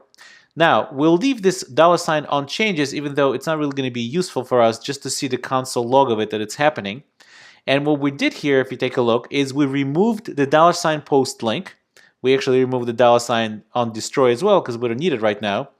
And instead of setting up a watch, we know that this gets called every time the digest cycle runs and every time the digest loop is looping. So what means, what we could do is we could ask, hey, if the control.items, that link, that array, because our bindings watch only is looking at the items reference itself, it's not looking at the items of the actual array. So if we could take a look and see, is the length of the array the same or not the same as the number of total items? If it's not the same, we need to remember the number of total items that is contained in the array right now. And since it changed, obviously because it's not the same, we're going to go ahead and invoke this is or cookies in list method. And if cookies is in list, that's going to return true. We're going to have those same jQuery methods that we're going to call in order to basically slide down an error message. And if total number of items is equal to the length of the array, which means nothing's changed in the list, we're going to go ahead and make sure that the error message slides up and goes away. Okay, and just for our own sanity, let's put a couple of console log statements right here. So the first one we're going to log inside of this if statement, which means that the total number of items is not equal to the length of the array. It means that the number of items changed in our shopping list. Either it went up or went down. So let's log and say something like number of items changed, checking for cookies. Okay, so that's going to be one log statement. Another log statement, if the cookies are indeed in the list, besides the error message, let's go ahead and log this. Oh, no cookies. And if there are no cookies, we'll log this here and we'll say no cookies here, move right along. Okay, so now we have a couple of console statements, or 3 console statements in here. Let's save that. And one more thing. If we take a look here, we are not any longer using the $sign scope. And that's kind of a good thing because we really want to get away from using $sign scope. And according to the component architecture, which is what actually is Angular 2 is all about, and components are part of kind of Angular 2 vision, scope isn't something we want to depend on, so we're going to remove that from here. So by having this doCheck method, we were able to eliminate our injection of the $sign scope. It's not the end of the world, certainly we're not in Angular 2, we're in Angular 1. But if you inject the $sign scope and start attaching properties to it, which is a bad practice, this is kind of opens up the window for that if you inject it. So if it's not even there, then you stay away from it. Okay, so let's go back to the browser and let's go to I already have my browser link working. So let's go ahead right here. You see it's going to print out our changes to begin with. But if we put chips and we'll do 3 bags of chips, when we add it, it says number of items changed. I misspelled change, but it doesn't matter. Checking for cookies. It says no cookies here, move right along, so we're good. So if we put in cookies in here, keep it 3 bags, and put the cookies in, it's going to say, oh no, cookies. And we need to scroll this down a little bit. We could see that the warning is there. So if I remove the cookies, let me clear that. If I remove the cookies, again, it goes away. Number of items changed. No cookies here, move right along. And cookies are no longer part of our shopping list. Okay, so just to summarize, this is just another way to hook into some lifecycle events that are happening around the component. And one of them is doCheck, which is what we used here, which gets fired every time through the digest loop, which gives you a chance to look into your bound items a little bit deeper, or bound objects a little bit deeper, such that you could do kind of a much deeper check on things without having to set up your own watch, which might actually slow things down a little bit more in terms of performance. But either way, it's certainly a better practice since we can get away from injecting $sign scope which is prone to errors because somebody or some other developer, obviously not you because you know better, but some other developer might start attaching properties on the $scope once it's available and it's injected already. Okay, let's summarize. Components in AngularJS encourage component-based architecture, but they don't enforce it 100%, so we must follow conventions such that our architecture stays a component-based architecture. One of the main things in the component-based architecture is that components should never modify data or DOM that does not belong to them. That's why it always has isolate scope and well-defined API to give us the inputs into the component and the outputs that lets the component return the data to the outside world. The way you register a component is very similar to how you register controllers, services, and so on. You provided a name, except the difference is the second argument into the component function is not a factory function, but just a configuration object. Usually we just provide an object literal with properties, controller, template, bindings, and so on. One of the properties called controller is for you to specify what controller you want to use as the component's controller. Only provide that if you are actually adding extra functionality. Otherwise, Angular already provides an empty function for us that is used as kind of an empty controller.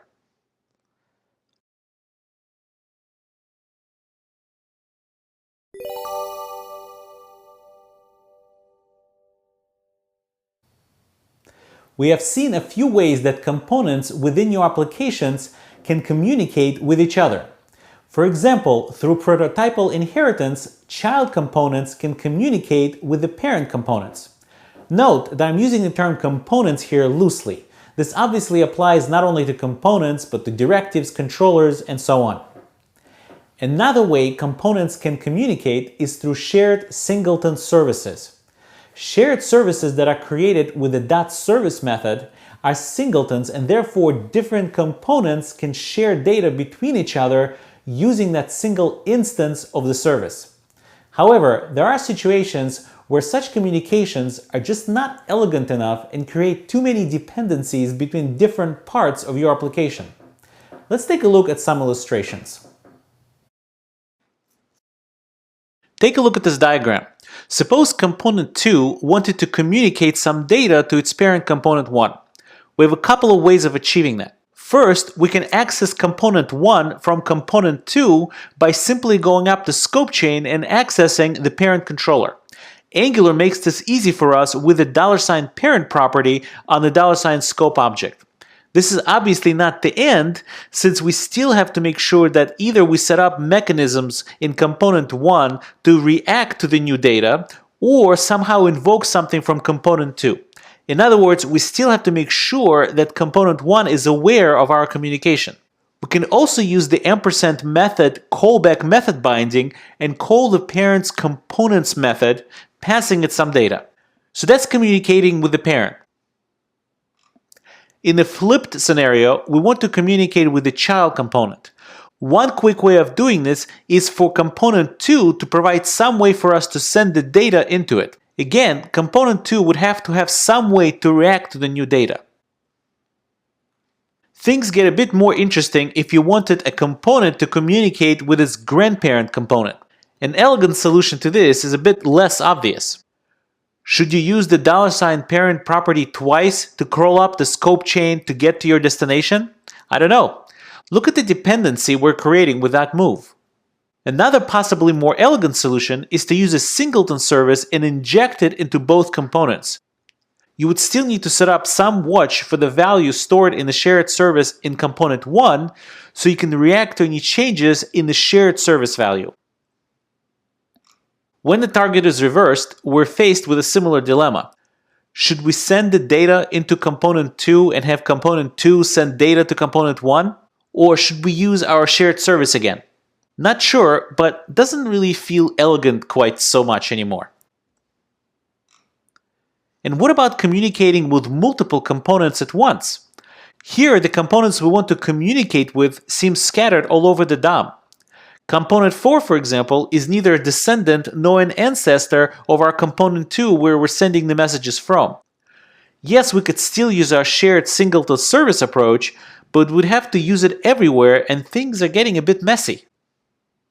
A similar scenario is when multiple components want to communicate with one central component, but its location within the DOM is not known to those components.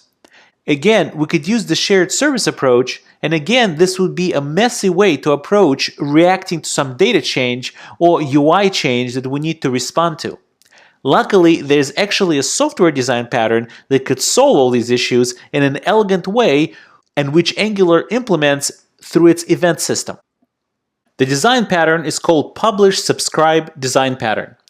And basically, there are two components to this design pattern: publishers and subscribers. Publishers send messages to subscribers on some common channel. So when we speak about publishers, publishers mark messages with some classification. Publishers also don't know the subscribers of their messages, nor do they know if there are any subscribers out there at all. Subscribers, on the other hand, sign up to listen for messages with a particular classification. They also don't know publishers or if there are any publishers for these particular messages at all. In Angular, the common channel in which these messages communicate over is scope. Messages that we're speaking about in this design pattern are called events that can hold data. There are two types of publishers in Angular event handling. The first one is called emit, and emit goes up the chain scope. So if component 3 wanted to emit an event called greet with the data with message equals hi, that event would keep going up the scope until it reached all the way the top scope in the application. The other way to publish messages in Angular is to broadcast them, and that's done with the $broadcast method. Using that method, events go down the chain scope. So for example, if the very top scope broadcasted an event with the name greet and the data with a message equals hi, that event would propagate all the way down the chain scope to the very last leaf in the scope chain. The way you subscribe to an event in Angular is by calling a special method on the scope service called $on, and you provided the name of the event you're subscribing to and some handler function that deals with what to do once you caught that event. You might be wondering the following question: what happens when the target of your broadcast is not in the direct path of your broadcast call down the chain? Or the other way around, if you're emitting an event, the target is not in the direct scope chain of your event going up the scope chain. The answer is that you can broadcast your event from the parent scope of everything in your app, otherwise known as the root scope. You may not have realized up until now, but the ng app that we have declared on some top element like HTML in our HTML page is actually the parent controller to all controllers, directives, and components that live under it. Angular has a special service called $root scope that you can inject into anything in your application in order to refer to the highest scope in the chain possible, meaning the root scope. Therefore, if your component 3 is trying to reach component 4, which is not in a direct scope chain up the chain tree, you can use the $root scope $broadcast inside of your component 3, and what that will do is that will reach the very top of your scope chain and will propagate down, reaching component 4. Note that when you broadcast from the root scope, every single node in your application gets the event and has a chance to respond to it. Okay, let's look at some syntax. The call to emit and broadcast can be done from a controller, service, a component, or anything really. Don't forget the $ as part of the emit method name. As we said, $emit sends an event up the scope chain. $broadcast, on the other hand, sends the event down the scope chain. Note that it's a best practice to namespace the event name string. This is useful for code readability down the line when you try to understand what part of the system the event is targeting. In both cases, you could send an object along with the event containing some data which can be unwrapped when the event arrives at its destination. The last step is to register a listener for your event. This is done with a $on function that's executed on some $scope or $root scope, which is really just the top scope in the application. Obviously, we need to use the same event name string we broadcasted or emitted the event with. The handler function is automatically passed two arguments. The event, which holds the event information, including that event name string, and most importantly, the data object. This data object is what contains the data that we wrap together with the event when it was emitted or broadcasted. Okay, time to get back to the code editor and see these concepts in action.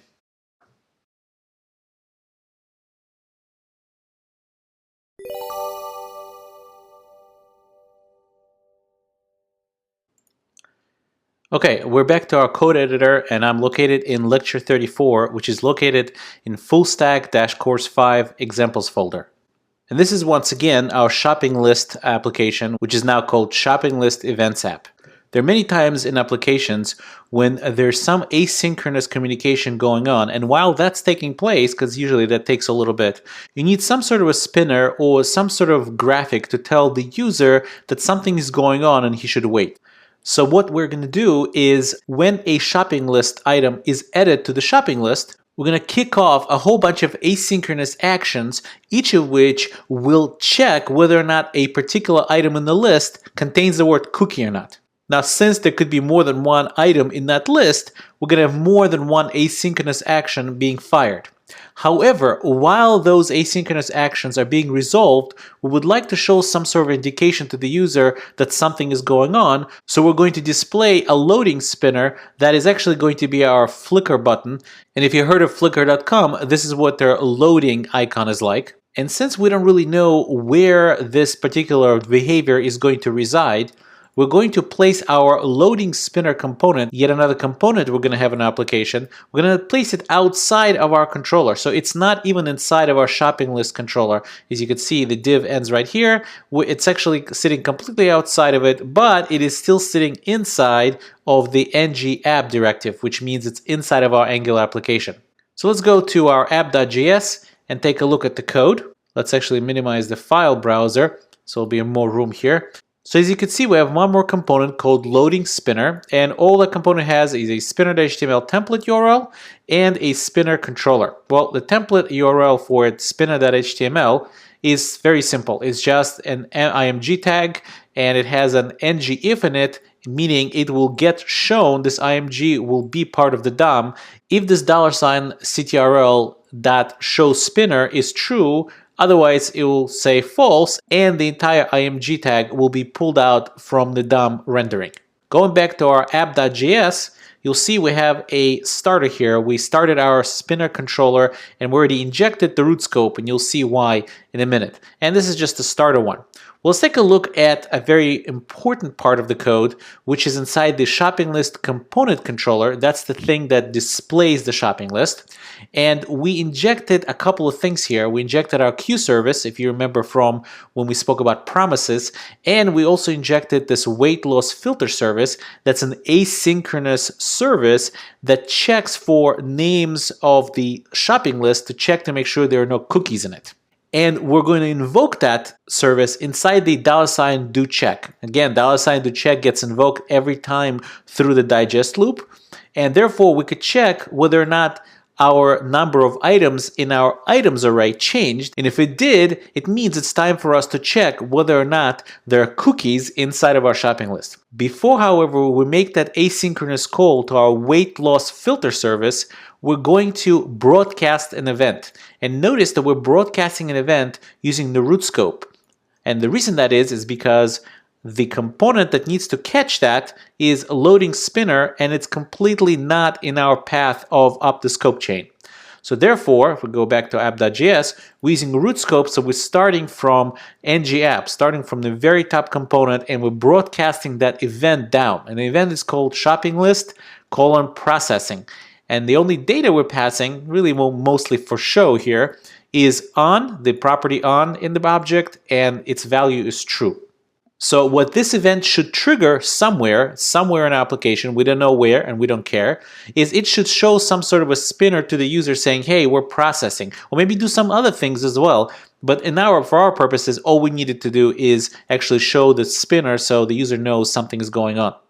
Then we're going to use our $Q all. And the way we're going to do that is we're going to loop over every item inside of our items array.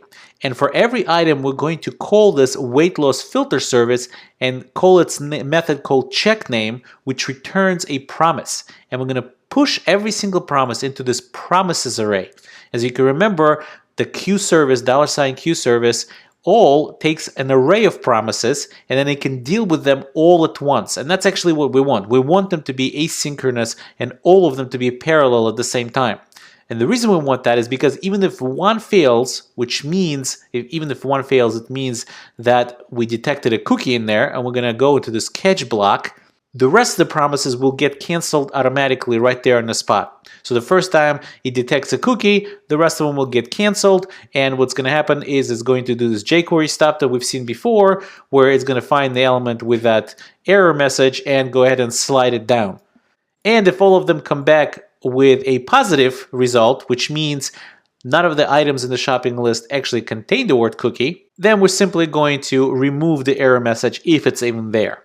In either case, however, whether it's good or not, we have a finally block that will broadcast yet another message using the $root service, and it will broadcast shopping list processing and on with a value of false, which means we've completed all of our asynchronous communication, nothing else is being processed, so therefore go ahead and turn off that spinner. Okay, so we've set up broadcasting the on event when the spinner should turn on, and we've set up the broadcasting of the event that the spinner should turn off at the end of all this asynchronous processing. Let's go to our actual spinner controller and implement the event listener to catch those events. So the first thing we're going to do is we're going to go ahead and use our root scope that we injected right here into our controller. We're going to call this $on method, and the $on method is going to look for shopping list, all lowercase, processing. That's the name of our event. And we need the handler function, we don't need the name, and it's going to pass us event and data. Okay, we'll put a semicolon here, and now we could actually log what the event is. So event, and we'll log what that is. And let's go ahead and also log what the data is. Okay, now let's go to our browser, and browser sync is already started. Let's go ahead and open up our console, and let's go ahead and add something like chips, 2 bags of chips, and we'll click add. When we do that, you could see a couple of things happen. Number one is the first event gets fired, and that event is an object. You could see it has a name. The name of the event is shopping list processing, and you could see the data as well that was broadcast to the entire tree, really, which is this object with the value, with the property on and a value of true. But you could see that there's yet another event that got broadcast, and another event that got broadcast was, again, shopping list processing, except with the object that it broadcasted was on false. So the first time when we started processing was this event. When the processing was over, this event was broadcast. Both of these events, however, were caught inside of our spinner controller right here. That's where we printed that out. The next step is fairly simple. We just have to check if data.on, because that's our on property. If it's true, it means we want to turn on the spinner. And that's easy. It's just controller.show spinner equals to true. And otherwise, else, our controller.show spinner is equal to false. Let's go ahead and save that. Let's go back to our browser and let's go ahead and try it. Let's say chips, 3 bags of chips. We'll click add, and we could see right there it's processing, so it's showing us. And once the second event comes in, that icon disappears. And if we say, let's move this down a little bit, and if we say cookies, the dreaded cookies, 3 bags of the cookies, and we click add, yet again it's processing. Now it's processing 2 events or 2 items in the shopping list, and it comes back with cookies detected. So if we remove that, again, once I remove it, it has to once again trigger the whole broadcasting, which is what it does. And again, it's checking to see that there's no cookies in here, and once it comes back, it turns off our animating icon. There's actually one more thing to do. If you take a closer look, this spinner controller and this spinner component altogether, this loading spinner component, will work very well in this view. But what happens if I switch views and come back to it, and then switch and come back to it? Every time I come back to it, we're going to have this $rootScope.on. So which means every time we will register this event listener, and there's really no code to go ahead and destroy this. This would be different if I just said something like this, scope. Why? Well, because every time that this view gets destroyed, the scope gets destroyed with it and anything that's attached to it. However, root scope is never destroyed until the entire application is destroyed. And here we have a potential for a really nice memory leak, because every time we come here, this on is going to get executed, but nothing actually deregisters it. Well, we'll learn of this handy method in the controller nowadays in the components called controller.$on_destroy. So when this is going to get destroyed, when the scope of this controller gets destroyed, we want to trigger the destruction of this listener as well. And the way we could do that is to say this is a function. We don't need the name of it. And what we need is we need to somehow get a hold of the function that registered this entire listener. And the way we could do it is fairly simple. The $on function actually returns a deregistration function. So all we have to do is say var cancel listener, and we'll make that equal to that. And in here, since it's a local variable that we can access, we'll copy that. We'll just say cancel listener, and now that we know that it's a function, all we need to do is put parens behind it, put a semicolon, and save that. And now every time this view gets destroyed and the scope, the $scope that belongs to this controller and belongs to this component gets destroyed, we'll also at the same time deregister our rootScope.on. So it will not hang around even though we're no longer using the scope. Let's go ahead and check it out to make sure things are working.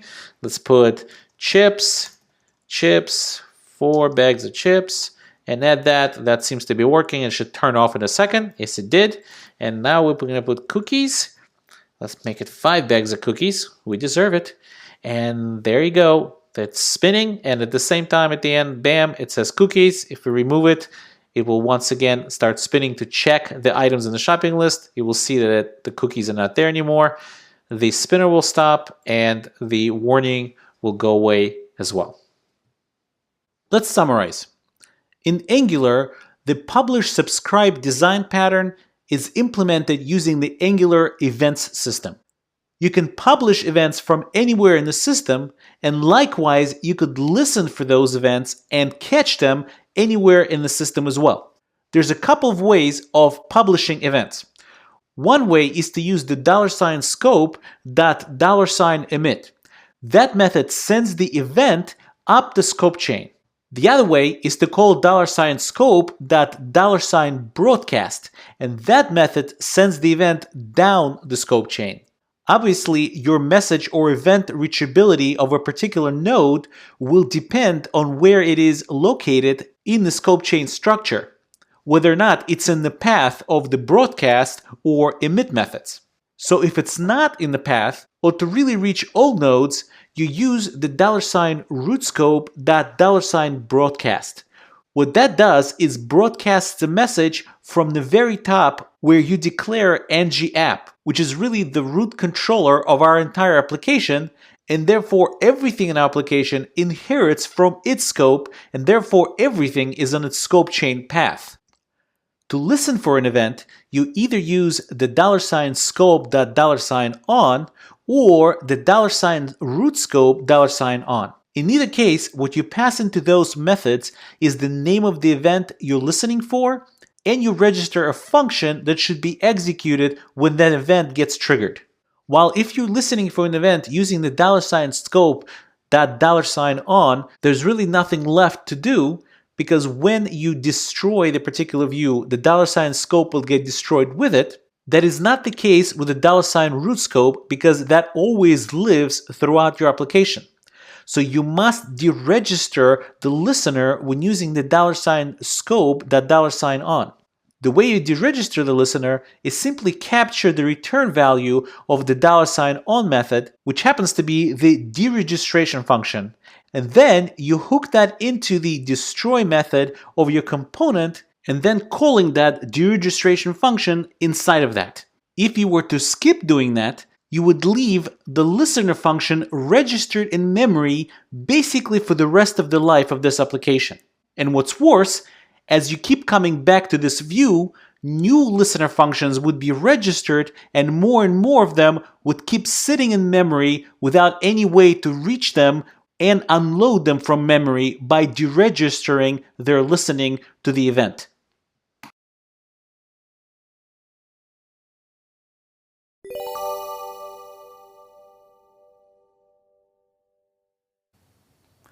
Whether you realize it or not, we've actually been using modules pretty much from the beginning of the course. However, we haven't really talked about them and therefore haven't really used their power. By far, the biggest advantage of using modules is the fact that they allow us to modularize our application.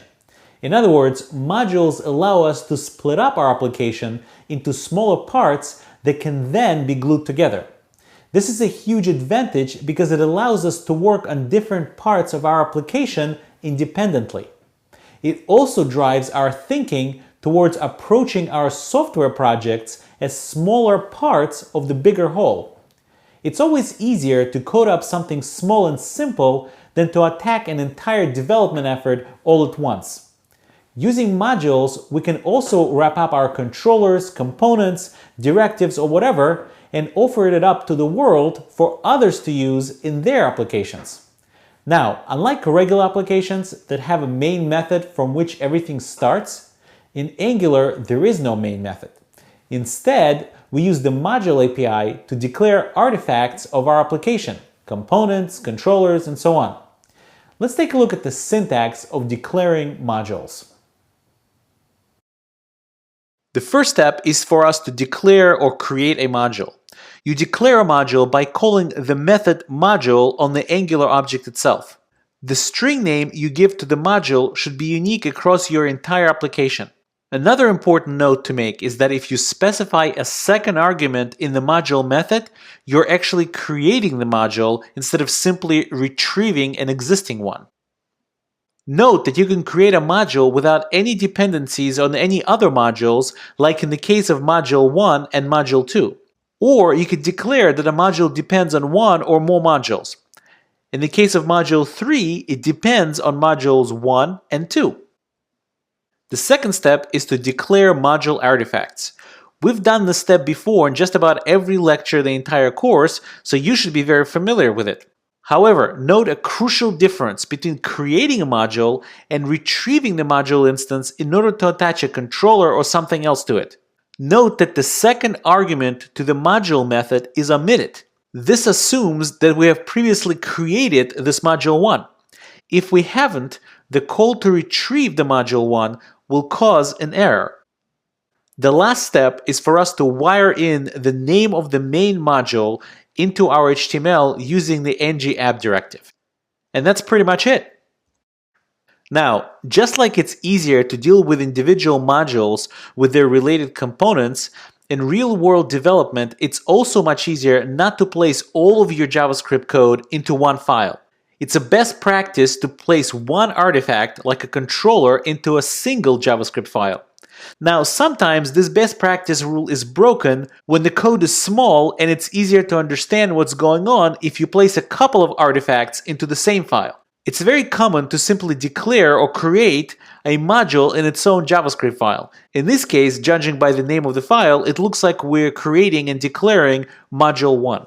Remember that this would be done by using the angular.module method with the second argument of either an empty array or some array of module names that module 1 depends on. Then, in controller.js file, you retrieve module 1 you created by using the same angular.module method but without the second argument and call the controller method on it to declare a controller. And the same thing would work for module 2 below. If you're not used to seeing JavaScript split up like this, just think of how this works in the browser and you'll get more comfortable with it. Since, as you know, the browser processes HTML sequentially, That means that conceptually, the browser will combine all of your JavaScript files into one JavaScript file. The contents of that file will be the contents of the files you declared in your HTML one by one. So in this case, you can visualize creating a new JavaScript file, then pasting the contents of module1.js into it, then pasting the contents of controller.js into the file after that, and so on. Note that it does not matter in which order you declare modules in your HTML or in your JavaScript file if you think of the whole setup as one gigantic JavaScript file put together from the smaller ones. Here, we're declaring module2.js before module 1. Internally, once Angular reads in all the module declarations, it will figure out which module depends on which other module and will instantiate them in the proper order. However, what you absolutely cannot do is declare an artifact for a module before you create that module. The reason why this is going to result in an error is because pasting the contents of those two files in that order would roughly produce something like the following. As you could see, we are retrieving an instance of module 2 and declaring a component on it as the first step. However, the module itself isn't even created until the second line of code. This would obviously result in an error. Let's discuss one more thing. There are a couple of special module methods, and we've seen one of those already, the config method. Config method runs before any other methods on the module. As you remember, the function value passed into the config method can be injected with a provider or a constant. Since providers are used to configure services, the restrictions of not being able to inject services into the config method makes sense since we don't want to instantiate a service before we had a chance to configure how it would be instantiated. The other method is the run method that's executed on the module. The run method is executed right after the config method. You can only inject instances and constants into the run method, but not providers, because we want to prevent the system from being reconfigured during runtime. In the case of a module that depends on other modules, all the config methods of dependencies will execute first. So in this case, the config method of module 1 and module 2 will execute first, then the config method of module 3 will execute. Then the same pattern will repeat for the run methods of these modules.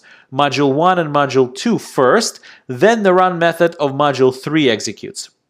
Okay, let's jump back into our code editor and split up our application into a couple of modules and multiple JavaScript files.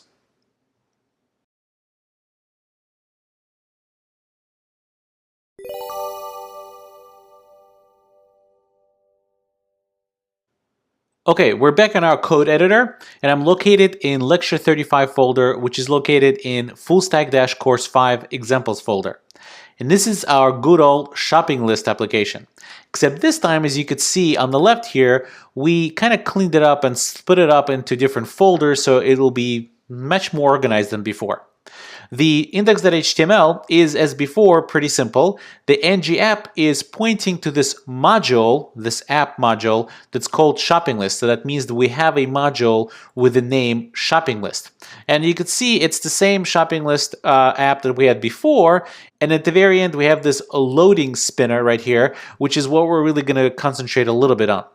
And the way we're now importing our artifacts is through separate script calls. So we're clearly putting the jQuery and Angular itself into the lib folder. And if you could take a look here, those are the two files right there. So those are the things we need to load first, obviously. And then we're loading modules. You can see we're loading the source spinner, spinner.module.js. And if you take a look at the source, you'll see we have a shopping list folder and a spinner folder. Well, the shopping list folder where all the shopping list artifacts are located, the component, the controller, the factory, and the service. And these are all services and factories we've seen before. The shopping list factory, the weight loss filter service, we've seen all of them before. And it's actually a best practice to call them by the name of the service, then followed by period, followed by the name of the artifact. So in this case, I could clearly see that this JS file contains the component that is a shopping list component. So if I go to the shopping list folder and open up the shopping list.component.js, I could see that I am including, or I'm calling that component on the module called shopping list module. Well, where does the shopping list module come from? Well, there is a file called, as you could see at the beginning here, when we said that we're importing the modules up front, there's a file called shoppinglist.module.js. That's the file where we create and declare our module. Let's go take a look at that. So that's all it is. We're just simply creating this module, calling it shopping list, and giving it, for now, no dependencies. In every other file that we look at, we're simply retrieving that module. Notice that there is no second argument here that's an array. That would be declaring the shopping list module again, which would erase basically everything that's been placed into that module from before. So we're not declaring the module, we're retrieving the module and then calling the component method on it. And basically, in this case here, we have this shopping list component controller sitting right inside of the same file, which is sometimes people break that out and make that into a separate file altogether, and then somehow glue them together again by possibly declaring this as a controller on the module itself and just simply having Angular putting those two things together. And you can see that there's a factory here, and it's exactly the same thing. They're just separate files, but really they're all using this Angular module, Angular.module, retrieving the shopping list module to go ahead and declare on the very same module those same artifacts that we've declared before.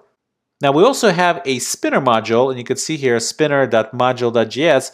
Also, all it does is just declares or creates the module, and then let's say something like spinner.component.js actually attaches a component to the spinner module. And this whole thing, this whole spinner folder right here, contains everything we need for our loading spinner implementation. So you can see here, if we'll move this a little bit, not only do we have actual JavaScript, but we also have template.html, and that's where this comes in here, where we declare source spinner, loading spinner template.html, and it's sitting right here in that same folder, and it's that same img tag as it was before.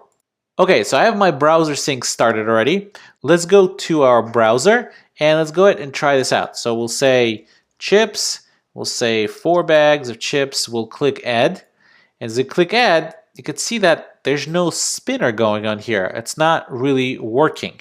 We can even put cookies here and add that.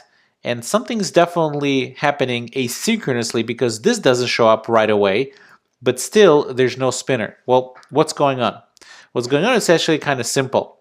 What's going on is if you look at the shopping list module, we're not dependent on the spinner module. So all we have to do is really take the name of the module, spinner, and go to our shopping list module and say the shopping list actually depends on the spinner module. Once that happens, this declaration right here at the very end, loading spinner, the tag, the element is actually going to be activated by Angular. Before, Angular didn't know what to do with it because it didn't know how to interpret it. So it basically just ignored it. But now, loading spinner will all of a sudden mean something because in the spinner module, loading spinner is a component. Loading spinner is a component, so it will look in the HTML for loading dash spinner as the element. So let's save that. Let's go back to our browser and let's go ahead and say chips, 4 bags of chips. Let's click add. And you can see now our spinner is showing up, so everything is actually working, and even the log methods are firing here, so you can see the events that are flying back and forth. Now, I told you that it doesn't matter how you declare the modules as long as you declare the module that you're using before you try to declare something that is already using the existence of that module. So therefore, if I wanted to, I could take this line right here, cut it out, and as long as I put it in front of the line that actually uses that module, so the script of loading spinner.component.js, well, it uses this module right here. So I can't really put this above that. But as long as I put it this way, let's go back to our browser, it will still work. We'll just put some nonsense here just to test it real quick. As you can see, still working, no problem. But if I go back and try to put this line right here, and try to put this line below this line, which means that the first thing that the browser will try to interpret is trying to retrieve our spinner module and attach a component to it. Well, that's not going to work because the spinner module at this point hasn't even yet been created. So let's save that. Let's go back, and you can already see we have an error. And if we click on that, actually, it will tell you something like module spinner is not available. So because we tried to create a component on a module that didn't really yet exist. So let's go back and fix that. Let's undo that and actually put it all the way back to where it was before. The next thing I want to show you is the config and run method blocks. Let's go to our spinner module.js and let's go ahead and declare the config and run blocks. I actually have it already pre-coded, so I'll cut and paste it here. And you can see here I've created the spinner module and now I'm retrieving the spinner module in the next line. I could have just actually put it as a .config right here, but it looks a little bit nicer if I do it as a separate line. So as you can see, I'm declaring the config function, which basically just going to say the spinner config fired, and a run function that is going to just say spinner run fired. And I want to do the same thing for the shopping list. And again, I have this pre-coded, so it's the same thing, it's the same config, the same run, except now we're saying shopping list config fired and shopping list run method fired. Let's go ahead and save that. And let's go to our browser and let's go ahead and take a look. Let's close this page and let's take a look. You can see here, spinner is something our shopping list module dependent on. So spinner fires the config of the spinner fired first. Then the config of the shopping list fired. Then again, the spinner run fired because our shopping list depended on spinner. And then finally, the shopping list run method fired. Now, if we go back and change which module is declared first, you may think that this is because the spinner is declared first. That's why its config is firing first. If we go ahead and flip it and save it again, so now the shopping list module is getting read by the browser first and the spinner module is getting read by the browser second. If we go back to the browser, you'll see that it's exactly the same thing nevertheless. The spinner module config gets fired first because it's a dependency declared on the shopping list module. So that's why the shopping list has to configure itself after all of its dependencies. And the same thing with the run method. The spinner run method gets fired first since it's a dependency on the shopping list module, and then the shopping list run method gets fired at the end. Okay, so let's summarize. Angular.module method takes two arguments to create a module. The first one is the name of the module itself, which is just a string. And the second one is an array of string module name dependencies. Angular.module method with just one argument, which is the name of the module, retrieves the previously created module. Then, once it's retrieved, you could declare components, controllers on it, and so on. The module.config method fires before module.run method. And in fact, all of the dependency modules get configured first, and then the module that declares a dependency gets configured. And the last thing to remember is it does not matter which modules are listed first in your HTML. As long as module declarations, that's where the modules are created, are listed before the artifact declarations like controllers, components, directives, on that module, because those declarations use the existing module which needs to be created beforehand.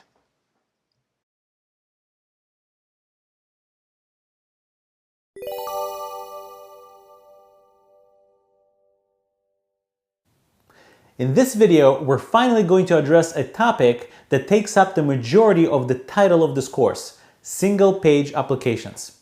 Even in a simple app, you'll probably have at least a couple of different views where the majority of the content on the page will have to be replaced with some other content. One way or another, users need to be able to get from one view in your application to another view. Let's first take a look at some diagrams of traditional approaches to this feature, and then talk about the single-page application approach. In a traditional client-server communication, as they started calling it Web 1.0, any update whatsoever that the browser needed was handled by the server. For example, the browser would start out by requesting a resource at the URL /page1.html. The server would evaluate the request, find the resource at that URL, and then respond with the contents of some file, probably named page1.html. If the user clicked on some button that required some minor update to the page, even as little as updating someone's name and some greeting, the browser would make another request to the server, this time attaching some data or request parameters to the end of the original URL, in this case ID equal to 3. The server would process the request and then send the entire page1.html content all over again, but with an updated name probably corresponding to the ID with the value 3.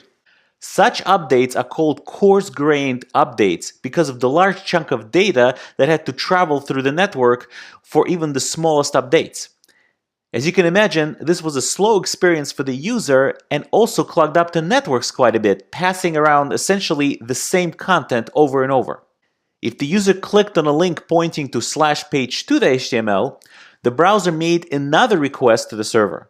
The server would process the request and then return the contents pointed to by the URL as page2.html. You can see that in this model, the routing from one view to another was clearly a server-side responsibility. With the introduction of Ajax, this picture improves quite a bit. Now when the browser needed a small update to the content it already downloaded from the server previously, it used Ajax to make a background request to the server, which only returned the needed data. This obviously improved user experience quite a bit.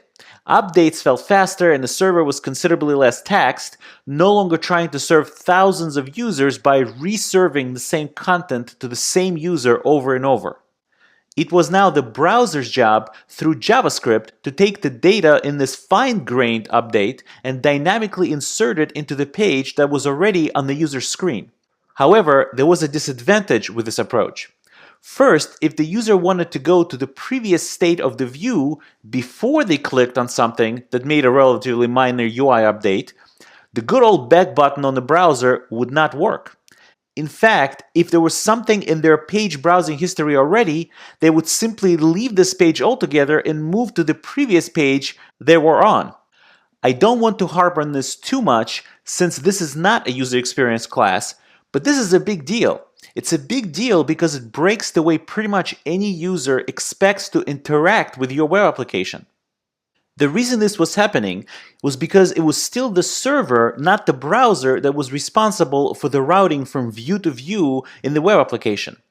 So it was still the case that if the user clicked on a link that requested /page2.html, the server had to find that route and return the content pointed to by that URL. In the single-page application, or SPA model, the beginning of the client-server interaction is the same. The browser requests some index.html, and the server responds with the content which comes along with CSS and JavaScript. When the user clicks on a URL that's supposed to take them to a new view, the URL is constructed with the same index.html as before, but it gets followed by a £. That does not cause the browser to request anything from the server, but can be detected by JavaScript and thus processed. Part of that processing might be making an Ajax call to the server to retrieve the relevant template for the view, but it doesn't have to be. Same goes for another click, which can encode some data like ID equals 3 onto the URL.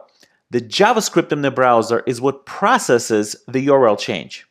Using the £, or the hashtag, works for a browser-only routing because the hashtag on the URL does not cause the browser to re-request the resource from the server. Traditionally, the hashtag was used to cause the browser to automatically scroll to a section of the page where the element with the ID or the anchor tag was marked with the name of the hashtag. We discussed this topic in my other course called HTML, CSS, and JavaScript for Web Developers, so look there if you're interested in learning more on this topic. Note that the hashtag also changes the URL in the browser's address bar, thus adding another entry into the browser's history. This is why the browser's back and forward buttons work naturally with this type of setup. The truth is that nowadays these URLs can even work without the hashtags when you configure the server to be in what's called an HTML5 mode. We're not going to mess with the server in this course, so we'll stick with using the hashtags, but just so you know that that is possible. There's another way to approach navigation from one view to the next. This approach does not depend on the URLs whatsoever. In it, we represent each view as a view state. In other words, we represent the view using some JavaScript object that holds the data to reproduce the same visual setup over and over, including the data associated with that state. This is a much more generic way of approaching the whole idea of representing the state of a user interface at some particular point in time. If you think about it, all URL did was encode the state of our user interface with a unique string called a URL. But we shouldn't get stuck on that. We can encode the same data using a JavaScript object and simply tell our navigation system to recreate a user interface based on that object. So the point in such a setup is that URL on the browser address bar is not updated. Only programmatic state of the view is updated. Now, there are options when it comes to which package you use for your routing implementation in an Angular.js app. I'll describe two of the most commonly used ones. One is called ngRoute and the other UIRouter. ngRoute gets installed into your application as a separate JavaScript file. It is not part of the core of Angular.js. It is developed by Google and the community, meaning it's open source, but it has no concept of a UI state. Every route must be represented by your URL. There's also no concept of a nested view. And those couple of features really kind of leave it for an okay router to use for prototyping projects. However, for a more full-featured type of implementation, UIRouter is the choice. It is also made as a separate JavaScript file, and it is not developed by Google, but simply is an open source project that's developed by the community. In UIRouter, UI state is a central concept. In fact, you can have a route with no unique URL for that route whatsoever. However, URL routing is also supported, so you can have a state that is associated with a particular URL. Now, our UI state is updated based on that URL. Also, nested views are supported. And if you don't know what that is, you will see that in a few lectures, and you'll understand their power and why they're so important to use on a day-to-day basis. So all in all, that's really a better choice for more serious projects. And that's why we're going to cover UIRouter in this course. Truth be told is that once you know how to use UIRouter, using ngRoute package will be very easy and familiar, as well as possibly a little bit more frustrating since it lacks some of the really nice features we just described. Let's go over the steps of using some of the basics of UIRouter. The first step is to reference the UIRouter package in our HTML. Since UIRouter depends on the core Angular package, it needs to be referenced and loaded by the browser after the core Angular package. Step 2 is to designate some part in our HTML page where our interchangeable view can be dynamically placed. When the view of a particular state is loaded, it will be inserted into the body of the UIRouter provided custom directive called UI-view. The third step is to declare the UIRouter as a dependency. This is fairly straightforward, and we have seen how to declare other modules as dependency before. Note that the name of the module is UI.router, slightly different than the name of the project itself, which uses a dash. Since UIRouter handles UI states and routing through a URL as two independent functions, it only makes sense why it comes with two essential services, $state and $UIRouter. However, before we can use the state and UI routing services, we need to pre-configure them with some knowledge about the states and URLs in our application. You already know how to do this. You use the angular.config method and inject the provider versions of those services into it so you can configure what data those services will be instantiated with. First, we configure our UI states. We give each state a unique name that we will be able to refer to throughout our application. We can also optionally associate a URL with a particular UI state. Finally, we specify an HTML template, the contents of which will be inserted into the UI view tag in our HTML page. You can also specify a template URL property, and just like in other configurations, the contents of this URL will be retrieved from the server using Ajax if and when this state is activated, and then inserted into the UI view tag. The state method is chainable, so you could continue to specify other state by simply executing another state method right after the first one, and so on. Now, it's very common for users to mistype a URL or have an outdated or just a garbled URL for something. A very common practice is to configure the URL router service provider by executing its otherwise method. This configuration tells the UI router that when it tries to match a browser URL with a URL associated with a particular declared state and it can't find any matches, it should default to the URL declared in the otherwise method. In this case, any URL that the URL router cannot match will default to the URL /view1, which happens to be associated with the view1 state. Okay, that's pretty much it for the configuration. Time to jump into the code editor and try this out in action.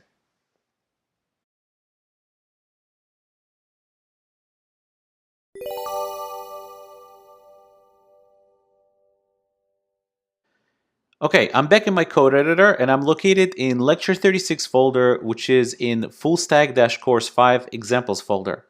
And the first thing we need to do is download the UI router JS file that I specified here that's supposed to be sitting in the lib directory. Well, it actually is already sitting in the lib directory because I downloaded it already, but let me show you how to do this. Now, the annoying part, funny Google, the annoying part about downloading UI router, if you just type in download UI router, is that all the links that will first come up, in fact, if you click on any of these links, will be all the wrong versions. And the version that's constantly coming up is 0.2.14. Well, that's the wrong version. That's not the latest or the latest version that is stable. The latest version that is stable is actually 0.3.1. So how do you get to it? Well, instead of clicking on all these official UI router links, what you should look for is a CDN, a content delivery network. So look for anything that says CDN in it. For example, here's the first one, says the best FOSS CDN for web-related so on. If you click on that and you take a look, the version that is going to be sitting here, or at least one of the versions, is 0.3.1. If you choose that version, and then in this case, I could just have the min, so that it gives you a couple of URLs. One is for the full version. That's if you want to go and kind of read the code of the actual UI router.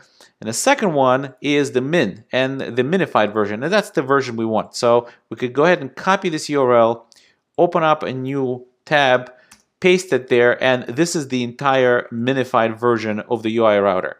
Make sure that if you see the version, or make sure that you do see the version, and the version is saying 0.3.1. Now there's a newer version that is 1.0 that's using kind of more of an Angular 2 approach, even though it could still be used with Angular 1. But that one is still in beta or in alpha or beta at this point, and it keeps updating with breaking changes, so we don't want to go for the one that keeps breaking yet. It's not really stable released. So the way you would get this file is just once you load it in a browser, just right-click it and click Save As. And once you do that, you could go to whatever folder that you're in that you need to place it in. In my case, it's lecture 36, the lib folder. I really already have it here, so I don't need to click Save again, but that's what you would do when you download it. So I'll click Cancel and go out of this again, and let's go back to our code editor. So this is a very simple app, and it's called Routing App. That's the name of my module. And the first thing we need to do is obviously reference the angular.ui.router.min.js, and we already did that right here. The second thing we need to do is place some sort of placeholder in our HTML where our views are going to be inserted into. In this case, it's UI view right here, and it's going to be inserted somewhere in the body here. And I can see here that I have a div here, a placeholder for something that has a class called tabs. And basically what we're going to do in this application is we're going to have two tabs. If you click on one tab, it will show you the contents of one tab, and if you click on another, it will show you the contents of another tab. Okay, so the next step is to go to our app.js. That's the one that declares our routing app, and actually declare a dependency of our app or of our module on another module called UI.router. Notice the dot, it's not a dash like the actual project name is. And we need to configure our UI router or the UI router services, and we're going to configure them in our config method with this function called routes config. The routes config is going to inject two things, the state provider and the URL router provider. As we discussed, the providers are the ones that are going to be configuring the state service and the URL router service. Okay, so far we really have absolutely no code in here. So if we save that and go back to our browser, we could close this tab, and I already have my browser sync running, and really it's doing nothing more than just displaying our h1 tag at this point. And take a look at the URL. The URL is just a regular, whatever it is, the host is /index.html. If we go back, and the first thing we'll do is go ahead and uncomment this. So URL router provider, the otherwise method is going to say /tab, meaning that if you don't recognize anything that is matching your states, and in this case we have no states, and they have no states that are associated with URLs, go ahead and try the /tab1. If we go ahead and save that and go back to our browser, you can see that it automatically forwarded us already to /tab1. If I remove that, delete it, and try it again, it automatically will jump right back to /tab1. So that's working. The next thing we need to do is to set up our states.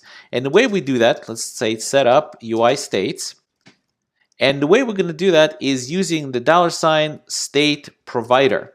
And it's going to have, we'll indent it, a state, and we'll start with the name. We'll call the name tab1. And then we're going to have a configuration object that's going to represent that state. And we're going to associate it with the URL /tab1. And another parameter we'll provide is template.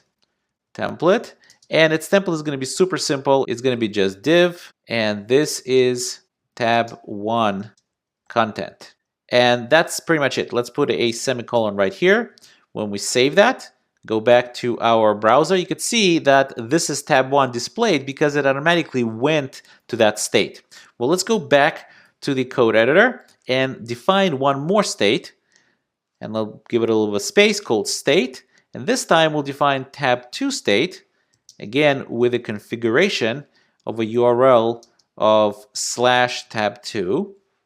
And the template we're going to have is going to be another div, but this time it's going to say this is tab2 content. Let's save that. Let's go back to our browser.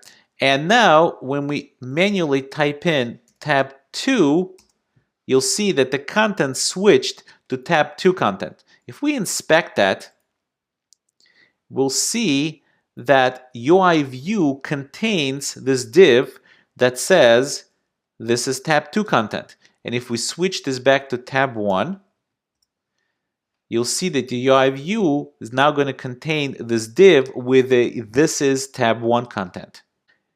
We can achieve the same thing by using the template URL property, and in this case specifying the URL to a tab1.html template, which already contains these words. So at this point we could just say source, because it's sitting in the source directory, tab1.html, and the second one will say source tab2.html. So if we save that, go back to our browser, we'll see that tab1.html is working, and if we put tab2.html, it's not working. Let's take a look as to why that's not working. Well, pretty simple. We forgot to say URL in the property. So it's treating it as the actual content of the template instead of the URL. So now that we saved that, let's go back to the browser. So now it's actually saying tab2. This is tab2 content. Now, the URL router comes with a very convenient directive that lets us create links and actions in order to go from one state to another. If we go back to our index.html, we could provide those type of links right here. We'll call an a tag, and instead of href, we'll say uisref. And uisref stands for UI router state reference. And we'll give it a state reference of, we need the state tab1. And this tab1 is matching directly with the name of the state tab1. So it's looking for the name of the state in this particular attribute value. And we'll go ahead and give it the name called tab1. And we'll do the same thing. We'll copy it. And we'll do the same thing for tab2 since we have a state called tab2. Go ahead and save that. Let's go back to our browser. And now you see we have a couple of links. So if we click on tab 1, this is changing to tab 1. Click on tab 2, it's changing to tab 2. If you take a look as to what actually that UI sref directive did for us, we could take a look right here and see that what it's actually doing is it's creating the href for our anchor tag such that it's pointing to the right URL to invoke this type of behavior to changing from state to state. However, it does way more than that. We can go ahead and omit the actual URL that's associated with the state. For example, the tab2 URL can be commented out, and now our state is only referenced by its state name. But this will still work. Let's go back to our browser. And even though the tab 1 is looking like a link and tab 2 is not, well, the reason it's not, let's take a look, is because it doesn't have an href attribute anymore as part of it. And the reason it doesn't is because we removed the URL that is associated with the tab 2 state name.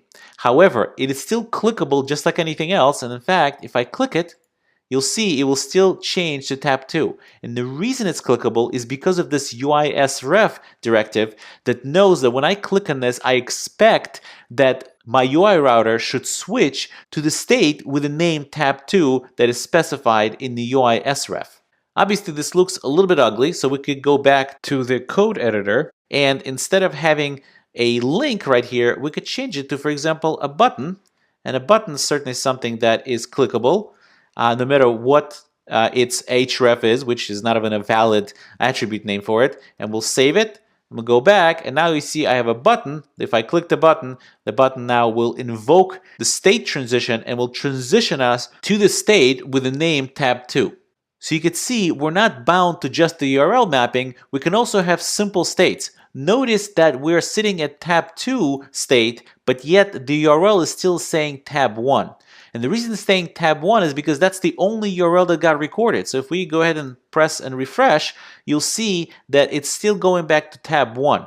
But tab 2 really means absolutely nothing to it because tab 2 is not mapped to anything. So therefore, it's going into the otherwise method and then jumping back to tab 1. However, there's such a state called tab2. So when I invoke it using my UI sref directive, it will still switch our UI router to the state with the name tab2, yet keep the URL exactly the same as before. Let's go back to the code editor and actually we'll go ahead and comment this out and we'll place the anchor back to where it was. We'll just change this to tab 2. And let's learn about one more UI router directive, and that one is called UI sref active. And that directive lets us specify a class, a CSS class, that should be applied to this particular tag when that particular state is active. So I want the class to be active tab, and I'll do exactly the same thing for the second one. So this will get activated, or this active tab class will be attached to this A tag when our state is tab 2. And in this case, it will be attached to this A tag when our state is tab 1. Now, I already pre-made this class called active tab, and if you take a look at my CSS style, all this active tab doing is just bolding the text, making the text bold. So since we've defined our UI sref active, we just have to change the label here, and we also have to go back to our app.js and actually re-enable our URL so we could see the URL changing as well, because we don't want to keep these two states without a URL. They both should have a URL, at least in our case. And now we could go back to our browser, and you could see that tab 1 is bolded, and the reason it's bolded is because we are at that state. If we click tab 2, tab 2 becomes bolded and tab 1 is no longer bolded because the active state or the active tab class got removed from it. We could actually take a look at it right here, and we'll take a look right here, and you could see that class active tab got placed under the class attribute, got placed on the USRef tab 2. If we click tab 1, it will get placed on the usrev tab 1 because that is the active state at the moment. Okay, so let's summarize. UI router uses independent concepts for URL mapping and UI state representation, and therefore you could really think of those two things as two subsystems that exist inside the UI router package. Now, the way you configure UI router in angular.config is first by providing an alternate URL mapping with the URL router provider service with the method otherwise providing some other URL. That's in case the URL is garbled or the user typed in the wrong URL. This rule will kick in and go ahead and forward the browser to the correct URL that actually does exist within your system. The second way is you configure states with optional URLs, but usually you do use them, but sometimes they're optional, using the state provider.state method. And you provide the name of the state and a configuration object that has a whole bunch of properties. Some of the ones that we've used so far is the URL property that maps the state to a particular URL, and a template URL which maps a particular URL of the actual template that contains some HTML to that particular state. So when the state is activated, the contents of that template are inserted inside of the UI view tag. And you use the UI view tag as a placeholder for your state-based user interface portions. Now you can also use a special directive called ioslate, which stands for UI state reference, as opposed to just an H hyperlink reference. And that is an attribute that you could place on an A tag or really any other tag, and it constructs links for you and actions to configured states. So such that you could, for example, place that on a button, and when you click on the button, whatever state that you specified in your ioslate attribute, that state will be activated when you click on the button or you click on a particular link. If you're specifying this attribute on an anchor tag, and your state actually defines a URL that's associated with it, the ioslate directive will create the href attribute on that tag for you. So when you click it, it will go ahead and update the browser address bar.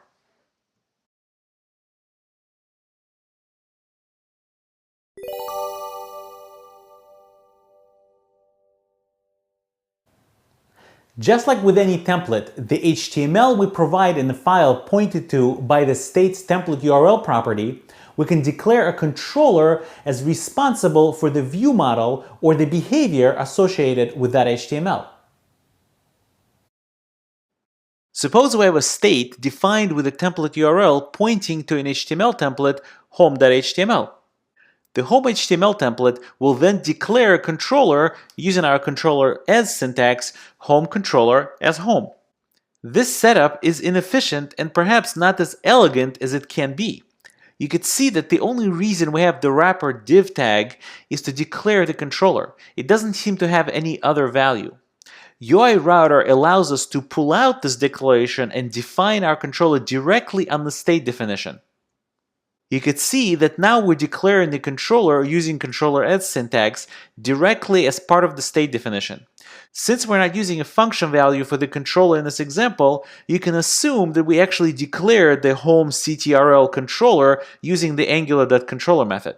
We also have the option to specify the function value instead of the controller's string name if we have access to that function value at this point. The controller as syntax can still be achieved using the controller as property that's also available to be declared as part of the state definition. Note that our home.html became slimmer. While not that common, we can even potentially reuse this home.html template with a different controller somewhere else. And that's due to the fact that we pulled out the controller declaration from the actual template. So this is definitely a much more elegant solution. Let's jump into the code editor and see an example of how this works.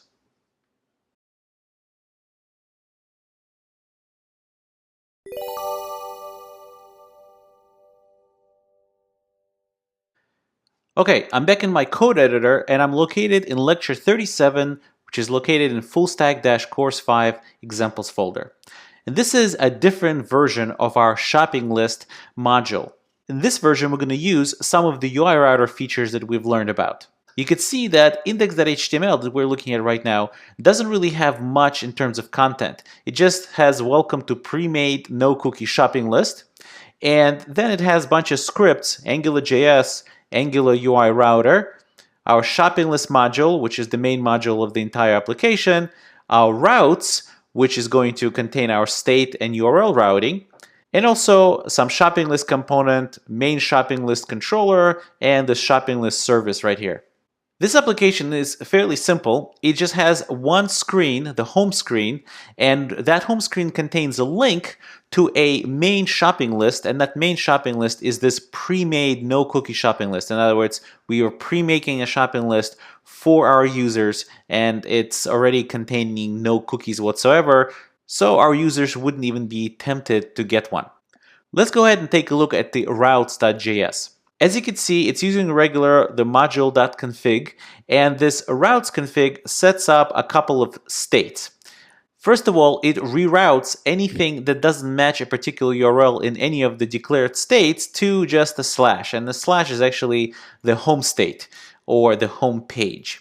So the first state we're defining is the home, and it is going to be accessible through just a slash. And its template URL is sitting right here, source shopping list templates home.template.html. And we can actually take a look at that. It's a very short template. All it has is one link tag and says CR pre-made no cookie list shopping list. And it's using UIsref, so the state reference, to main list. So main list better be a state that we defined inside routes.js. And in fact, it is. Right here, this is the pre-made list, and it's called the main list, and it's accessible through a URL /main list, and its template URL is pointing right here to main shopping list.template.html, and that is it right there. As you can see, it consists of this wrapper div tag, which declares our controller, main shopping list controller, and gives it a label of main list. Let's dive a little bit deeper into what this is doing, because we're going to be reusing this code in the next few lectures as we learn a little bit more about the UI router. So besides declaring a link that lets us get back to the home screen, again with the UIsref home, because home is a state, it uses this shopping list component, and this is the shopping list component right here that I'm pointing to, and it's using the shopping list component to basically output our list. Let's go ahead and take a look at the shopping list component. I believe it's right here somewhere, shopping list component. And the shopping list component just passes along the items, which is the list of our shopping items, and it is pointing us to the shopping list.template.html. So if we go to shopping list.template.html, we see that we're just going to loop over the item quantity and the item name to output our list.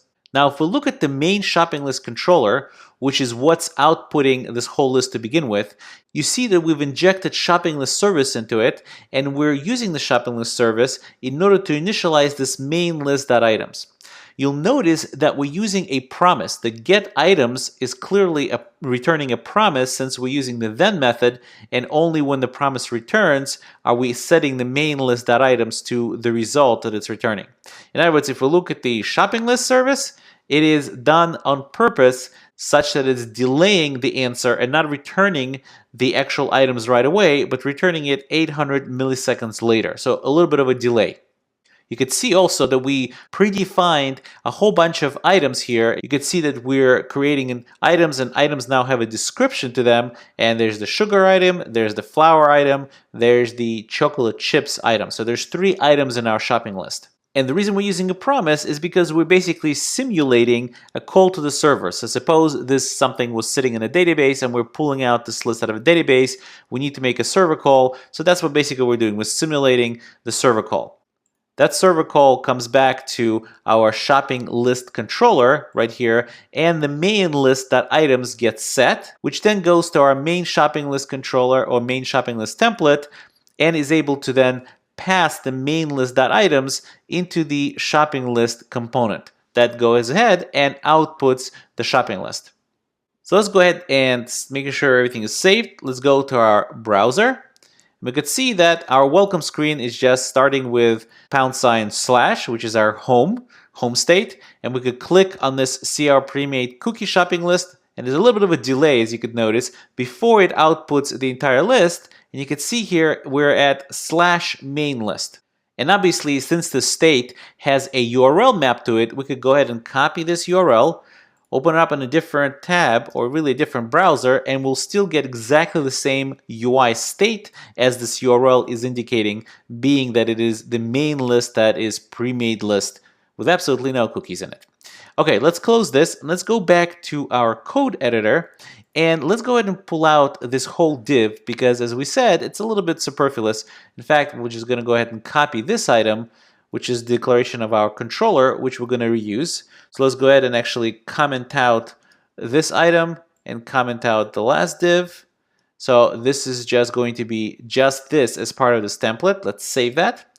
Let's go back to the routes. And instead of just declaring the template, we're going to declare one more thing. There's already a comment there. We'll say controller, and we'll paste that in here. So now our controller is declared on the main list state that is associated with this particular template. Let's go ahead and save that.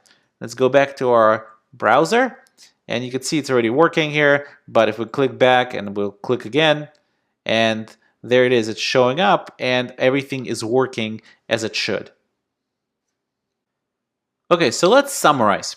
We can declare a controller that is responsible for the states template right in the states declaration, not just in the template itself. In the state declaration, we can use a syntax of controller as the property of the state declaration with a string of controller as syntax, in this case, for example, ctrl name as some label, and the whole thing would be a string. Or we could use controller and reference the controller function value and also use controller as property and give it a string label that we could later use to refer to the controller in the template. In the template itself, we could use the label that we declared in the controller as syntax and then access with the dot notation the data as usual with controller as syntax that we've done before.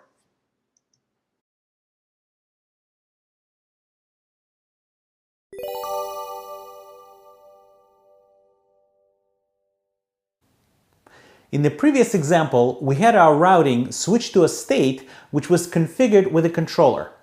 Inside of that controller, as part of the very first action in the $on_init function, we reached out to an asynchronous service to retrieve the data we needed for that controller to function. There's some disagreement in the community if this sequence of events is backwards or not. Some say it would be definitely better if part of the transition to the next view, the next state, we first retrieve the data needed and then simply pass that data to the controller. Well, with the state's resolve property, we could do just that and more. Let's take a look at the syntax. You could see that here we're declaring a state by the name of view1. You can also see that we're declaring that state with the controller view1 controller as view1. But now we have a new property called resolve. Resolve is a configuration object that has some key and value pairs. The key myData has something that we haven't really seen since the very beginning of the course, and that's because we've been using a much more elegant injection that I'm using here in this example. But all we're doing here is protecting our function that gets the service injected into it with some minification protection. So if you remember from the very first lectures that we had, if you provide an array with a bunch of strings, the last value of which is a function, those strings in the order that they're declared are going to be considered the items that you want to inject into that last value, the function value, and its arguments will match up to the declared injection artifacts that were listed in the same array. So here we have an array with the first value, which is the string service, and the last value, or the second value, is a function value that takes a service as an argument, which means Angularjs will inject the service into that function. Note that service.getData returns a promise.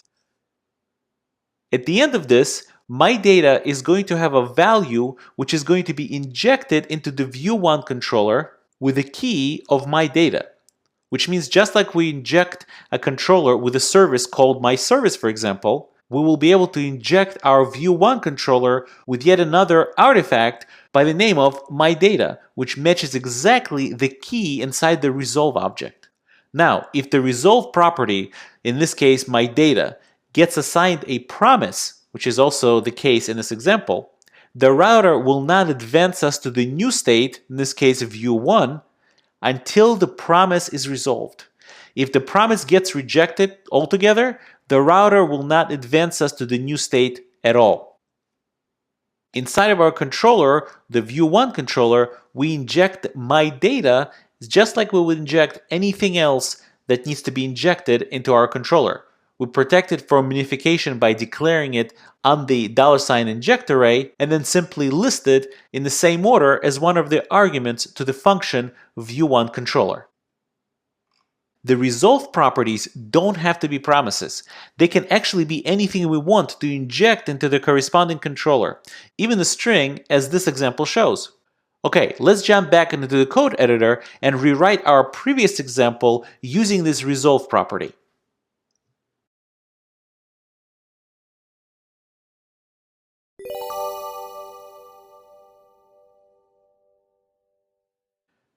Okay, I'm back in my code editor and I'm located in lecture 38, which is located in full stack-course 5 examples folder. And this is really the identical application that we left off in lecture 37. As you can see here, in the main list state, we have a controller called main shopping list controller. And if we go to that controller right now, we could see that on the $init, we're calling this shopping list service that we know to be an asynchronous service. And then when the promise gets resolved, we set the main list.items to the result, meaning the array of the shopping list items. Let's go to the browser and see how it behaves. When we click on this link, you'll see that it goes to main-list. You can also see that this list pops in a little bit about 800 milliseconds later after the entire view, the main list view, comes into the browser. And that is because we're switching the view first and then going to get the data. That's not necessarily the best thing to do. It also looks a little bit weird that we switched to a view before we know whether or not there's any data in that view to begin with. So let's go back to our code editor and create a resolve property on our route. Let's go back to the routes.js, and besides for declaring main shopping list controller as main list, we're going to put a comma here and we'll call another property called resolve. And the resolve property is going to have one item, or actually it's going to have one item called items. And the items property is going to resolve to a promise that it gets returned by the shopping list service. So let's go ahead and declare an array because we want to protect our shopping list service injection from minification. And we'll say shopping list service. There it is right there. We'll put a comma and now we'll put the function. The actual function is going to retrieve that shopping list and we'll inject it here again, shopping list service. And inside here, we need to return our shopping list service dot get items. So now this will immediately return a promise and the UI router will then wait for the items property to get resolved before it takes us to this main list UI state. Okay, so now that we're retrieving this data up front in the actual state transition, let's go ahead and save that. Let's go back to our controller and we really no longer need this. We'll go ahead and comment that out. What we do, however, need is, and we'll actually comment this out as well, and maybe just duplicate it because we do need this, but we need to inject something else in here. We need to inject our items from the resolve. Let's copy that. Let's go back and inject the items right here. We'll also need to inject these items here as well. Let's go ahead and duplicate that. That way we could at least keep it for our records. So you'll see the difference. And we'll just copy and paste it right here. So now here I need to inject items. Those are the same items that are here. And all I really need to do here is just say main list dot items equals to items that are passed into our main shopping list controller. Let's go ahead and save that. And let's go back to our browser. And we could see something's not working. Let's go ahead and take a look as to what's not working in the console. And nothing seems to be appearing. So let's go back to the code editor and see what we might have messed up here. We have the main list that seems to be working. Oh, and I see that I said item instead of items. Okay, let's save the items here. Let's go back to the browser, and it already switched us to the next transition. So let's go back to home. And when we click on a pre-made no cookie list, you see it's not going anywhere until the entire data is there, and then the whole thing shows up immediately. We could try that again. We click, 800 milliseconds later, the entire thing shows up. So the actual gating of the data, the asynchronous communication, is happening when you click this link, not after you click this link. So by the time we click this link and the controller gets invoked, it already gets invoked with all this data and it gets displayed immediately. And coincidentally, I just noticed that list here is spelled with lowercase l, which is probably not a good idea for consistency's sake. So let's go ahead and change that really quickly. Main list is now going to be uppercase everywhere. And I think we're good to go. Let's go ahead and test it one more time. And you see that's still working. So we're all good to go. Okay, so let's summarize. The resolve property can be used to inject values directly into the controller responsible for the state, and that is declared on the state's configuration. If the resolve property is a promise, the router will wait for it to resolve before transitioning to the new state. If that promise is rejected, the router will not transition to the new state at all. The name of the key in the resolves property object is what is to be injected into the corresponding controller's function.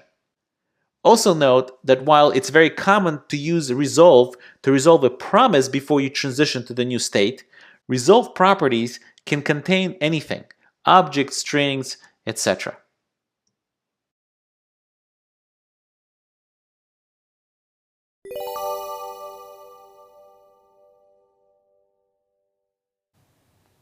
URLs often encode a state of the view that requires more than just a name. It may require some actual data that can change how the view is constructed for the user.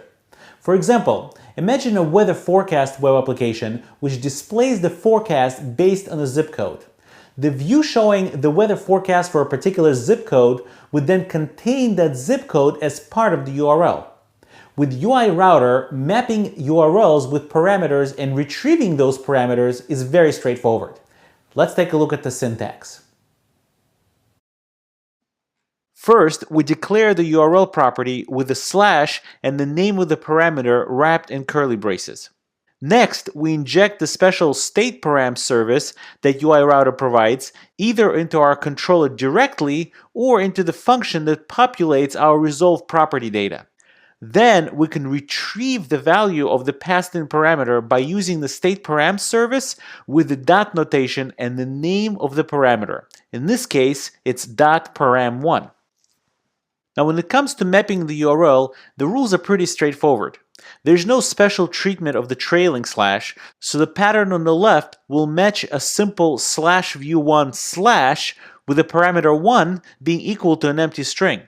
This type of mapping will also map to /view1/hello or /u1/12. On top of all this, UI Router has syntax for being more specific on how a parameter is matched. It even has support for regular expressions, so you could specify the match for your parameter using a regular expression. Going back to our example, once the parameter is matched, some data is retrieved based on a parameter and stored in the MyData resolve property. The MyData property is available to be injected into the View1 controller just like we've done before. If you wanted to use the ioslate directive to construct a link or an action to transition to the state that expects parameters, the value of the ioslate would be the state name being invoked like a function. Its argument would be an object which contained parameter name value pairs, where the names would have to match the expected parameters exactly. Okay, let's go back to the code editor and see if we can display some details about each item in our shopping list.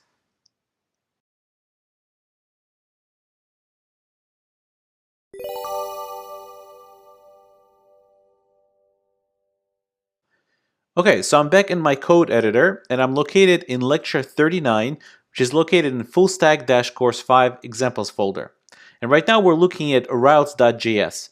And the way this application stands right now, it's basically a copy of lecture 38, which is one lecture before this one. Let's take a look at the browser. So here we have welcome to pre-made no cookie shopping list. If we click our pre-made no cookie shopping list, you'll see that the list will appear right here. What we would like to do is we would like to be able to have each one of these items right here clickable, and when I click it, it should show me the details about this particular shopping list item. If you remember, when we look at our shopping list service.js, you'll see that besides the name and the quantity, we also have a description of each item. So we should be able to get at that description, but one item at a time. Let's go ahead and close this and let's go to routes.js. So the first thing we need to do is we need to add that state that displays the item detail. Let's go ahead and scroll all the way to the bottom here, and we'll open up and make one more state, and we'll call the state item detail, and we'll configure the state with a URL, and the URL will be /item-detail / and we'll give it a parameter because we need to know which item ID 0, 1, or 2, because we have 3 items and this is an array, so it's 0 based. We need to know which index in this item array we're trying to look at, and we'll call this parameter item ID. Okay, so now we have the URL mapped. Let's go ahead and create a template URL, and we'll point it to something I already have, which is the item detail.template.html, which is sitting right here. And basically all it is a couple of links, one taking you to the home state, the other one taking you to the main list. And basically all this does is says, here's the item name, and the item name is, for some reason, repeated here twice, which I'm not sure why, but maybe we styled it a little bit different. But point is, we're outputting the item name, the item quantity, and the item detail all at the same time, so we see a very detailed list. Let's go back to the state configuration. It will give it the URL for our template of source shopping list /templates /item-detail.template.html. Okay, we'll put a comma over there. And we'll also specify a controller, and the controller will specify called item detail or detail controller, and we'll say it as item detail. And we also have the controller, the item detail controller here, just started right here. So we just registered it. We didn't really do much with it yet. So we'll do that in a second. So now that we have the controller, we need our resolve property, because we're going to have to pull those items from our shopping list service and then pull out just the item that we need based on this item ID parameter. So we'll say resolve. We want it to be resolved before the state is activated, and we'll call it item. Before it was items, and now it's just one item. And again, we'll put a square brackets for an array. And what we need to inject here is, number one is state params. That's what's going to give us the value of this parameter. We're going to pull it out from the state param service. And we also need our shopping service, shopping list service, because that's where we're going to get the entire list of items. Okay, we'll put a comma here, and then we'll say function. And we'll probably just actually put it on the next line so it won't be so messy. And this function now is going to take state params, because that's what we specified, and shopping list service. Okay, in fact, let's just put it right here. There's no really good way to format this properly, but maybe we'll just move this like this, so at least it'll be a little bit more legible. Let's maybe one more time. Okay, so what do we need to return here? Well, we need to first return the promise, and the way we return a promise is by calling return shopping list service dot get items, but we don't need all the items. We need to say then. And we need to, since then also returns a promise, as you remember, those things are chainable, we're going to have to open a parens, and we'll close it right here with a semicolon. But inside, we need another function, the success function. And the success function is going to return our items, right? So let's maybe indent it one more time here. Let's create then. Here we go. So then this is where the function ends. Maybe we'll leave it right here. And so inside of that function, we need to return the items that were passed to us through this asynchronous shopping list service, but we need to look up the specific item that is being referred to by the item ID. And the way we could do that is by using our state param service, state params, dot item ID. So now this item ID, whatever it is, 0, 1, or 2, is going to get placed inside of these square brackets, and therefore we'll find the right item in our items array, and that's the item that's going to get assigned to the item resolve property. Okay, let's put a semicolon here, and let's save that. Okay, so we're good to go here. We have the item, and we're ready to inject this resolve item into our controller, and our controller is item detail controller. Let's go ahead and copy the item. Let's go to our item detail controller. So the first thing we need to do, well, we're going to put an item right here, but we also need to make sure that we protect our controller from minification. So we'll say $inject, and we'll open up an array, and we'll say item right here. So now we're injecting this item into this item detail controller. And what we need to do here is we need to expose those properties of a particular item that our template expects. Let's take a look at our template again. Our template expects the name, the quantity, and the description. So let's go ahead and do that. We'll first say item detail.name equals to item.name. That's the item that was injected into our controller. Then item detail.quantity equals item.quantity. And also item detail.description equals to item detail or item.description. Okay, so now we've injected that item and we've copied the item's properties onto our item detail, which is the instance of our controller, which is what we're using inside of the template. Okay, so far so good. We should be able to save all this and then go back to our browser and be able to invoke this item details with a particular ID. Let's go there and let's go to our browser and let's go ahead and say it's #/item detail. We ended up having 2 slashes here. We don't need that. And instead of slash with a curly braces, we'll say 2. And when we do that, you see we get all the item details for number 2. Now the only thing we don't have here is that these things are still not clickable. We can make them clickable using our ioslate directive. Let's go back to the shopping list template. And the shopping list.template.html is something that belongs to the shopping list component, and that's a thing that loops over our items when we display our main shopping list and puts them in these bulleted list. Okay, so what we want to do is we want this item to be clickable. So let's go ahead and enter our UI-sref, and we'll have it equal to, we have our name of the state, which is item detail. Let's copy that.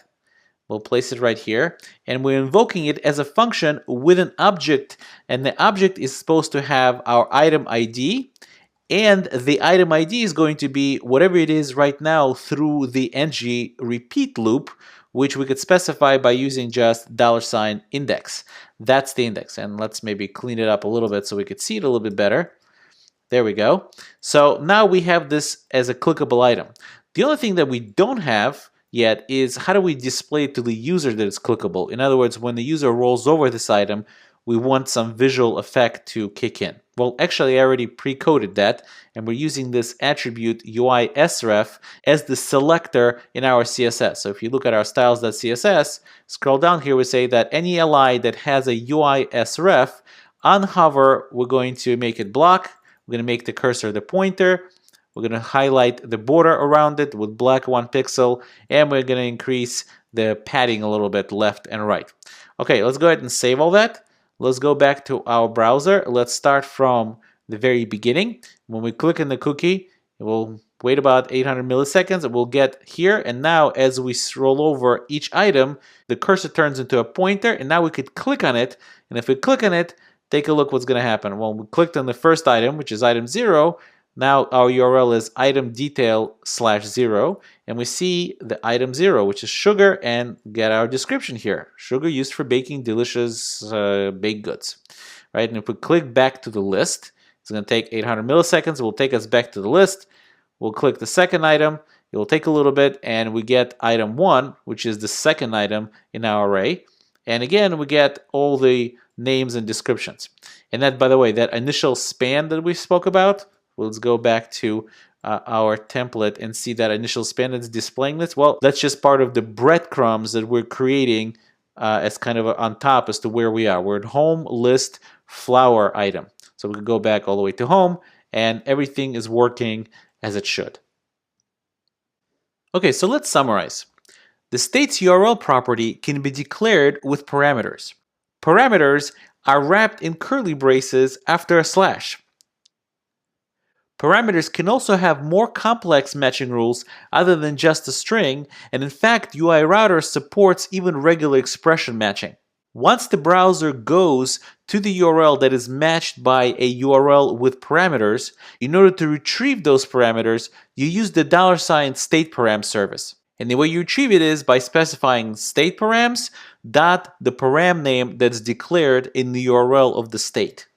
When you're trying to construct a URL with the UI-sref directive, you specify the state name as a function name and then pass an object into that function such that the keys in the object are the parameter names that have been declared in the state's URL property.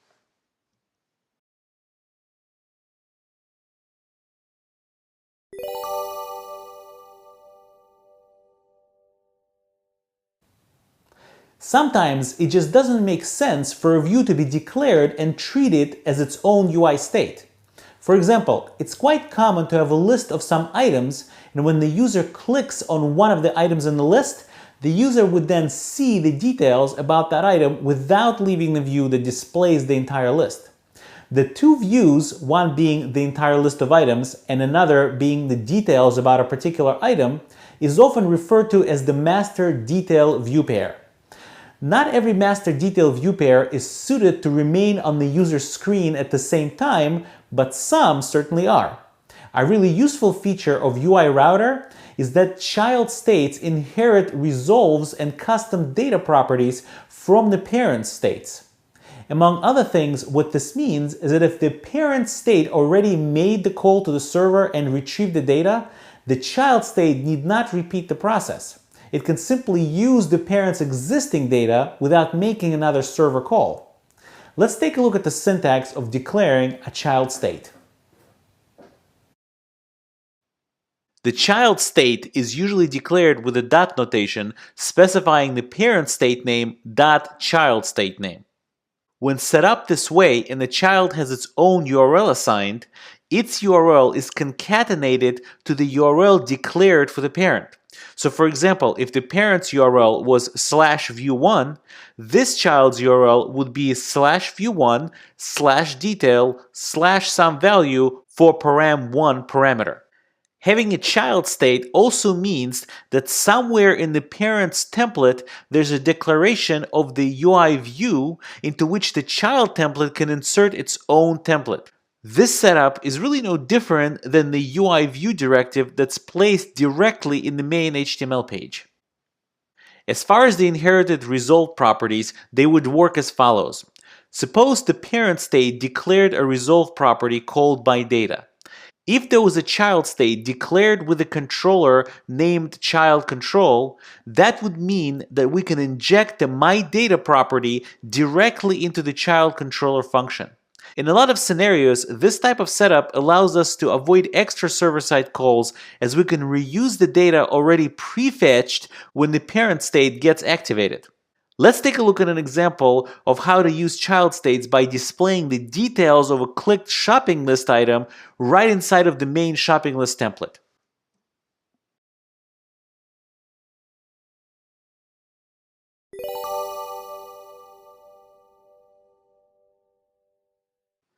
Okay, so we're back to our code editor, and we're located in Lecture 40, which is located in Full Stack-Course 5 Examples folder. And this is pretty much a carbon copy of where we left off in Lecture 39, plus I simplified a couple of minor things. What we see here, if we scroll down and look at the states, is that we have the main list that we were working with, which basically lists all of our shopping items, and we have this item detail state, and the item detail state takes one particular item based on the state params and based on the item ID and displays all the details about that particular item.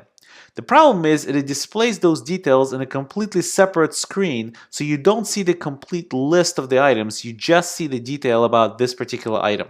Also notice that main list already has a resolve property called items, and it's actually calling the shopping list service getItems method. If you look at the item detail state, we're basically doing the same thing, except now we're filtering that list down to one item using the state params item ID. Let's jump to the browser and see how this works again. So we click on this link and we see a list of these items, and if we click on one of them, you can see that the /item-detail 0 shows up in the URL, and we notice that we see the description of the item, but we don't see the entire list. And it's because we went to a completely different and really unrelated UI state. Let's go ahead and fix that by making the item detail state a child state of the main list state. So the first thing we're going to do is we're going to copy the name main list, and we're going to place it right in front of item detail and put a dot in between them. So it's main list dot item detail. So now this state became a child state of the main list. We can now remove the resolve property from our child list. And the reason we could do that is because we're already going to get all the items from the parent, so we don't need to ask for them again and then filter them. We could directly inject the items resolve property into our item detail controller. So let's go ahead and scroll down here and remove this whole resolve property altogether. Okay, let's take the comma out as well and save that for now. So now we could go to the item detail controller and go ahead and inject the items property and then find the item we actually need using our state params. Let's go to the item detail controller, which is right there. And instead of injecting the item in here, we're actually going to inject items, because items, as we spoke about, is coming from the parent state. Okay, so let's go back, and items it is. And in this case, we need to inject one more thing, and that's state params. So the state param service, $state params. And we need that because we need to look up the item ID that is on the URL. And we'll go ahead and put it here as well, state params. Okay, so now what we need to do is we need to find the item based on the item ID that's on the URL. So we'll say var item equals, and we'll use state params dot, and we'll go back to the route and we'll see that what we're actually looking for is this right here, item ID parameter. We'll go back to the controller. So we'll place the item ID right here, and this is the index into our items array. So really all we need to do is say items array of index of, I should say, of state params dot item ID. So now our item is the object with the index that was passed in through the URL.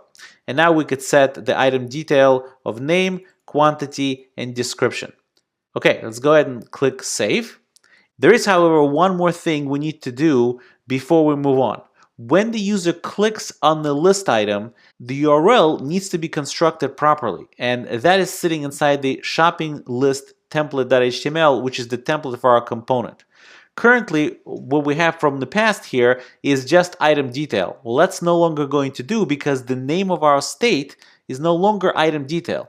The name of our state is mainList.itemDetail. So we'll copy that. We'll go back to the UI sref and we'll go ahead and replace that with mainList.itemDetail. Let's go ahead and save that.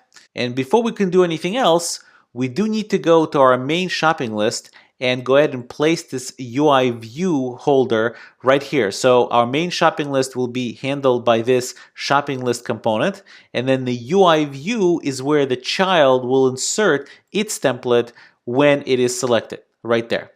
Okay, so let's go back to the browser and we'll click our link to see our list. And now we should be able to click on one of these links right here. And we messed something up right here because it's not interpolating properly. So let's go back to our code editor and take a look as to what's going on here. And let's see, this looks pretty good. The controller, the item detail controller, seems to not be setting these names Oh, and you can see the reason why, because we injected items and yet we're not saying items, we're saying item. So we need to actually reference the items that we injected into the item detail controller. Let's save that. Let's go back to our browser. And you can see now it's all working. So let's go back to home and we'll click, and you can see it's right there. And when we click one more time, you can see that now inside of this template, we have one more template inside of that that is being displayed, and that is the detail of the item that we clicked on. And as we click on different items, you can see it's happening instantaneously. And the reason it's happening instantaneously is because we're no longer requesting any items from the shopping list service. Those items were all loaded right here in the parent state, which was the main list. Also notice our URL, main-list/item-detail/0. And I can actually manually change it if I want. And you can see it's manually changing right there. Our item detail URL became sort of like a sub URL to the parent main-list. Now I told you before, URLs are optional. So technically speaking, we could go back and go to our routes and comment out the URL of the child. There is, however, a caveat to this. If we comment out the URL of the child and it happens to have a parameter, UI router will not know to expect a parameter like that. Therefore, it requires us to give it one more property called params, and in the params, it requires us to give the UI router the name of the parameter with some value. So in this case, we'll give it, I don't know, null. It really is good enough.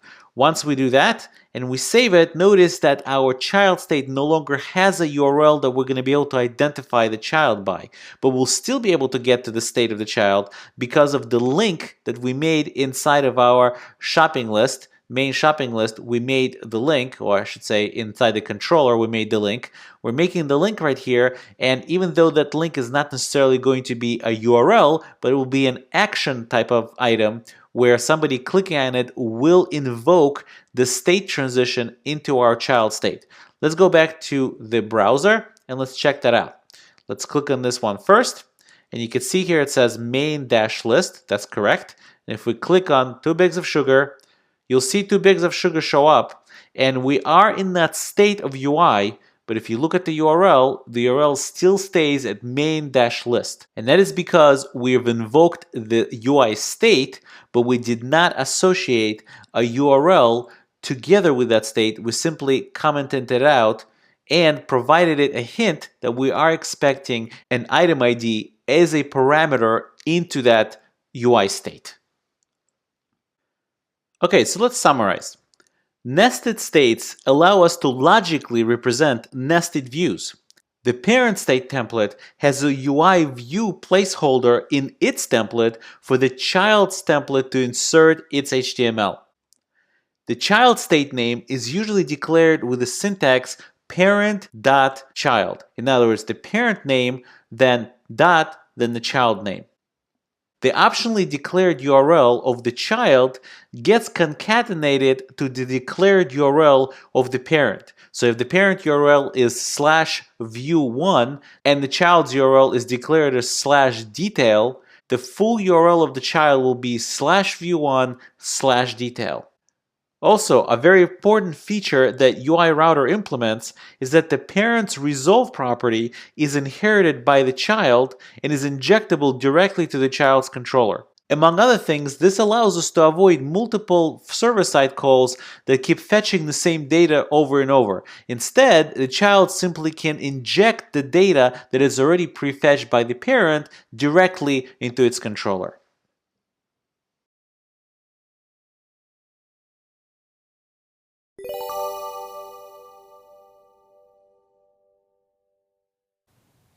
Since the router does a lot of things in the background, including potentially reaching out to a server and fetching data, it's very useful to be able to plug into different events that occur as the router performs its functions. All your router events are fired at the $root scope level. In other words, all events broadcast down the document object model tree for any node to potentially respond to the event. I'm not going to go over every event that the UI router provides, but let's take a look at some of the events UI router exposes that we will make use of in our example. For a complete list of the events and when they're fired, please see the UI router documentation. The first one is called $state change start. And that event fires when the state change transition begins. So if you know that it's going to be somewhat of a long running transaction or it's going to wait for some server responses, probably this is the time to fire off some sort of a spinner to let the user know that we're waiting for something. If you started a spinner when the $state change start event fired, now would be the time to turn it off since the transition is complete. The same goes for the $state change error. That fires when an error occurs during the transition. Now the UI router documentation points out an important point. If any errors occur in your resolve function, they will not be thrown traditionally. In other words, you will not see any errors in the console and everything will appear normal when in fact there's an error. You have to listen for the $state change error event to catch all errors that occur during state changes. If you wanted to catch the transition right when it starts and based on some data evaluation stop the transition from occurring, you can call prevent default method on the event object to stop the transition from going forward, essentially canceling it. Okay, let's get back to the code editor and enhance our shopping list application with some router events.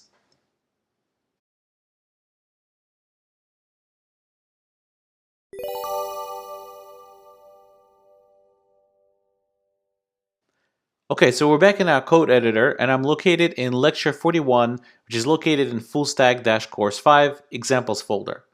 And this code sample is basically the same as lecture 40, but we're bringing our spinner back. Except we're bringing our spinner back and it's now going to respond, instead of to the custom events that we're throwing, it's going to respond to the events that the UI router is throwing. So the first thing we need to do is go to our shopping list module.js and import our spinner module. And we see here we're importing the UI.router and we're importing the spinner module as well. Now the spinner module is going to be slightly different. Let's go ahead and go to the component.js, which is where the main logic is located.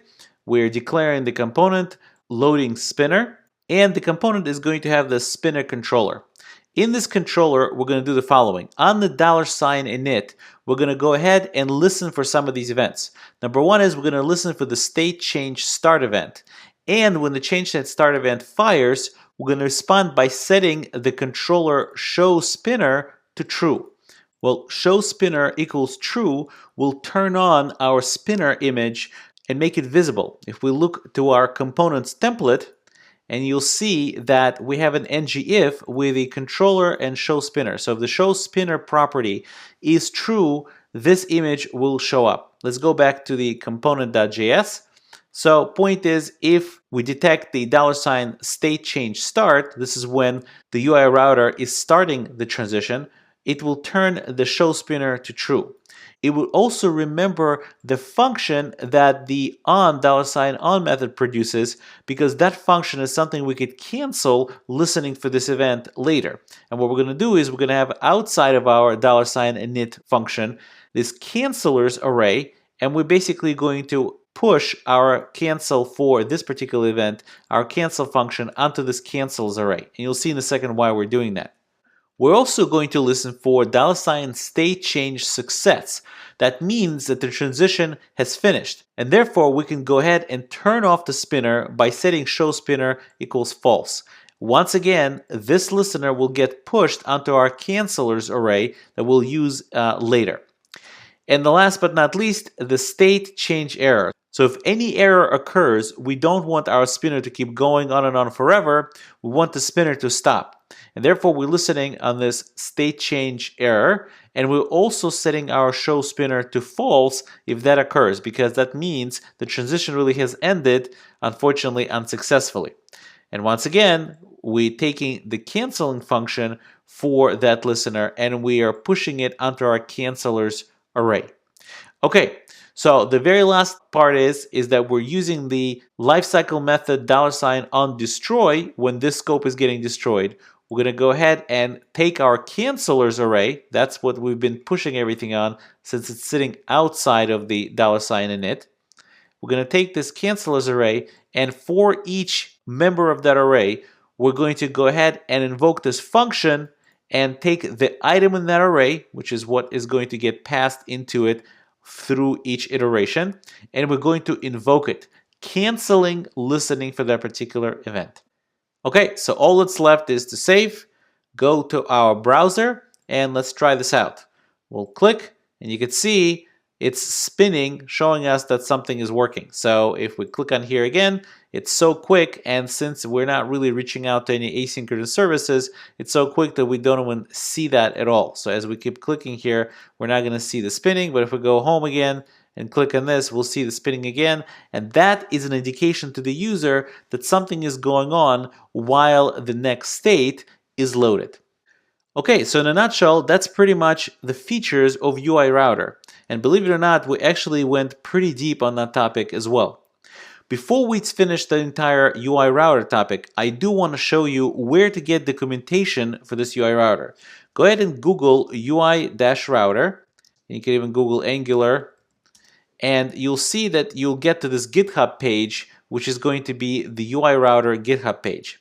What you want to do is, it's a little bit unfortunately confusing the way they've set it up here because there's so many versions flying around, and most of them, again, unfortunately, are pointing to the wrong one.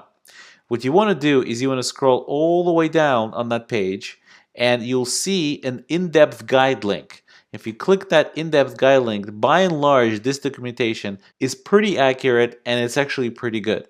Another thing to point out is that very soon, hopefully, the UI Router is going to release its 1.0 version. And the 1.0 version is going to be very much component-centric, which is something that Angular is really moving towards in Angular 2 and in Angular 1 as well. It's moving to the component-based architecture.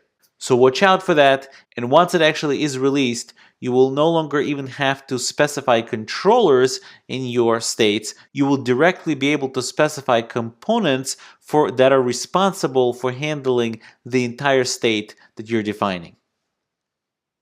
Okay, so let's summarize. UI Router exposes numerous state change events that our code is able to listen out for. All UI Router events are fired on the $root scope. There are several events in particular that we probably are interested in almost all the time. One of them is $state change start. That is the event that signals that the state transition has started. You could call event.preventDefault to prevent the transition from finishing. State change success indicates a successful transition end. And state change error indicates that the transition failed, including having some errors in the resolve. Now you need to listen for this particular event, $state change error, to catch all errors during state transition. For example, the errors that come out from the resolve functionality are not displayed in the console and are basically swallowed, and the only way you could look at them is to actually listen out for the state change error event of the UI Router.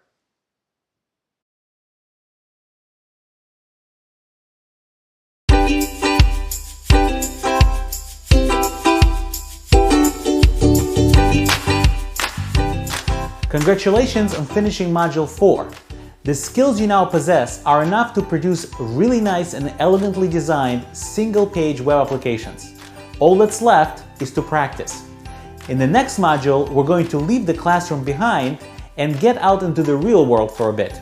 You will get to go on a fun field trip with me to meet with our real customer and get familiar with their business. Then you'll sit right next to me as I code up a real Angularjs application that will be used by real users. While I'll still be the one writing the code, you will get to observe a step-by-step creation of a real web application using Angularjs up close and personal. See you in the next module. This thing is hard to open. What? Come on.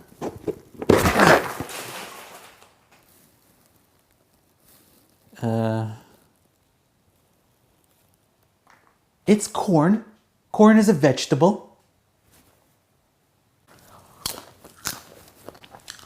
Yeah, corn is a vegetable.